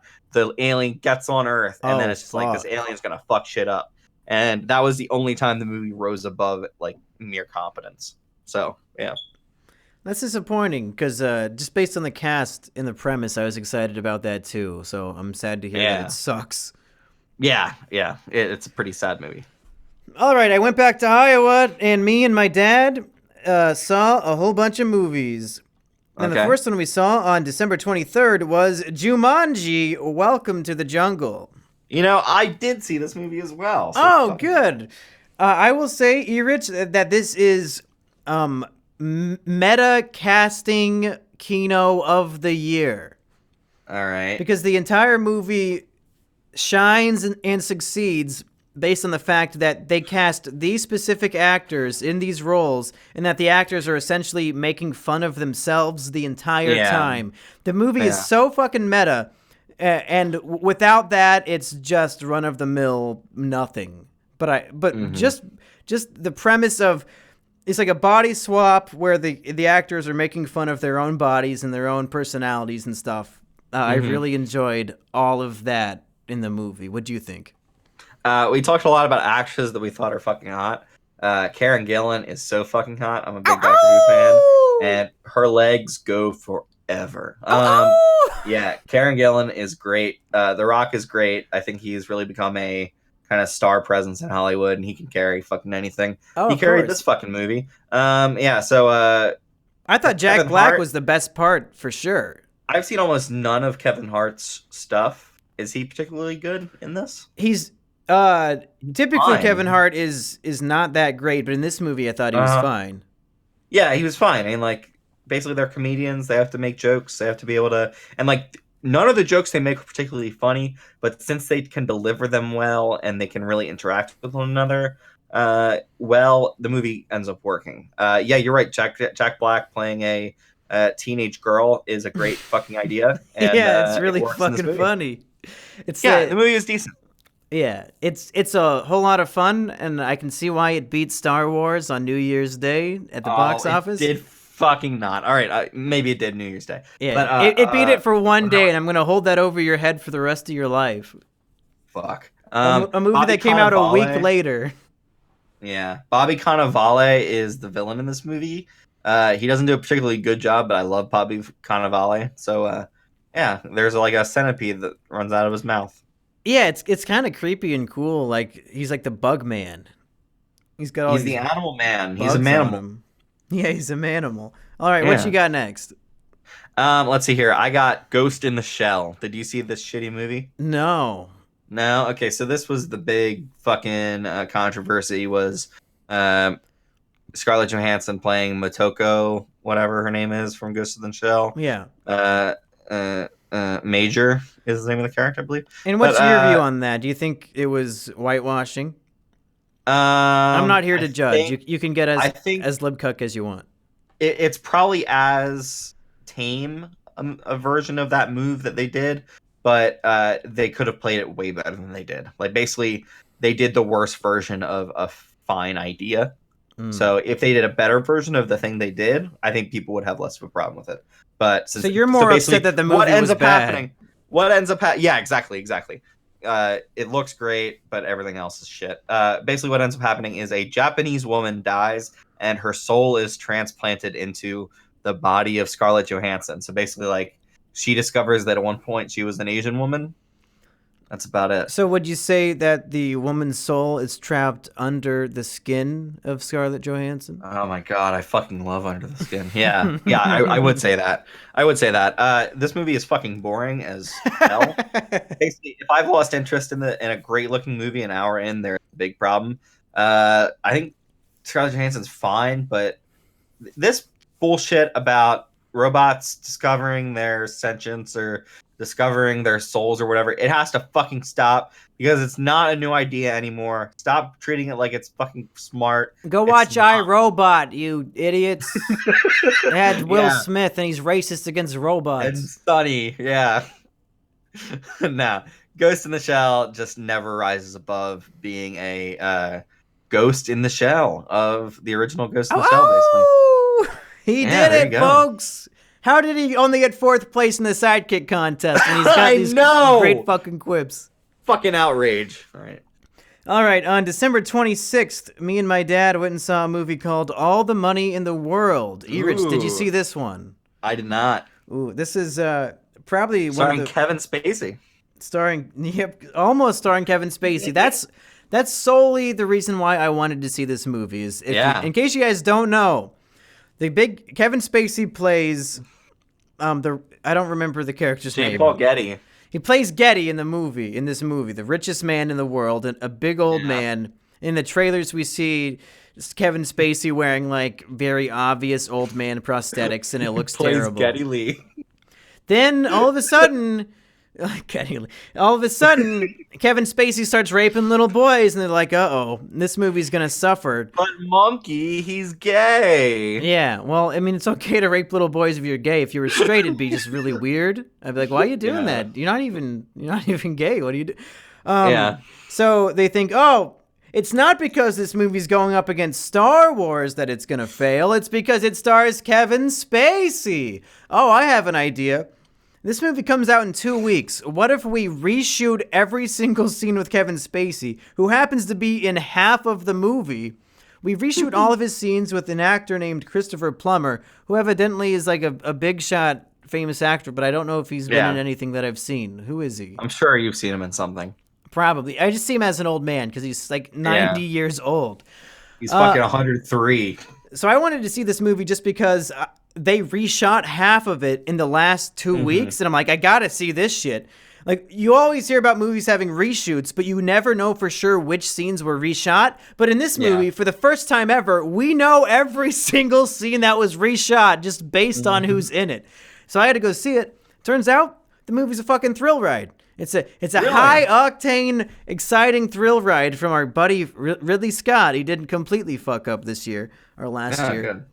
I really enjoyed this movie. Mark Wahlberg is also in it, and one of our waifus from Manchester by the Sea, Michelle Williams, gives a fantastic performance. I like just about everything about this movie. Even somebody like one of the kidnappers, because it's like a kidnapping plot, and then Getty doesn't give enough of a shit about his grandson to pay the ransom. Like, even the kidnapper gets, like, a whole bunch of characterization, and he goes through, like, a big arc. They do a lot of cool stuff in the movie. And I'm expecting that Christopher Plummer, who reshot all the Kevin Spacey scenes in, like, 5 days, is probably going to get some big Oscar buzz for his role. He did a great job with so little time to prepare.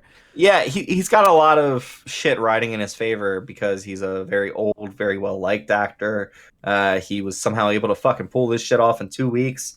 That's pretty fucking amazing. And people fucking hate Kevin Spacey. So, and if you want to hear me talk more about people hating Kevin Spacey, just wait till I get to a movie called Call Me By Your Name. But I would highly recommend All the Money in the World. I would not be surprised to see it end up in my top 10.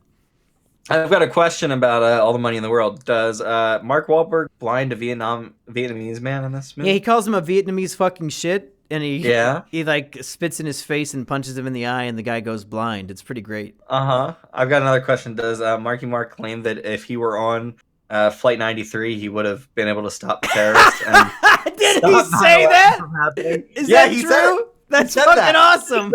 What a hero. Hell yeah. That's amazing. I love Marky Mark. Marky Mark's great. Okay, All right, what's your next movie? The movie that I saw is a movie called Colossal. Have you heard anything about this movie? No. I've heard that Colossal is crazy, but that's about it. So, Colossal is a movie starring Anne Hathaway, and she discovers that when she is drunk at night, her soul or she is able to control a giant monster who's in Seoul, Korea. And so basically she gets blackout drunk and then starts fucking like running around this playground, and basically the playground is a scale model of Seoul, Korea. So this monster keeps showing up and fucking wrecking everything, and she realizes, oh wait, I am like mind linked with things somehow. And it's a pretty good movie. Not as good as I hoped it would be. This is a great also Jason Sudeikis performance in this movie. He is vaguely a villain, which is new for him, I'd assume. But it's a decent movie. I was kind of hoping for more. It's the kind of thing where you have this really cool idea that they play with, and I just never get the sense that there are realistic rules or that all of the people treat it the way that it should be treated in the movie when they find that out. But it's certainly interesting. I want to applaud it for doing something different and new, and I think I love Anne Hathaway personally, so seeing her get some range in this movie was quite good. So you would recommend checking out Colossal is Crazy? Yeah, definitely. All right, on the final day of the year, this isn't the final 2017 movie I'm reviewing, but it's the last one I saw in theaters. All right. Me and Sheepover saw a little movie I like to call Molly's Game. Even though I told you specifically I don't want to see that movie, let's not Kino about it. Oh, I see how it is. But I was like, yeah, I want to go see a movie, but nothing's playing. I guess we can go see that one. And I shouldn't have told you not to see it because it's really, really good. I've heard good things about it. It's an Aaron Sorkin script and his first directorial debut. Yeah, it's... How'd he do? Okay. I might have been too enthusiastic. I just remembered... that I hate Aaron Sorkin. the story and the performances are good. The dialogue is... Aaron Sorkin, I think his biggest problem is that he's too good of a writer. And it makes every single character have the same voice. Sound the same way. Yeah. Every character sounds like Sherlock from the BBC show Sherlock. And I don't like these universes that Aaron Sorkin creates where every single character is like a witty genius and every single person is like popping out like the smartest quips, and they're so articulate, and they have like 50-word sentences popping out of their mouths at any given time, and they're just everybody's too smart, and they all sound like Sherlock, and it really gets on my fucking nerves. But in spite of that, the movie is pretty great. Yeah. And we don't know, it's based on a true story. We don't know who it's about because they like changed the names. But I'm convinced that whoever this is about did nothing wrong, in that she got pretty cucked by the United States government. Wow. And it's pretty upsetting. But of course, it's a movie, so I'm sure they probably changed a bunch of stuff. But Molly's Game, it's out playing now. And if you got Movie Pass, go watch that shit. It's pretty good. I've got a question. Jessica Chastain is a top tier mommy. How is she? Her tits are pretty big in the movie. Yeah. Like she shows off her tits quite a bit. There's also she's in a really cool skiing accident in the movie too. Whoa. So if you want to see, your mommy foo upside down on skis, go check that out. Also, I guess our boy Idris Elba's in this, right? Yeah, it's his best movie of the year. That's not saying much. Better than The Mountain Between Us. No, there's a lot of like sitting in like in an office or a boardroom and just talking, or like sitting around a poker table and talking. That's what Aaron Sorkin is all about. He's all about having his characters move around and fucking say a million words in about 30 seconds. Yeah, there's a lot of million words, but it's mostly people sitting and talking the whole time. But it's still he makes some cool editing choices. So I like that about him. Like they'll be talking about something and then they'll like cut away to like just random footage or like a diagram of what they're talking about, which is something that I always enjoy in these types of movies. Interesting. Well, this is one that I was looking forward to, but it's not playing anywhere near me, so I had no choice. So the next movie that I saw is a little called Your Name. Have you seen this movie? That's not 2017. That's 2016. Are you sure? Because it definitely was released in 2017 according to this fucking release schedule I have. I mean, I think it came out in America in 2017, so I'll allow it. All right. But I'm pretty sure that Plebe and the Weeb recorded an episode about that in December of 2016, so you'd be hard-pressed to prove otherwise. Interesting. Yeah, I don't have an American release date on here. But go ahead and review your fucking weeaboo anime. I also saw it in 2017. Okay. Announced that the film will be released in North American theaters on April 7th, 2017. So I did see this in 2017. Yeah, so did I. All right. So Your Name is a body swap movie where a young boy and a young girl switch bodies, and the boy is always feeling himself up, which is great. That's what I would do. And the girl is pretty responsible. I really love this movie. I was in tears by the end of it. I think it does a great job in being a body swap thing in that kind of genre. I think the movie does a lot of cool things with Japanese culture. She is kind of raised around a shrine, and she kind of has to be respectful of her ancestors and all that fucking moon ruin shit. And he is from the city, so they're kind of the country mouse, city mouse type thing. I fucking love the twist of this movie. I won't say it because everybody... Oh, I'm going to say it because the twist is what made me hate the movie. Really? All right. But I mean, like, yeah, I just fucking loved it. I'm a big romantic at heart, so I loved seeing that shit. And yeah, I love this movie. What the fuck? Why do you hate the twist? Yeah, so, I mean, body swap movies, or like any body swap story, is inherently interesting and fun. And like, it doesn't even have to tell a good story because it's just fun seeing characters interact in different bodies. That's why I like Jumanji, because like all these teens are now in, movie star bodies. The problem with this movie, and I'll say Your Name is a good movie, and I enjoyed most of it, but it tried to get too clever. And the sad thing is, when a movie tries to like, oh, look how clever I'm going to be, but then what they do is actually retarded, it makes the movie look like a big fat retard. And the problem is that this isn't just a body swap movie. It's also a body swap time travel movie where they're going... I think the boy's going 3 years into the past when he goes into the girl, and the girl's going 3 years into the future.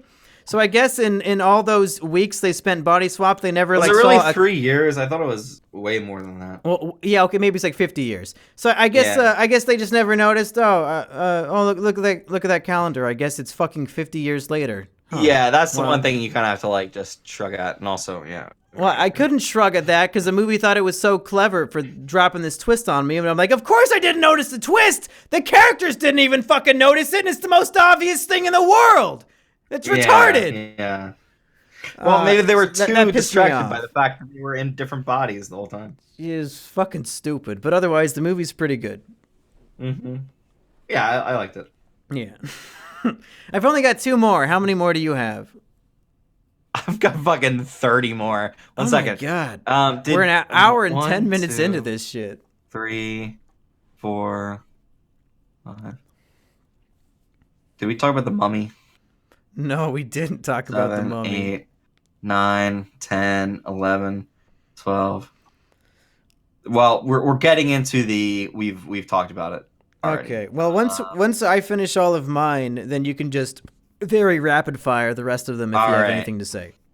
And we'll make this an hour and a half long episode of Visit Kino, because why not? Mm-hmm.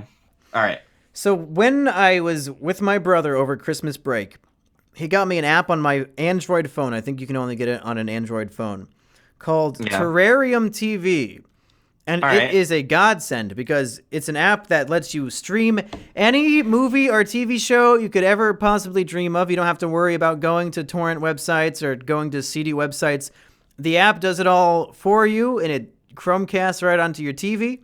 And it just so happens that this app has all the films that are in theaters. So... yesterday, I treated myself to a double feature of 2 films that are not even in theaters around me yet. And the first one that I watched was I, Tonya, starring Margot Robbie. Oh man, I can't wait to see this movie. This movie is pretty phenomenal, Erich. Good. I think it might hit my top 10 favorites of the year too, but that might be recency bias because I just saw it yesterday. But I really liked it. It's another one of those. It's a famous story that we've all heard. We've all heard the Weird Al song headline news where was the only that's the only exposure I have to this story. Same here. The skater from I think the 90s, the mid 90s, who evidently hired some goons to break the knee of her skating competition. And this movie is all about that woman's life, not the one who got injured, but the one who was behind it all. And whether or not she actually did it, and like her whole life story. Mm-hmm. And it's so thrilling and interesting to me. And again, I am completely 100% convinced after seeing this movie that she did nothing wrong. She did fucking nothing wrong. And if the movie is to be believed, which I think minimal research will prove that it's true. It's true. She really did nothing wrong. And it's a great movie. I can't wait for you to see it so we can talk about it more. Yeah, I want to see this shit. All right, I'm gonna fucking quick fire through my next couple. So the next one I saw, which I don't think we talked about, was The Fate of the Furious. Have you seen this movie? I did see that one. This movie was fucking shit. Yeah, I don't actually remember a whole lot about it. Paul Walker's lucky that he died before he had to be in this piece of garbage movie. Yeah, these movies have been falling down since the fucking 6th one. They finally got good around the 5th one, and then since then it's just been shitty movie after shitty movie. Fate of the Furious does have Jason Statham killing a bunch of goons on an airplane. Yeah, I was gonna say all the scenes with Jason Statham and The Rock are great. Like they have a prison breakout scene that's a lot of fun. That was them too. They are great. They are great. But they should be mortal fucking enemies because he killed fucking Han. Yeah. These movies make no sense. They don't even care about their own fucking story. So why should I care about anything other than seeing explosions on screen and cars and explosion and ass and all of these things? Well, that's your problem, Rich. I didn't go into the movie expecting to care at all, and I never did. I was just like, oh, that's a fun scene. Okay. True. But the more they get through this fucking stupid bullshit story, the more they want. It's just a fucking it's a soap opera with cars. Oh no, Dom is evil now. You should be afraid. No, this is fucking dumb. Well, yeah, I mean, you know he's gonna be good by the end of it because these movies are for man children and actual children. So because I have IQ above 20 because I don't sniff gas. There was some messed up stuff where they kidnap Dom's like lover and his like baby, and then they kill them in front of him, and I was like, oh my god, what the hell? This movie's kind of dark. There's 3 cool scenes, but then the rest of the movie is the shit that I expected it to be. Yeah, I don't know why anybody likes these movies anymore. All right, do you have anything else? Yeah, the final movie I saw on my double feature yesterday and of 2017 is Call Me By Your Name, a.k.a. literally what Kevin Spacey did, the movie. But for some reason, it's okay when this movie does it, and it's going to win Oscar for Best Picture, even though it's boring as shit, and I stopped watching it halfway through. Is it based on a true story? I fucking hope not, because it's... Like, how boring does their lives have to be that this would be, like, the most important thing that happened to them, that they make a movie out of it? And, Erich, you know me. Yeah. I don't need to see, that movie didn't have an explosion every 5 minutes, man. That's a boring movie. Like, you know that I'll watch a slower, character-driven, slow movie. You do want to see their tits, like you do want to see the actors. Well, there's no female characters in the movie. This is it's a Kevin Spacey gay pedophile movie. There's no tits to see. Yeah. So when I say that a movie is boring and too slow, that I'm not like a normie. Like I watch these boring slow movies and I enjoy them, but this one is just a class of its own. I sure do miss when movies had things happen in them. I wonder if this movie ever will. It won't? It doesn't. Nothing's going to happen? Oh, Armie Hammer is 40 and he's going to start making out and groping a 17-year-old boy? I guess it's okay because they live in France. If Kevin Spacey did this, they'd kick him out of the movie, wouldn't they? Okay. Well, I'm turning this off and watching I, Tonya instead. Okay. That was boring. And that's my review of that movie, is that it's boring. I am looking forward to seeing this movie and seeing what I think of it versus your review just now. Tell me how it ends, because as far as I know, it doesn't have an ending. All right, we'll do. Okay, so that's all I got. So steamroll the rest of your movies. That's all you got. So I'm going to try to knock these off really fucking quickly. Okay. So the next movie I saw is The Lost City of Z. Have you heard anything about this? Is that based off of a book? I think it is. I think I'm thinking of The City of Ember. Is that a sequel to City of Ember? No, it's not. Okay, so The Lost City of Z. Charlie Hunnam stars in it. Robert Pattinson has a very good co-starring role.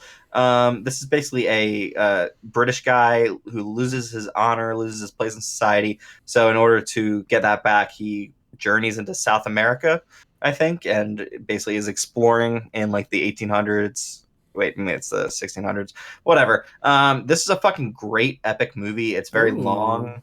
It is very much paced like old kind of exploration movies, but it's just so well made. Like, this is beautiful. It reminds me of like Joseph Conrad, Heart of Darkness type shit, and it is right down my alley. Robert Pattinson is fucking amazing in this. I actually like Charlie Hunnam in this, which I never expected to like Charlie Hunnam in fucking anything. So I really loved this movie. It might be on my perhaps. Isn't Charlie Hunnam in Pacific Rim? Yeah, but he's terrible in it. Oh, well, he gets the worst part of Pacific Rim. The cutie pie Asian, though. I mean, I self-inserted as his character because I wanted to neural connect with that Asian cutie. Yeah, Jax is fucking awful. Okay, my next one is Free Fire. Did you see Free Fire?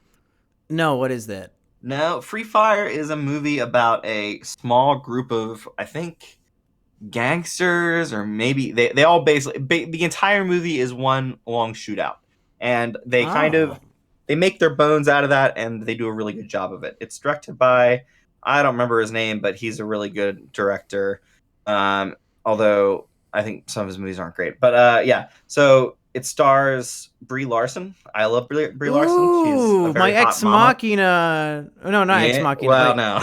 No, she's from Room. That's what I'm thinking of. Yes. Yeah, Room. I was thinking of Alicia Vikander from Ex Machina. Yes. But Brie Larson is my room mommy waifu. Hey, your Roomba. Yeah. Give me some of that Brie Larson, baby. Yeah. She's quite sexy in this. But there's also Armie Hammer. The dude from District 9 and Elysium and that fucking. Oh, Matt Damon. No. Sharlto Copley. Sharlto Copley is hilarious. Is he the guy in Elysium who says, "I always wanted a wife"? Yeah, I want a wife. Yeah, I want to down with that. Yeah, I know that guy. Yeah, he's fucking hilarious in this movie. This movie is just a lot of fun. It's one long shootout, so you've got a lot of characters interacting and talking and shooting, and people get hurt in realistic ways. It's a lot of fun. I would definitely recommend Free Fire. Okay. All right, and the next movie I have, King Arthur: Legend of the Sword, starring Charlie Hunnam. Again. All right. Here's the deal with this. If this movie were half an hour shorter, I would fucking love it. But unfortunately, there's some boring shit in it, and that just kills any kind of goodness this movie could have. This movie is fucking nuts. Have you ever watched Guy Ritchie movies, Monkey? What has he made? He has made Snatch. He has made Lock, Stock, and Three Smoking Barrels, I think. I don't think I've seen any of these. He made the new Sherlock Holmes movies. Oh, yeah, I like those. With Robert Downey Jr. and Jude Law. Yeah, those are good movies. Yeah, so he makes movies that are fucking kinetic. They fucking have great dialogue, and I mean, it's basically a bunch of smartasses talking to one another and being smart with another. And he basically makes a King Arthur movie that is basically like his old London movies in a lot of ways. And like, basically, there's a couple things I really love. CIA is in this movie, and he's pretty fucking good. Is he a big guy? He's a big guy for me. What else? Digimon Hunsu. He's also in this, and he's really good. Jude Law is the evil king Vortigern in this, and he is fucking great. I think there's a time when he cuts off someone's ear and he holds it up to his mouth and he like talks into it or something. It's fucking hilarious. And then the last thing I want to say is the soundtrack in this movie is fucking great. Like, I would just love that this movie exists just for the soundtrack. It's like what do I want to say? It's very breathy. Like he uses people's breath in it, going like like that all the fucking time. It's so great. But yeah, I actually like this movie even though it's not very good. So, it's just too long. Yeah, it's way too long for what it's supposed to be doing. I also saw Alien Covenant. It was shit. I also saw Pirates of the Caribbean, the new one. It was shit. It was shit, yep. I also saw The Mummy. It was shit. I also saw It Comes at Night, which was very good, but I didn't. Oh, I saw that one too. Oh, you saw it? Yeah. What'd you think? Well, the thing is, people I heard were disappointed because I guess they like saw the trailer and they were expecting it to be something else. But I went into the movie completely blind. I had absolutely no expectations. I didn't see the trailer or anything, and I really enjoyed it for what it was. Yeah, I mean, I feel like this is a movie I should like more than I actually did. Like, I think it's really well made. There's a couple things that just don't quite make sense for me. Like, something gets in at some point in the movie, and you're not sure what it is. The movie's very much playing with distrust and, like, kind of sowing. I don't know. You don't feel right the entire time, and that does work a lot of the time. But then it's so confusing by the end. You're not sure whether someone has kind of turned or not, and yeah, I don't know. I remember me and Sheep saw this, and I got 2 beers at the theater, so I was pretty tipsy by the end of the movie. And there's the final shot of them at the dinner table, and then it cuts to black and the credits start. And I was feeling kind of tipsy, and I was so surprised by this abrupt ending with this shocking twist or whatever, like this change in the family makeup. Yeah. In the theater, when I saw the credits, I yelled, "What the fuck?" Was the theater full of people? No, it was like 2 other people in there other than me and Sheep. Okay. Well, they probably felt the same thing then. In the last 30 minutes, I was kind of my brain was kind of swimming with the beer, so maybe I'm remembering the movie a little too fondly. But I think it was okay, and the ending was abrupt enough to make me go, "Wait, what? What? Oh my God, that happened! Jesus, fuck!" The movie was very well liked. People seemed to really enjoy it. I just thought it wasn't quite what I wanted. But yeah, so the next movie I saw was The Book of Henry. This movie is one of the worst movies of the year. It's unbelievably, unspeakably bad. It is so bad that the director of this movie was fired off of Star Wars Episode 9. Yeah! And that's all I can really say about it. This movie is goddamn insane. The Book of Henry is worth seeing because of how crazy the plot is. And I have not seen it, but I've seen analyses of this film. And I kind of want to see it, although everything has been spoiled for me. Spoiled, yeah. But it's so batshit insane with all the things that it's doing and its inconsistencies with just about everything that I think it might be one of those so bad it's good. Would you concur with that? Oh, definitely. I mean, there are about 3 or 4 huge tonal shifts in the movie that completely change how you have to look at everything. There's a magic show where a kid tries to bring his dead brother back to life, and then he doesn't, but everybody acts like he did. Yeah. And a dead boy who died of cancer, who's the smartest boy ever. And he's the smartest person who ever lived. He was too smart to live, and he died of cancer. He couldn't fucking outsmart cancer. Yeah, he's too fucking dumb. He walks his mother through how to assassinate a police chief. How to kill Hank from Breaking Bad. Yeah, Hank from Breaking Bad is molesting his daughter. Like, his stepdaughter, Erich. Whatever. They're very specific that there's no incest in the film. All right. Okay. I haven't seen The Book of Henry, and I would recommend it. Yeah, you should probably see it. Let's see here. Transformers: The Last Night. These movies shock and appall me because I don't understand how they keep getting made. Because you keep going to see them. Yeah, that is very true. Fuck. So here's the thing. Transformers, the previous one, Age of Extinction with Maki Mak, that is worth seeing if you are blackout drunk and just cannot tell what's going on because it kind of encourages you to fall asleep during large parts of it and then wake up during action scenes. That movie, watching it in the theaters, it was almost as painful as Battle of Five Armies, The Hobbit, because Like, don't watch it. Obviously, don't watch it in a theater. You can't, so thank God. Watch it when you're in an environment where you can pull out your phone, you can get on Facebook, you can go check Twitter. Because being forced to sit there for 3 hours in the theater without pulling out my phone was a nightmare. Sitting through Transformers 4, and I didn't even try to see 5. Okay, I'll tell you about Transformers 5. It is one of the worst movies I've seen in the theater. It gave me a fucking headache by the end of it. I think that at some point in the movie, Michael Bay gives up on trying to make things make sense. So things just happen at random times. I will say that Sir Anthony Hopkins is in this movie, and he is hilarious in it. However, that is not enough to save it. This movie is a blight upon humanity. Anyone who profits from this movie, including Michael Bay, should be hung. And this should have been the start of a new Transformers kind of paradigm. They've gotten this big writing room to be like, yeah, we're gonna figure out how shit's gonna go now in the Transformers universe.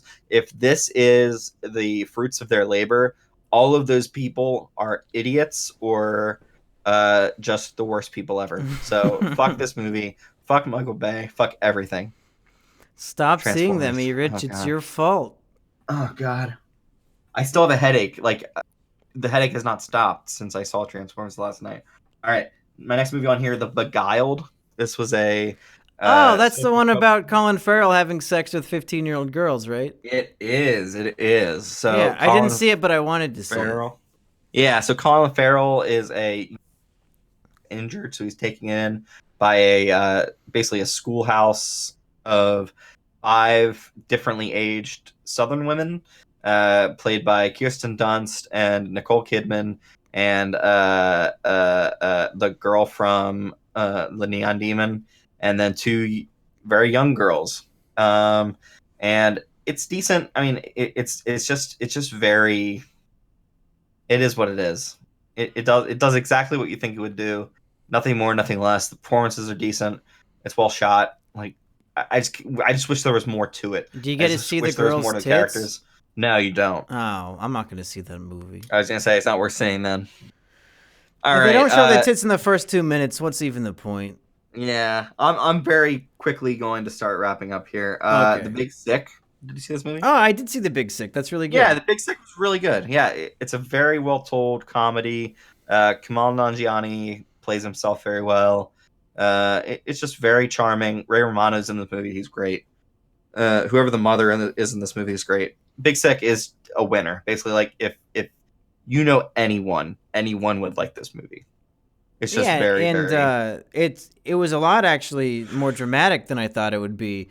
And there's an unexpected, when you look at the poster, I think, oh yeah, it's gonna be like their love story. It's barely that, because half the movie she's in a coma, and and then when she wakes up, and I'm gonna go into spoilers because it's the Big Sick, but what's the name of the Indian guy? He's playing himself, right? Kumail Nanjiani, yeah. So Kumail becomes friends with this girl who he's dating's parents, and they hate him, but then they start to love him, and he's there every day waiting for her to wake up and get better. And then she wakes up and she wants nothing to do with him, and she's like, "Get the hell out of here. I don't like you." And it's so heartbreaking. And oh man, it's such a great movie. And he's very funny in the movie, and it's based on his real life history, and it's amazing. I'm glad that he told this story. I'm kind of surprised that it wasn't his wife who was playing her, because the two have good chemistry with each other, and it seems weird that he is playing himself and then it's just some chick playing his wife, Zoe Kazan, I believe. Is his wife an actress? Yeah.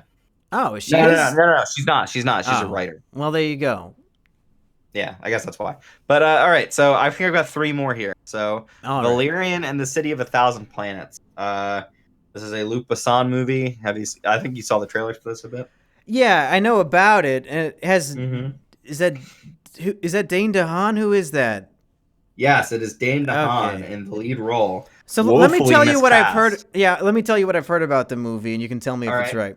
So the two leads have no chemistry, and they were both miscast, and they should have been cast as much cooler characters for who they're supposed to be. But also that the opening sequence is so amazing that every person needs to see it. Is that true? Every person needs to see the opening sequence, not the whole movie. That's what I said. No, exactly. Yeah, the opening sequence is fucking gorgeous. What is it? Spectacle, basically. So there's a piece of technology in the movie that allows people to see things that aren't there and interact with things that aren't there. So it's basically the main character running through an empty place that is also at the same time full of like it's basically a marketplace. It's an alien marketplace on an alien world, and is able to basically jump between the like uninhabited place and the super infested place, like between.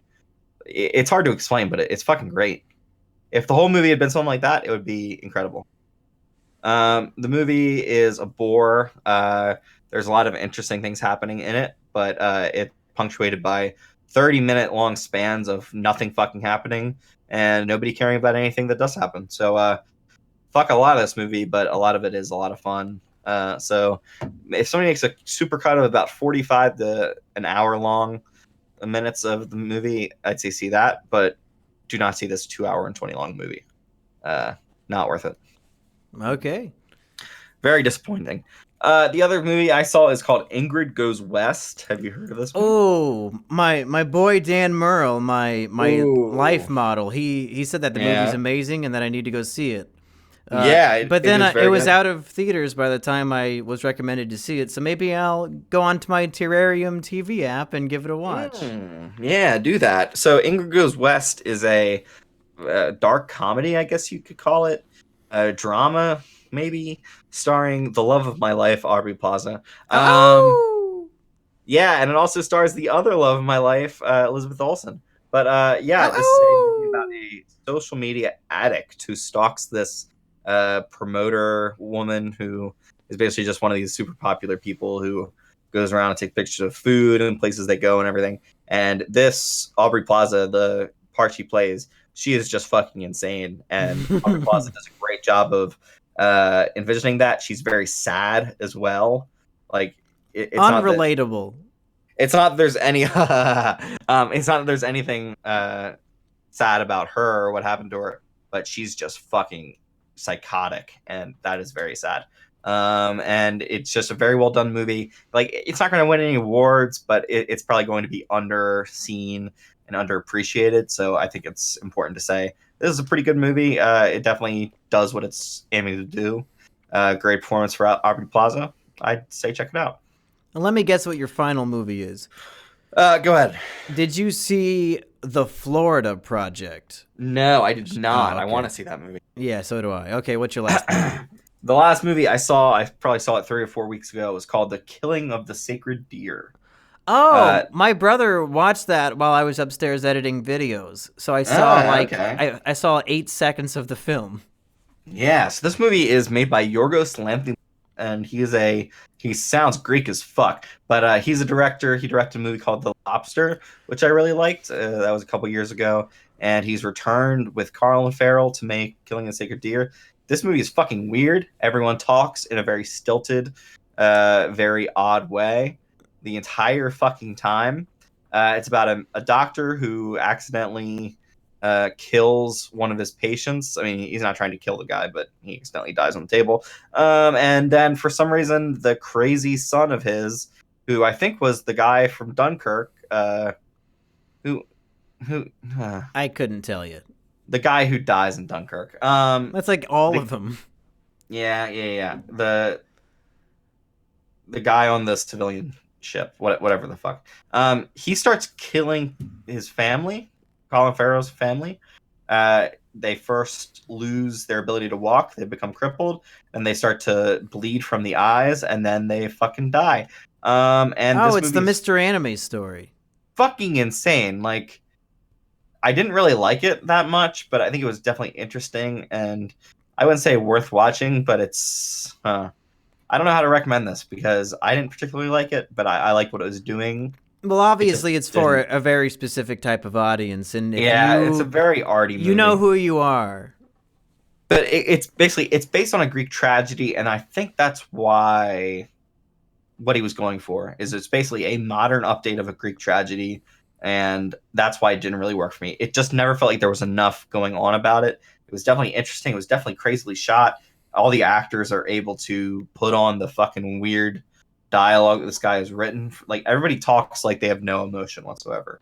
And so they're saying things like they should have emotion in their voices, but they just have completely emotionless voices. It's a weird movie. If you like art house stuff, if you like Colin Farrell, if you liked The Lobster, you'll probably like this, just because it's fucking as weird as that movie is. So yeah, well, there we go. Erich, with that, we've done a motion picture length review of all the movies we saw in 2017. Holy shit, how many did we do tonight? Like at least 40 or 50 movies, right? We just plowed through a whole bunch. I'm gonna have to count those up so I can advertise it in the thumbnail, even though I'm probably not going to. Because I'll be damned if I'm gonna listen back to this shit for an hour and a half. Yeah, shit, man. How many part pieces are you gonna chop this into? Oh, this is just gonna be one big video. Oh, shit, all right. There's no way I'm putting effort into all this. All the effort I put in is the last hour and a half of talking. Yeah, because there's no real place to cut it. Like, yeah, there's not. Yeah. So hey everybody, thanks for sticking around this long. If you did, if somebody wants, you're a loser. If somebody in the comments wants to tell me the movies we reviewed and give me the timestamps for them, I will tell Erich to send you $10 on PayPal. So and I won't do it. That's why you got 4th place in the co-host sidekick. Yeah. Because you won't give people the money. Assburger, he gave people money. Jumpy, he didn't give people shit, but he won anyway. You know what I'm talking about? Hey, everybody, we'll see you next time for our top 10 favorite films of 2017. And then we'll go back to reviewing movies on an individual basis. Mm-hmm. For Is It Kino, I have been Mumkey Jones on our longest episode ever. Fuck you, Assburger. Die in hell. He didn't even win. He didn't win, but I can't tell a stuffed animal to go to hell. We'll see you next time, folks. Bye. Erich! He's such a bitch! I think that he deserves to be in a ditch. Yo! Is it Kino? I don't know! Wanna give my mom fellatio? Damn! Monkey's mama's a dick, confirmed. Hey everybody, welcome to Is It Kino, the top 20 films of the year. I am Mumkey Jones. And just a reminder, the traps are gay. I am Erich. I am slightly congested, but still hanging on. And I am more than slightly drunk. Let me give an audience warning, folks. I am 6 shots of UV blue in and 1 full Red Bull in the last hour. I was watching The Bachelor. Every couple minutes, I pour 1 shot of Red Bull, 1 shot of vodka or UV blue, and I chug the whole thing. Mm-hmm. And I should not be recording a podcast, let alone discussing our 20 favorite films of the year. But here we go. We're gonna do it. Let's try to do it fast because we got. If you guys thought the last episode was too long, then we gotta keep this one nice and short. You know what I'm saying? Yeah, because we actually like these movies. We actually like these movies. Now, we were gonna do one big top 10 where we combine our lists together, but then it turns out that wasn't gonna work. So we did 10. We did separate top 10 lists. So that's why we're going to call this the top 20 films of 2017. We don't know each other's lists. It's going to be all surprise. And also, these, I mean, obviously, I feel like I don't have to say this, but I'm going to anyway. We're not saying these are the best movies of 2017 objectively. These are our top 10 favorite films. Favorite does not mean best. Best, yes. You can disagree, and I invite you to, and we would both love to see and evaluate your top 10s. So please fill us in the comments on what your top 10 films of 2017 are. But Erich, to start off, please tell us, what is your number 10 film of the year? All right, my number 10 is a documentary I saw at the beginning of the year. It's called I Am Not Your Negro. Boo! I'm not your Negro, Monkey. You cock. I'm not your Negro. Let's hear it. What's this movie? Oh, I guess we talked about that a little bit. Yeah, we did talk about it a little bit, but just like this documentary is so well put together. It's narrated by Samuel Jackson. I might have forgotten to say that. How many times does he say motherfucker? Not many times, motherfucker. Let's see here.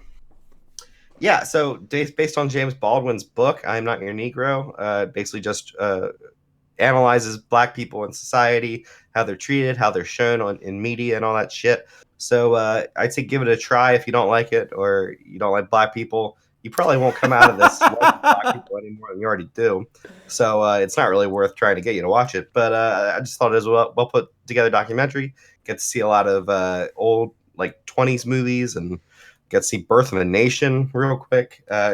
It's just my favorite kind of historical trawling back through history. So I Am Not Your Negro, my number 10. Now, Erich, I don't know if you know this, but Chris Stuckman and Jeremy Johns both released their top 10 films of 2017 videos. Okay. And neither one of them included a documentary. So you are already smarter than both of those famous movie reviewers. I am already smarter, more high class, and a better fucker than either of those two idiots. I bet you have all 3 seasons of Rick and Morty memorized. That's right. Wubba lubba dub dub, bitch. Now, folks, my number 10 pick. I'm about to contradict myself, folks. Oh, shit. I'm about to go full hypocrite because when we reviewed this movie on Is It Kino, and I had nothing but sour grapes. I said it was the worst piece of shit I've ever seen.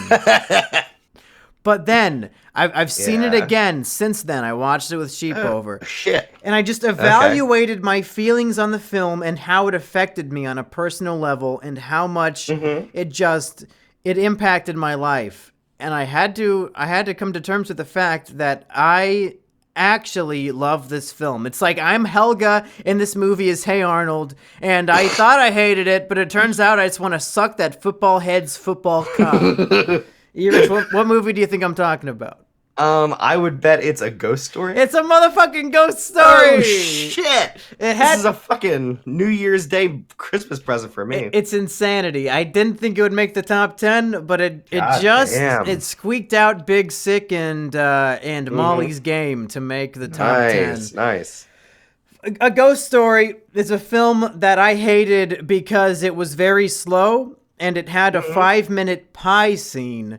But upon further introspection, I realized that just the emotional impact and the way that it made me weep like no other film in history has ever made me cry that much, as foolish as I sound to admit it.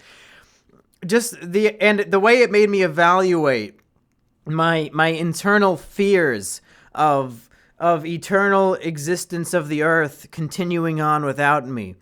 And all these things, and I definitely enjoyed and really appreciated the film upon a second viewing. Yeah, it sticks with you. Like, it still sticks with me. When I think of 2017 in film, that's one of the first movies that pops into my head just because of how much it made me think about it. Yeah. So I would be a liar to say it wasn't in my top 10 favorite films of the year, because there weren't a whole lot of amazing films that really stuck with me. So that one just takes the cake. All right. Well, that's your number 10. You were very fawning over that one. That's interesting. All right. So that's your number 10. My number 9 on my list is Mother. Oh, fuck off! That's in my top 10 least favorite films of the year.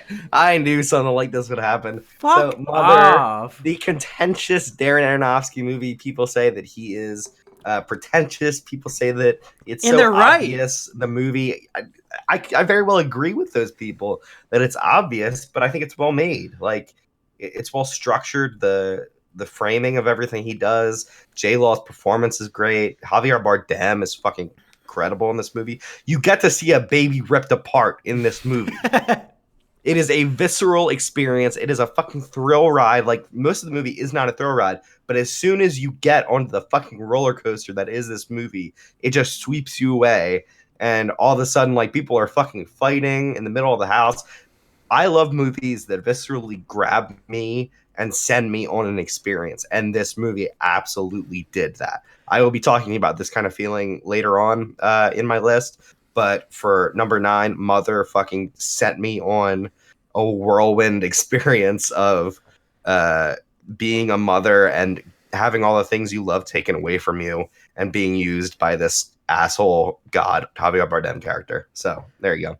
I will just repeat what I said in our Mother Kino episode. Yeah. For better or worse, this movie is a living nightmare. Yeah. And what I mean by that is it's quite the experience, and you will feel pain and turmoil while watching it, but at least you're feeling something. And I can't say that about most of the films that came out in 2017. At least it makes you feel something. Yeah. Mother is able to break through the callous shell of Mumkey's existence and make him feel. That's pretty incredible. It literally feels like the nightmares that I have, or that at least that I've had in my life, or like just that when your brain is aching with the feeling of something is wrong, I feel so uncomfortable, what am I supposed to do? That's what that movie brings out of me. And I think I just felt so uncomfortable that I want to hate it, just like I hate my nightmares. Yeah. There's a very particular feeling of having people in your house or having people do things that you don't like that this movie just captures perfectly. So like sitting on that sink when you know that sink is not properly... It's not fucking braced! It's not braced, you motherfucker! Get off my sink, you're gonna cause a flood! Yep. So there you go. Mother number 9. What's your number 9? My number 9 is a much better film. It's a little movie starring my boy Tom Cruise. It's called American Made. Oh shit! Wow. American Made was super fun. Also, it's a true story. It makes you go home and think, okay, there's no way that's true. You look it up on Wikipedia. Turns out it's all fucking true. American Made was just a joyride. It was a lot of fun, and I like those movies that are, and you'll see this later on in my list. Those movies that are based on true stories that are just too. The truth is stranger than fiction, and it's impossible to believe. And I said this before, but I'll say it again. It's super fun. I never felt bored watching the movie. Tom Cruise gives a great performance where you can't tell if he's super smart or just insane and super dumb but lucky. And he's always riding the line between those things. And it's an unbelievable movie when you consider the story and it's the truth behind it. And there's not very many movies that I had more fun watching in the theater, so that's why I put American Made at number 9. That's good. Yeah, I thought American Made was really good, although I think if you pull Tom Cruise out of this movie, it might not work as well. So, good thing he was in it. Yeah. What you got for number 8? All right, I am going to catch shit for this from both you and if it's fucking Star Wars, I'm ending the podcast. You guessed right, my dude. Number 8. At number 8, Star Wars Episode 8, Fuck The Last you. Jedi. The Last Jedi. I had to make room for it. I had to throw other shit off. You know what, Erich? Erich, I will say that movie was better than Mother. I'll give you that. So far, you would agree with my list. You haven't seen I Am Not Your Negro. You have seen Mother. You've got them in the right order, but they shouldn't be in the top 10. Well, I would say something similar about American Made. How dare you? Okay, so Star Wars Episode 8, I have now seen it 3 times. What the fuck? I will probably see it again one more time. Oh my God. That is in stark contrast because I saw Episode 7 times in the theater. Jesus Christ. Because I'm a masochist, Monkey. Yeah, you said you hated that movie. Why'd you keep seeing it? I love the pain. Because I was initially... I tricked myself into thinking I liked it. But that's what you're doing with this movie! No. With Episode 8, I did not need to trick myself into thinking I liked it. I love this movie. Like, it speaks to me on a deep, fundamental Star Wars-y level. Yeah, because you're a contrarian, and the movie contradicts everything that is Star Wars. That could be true. But I think you just hate Star Wars, and that's why you like The Last Jedi. Here's the thing. Star Wars fans inherently hate Star Wars. Like, you can't look at this series that only has 2 good movies out of 6 overall. Out of 10. Yeah. I was talking about before Disney got a hold of it. Oh. But yeah, you have to inherently admit that most of the series is shit. If you're being objective. I've been admitting that from day one. Yeah. I can't say that you're like a hypocrite or anything, but I kind of am a hypocrite because I love all of these movies, and I am able to say this one is probably my second favorite of them all. I think it delivers on performances for the new characters, the old characters. It's a beautiful film to look at. Rian Johnson has perfectly staged out so many moments that just scream, this is Star Wars to me. And that can mean stupid bullshit at times. This series has always been dumb. The main fucking point of the first movie, episode 4, is an old man takes a young man out to a bar, and they go to a space bar, and there are aliens there. This series has always been dumb, and the best Star Wars kind of knows to ride the line between being dumb and being very, very fun. And I think Last Jedi gets that, and it's able to deliver on a Star Wars experience. Fuck you, anybody in the comments who disagrees. You can go fuck yourself. I love The Last Jedi. You know what? I'm not going to take that away from you. You can keep it. Yeah, this is on my list, so fuck off. I am looking forward to Rian Johnson's so-called trilogy, whatever it's supposed to be. But I think this is the wrong direction for the sequel trilogy. I think he fucked up the story that JJ started. Okay. So what is your number 8? Hey, speaking of sci-fi sequels, my number 8 is a little movie I like to call Blade Runner 2049. Ooh, good a one. film that I will forever say is far better than the original film. I agree with that. Yeah. I've captured a lot of shit in the comments for saying that the original Blade Runner is a bit boring, but it is. Uh-huh. This movie is the right kind of boring because it's super long, it's kind of slow, but goddamn, it's so beautiful, and just the story. Yeah. Watching the story unfold, every little piece of information is just like it's like a feast. Every little morsel of information that they give you is a fucking feast because there's so much going on in the film. Every single frame of the movie would be a beautiful desktop background for your computer. What more can you ask for? It's brilliantly shot. It's a great sci-fi story, probably one of the best sci-fi movies of the year if we're talking like actual sci-fi content, not just like it has, fake science elements, but like an actual sci-fi story. Only Christopher Nolan delivers on that shit. And Blade Runner 2049, they brought it home. And we got the goose. You got the goose. Yeah.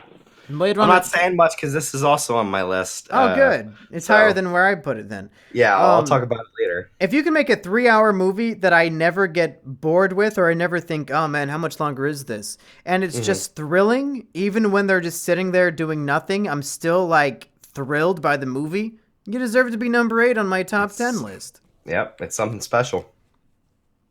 What do you got for number 7? My number 7, you mentioned Christopher Nolan earlier, is a little movie called Dunkirk. Oh, hey! I have not seen Dunkirk yet, again, since it came out. I thought you were about to say you haven't seen it at all, but you put it as 4K. number 7 anyway. Yeah. I just think that Nolan is a really good director, and I don't need to see his movies to know that they're good. As a Nolan fan, that's all I'm saying.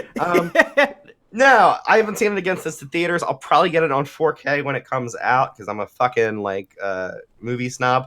But I fucking love this movie. It is a pure cinematic experience. And if you look at my list, I usually favor that. Like Mother is definitely an experience, and I'd say Dunkirk is a very similar experience. They are sending you down basically like roller coaster path, and you're along for the ride, and that's fucking it. It is Christopher Nolan just shoving pure cinema in your face and saying, you motherfuckers have to appreciate the pure craft that is behind this shit, because he's filming everything in IMAX. He's making it so that the fucking sound is mixed just right, so you can't hear any of the fucking people talking. That is Christopher Nolan. That is a Nolan film. If you can understand what Matthew McConaughey is saying, you're not doing it right. If you can understand Tom Hardy is not muffled in his voice enough. Yeah. Yeah, if you're watching a movie where you can understand Tom Hardy's dialogue, then it's not Kino. Yes, exactly.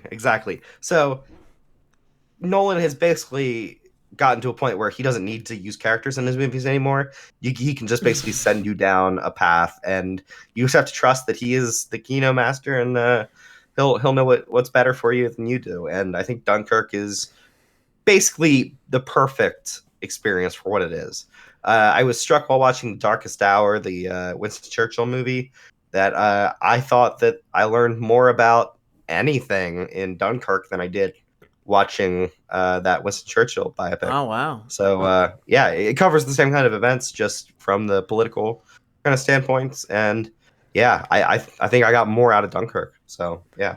Yeah, I'll say watching Dunkirk in IMAX, which is how I experienced it, is probably one of my top 5 film-going experiences of the year. I wouldn't put it in my top 10 favorite movies. I would say it's too little too late as far as a recommendation goes, because if you're not seeing this movie in IMAX, I'd say you're fucking done, son. Like, you're missing out on like 80% of the enjoyment, because it's just so loud and visceral, and just like the feeling of dread that the soldiers have gets embodied into you because you're watching it in like the biggest screen and the loudest like you feel like you're on that beach and you're just fucked like they are. Yeah. Watching it like on your phone or at home on your shitty 50-inch TV, that's not enough to get it on my top 10, but I really enjoyed the experience of watching Dunkirk in the IMAX theater. People have been taking pictures of other people on airplanes watching Dunkirk. Oh my god. On the little headrest. What the fuck? And it's just like, I just hope that somebody sends that to Christopher Nolan, because he'll probably like explode. He'll explode. It's kind of like the movie Gravity for me, although Dunkirk is a far better film than Gravity. Gravity is kind of shit. Sure. But it's Gravity's all right. But it's like, if you're not watching in IMAX, then why are you watching it? Yeah. The movie is about surviving a war, and Christopher Nolan makes you survive a war. So, yeah. All right, we're on number 7? Yeah. My number 7 film is a movie that is probably not on anybody's top 10 list other than me, but it crawled its way up. No. What do you mean? Oh no! What do you think it is? Give me a guess. It's not the Emoji Movie. Is it Boo 2? No, it's not fucking Boo 2. Okay. I don't know what else it would be then. It's Brawl in Cell Block 99. Oh shit! All right, you liked it that much? Wow. A movie that just had me on the edge of my seat. Unfortunately, I couldn't see it in theaters. I had to download it illegally. I wish I could have seen this on the big screen. It's Vince Vaughn like you've never seen him before. It's one of my. It harkens back to a Serbian film and being an exploitation film, and one of my favorite types of movies, where you take a main character and you put him in a situation that is as fucked as possible. Those are my favorite movies, I gotta say. You think my favorite movie of all time is Back to the Future, and even that movie, at its core, it might be a lighthearted 80s comedy, but it's a guy who is trying to avoid incest to make sure he no longer exists. That's a fuck situation.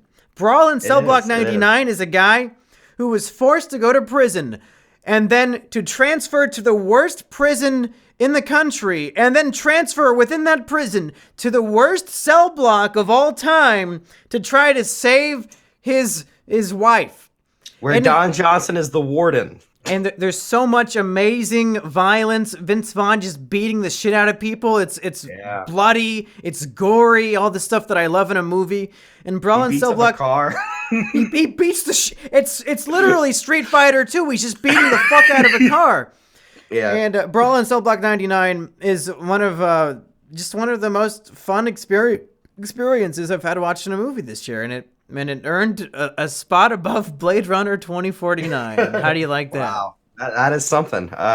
Yeah, I did not like it nearly as much as you, but I can admire that choice. It is a very strong choice, I think.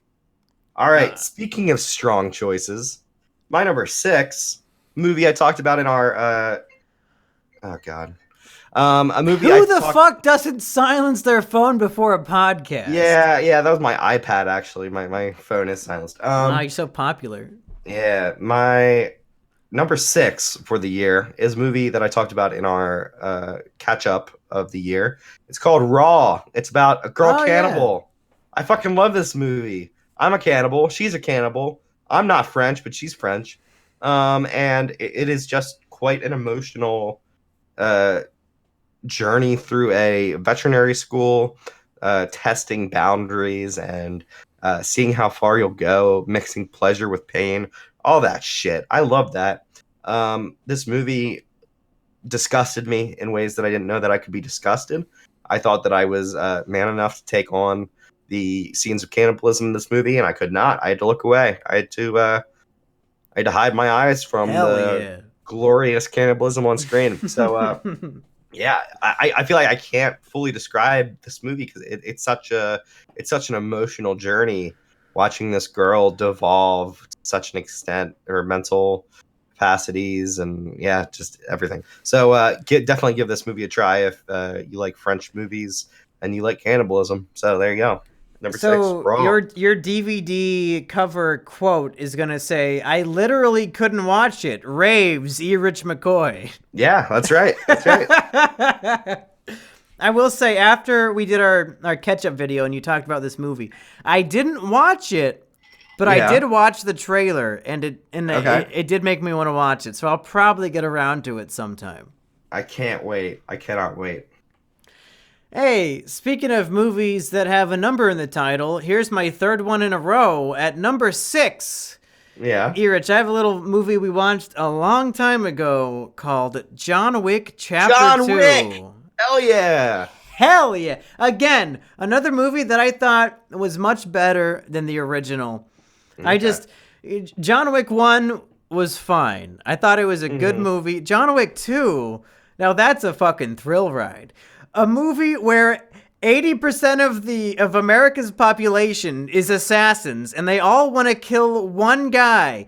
Just the choreography of all these amazing shootouts and fight scenes, and how much work and that they put into the craft of like choreographing a great fight scene where everything happens in the frame. It's not like the shaky cam bullshit that we're now being forced to consume. It's like watching a stage play of people performing amazing, fights. And it's like watching The Raid, but I don't have to read subtitles. I can actually enjoy what's happening. And I always think back to the ending and how pumped up I got watching the last 5 minutes of John Wick Chapter 2. When he realizes, and again, I'm going to harken back to how much I love movies where the main character is in a situation where he's as fucked as possible. Yeah. And this movie ends with John Wick realizing, I'm as fucked as possible. And he's running with his dog, and he has like a 5-minute head start for everybody in the world trying to kill him. And if that's not a way to, you don't even need a trailer for John Wick Chapter 3. I'm already going to see it. Exactly. The trailer should just be the last 2 minutes of John Wick Chapter 2. Yeah.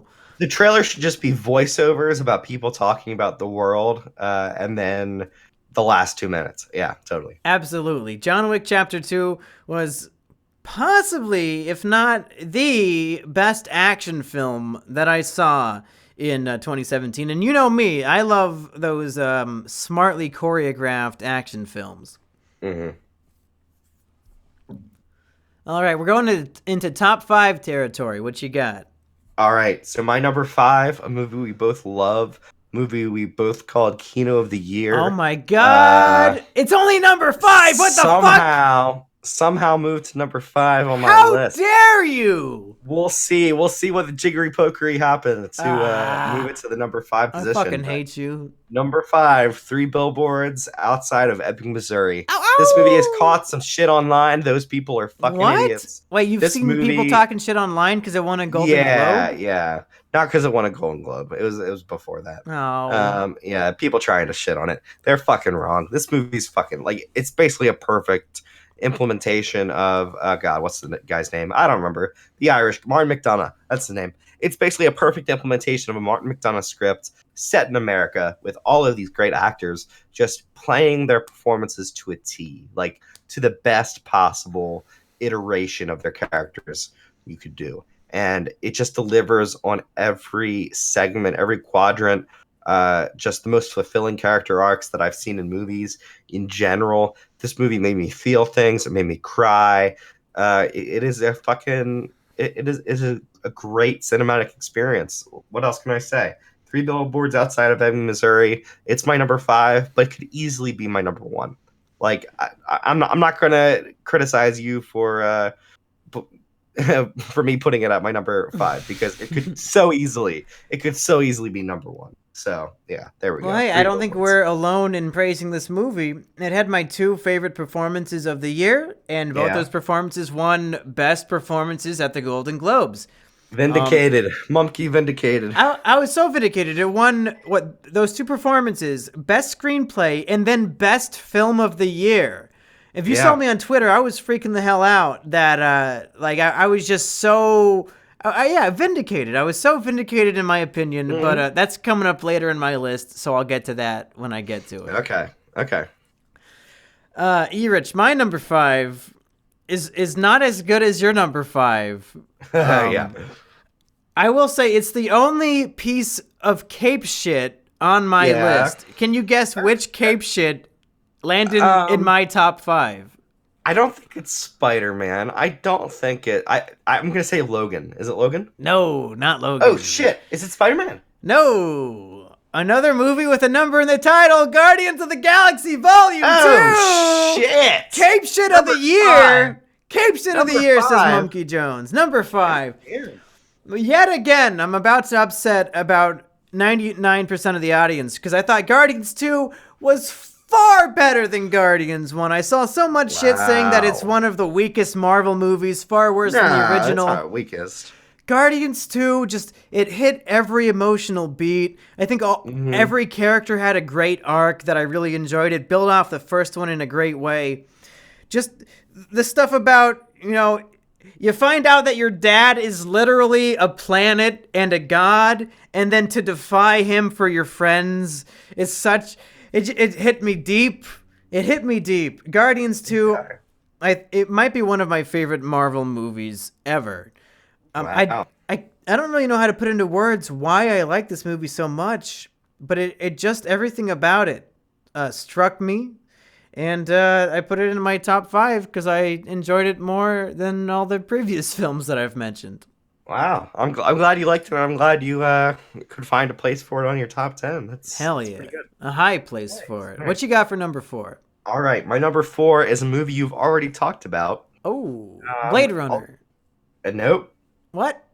Nope. Brawl in Cell Block 99. Nope. A Ghost Story. That's right, Ghost Story. My number 4. I think you could definitely put a lot more positive check marks in 3 Billboards' favor on my list, but the amount of thinking that I did about this movie, its themes, its characters, its kind of just ability to touch me on a visceral level.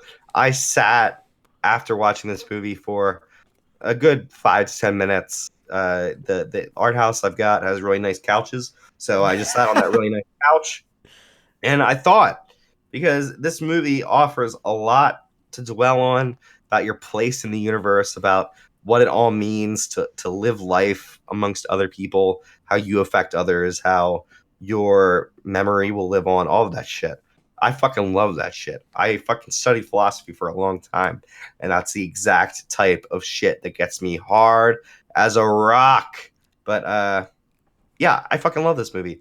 Casey Affleck, he might be a fucking dipshit, but he's a fucking great I can separate the art from the artist, do you? Yeah. He puts on that fucking sheet, and I don't know the difference between any goddamn thing. Rooney Mara eats a pie in this movie. I fucking love it.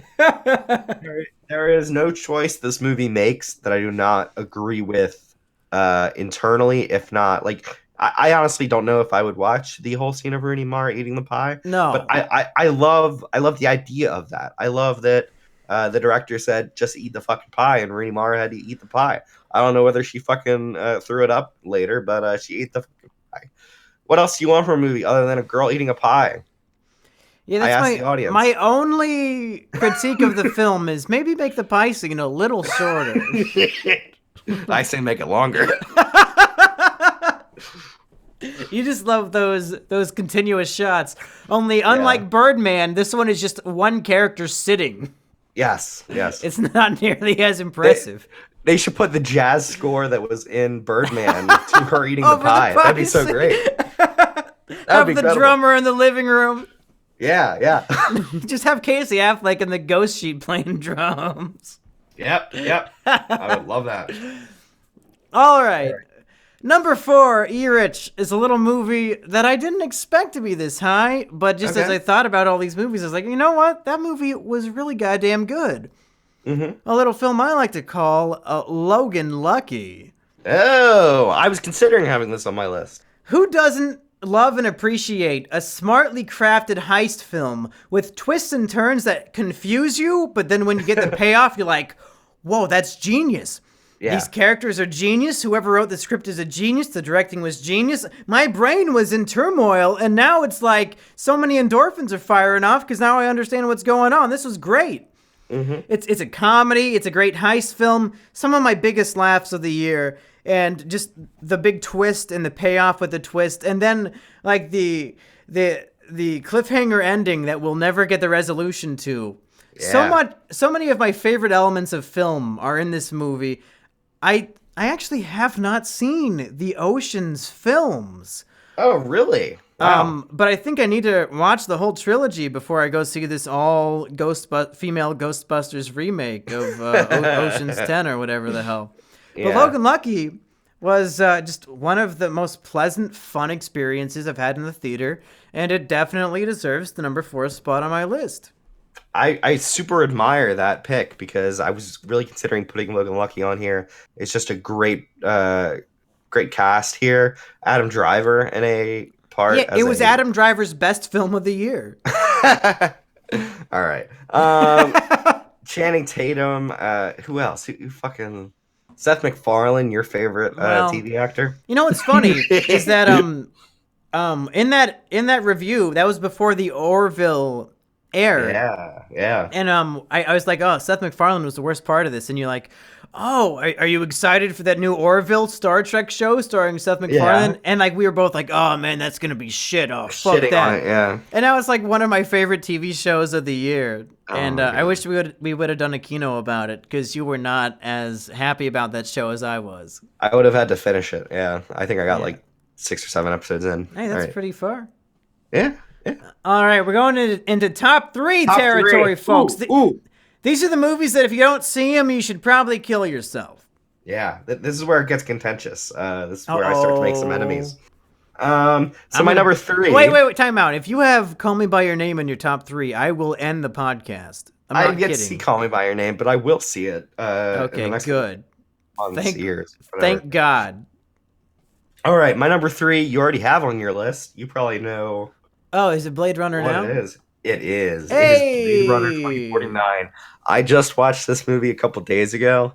It is every bit as good as I thought it was when I saw it in theaters. The fucking just the tact of Denis Villeneuve to take the studio's money and make this artsy, slow. You just like a director wasting a studio's money. Oh, I love it. That's the most. That's my most favorite thing. Hell yeah. Yeah. So you've got Baby Goose in this lead role, and he does such a fucking perfection job of playing this robot who's trying to search for his meaning in the world. And I think this movie shares a lot of thematic resonance with Star Wars: The Last Jedi because you've got a character who has to find out that even though they're not as important, they don't have the lineage. They're not fucking prophesized characters. They can still make a difference. They can still do something to help the world around them. And that's what Agent K, Joe, learns by the end of this movie. You've got fucking great scenes of him interacting with his hologram waifu that just... I couldn't imagine walking into a Blade Runner sequel that I would see that on screen. And the great layering they do with the in real life prostitute she hires to simulate sex with him. Harrison Ford is actually good in this movie, which I couldn't see coming a mile away. Dave Bautista is great in this movie. This movie has cinematography by Roger Deakins, one of the best cinematographers in the world, who is yet to win an Oscar. He should win for this movie. This movie should win Best Cinematography. If it doesn't, I'm going to flip shit. Let's see if it even gets nominated first. Oh, God, I hope so. I fucking hope so. He is long due a win, and this movie is one of the most beautiful movies to come out. Denis Villeneuve is one of the best working filmmakers in Hollywood. Oh, yeah. Everyone should give him as much money as he wants to make these movies, even if they don't make a shitload of money. This movie did terribly at the box office. It is totally worth it for them to give their money to him. look, the first Blade Runner didn't make a whole lot of money either. It's the studio's fault for thinking that a sequel could do any better. It didn't. So guess what? You're fucking idiots, but you're smart for giving Denis Villeneuve your money. So there you go. Blade Runner 2049, my number 3 of the year. Hey, I don't even know what Dune is, but when I hear that Denis Villeneuve might be making a Dune movie, I want to go see a Dune movie. That's right. All right, Erich. We're getting into the big guns. Number 3, right. A movie that I am shocked that I have not heard you mention yet. And I doubt it's going to be on your top 10 after all these other films. But yeah, we both heavily praised it in our Is It Kino episode. Okay. Possibly, no, not possibly, but in my top 5 best Pixar movies of all time. Oh, wow. A little movie I like to call a Coco. Not a Good Dinosaur. Not that was last year. All right, I guess you're right. That was 2016, right? You're right. I'll go kill myself. That was a shitty joke. All right. Not a joke. Good Dinosaur was great. It should have been called a Great Dinosaur. The Great Dinosaur. The best dinosaur. Yeah, not quite the best. Never been a better dinosaur. I mean, I feel like I'm just repeating myself, but Coco was a great time at the movies. And it had another big plot twist. I love those plot twists that really get your jogging noggin. A big plot twist that was completely unexpected. A dark intensity for a children's film that really crossed the threshold from children's film into like everybody film. Like it's not just a kid's movie; it's an actual film. Coco. Yeah. The idea of a world of the dead instantly piques Monkey Jones's interest because I've been dreaming of being dead for a long time. But I loved every second of this movie, and it's absolutely beautiful. I think Blade Runner 2049 might have some competition for most beautiful film of the year. Because Coco, I mean, it might be animated, but you're going to tell me Blade Runner 2049 wasn't animated for half of it? You're crazy. Well, a lot of it was in camera, you fuck. Hey, I had it on my top 10. Don't give me shit. Yeah, you did. Coco is Pixar. Can't fight you. Yeah, Coco is Pixar at their best. It's another movie where the climax, you're a monster, you're a robot if it doesn't bring tears to your eyes when Miguel is singing "Remember Me" to his abuela Coco. You're a goddamn demon if that doesn't make your eyes swell up with tears. It was so beautiful and sad, and God, I want to watch it again right now. I love Coco. That's my review. Oh man, I really wish that I could put Coco on my list, but unfortunately, it does not beat the grand scale of Kubo and the Two Strings for me. Oh my God! Kubo was my number 10 last year. But I don't think it's as good as Kubo. Oh, I think Coco surpasses Kubo in every possible way. Oh, you're killing me, monkey. You're killing me. Okay, let me predict Erich's 2018 list. Number 1, Isle of Dogs. Number 2, jerking off in my own mouth. Yeah. Number 3, probably Infinity War. Number 3. That's going to be your list. Is number 2 you jerking off into your own mouth, or no? You doing it to yourself. All right. Yeah, that's probably number 2. What's your number 2 this year? All right. Speaking of jerking off into my own mouth. Oh no. It is Lady Bird. Oh, I just know how to get on your nerves.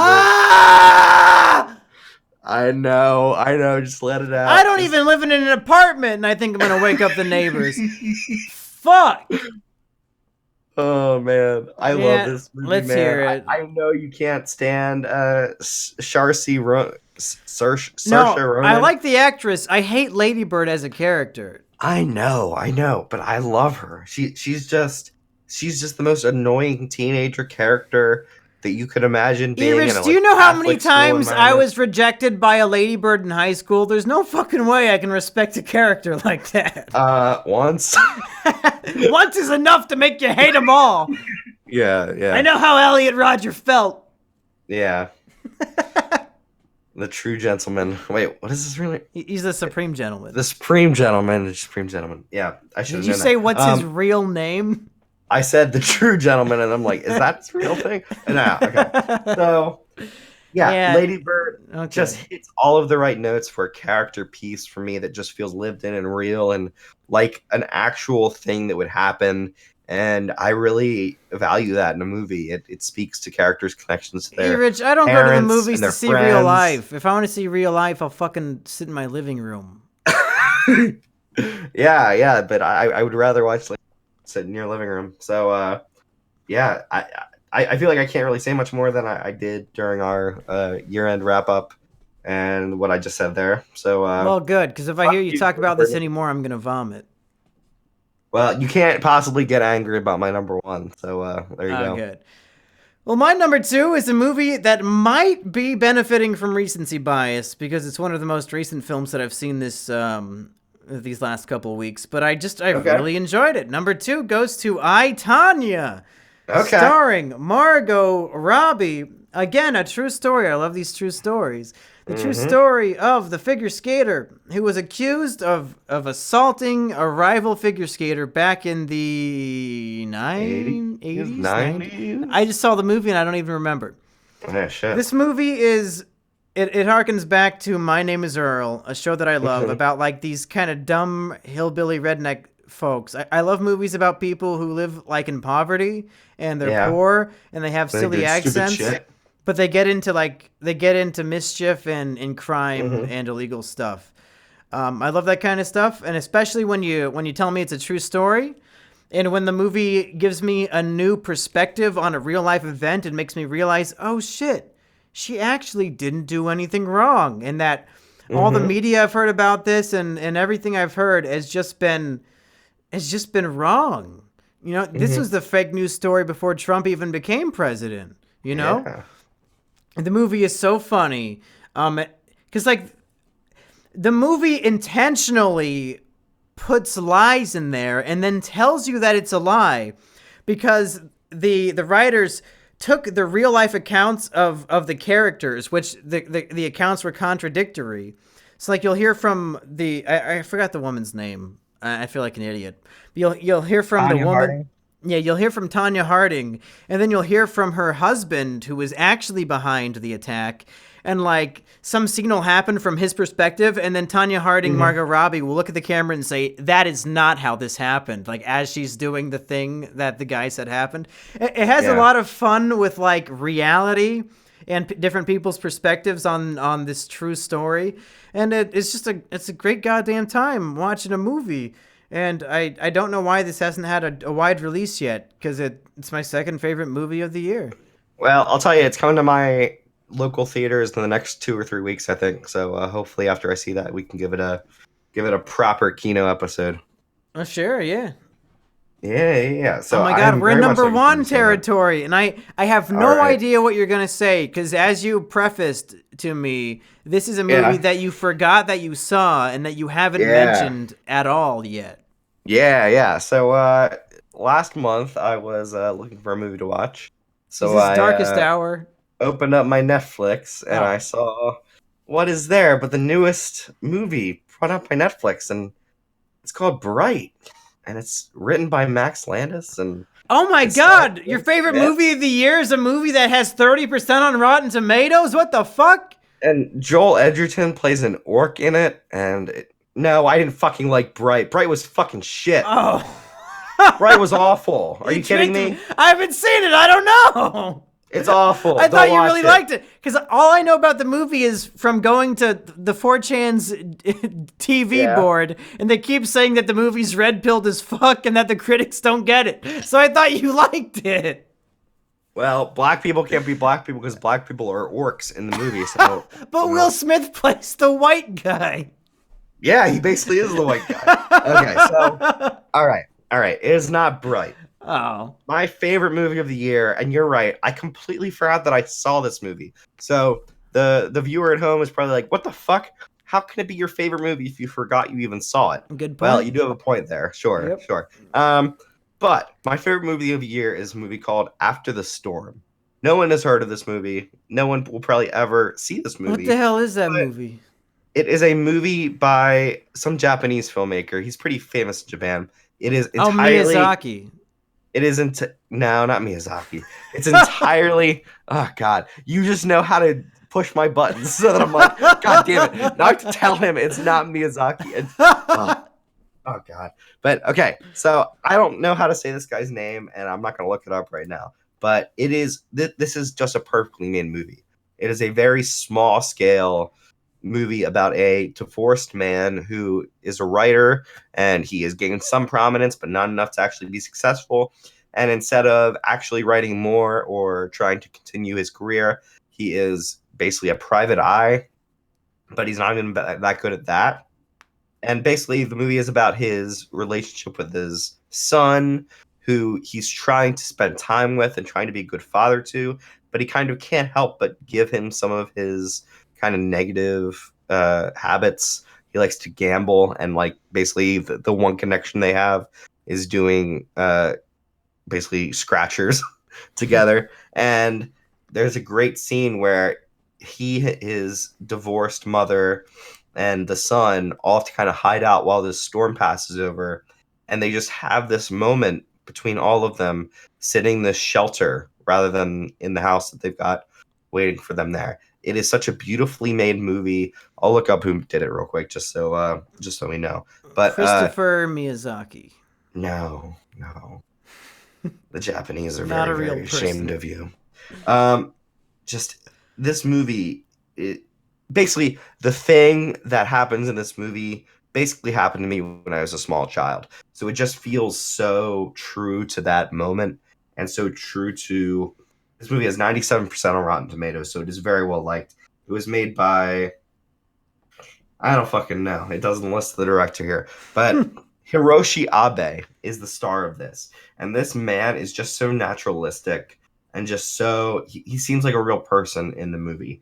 And the movie is just one of my favorite movies that I've ever seen in my life. Wow. I saw it with a friend who actually lives in Japan, his mother. So there's that. The director is Hirokazu Koreeda. So if you were on a date with your friend's mom? Yeah, I was actually. No, I wasn't. I wish my life was that important or interesting.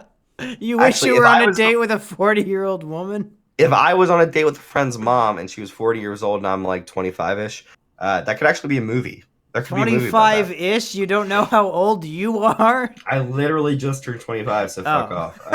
Yeah. Wait, when was your birthday? Yeah. I don't remember that.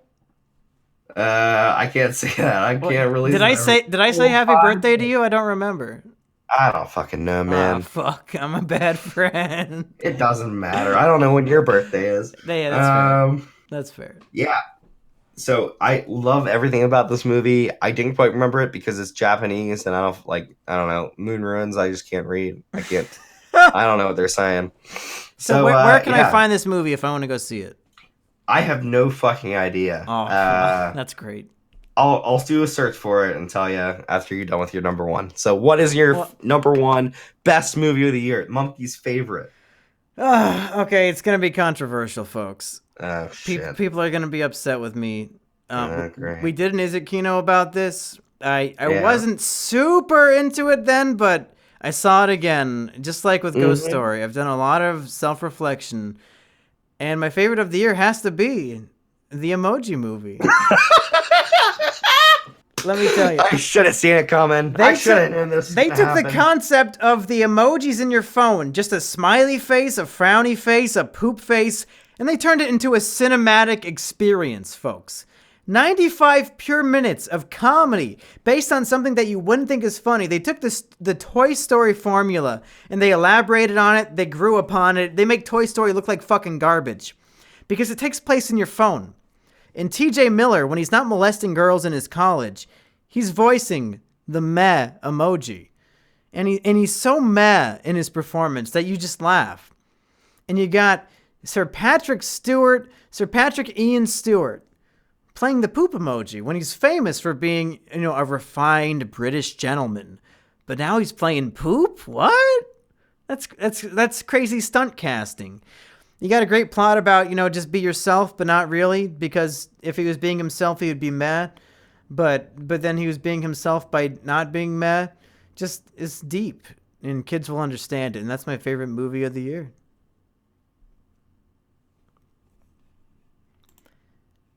Erich, are you still there? Did you disconnect on Discord? Are you there? Erich, buddy? Are you mad that I forgot your birthday? What's going on? Hello? There's something inside you.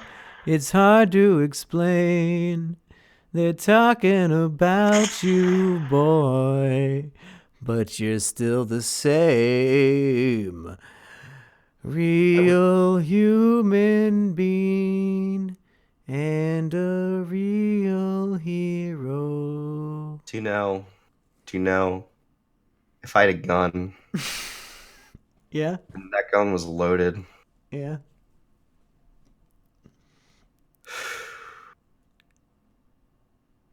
Yeah? I thought we had something as a duo where we would review movies, Yeah. remove movies, Yep. and talk about our feelings. And then your number one movie of the year, Yep. after all the lead up,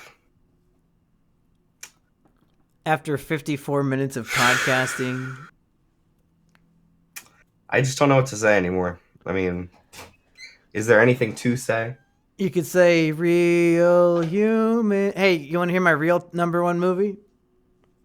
Yeah. Motherfucking 3 billboards outside Ebbing, Missouri! Yeah! Oh! Kino of the year every year! Woo! A movie that after my first viewing jumped into my top 10 films of all fucking time. Holy shit! And if you want to hear my review of it, just go watch our fucking Kino episode about it. We went on for an hour about this goddamn movie. I said everything I can possibly say about it and a lot more.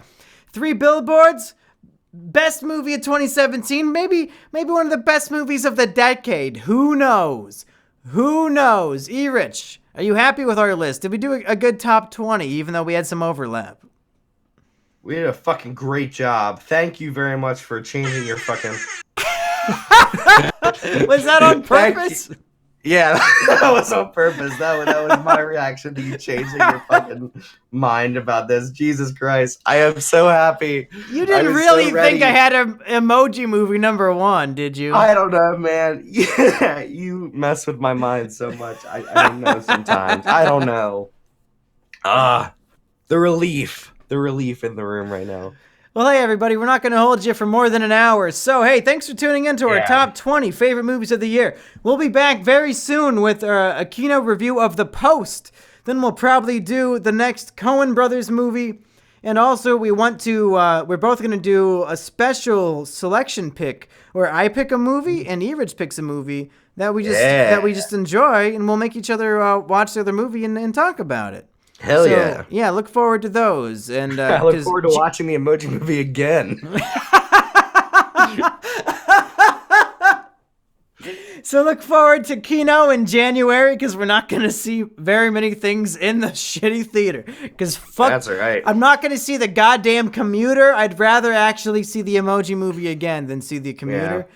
Or as whatever Red Letter horror Media movies says, coming fuck out. you, it's January. Hey, they haven't made one yet. We should make the fuck you, it's January for this year. Yeah, we should beat them to it. Yeah, I mean, we beat them to reviewing a bunch of other stuff. We beat them to Star Wars, and they're the goddamn Star Wars kings of the internet.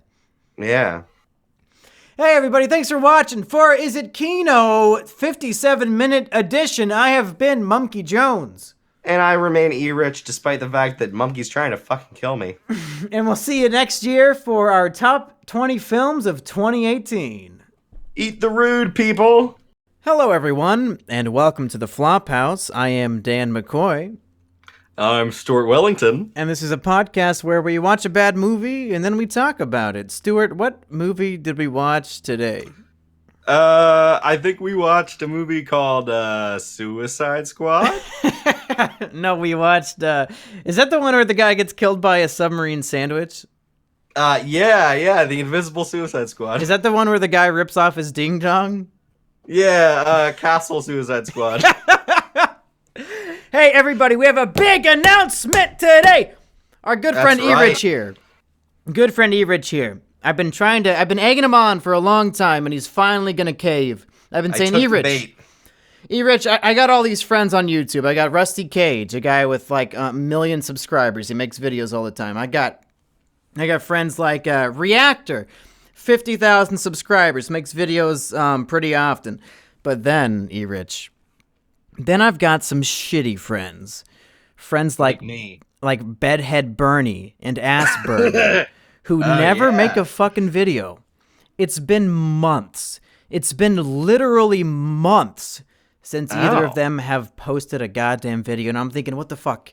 I need more friends who actually make videos. Erich, could you be my knight in shining, Erich? And Erich said, okay, I could probably do that.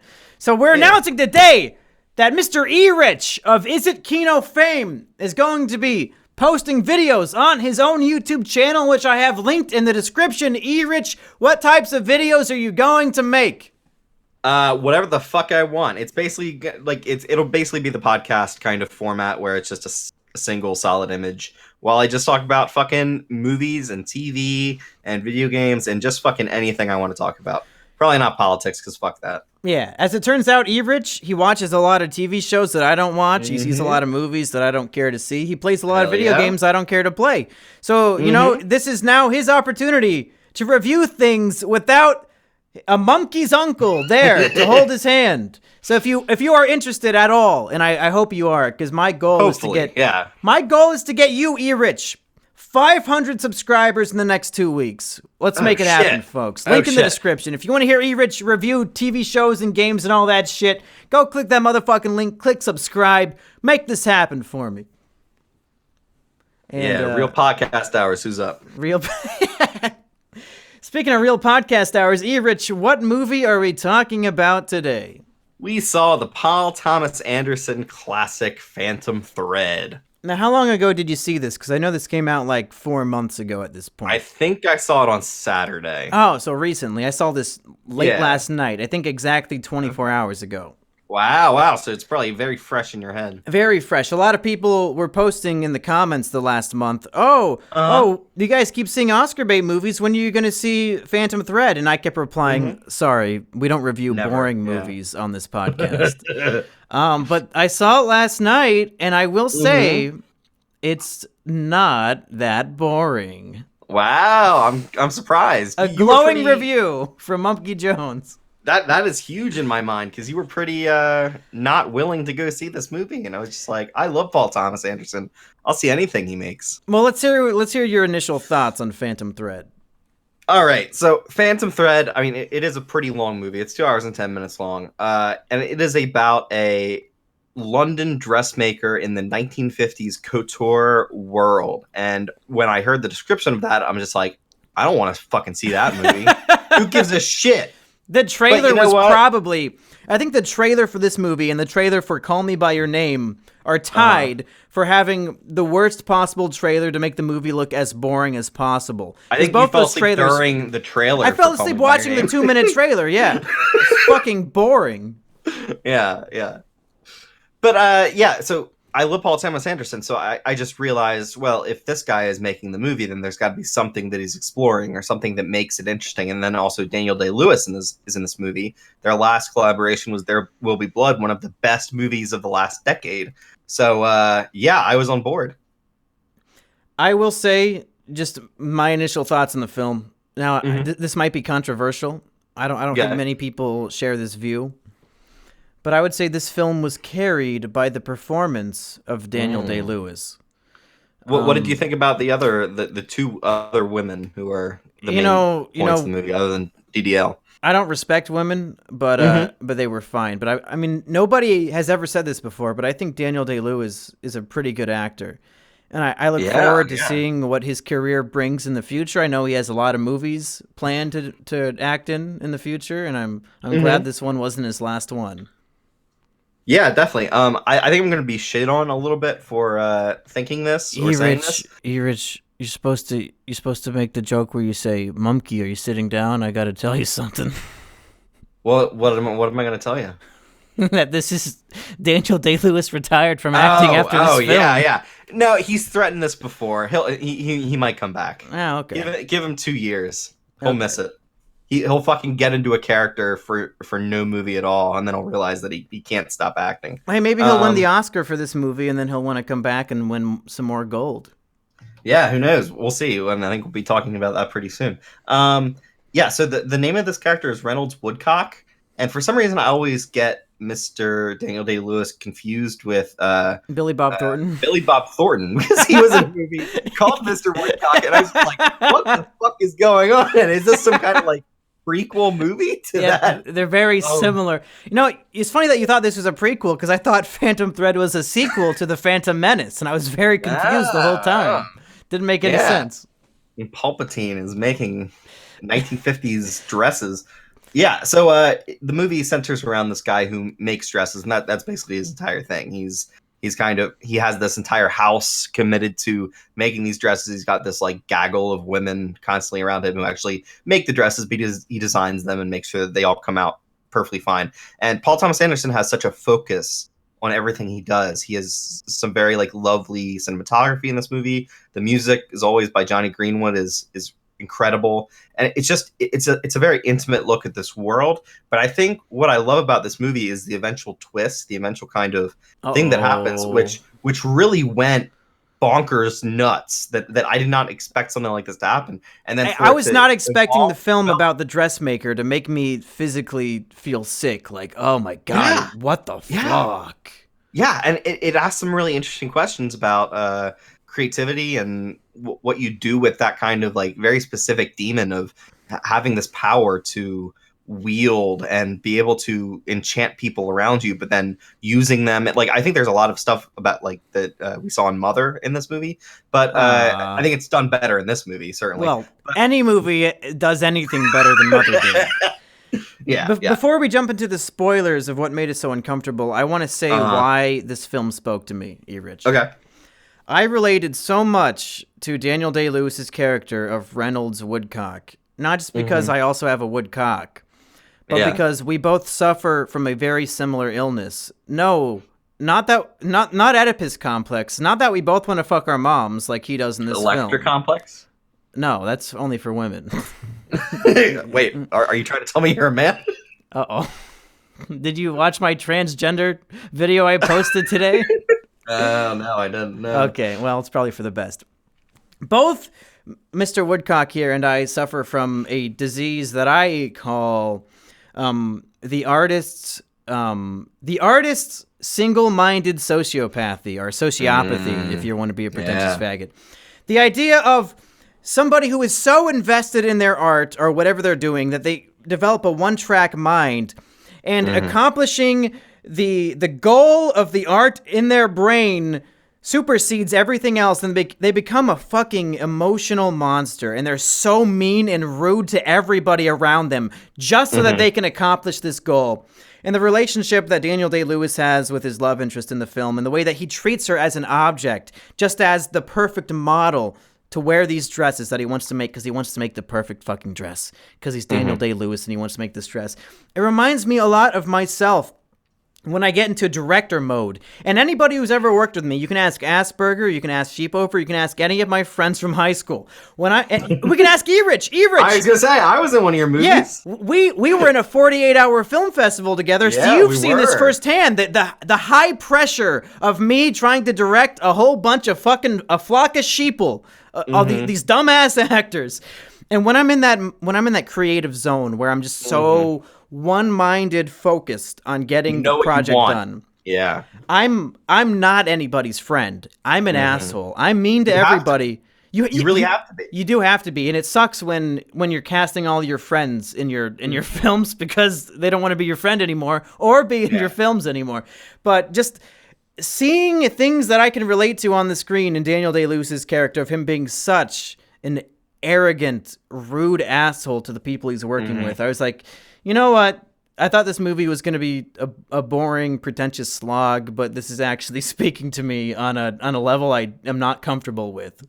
Yeah, and I mean, I just love in the movie the sister, his sister in the movie, kind of knows exactly how he operates and knows exactly what he needs to do his work. And I mean, like, I think there's some great scenes where her and the love interest sit down and kind of have a battle of wits, or a battle of kind of who's going to win kind of his attention, or his, and it's just, yeah, it's true artistry, and that can turn into a monstrous person at times, but I think a lot of people come up with it's worth it because of the thing that they make or the final product. Yeah.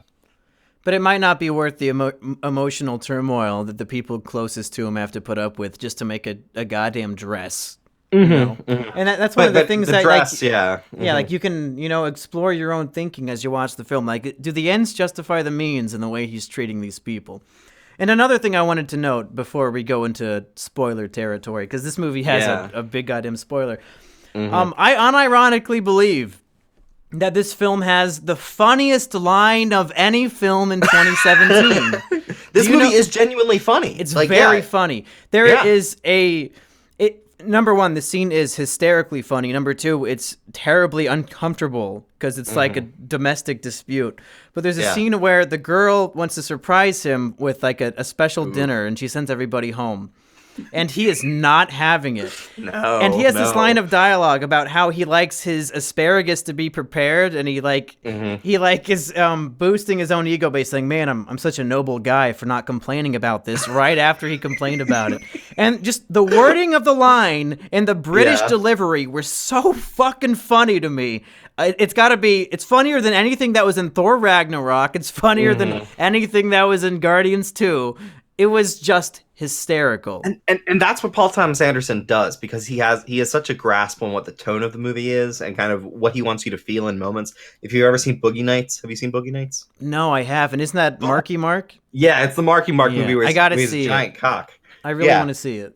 It is a fucking great movie where he can flip a switch from you're having a good time, it's comedy, into holy shit, like this is serious stuff going on. And this movie doesn't have that necessarily, but it can flip emotional switches where, when you're watching this this dispute between the husband and the wife, and he is just he's basically a child. He acts like a child in a lot of ways, but you can kind of see his point of view where he needs his focus. He needs his ability to create this art, and anybody who comes into his domain and changes things or tries to insert themselves in any way, that's not what this thing is for. So, yeah. There are a lot of scenes of them, like, at the dinner table or the breakfast table where she's just eating too loud for his taste. And, like, he gives these hilarious glares at her, like, "Why are you fucking crunching your toast so goddamn loud, you cunt?" It just, like, his angry glares are both funny and frightening, because it's like, that is not how a husband is supposed to be treating his wife, even in the 1950s. Yeah. But also, I think the casting of Daniel Day-Lewis in this role is just perfection, because he can ride that line. He's very soft-spoken in this movie. He's not really, like, shouty a lot of the times, but he does have that menace and that just kind of, it's indescribable, but he does such a perfect job. Oh, yeah, and it's not like he has a lot of makeup on or anything. He looks like Daniel Day-Lewis, but at the same time, he disappears into the role, and I don't know how he does that. It looks just like the guy, and I don't recognize him. That's a great performance right there. Yeah, he is truly one of our best living actors. Yeah. Well, not anymore. He retired. I don't know if you heard, Erich. You might want to sit down. Yeah, you'll probably have to tell that one more time, and then you get a reaction from me. So, you had anything else you want to say before we talk about the great messed up twist in the film? I'd say if it's playing near you and you like Paul Thomas Anderson or you just like Daniel Day-Lewis, see this movie. I think that the supporting cast, which is just like the starring page on Wikipedia, is 3 people. But I think those 3 people are able to inhabit these characters and this world very, very effectively. And so the Vicky Creeps, I guess her name is, she does such a fucking great job as Alma in this movie, and I think she gives. I think she got nominated for an Oscar, right? I think so. She got no, like it might be the sister. It might be the sister, Leslie Mann. Oh, well, that's too bad. It should have been the main chick. Yeah, let me look. I got the list here. Yeah, she was not nominated. Oh, well, I thought it was her. I guess it was the sister. Yeah, it was the sister. All right, so I guess that's a big recommendation from you. From me, I would say, Redbox this one because luckily I saw it in an empty theater, so I was allowed to get bored in the first half and post a bunch of snarky tweets about shit. But then in the second half, once the twist kicks in, it really amps up the movie. But the first half was a tad dull for my liking. Yeah. I think we can get into the twist here, which I'll say that like a lot of movies, the twist can either kill or like vivify a movie, really like show you how great it is. And I think the twist in this movie is like knock you out of the park, like really fully understand who this guy is and how he coexists with other people. It in almost, such a great way. For me, it changed the genre of the film. It really changed the dynamic too. The film starts off, it's like a horror movie where Daniel Day-Lewis is the monster and this poor woman is the victim, and then halfway through it flips around where she's the monster and he's the victim, and then at the end it's like they're both the monster and the victim to each other and they're okay with it. And so I think that's what he was looking for. Like basically he found women all the time who were not willing to put up with his bullshit of not paying them any attention or not showing them love, but what he needs is somebody to like beat him down basically, and somebody who's strong enough to do that and then build him back up, because that's why he's great. That's why he's the person he is because he does these great things.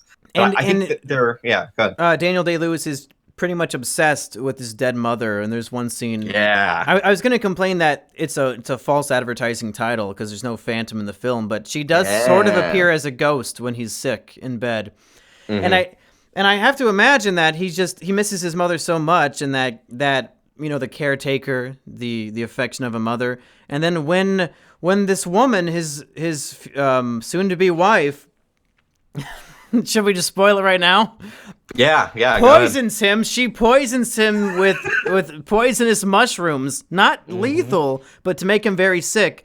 And then like nurses him back to health and takes care of him. I think he sees a maternal instinct in her to take care of him and make him better. And I think he has that Oedipus complex where he now actually loves and respects her, unlike before, because now she's sort of taking a motherly approach to caring for him. And there's a great scene where she's making the omelet for him, and you're just wondering the entire time, like, does he know that she is going to poison him? And you just come around to the thought of, oh yeah, he does, and that just comes up with, oh shit, so he doesn't mind going through all this shit because he likes the being getting low and like then coming back up. He likes getting deathly ill so that this woman can take care of him. And it's so fucked up. And then it just ends, and you're like, wow, that's weird. What the hell? Yeah. And that's what I was saying, where like that part of it makes the entire thing so much better. And so it's just interesting to me. Yeah. So great.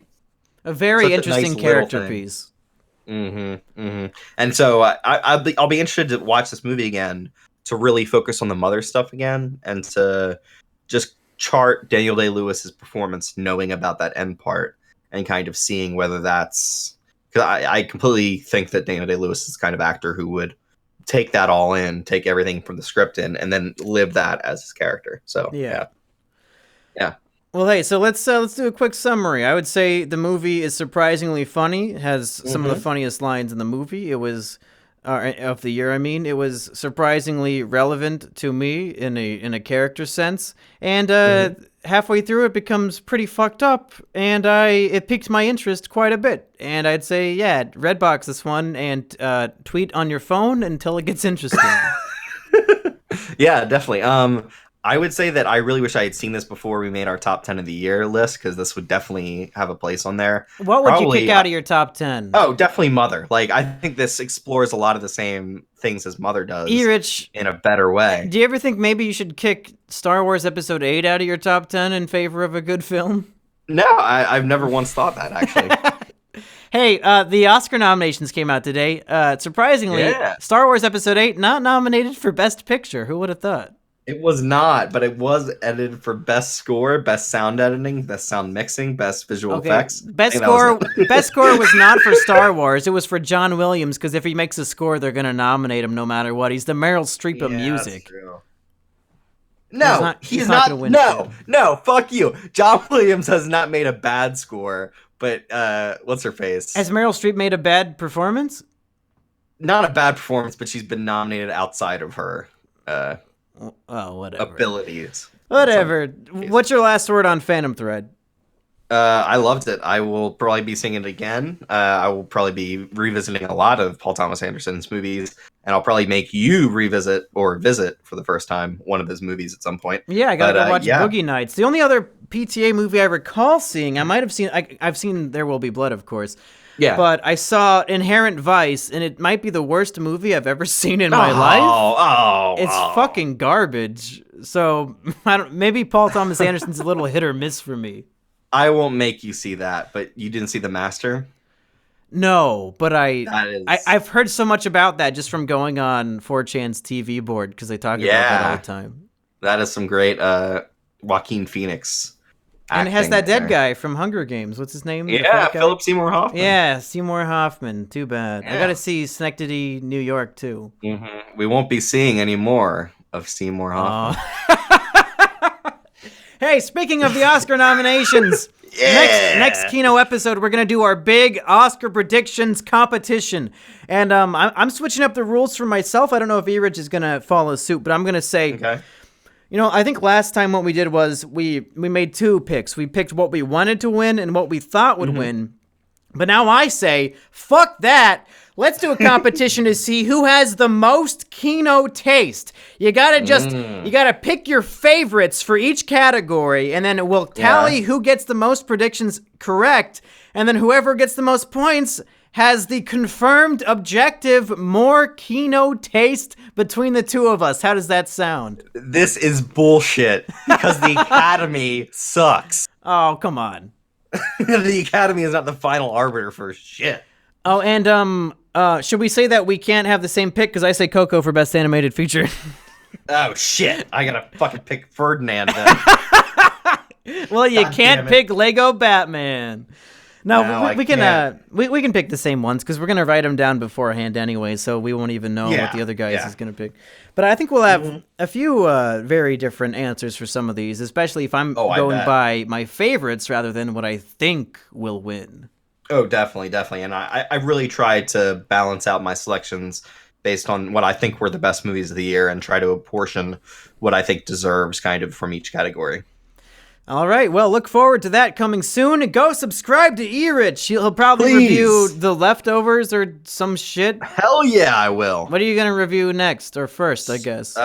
First, I'll probably compare Call Me By Your Name with Phantom Thread, because they have some easily comparable parts. So I think they're both boring. You're going to see which one's more boring? Yeah, I'll have a audience applause-o-meter to figure out which one's the most boring.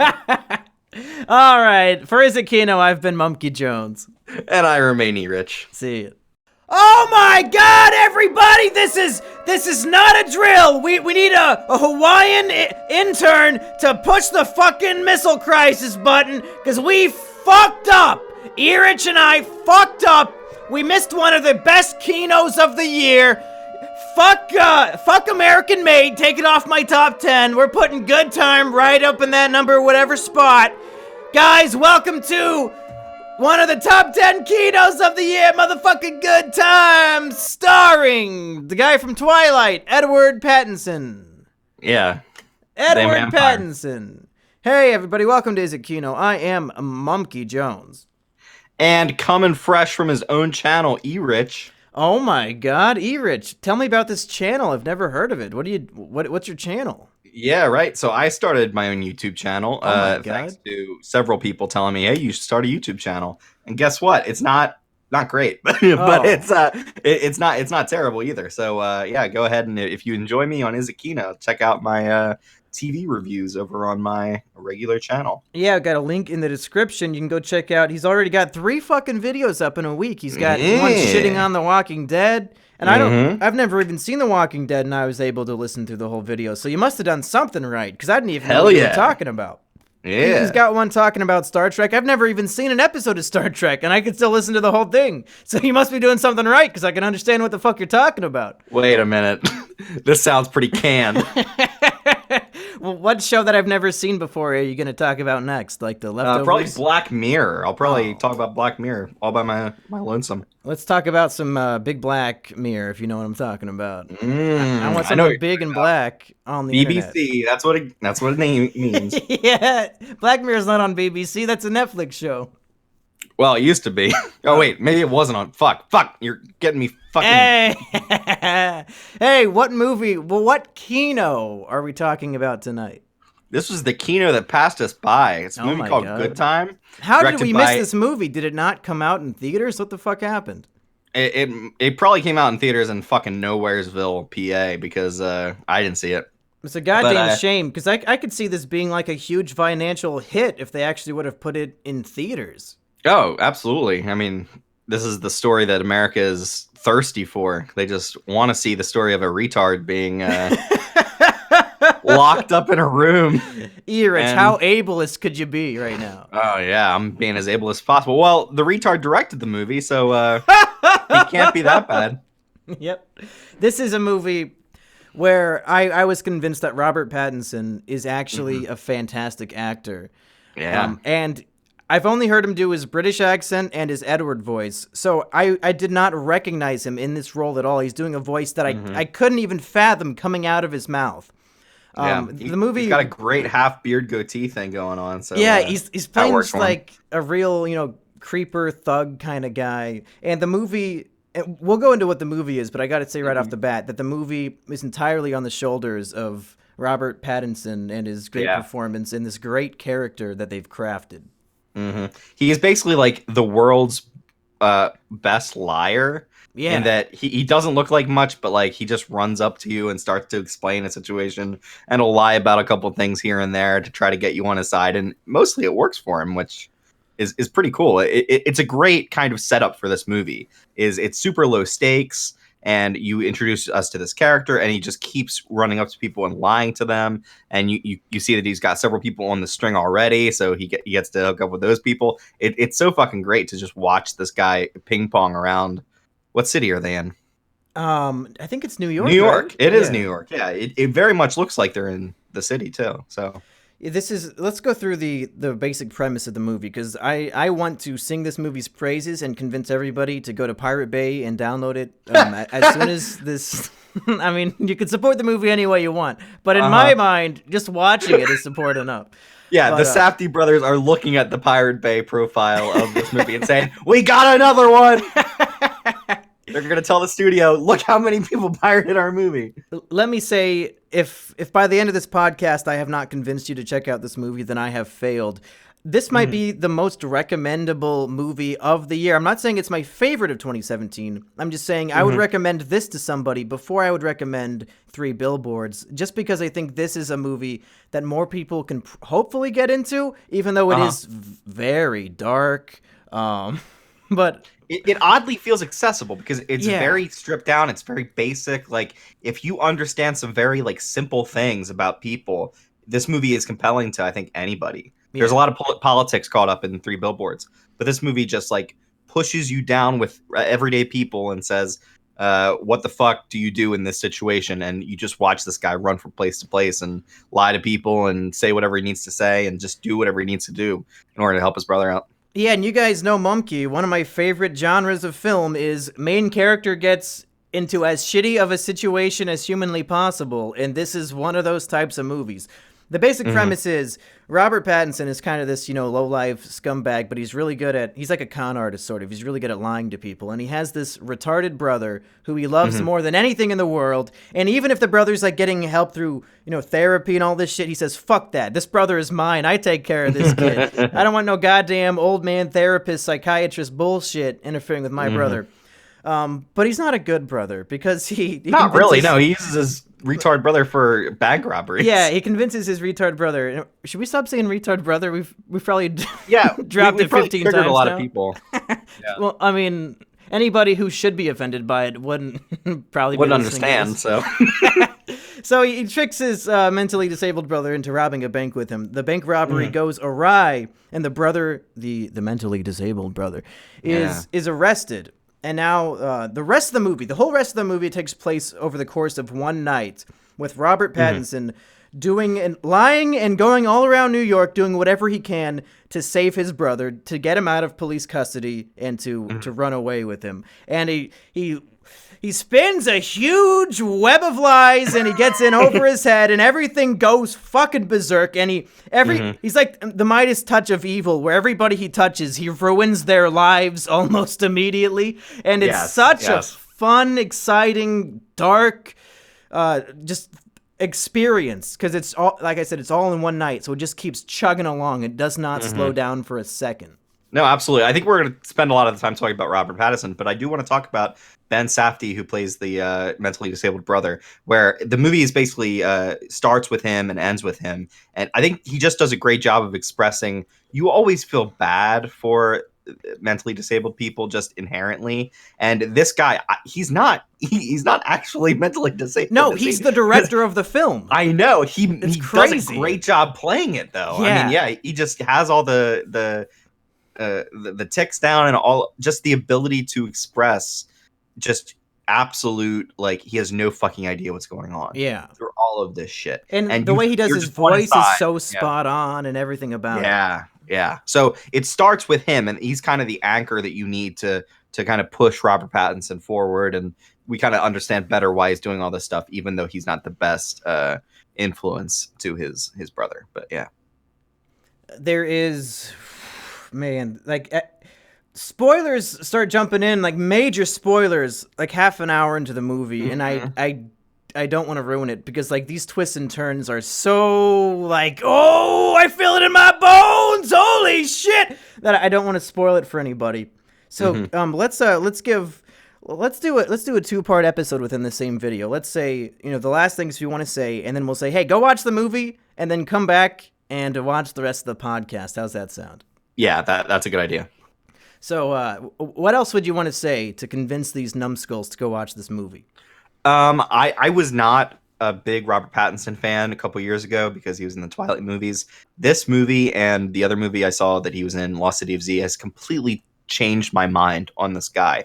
He is taking some serious risks. He is trying to accurately portray what someone who he is nothing like. Like, Robert Pattinson has never lived the life of this New York City guy who's completely out of his depth and unable to cope with even simple things like robbing a bank. Like, he is able to convey all of these things so expertly, and these directors kind of know how to push all of these things into our field of vision, and we kind of just take it in and go along for the ride. And I think they do such a great job of portraying a real city and showing us the best kind of stakes for these characters, that I just think this is A+ film that everybody should try to at least see if you want to be challenged in some way by what you watch. And I think people should check this movie out. For fans of questionable pedophilia, Robert Pattinson may or may not make out and bed a 16-year-old girl. So yeah, if you need that, which is 16 legal in New York? Maybe it's okay. Maybe Who knows? Okay. Who knows? Yeah. And anyway, it's ephebophilia. What the fuck? What's the word? Yeah, it's I think it's pronounced ephebophilia, but I've pronounced it ephebophilia in my video. Okay. I'm pretty good at mispronouncing words in videos that go viral, so I get lots of comments about those things. That's your whole shtick, so yeah. No, it's not a shtick. It was on accident. Oh. The truth comes out. My English degree was for nothing. That's the thing that pisses me off, is that every time you don't know what a word means, or you mispronounce when they say, "Oh, nice English degree, Mumkey." Like, it's like yeah. Oh, when you get an English degree, there's a class where they teach you every single word and how to pronounce them. Yeah, yeah. You should get the credit for knowing the fucking word. Yeah. Like, and my favorite thing is when people say, "You don't know how to pronounce that word? Don't you read?" And I say, hold on. Wait a minute. Time out 1 fucking second. I could read a word 1,000 times in a book. That doesn't mean I know how to pronounce it. What in the fuck are you talking about? But hey, this is the interlude. Go watch the movie and then come back and here's the spoiler talk. Because these twists and turns are so fun and jazzy and smooth. I can't wait to talk about them with my good friend Erich. Yeah, definitely. I think the part where the guy jumps out of the window. One of the parts where I was just like, oh shit. That's like, I could not believe what I just saw. That's just one of the final nails in the coffin of Robert Pattinson ruins everybody's life. Mm-hmm. Oh, the big Pepe twist? We didn't talk about Pepe. Oh, Pepe the Frog makes his film debut in this movie. And he's actually credited in the credits, which, and we'll get to this obviously at the end, but the credit sequence of this film is one of the, probably other than like a Marvel movie, the only time I've wanted to watch the credits all the way through because they did something so smart with the credits.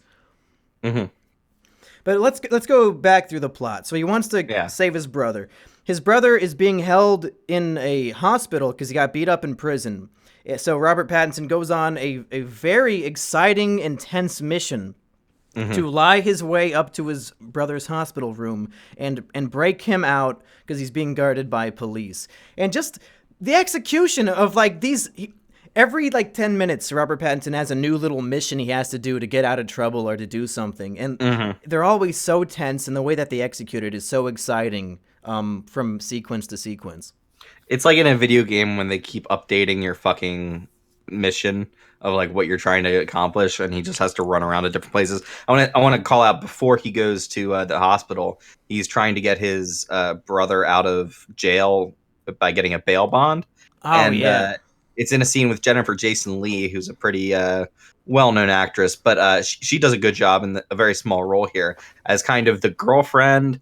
Who I don't know how involved he is with her exactly. No, but like she seems like an old woman in this movie. No, yes, she is. That's the thing. And then she is asking her mother or grandmother, whatever the fuck, for money. So basically, he is trying to con her out of money to get his brother out of jail, and then she is trying to lie to her grandmother or whatever to get money from her. Like this is shit that you see every fucking day if you work in the service industry. Yeah. A lot of the time I felt like this movie had taken a bunch of lovable trailer park characters and just placed them in New York City somehow. And it fits. Yeah, absolutely. And so like, okay, so by the time he gets into the hospital, he's trying to... You said it's like a video game, and I was going to say, this would make a great like stealth Telltale game where you have to like stealthily sneak around all the cops and lie to people, and then choose the best lies and see if you can keep them going. I think that'd be really cool. Oh, that'd be hilarious. All right, so he tries to get his brother because from the bail bond place they're able to tell him that his brother isn't in jail anymore since he got into a fight. He was sent to the hospital. So at the hospital he has to lie to people to get up. So he's lying to people at the fucking reception desk, try to get up. He eventually gets up to his brother's room. He gets his brother out of the hospital. And then the twist here is what? Oh, well, we don't find the twist out yet, but through a whole bunch of shenanigans and crazy shit, he gets his, all face bandaged up brother into a wheelchair and gets him out of the hospital, sneaks him onto a transport bus that the hospital owns, and then like the guy's like, "Oh, you weren't on my list," and he makes up so many fucking lies, just nonstop, genuinely convincing lies nonstop. No. Exactly. My favorite part about this movie is a lot of the time he like plays on people's good sides, and a lot of this movie is genuinely decent people giving this guy a break, even though he's repeatedly lying to people. And it's such a great, it's just such a great exploration of that kind of repeated theme to me. Yeah, this movie teaches you two different things. One, how to be a conniving, lying sociopath. And two, that you shouldn't trust anybody because it's probably Robert Pattinson trying to pull a fast one on you. Yeah. I was reminded while he was lying of a movie called Shattered Glass, which also captures a liar repeatedly lying and then eventually being caught in his lies, which I don't think is really covered in this movie. But he's played by... Hayden Christensen, the famous shitty Anakin from the guy who Star hates Wars prequels. sand. What a hero! Yeah, the only good role I've ever seen him in, and he does a great job of it. Oh, So he gets his wheelchaired bandaged brother, and he convinces somebody who was on the bus to let him stay at their house. And you're like, that's fucking insane. Yeah, you think, oh, that's so unrealistic. There's no way they're gonna let some random guy. But like, just how convincing he is, and and he has like 8 layers of lies to convince this old black woman to let him stay there. Yeah, and she has a 16-year-old. It was a granddaughter or daughter? Granddaughter. Yeah. But then it turns out, well, you know what? We got to go to my favorite scene in the film when, first of all, Robert Pattinson goes into their bathroom and steals hair dye to dye his hair blonde. And then the 16-year-old granddaughter's like, did you just fucking steal our hair dye and apply it? Yeah. And he's like, yeah, whatever. Then they're sitting and she's like, as long as it's not the one in the bottom. And he actually stole the one from the bottom. He just like lied again. Yeah. Then they're sitting on the couch together watching TV, and then there's a news broadcast about him robbing the bank, and his picture pops up. So he immediately grabs a 16-year-old girl and starts making out with her to distract her from the TV. And all right, like, so Mumkey, you're in the same exact situation as he's in. Now, am I the girl or am I Robert Pattinson? No, you're Robert Pattinson. Oh, okay. We'll talk about the girl later after in our private show. Yeah, so you are Robert Pattinson. How do you distract her? I mean, there's any number of things you could do. But I think he goes too far, because even after they're done kissing and that his face is no longer on the TV, he picks her up and carries her to bed and continues making out with her. And I'm like, okay, I get the distraction thing, but you're going like you're going into the bit a little too much, Robbie boy. You're no longer in danger of her discovering your real identity. He's in too deep. Well, before he can get in 5 inches too deep, as I have to assume, we hear a whole bunch of ruckus, and we assume it's his retard brother freaking out. But as it turns out, he stole the wrong guy.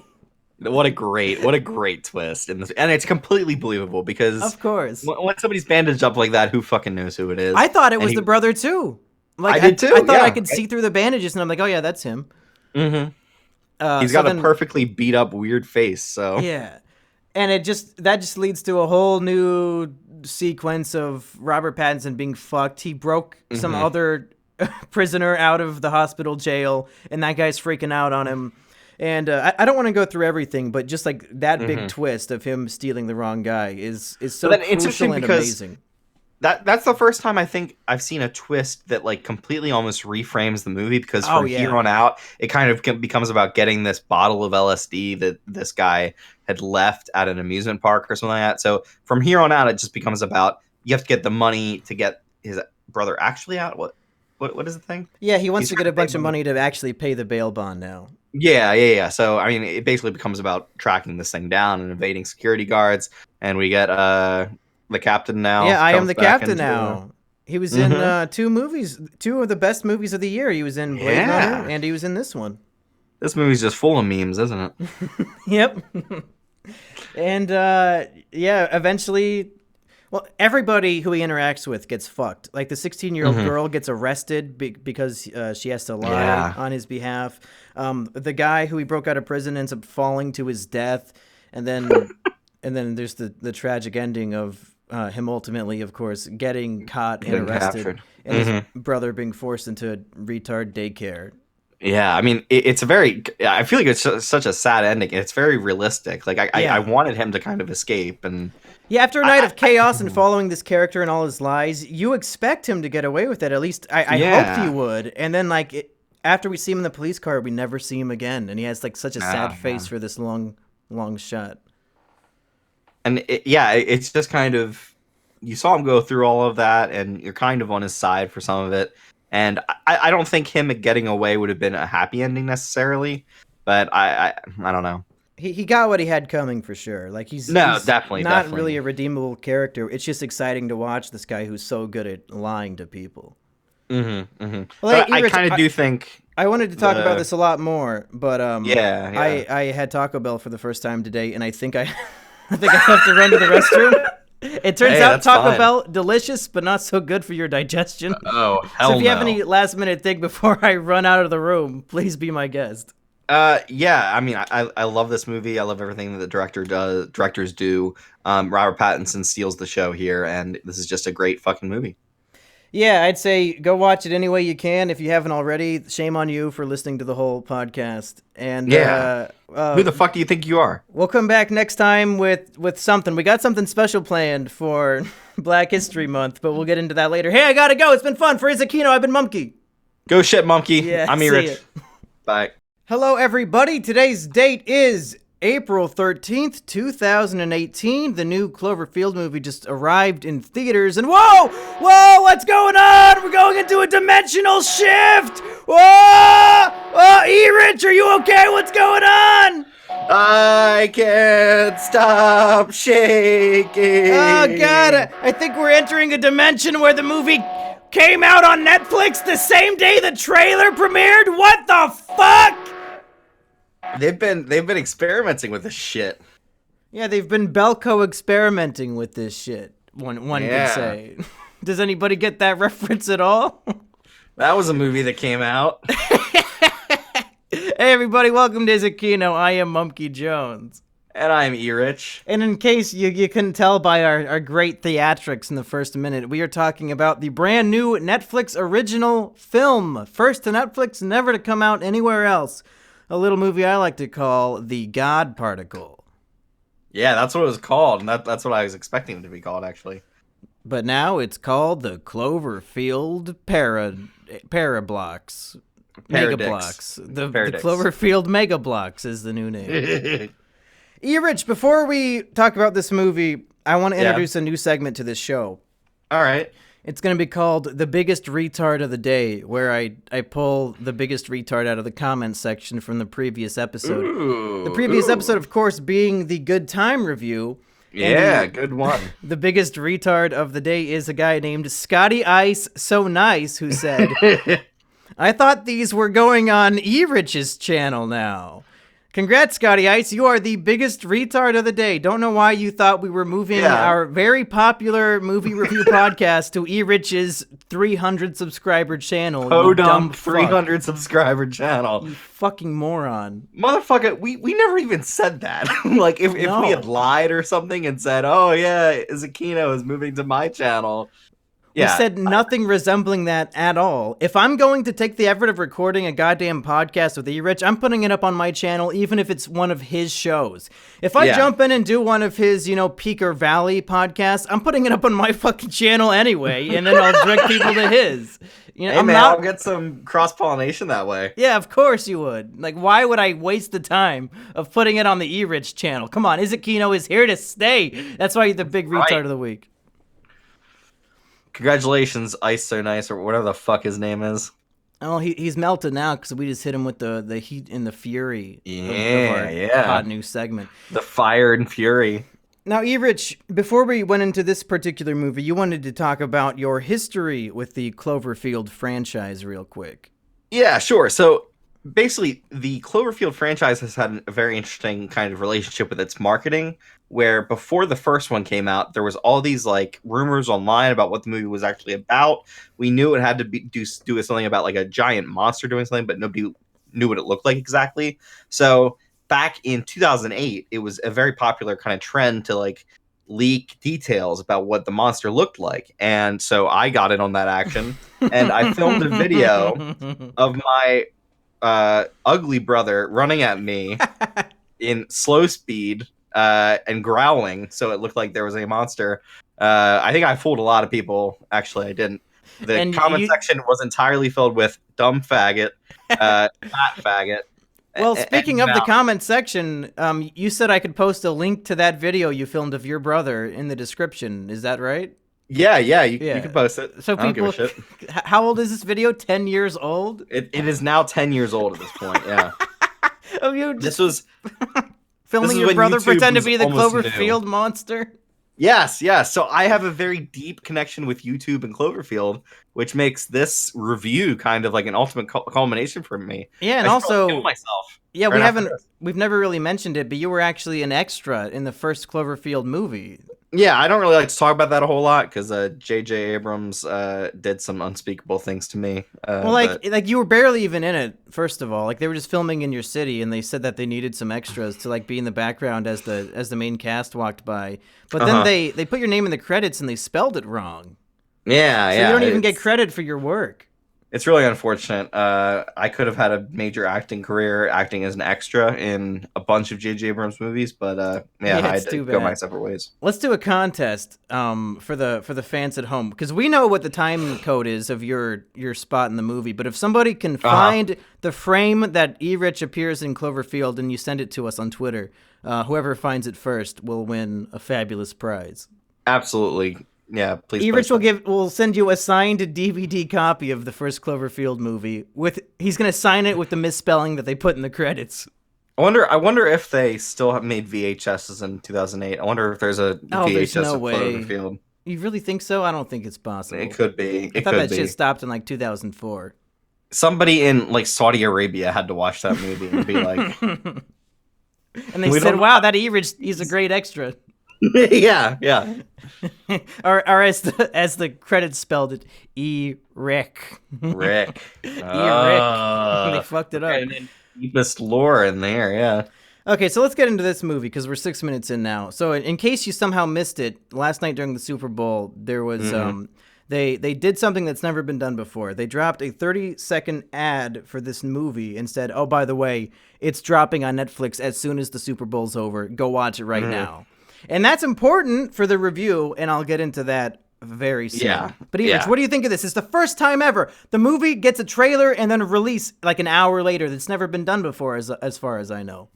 Yeah, it has been. And so the last movie in this kind of weird series, 10 Cloverfield Lane, we only got a trailer for that like a month before it came out. So like they've been slowly playing with how they release information about the movies, and actually how they make the movies in the first place is kind of suspect to this series, and I think we'll talk about it in this movie as well as the last one. But basically, when I heard about this, I had heard about rumblings that it was coming to Netflix. I had heard rumblings that the studio wasn't quite sure what to do with the movie, which that could be good, that could also be bad.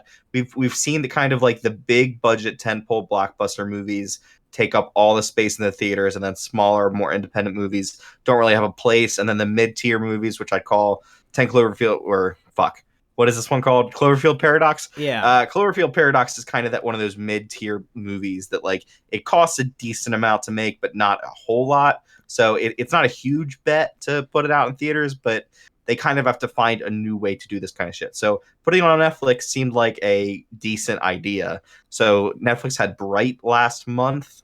December, actually. Great movie. Yeah, one of my favorite movies of the year, actually. I think you said it was your number one movie of the year. Go see our top 20 movies of the year. Yeah, so I was kind of hopeful for this movie because 10 Cloverfield Lane I thought was fucking incredible. Well, and you know what happens when guys like us have even a modicum of hope?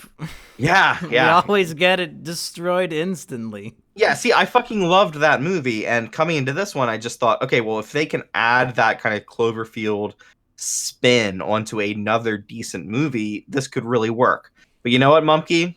Uh-oh. You get what you pay for. In which case, we didn't pay at all, because probably our parents paid for Netflix. No, I didn't pay to see the movie in the theater. I did not get a Netflix subscription to see this movie. Uh-oh. This is a shit movie, Monkey. Oh my god. I really disliked this movie. Let me articulate especially why the release date of the movie, I think, is affecting people's perception of it. Because if you look at Rotten Tomatoes, I think it's sitting at like a 15%. Oh, wow. I did not even check that. Yeah, I would attest that if this movie came out the traditional way in theaters, I think it would have a higher score. Let me paint you a picture of what the big problem is. Okay, here's how they did it.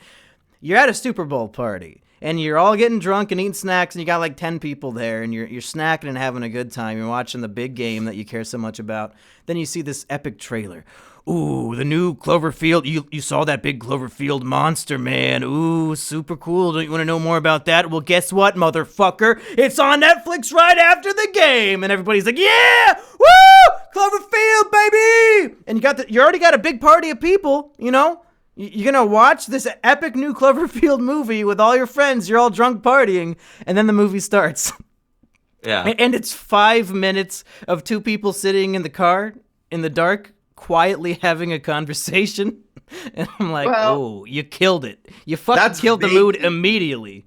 That's vaguely how the second movie started, where she's in the car talking to her boyfriend or something, and then her car gets hit in one of the best fucking opening sequences of a movie. But This movie does not do that. Just the epic buzzkill of you got a big drunk party of friends excited to watch this monster movie, and then it's so dull and boring for the first 5 minutes. Like, at least jump straight to the good stuff, because the movie does have some good stuff in it. But what a terrible way to start off your movie that you advertised on the Super Bowl to go watch right now. The fucking movie should have like set up the entire like why are we watching this movie in the first place, and then filled in some backstory about the characters and everything. But like you start with her in the car talking to her whatever the fuck husband or some shit. It doesn't work. Like because this movie was not meant to be seen on Netflix immediately after the Super Bowl. That's not what they made it for. They made it to see it in the theaters. Like it does not grab your attention in the same way that it should, kind of. And actually, that's a lot of what this movie is like if it were more schlocky or kind of better new to use really, I don't know, like it should be more than it is, especially because it's on Netflix and especially because they're trying to grab people's attention. It just doesn't have enough to grab people's attention. Yeah, I think there's something psychological about seeing a movie in the theater as opposed to watching it at home, especially for the first time. Like, once I've seen a movie the first time in the theater, then I can watch it multiple times at home and still enjoy it. But watching a movie for the first time at home, it's a make or break experience. Yeah, it really is, because you have nothing but distractions at home, and if the movie doesn't grab you, then it's not going to have even a chance to hold you. And this movie. This movie, certainly, I think I would have enjoyed it more if I was in the theater, because then, like, just you got the wall-to-wall sound of, all the space explosions and the goddamn stupid strings that they do in every shitty horror movie. Like, at least that has more of an impact when I'm in a big theater, not sitting, in my underwear on the couch. Well, yeah, watching the beginning of this movie, I was still kind of hopeful because Bear McCreary is doing the music. I love his music from the Battlestar Galactica TV series. Not so much The Walking Dead, but yeah, definitely Battlestar Galactica. And then so the cast is pretty good. You've got Daniel Bruhl here. You've got Gugu Mbatha-Raw, which I don't know what I know her from. Probably an episode of Black Mirror, actually. And you've got Chris O'Dowd from the IT Crowd. You've got David Oyelowo. Yeah, David Oyelowo, who played 50 Years a Slave. That's what that movie was called, right? Slave. Yeah. How many years a slave was he? 6 million slaves. Wait, and then there's somebody else. Oh yeah, David Oyelowo. I just said him. Agent Callus in Star Wars Rebels, and since I'm a fucking Star Wars fan. So, I love him. Erich, real quick, give us the premise of this movie, because it's very simple to understand. No, exactly. You've got a bunch of scientists. They're on a space station. Earth is going through energy wars because basically there's a bunch of oil that everybody wants to claim to, and so wars have started. The people on the space station are basically running a particle accelerator. Okay, time out. To get energy. Let me interrupt you right there, Erich. All right. Already, the most unrealistic part of the movie has jumped in, and this is a movie about dimensional shifts and giant monsters destroying the world. Yeah. Erich, let me paint you another picture. This one of statistics. So here's how this movie works. They got 6 scientists up in space. They got the best scientists from each country. You got the best scientists from Germany's up there, the best scientists from the UK, the best scientists from America. Erich, do you know the black female population of the UK? Of the UK? Is it like 4%? It's like 1.5%. Wow. So you're telling me that the best scientist in the UK is a black woman? That is a statistical anomaly. That's fucking horseshit. I don't believe that for 1 second. Nothing against black women being scientists, but really, just percentage-wise, I'm guessing there's less than 1% of the scientists in the UK are black women. Are you fucking horseshit telling me? Should have been a white man. I want more white men in movies. Where's my representation? Who am I supposed to relate to? The German or the Russian. Yeah. You know what? You're right.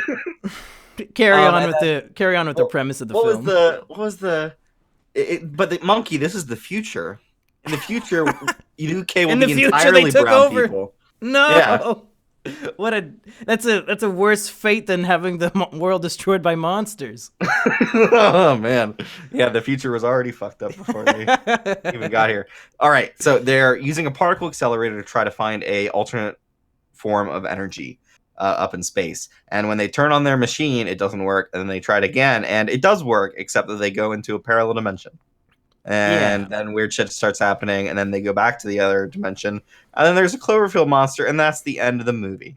Now, I'll say, I think that this movie gets better as it goes along. I like the whole middle section where really weird, bizarre, terrible shit was happening to the crew of the space station, and there's not really any explanation for it because they're like in a new dimension, but then the two versions of themselves are trying to occupy the same mass. So then like the guy gets his arm ripped off and it just like disappears, and then the arm comes back and starts attacking them. That was the only part I liked. Yeah, some guy turns into like worms and shit. Bullshit. There's some like girl from the other dimension who is out to kill all of them, that part makes no fucking sense to me. So you've got this entirely new person on your ship, and they basically slowly start to like give her more license on the ship to do more things and stuff like that. And then by the end of it, she's running around with a gun, and it's just like, how did they ever like trust her around any kind of gun or weapon, or like let her out of anything to do anything on this fucking ship? It makes no sense. This is the kind of bullshit horror movie logic that starts to slowly creep into any like science fiction fantasy thing, where people basically who should be smarter start to not do smart things. Well, that's why I think that the biggest villain of the movie is affirmative action, because that black woman should not have been the scientist they chose. You know what I'm saying? All right, so they set up the black woman and that she had kids at one time, but we saw that she didn't have kids when she was in the car with her husband. They eventually revealed that in an odd kind of Manchester by the Sea type way, she'd accidentally burned down the house with like a power cell or some shit. What the fuck? That is just so. It was just out of nowhere, it felt like. Yeah, this movie had me critically thinking about how characters work in fiction and how do writers and artists make us care about characters. Yeah. And like you think of something like Breaking Bad, where in 40 minutes I know almost everything I need to know about Walter White, and I understand and him. Jesse Pinkman. Yeah, and I like those characters like instantly. Yeah. This movie, They just slam 6 astronauts into your face almost all at the same time. You don't really have time to get to know them, and like I feel like I couldn't really tell you much about any of them by the end of the movie. And like, how do writers make it so I can relate to some characters so easily, and these ones are all bland and kind of. It's so weird because they don't really attempt to characterize most of the characters in this movie, which drives me fucking insane because. This is an hour and 46 minute long movie, and they barely do the minimum of establishing who's who and why they're in their role or what their characters are. Basically, the only thing I can really catch is that Chris O'Dowd is the funny one. The Chinese woman and the German man love each other. Okay, are in a relationship. Time the fuck out. Yeah, here's the biggest fumble in the movie. Every character speaks English except for the Chinese woman only speaks Chinese. But she understands what the other people are saying because they talk to her in English and she replies in Chinese. What in the fuck? And then people reply to her in Chinese and then but also in English. She fucking speaks English. Just fucking speak English, you stupid chink bitch. Well, Erich, too far. Yeah. Too far. You've been drinking too much tonight. Yeah. I had one beer too many, and then my xenophobia comes out, and I start to slander the Chinese. Don't use the C word on my podcast. Yeah. So you're right. Why the fuck was she speaking Chinese? I don't know, because the actress can actually speak English, right? Who fucking cares if the actress can? You cast somebody who can speak English. Why does the character speak Chinese to everybody else speaking English? Maybe they didn't think we would understand she was Chinese if she didn't speak Chinese. I mean, all I'm saying is I was glad when she died, when she froze to death. All right, this is when I'm gonna fucking introduce my new character, which is Scientist Erich, because this movie is such bullshit in almost every fucking way scientifically. Monkey, do you know what happens to water in space? It floats. No, it can barely float. What do you mean no? What, does it In fall this forever? In this movie, they expose a bunch of water to space, and it instantly freezes, and like basically like puts her in place there, instantly killing her, and then kind of like juts out and like attacks the people for like a second because it's expanding. I don't fucking know. When water is in space, it boils instantly. Oh, really? Yeah, because I thought it was cold in space. Pressure and temperature are two different factors that determine how things like water actually cooperate. So at the top of a mountain, water also starts to boil. What? Basically, yeah. I mean, as pressure lessens and lessens and lessens, it affects how temperature plays with things like water. So the water boiled instantly when it opened to space. That would have been a cooler death too. Like if they kept it scientifically accurate, like that woman boiling to death, just floating there, that would have been cool as shit. And fucking scientist Erich was able to figure this out in like 10 seconds of Googling, and whoever wrote this fucking screenplay couldn't bother to do it. It's such bullshit. All right, so there's that. There's the bullshit thing where they are fucking monkey barring between two parts of the station in fucking outer space. Yeah, I was on and Twitter. And then they drop down. They drop down in space. I kind of gave up at that point. Yeah, I definitely given up, but I was just like, what the fuck am I seeing? What? Why are they doing this? In space, you should be able to, like, jump off of the other end and then, like, float into the... Like, they don't have to fucking monkey bar. They can just float over there. It doesn't... this goddamn movie. But hey, can we both agree that the best part of the movie is the last 60 seconds? Did you love it or hate it? I kind of hated it, but when I read up on it, I understand more what the fuck happened. Man, I don't even care what the fuck happened. Just the emotion of the final moments of the film was so great for me, where the two surviving scientists are in an escape pod going back to Earth, but the Earth has been like ravaged by the Cloverfield monsters and everything's like being destroyed. And the woman's husband is on the phone with NASA or whatever stupid space, government. And he's like, no, tell them to go back. Why didn't you tell them that the Cloverfield monsters are down here? Tell them to go back. And then fucking smash cut to credits. And I'm like, oh my God. Like giant monster comes up and like, does it eat their space escape pod or something? No, it just like pops up so. and I'm like, whoa, what the fuck? Yeah. That sequence is kind of a huge, like, you wanted to see the Cloverfield monster? Well, here he is. Yeah, that's what the movie. That's the thing about these Cloverfield movies is that, and we were gonna come to this eventually, but the first one obviously is like the monster movie. But then for these next two, and I love 10 and Cloverfield Lane. It's the best one in the series in my opinion. Yeah, but they take other movie scripts and they're like, you know what? This movie script's pretty good. Let's add it to the Cloverfield universe because 10 Cloverfield Lane was originally called like the Den or the Cavern or some shit, the bunker, I think. And they're like, let's tack on a Cloverfield monster for the last 10 minutes. This movie, pretty much the same exact thing, only way worse, where they try to tie it into Cloverfield. So when I read up on it, I better understand what the fuck is happening. You know that guy who was like bitching and complaining about if you mess with the particle accelerator thing, you'll let all kinds of monsters into the universe. So all three of these movies take place in different universes. Because of the actions in this movie, monsters and aliens and shit are able to spread all throughout different timelines. So in the first movie, the Cloverfield monster comes out.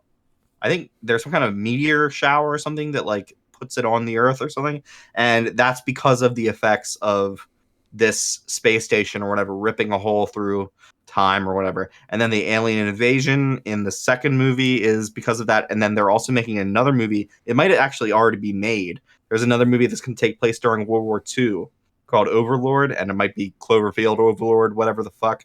It might come out at the end of this year. I don't fucking know. Oh, wow.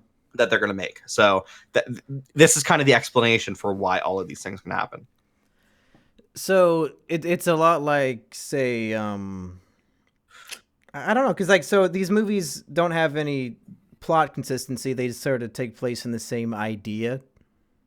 Basically, yeah. There are some things that underpin it, and I think we had some weird connections between the first movie and the second movie that is entirely done through the marketing and shit. But like, it's like an anthology film series about different people in different situations surviving a monster apocalypse. Yes, and I do like that idea. I just think this movie completely butchers what could have been a cool idea to like really freak the fuck out with weird shit going on in a space station.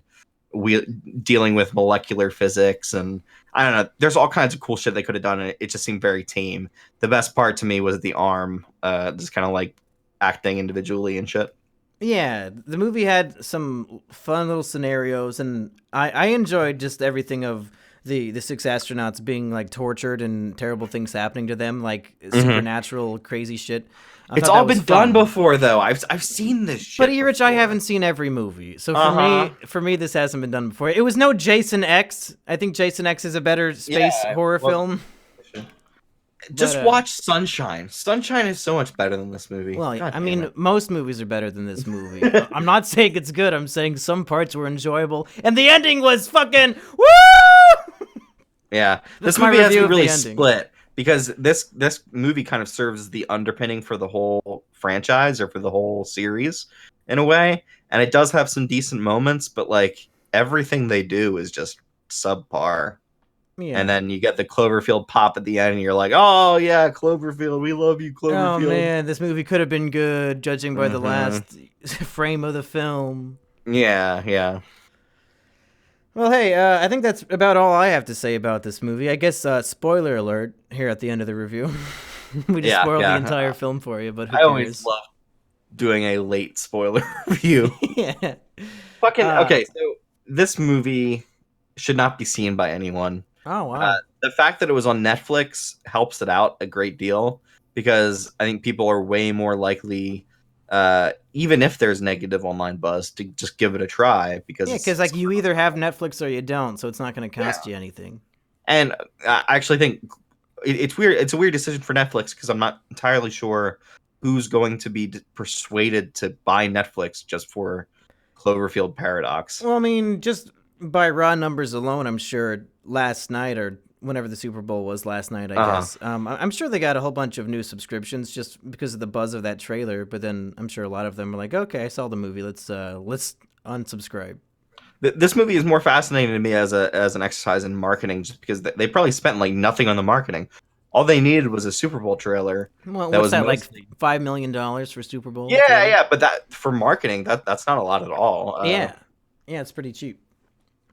Yeah, I'm interested to see what they do with this format of releasing a movie super quick, not really letting anybody know about it, and building up hype. I think it could work really well with a good movie. They should try that. Yeah. I think it says a lot that in this trilogy of monster movies, the best monster so far has been John Goodman in a bunker. Shaved John Goodman. Yeah. Scariest thing fucking terrifying. All right, that's all I had to say about the Cloverfield Mega Blocks. What about you? Yeah, the Cloverfield Paradox wasn't really good. I would not recommend anybody see it. I would recommend reading about it online, especially if you like or have fondness for the series. A lot of like, I wouldn't even say any of the performances are particularly good.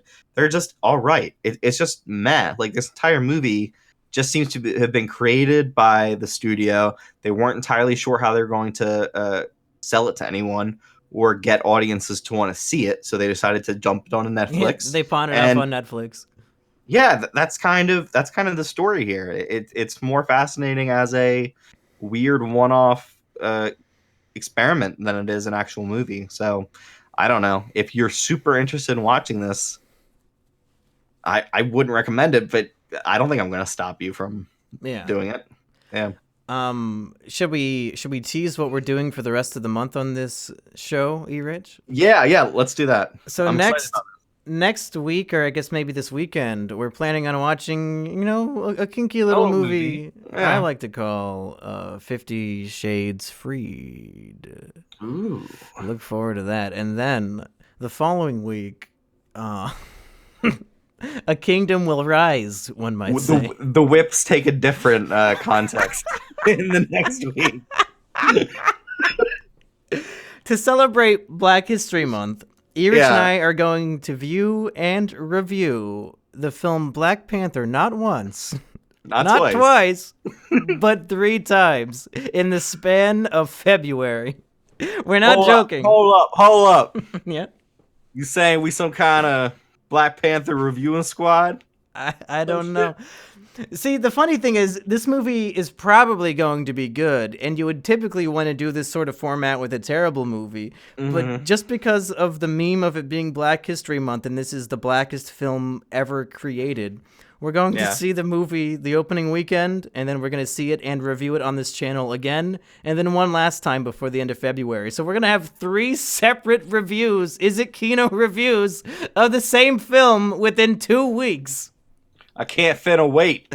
I don't even know what we're gonna say the second and third time. We'll probably just discuss like how loud the audience was and the things that they yelled at the screen. How much clapping there was. Yeah. Yeah. So hey, that's all I got for Is It Kino. I have been Mumkey Jones, And I am Erich. We'll see you for the rest of Black History Month. Stay black, everyone.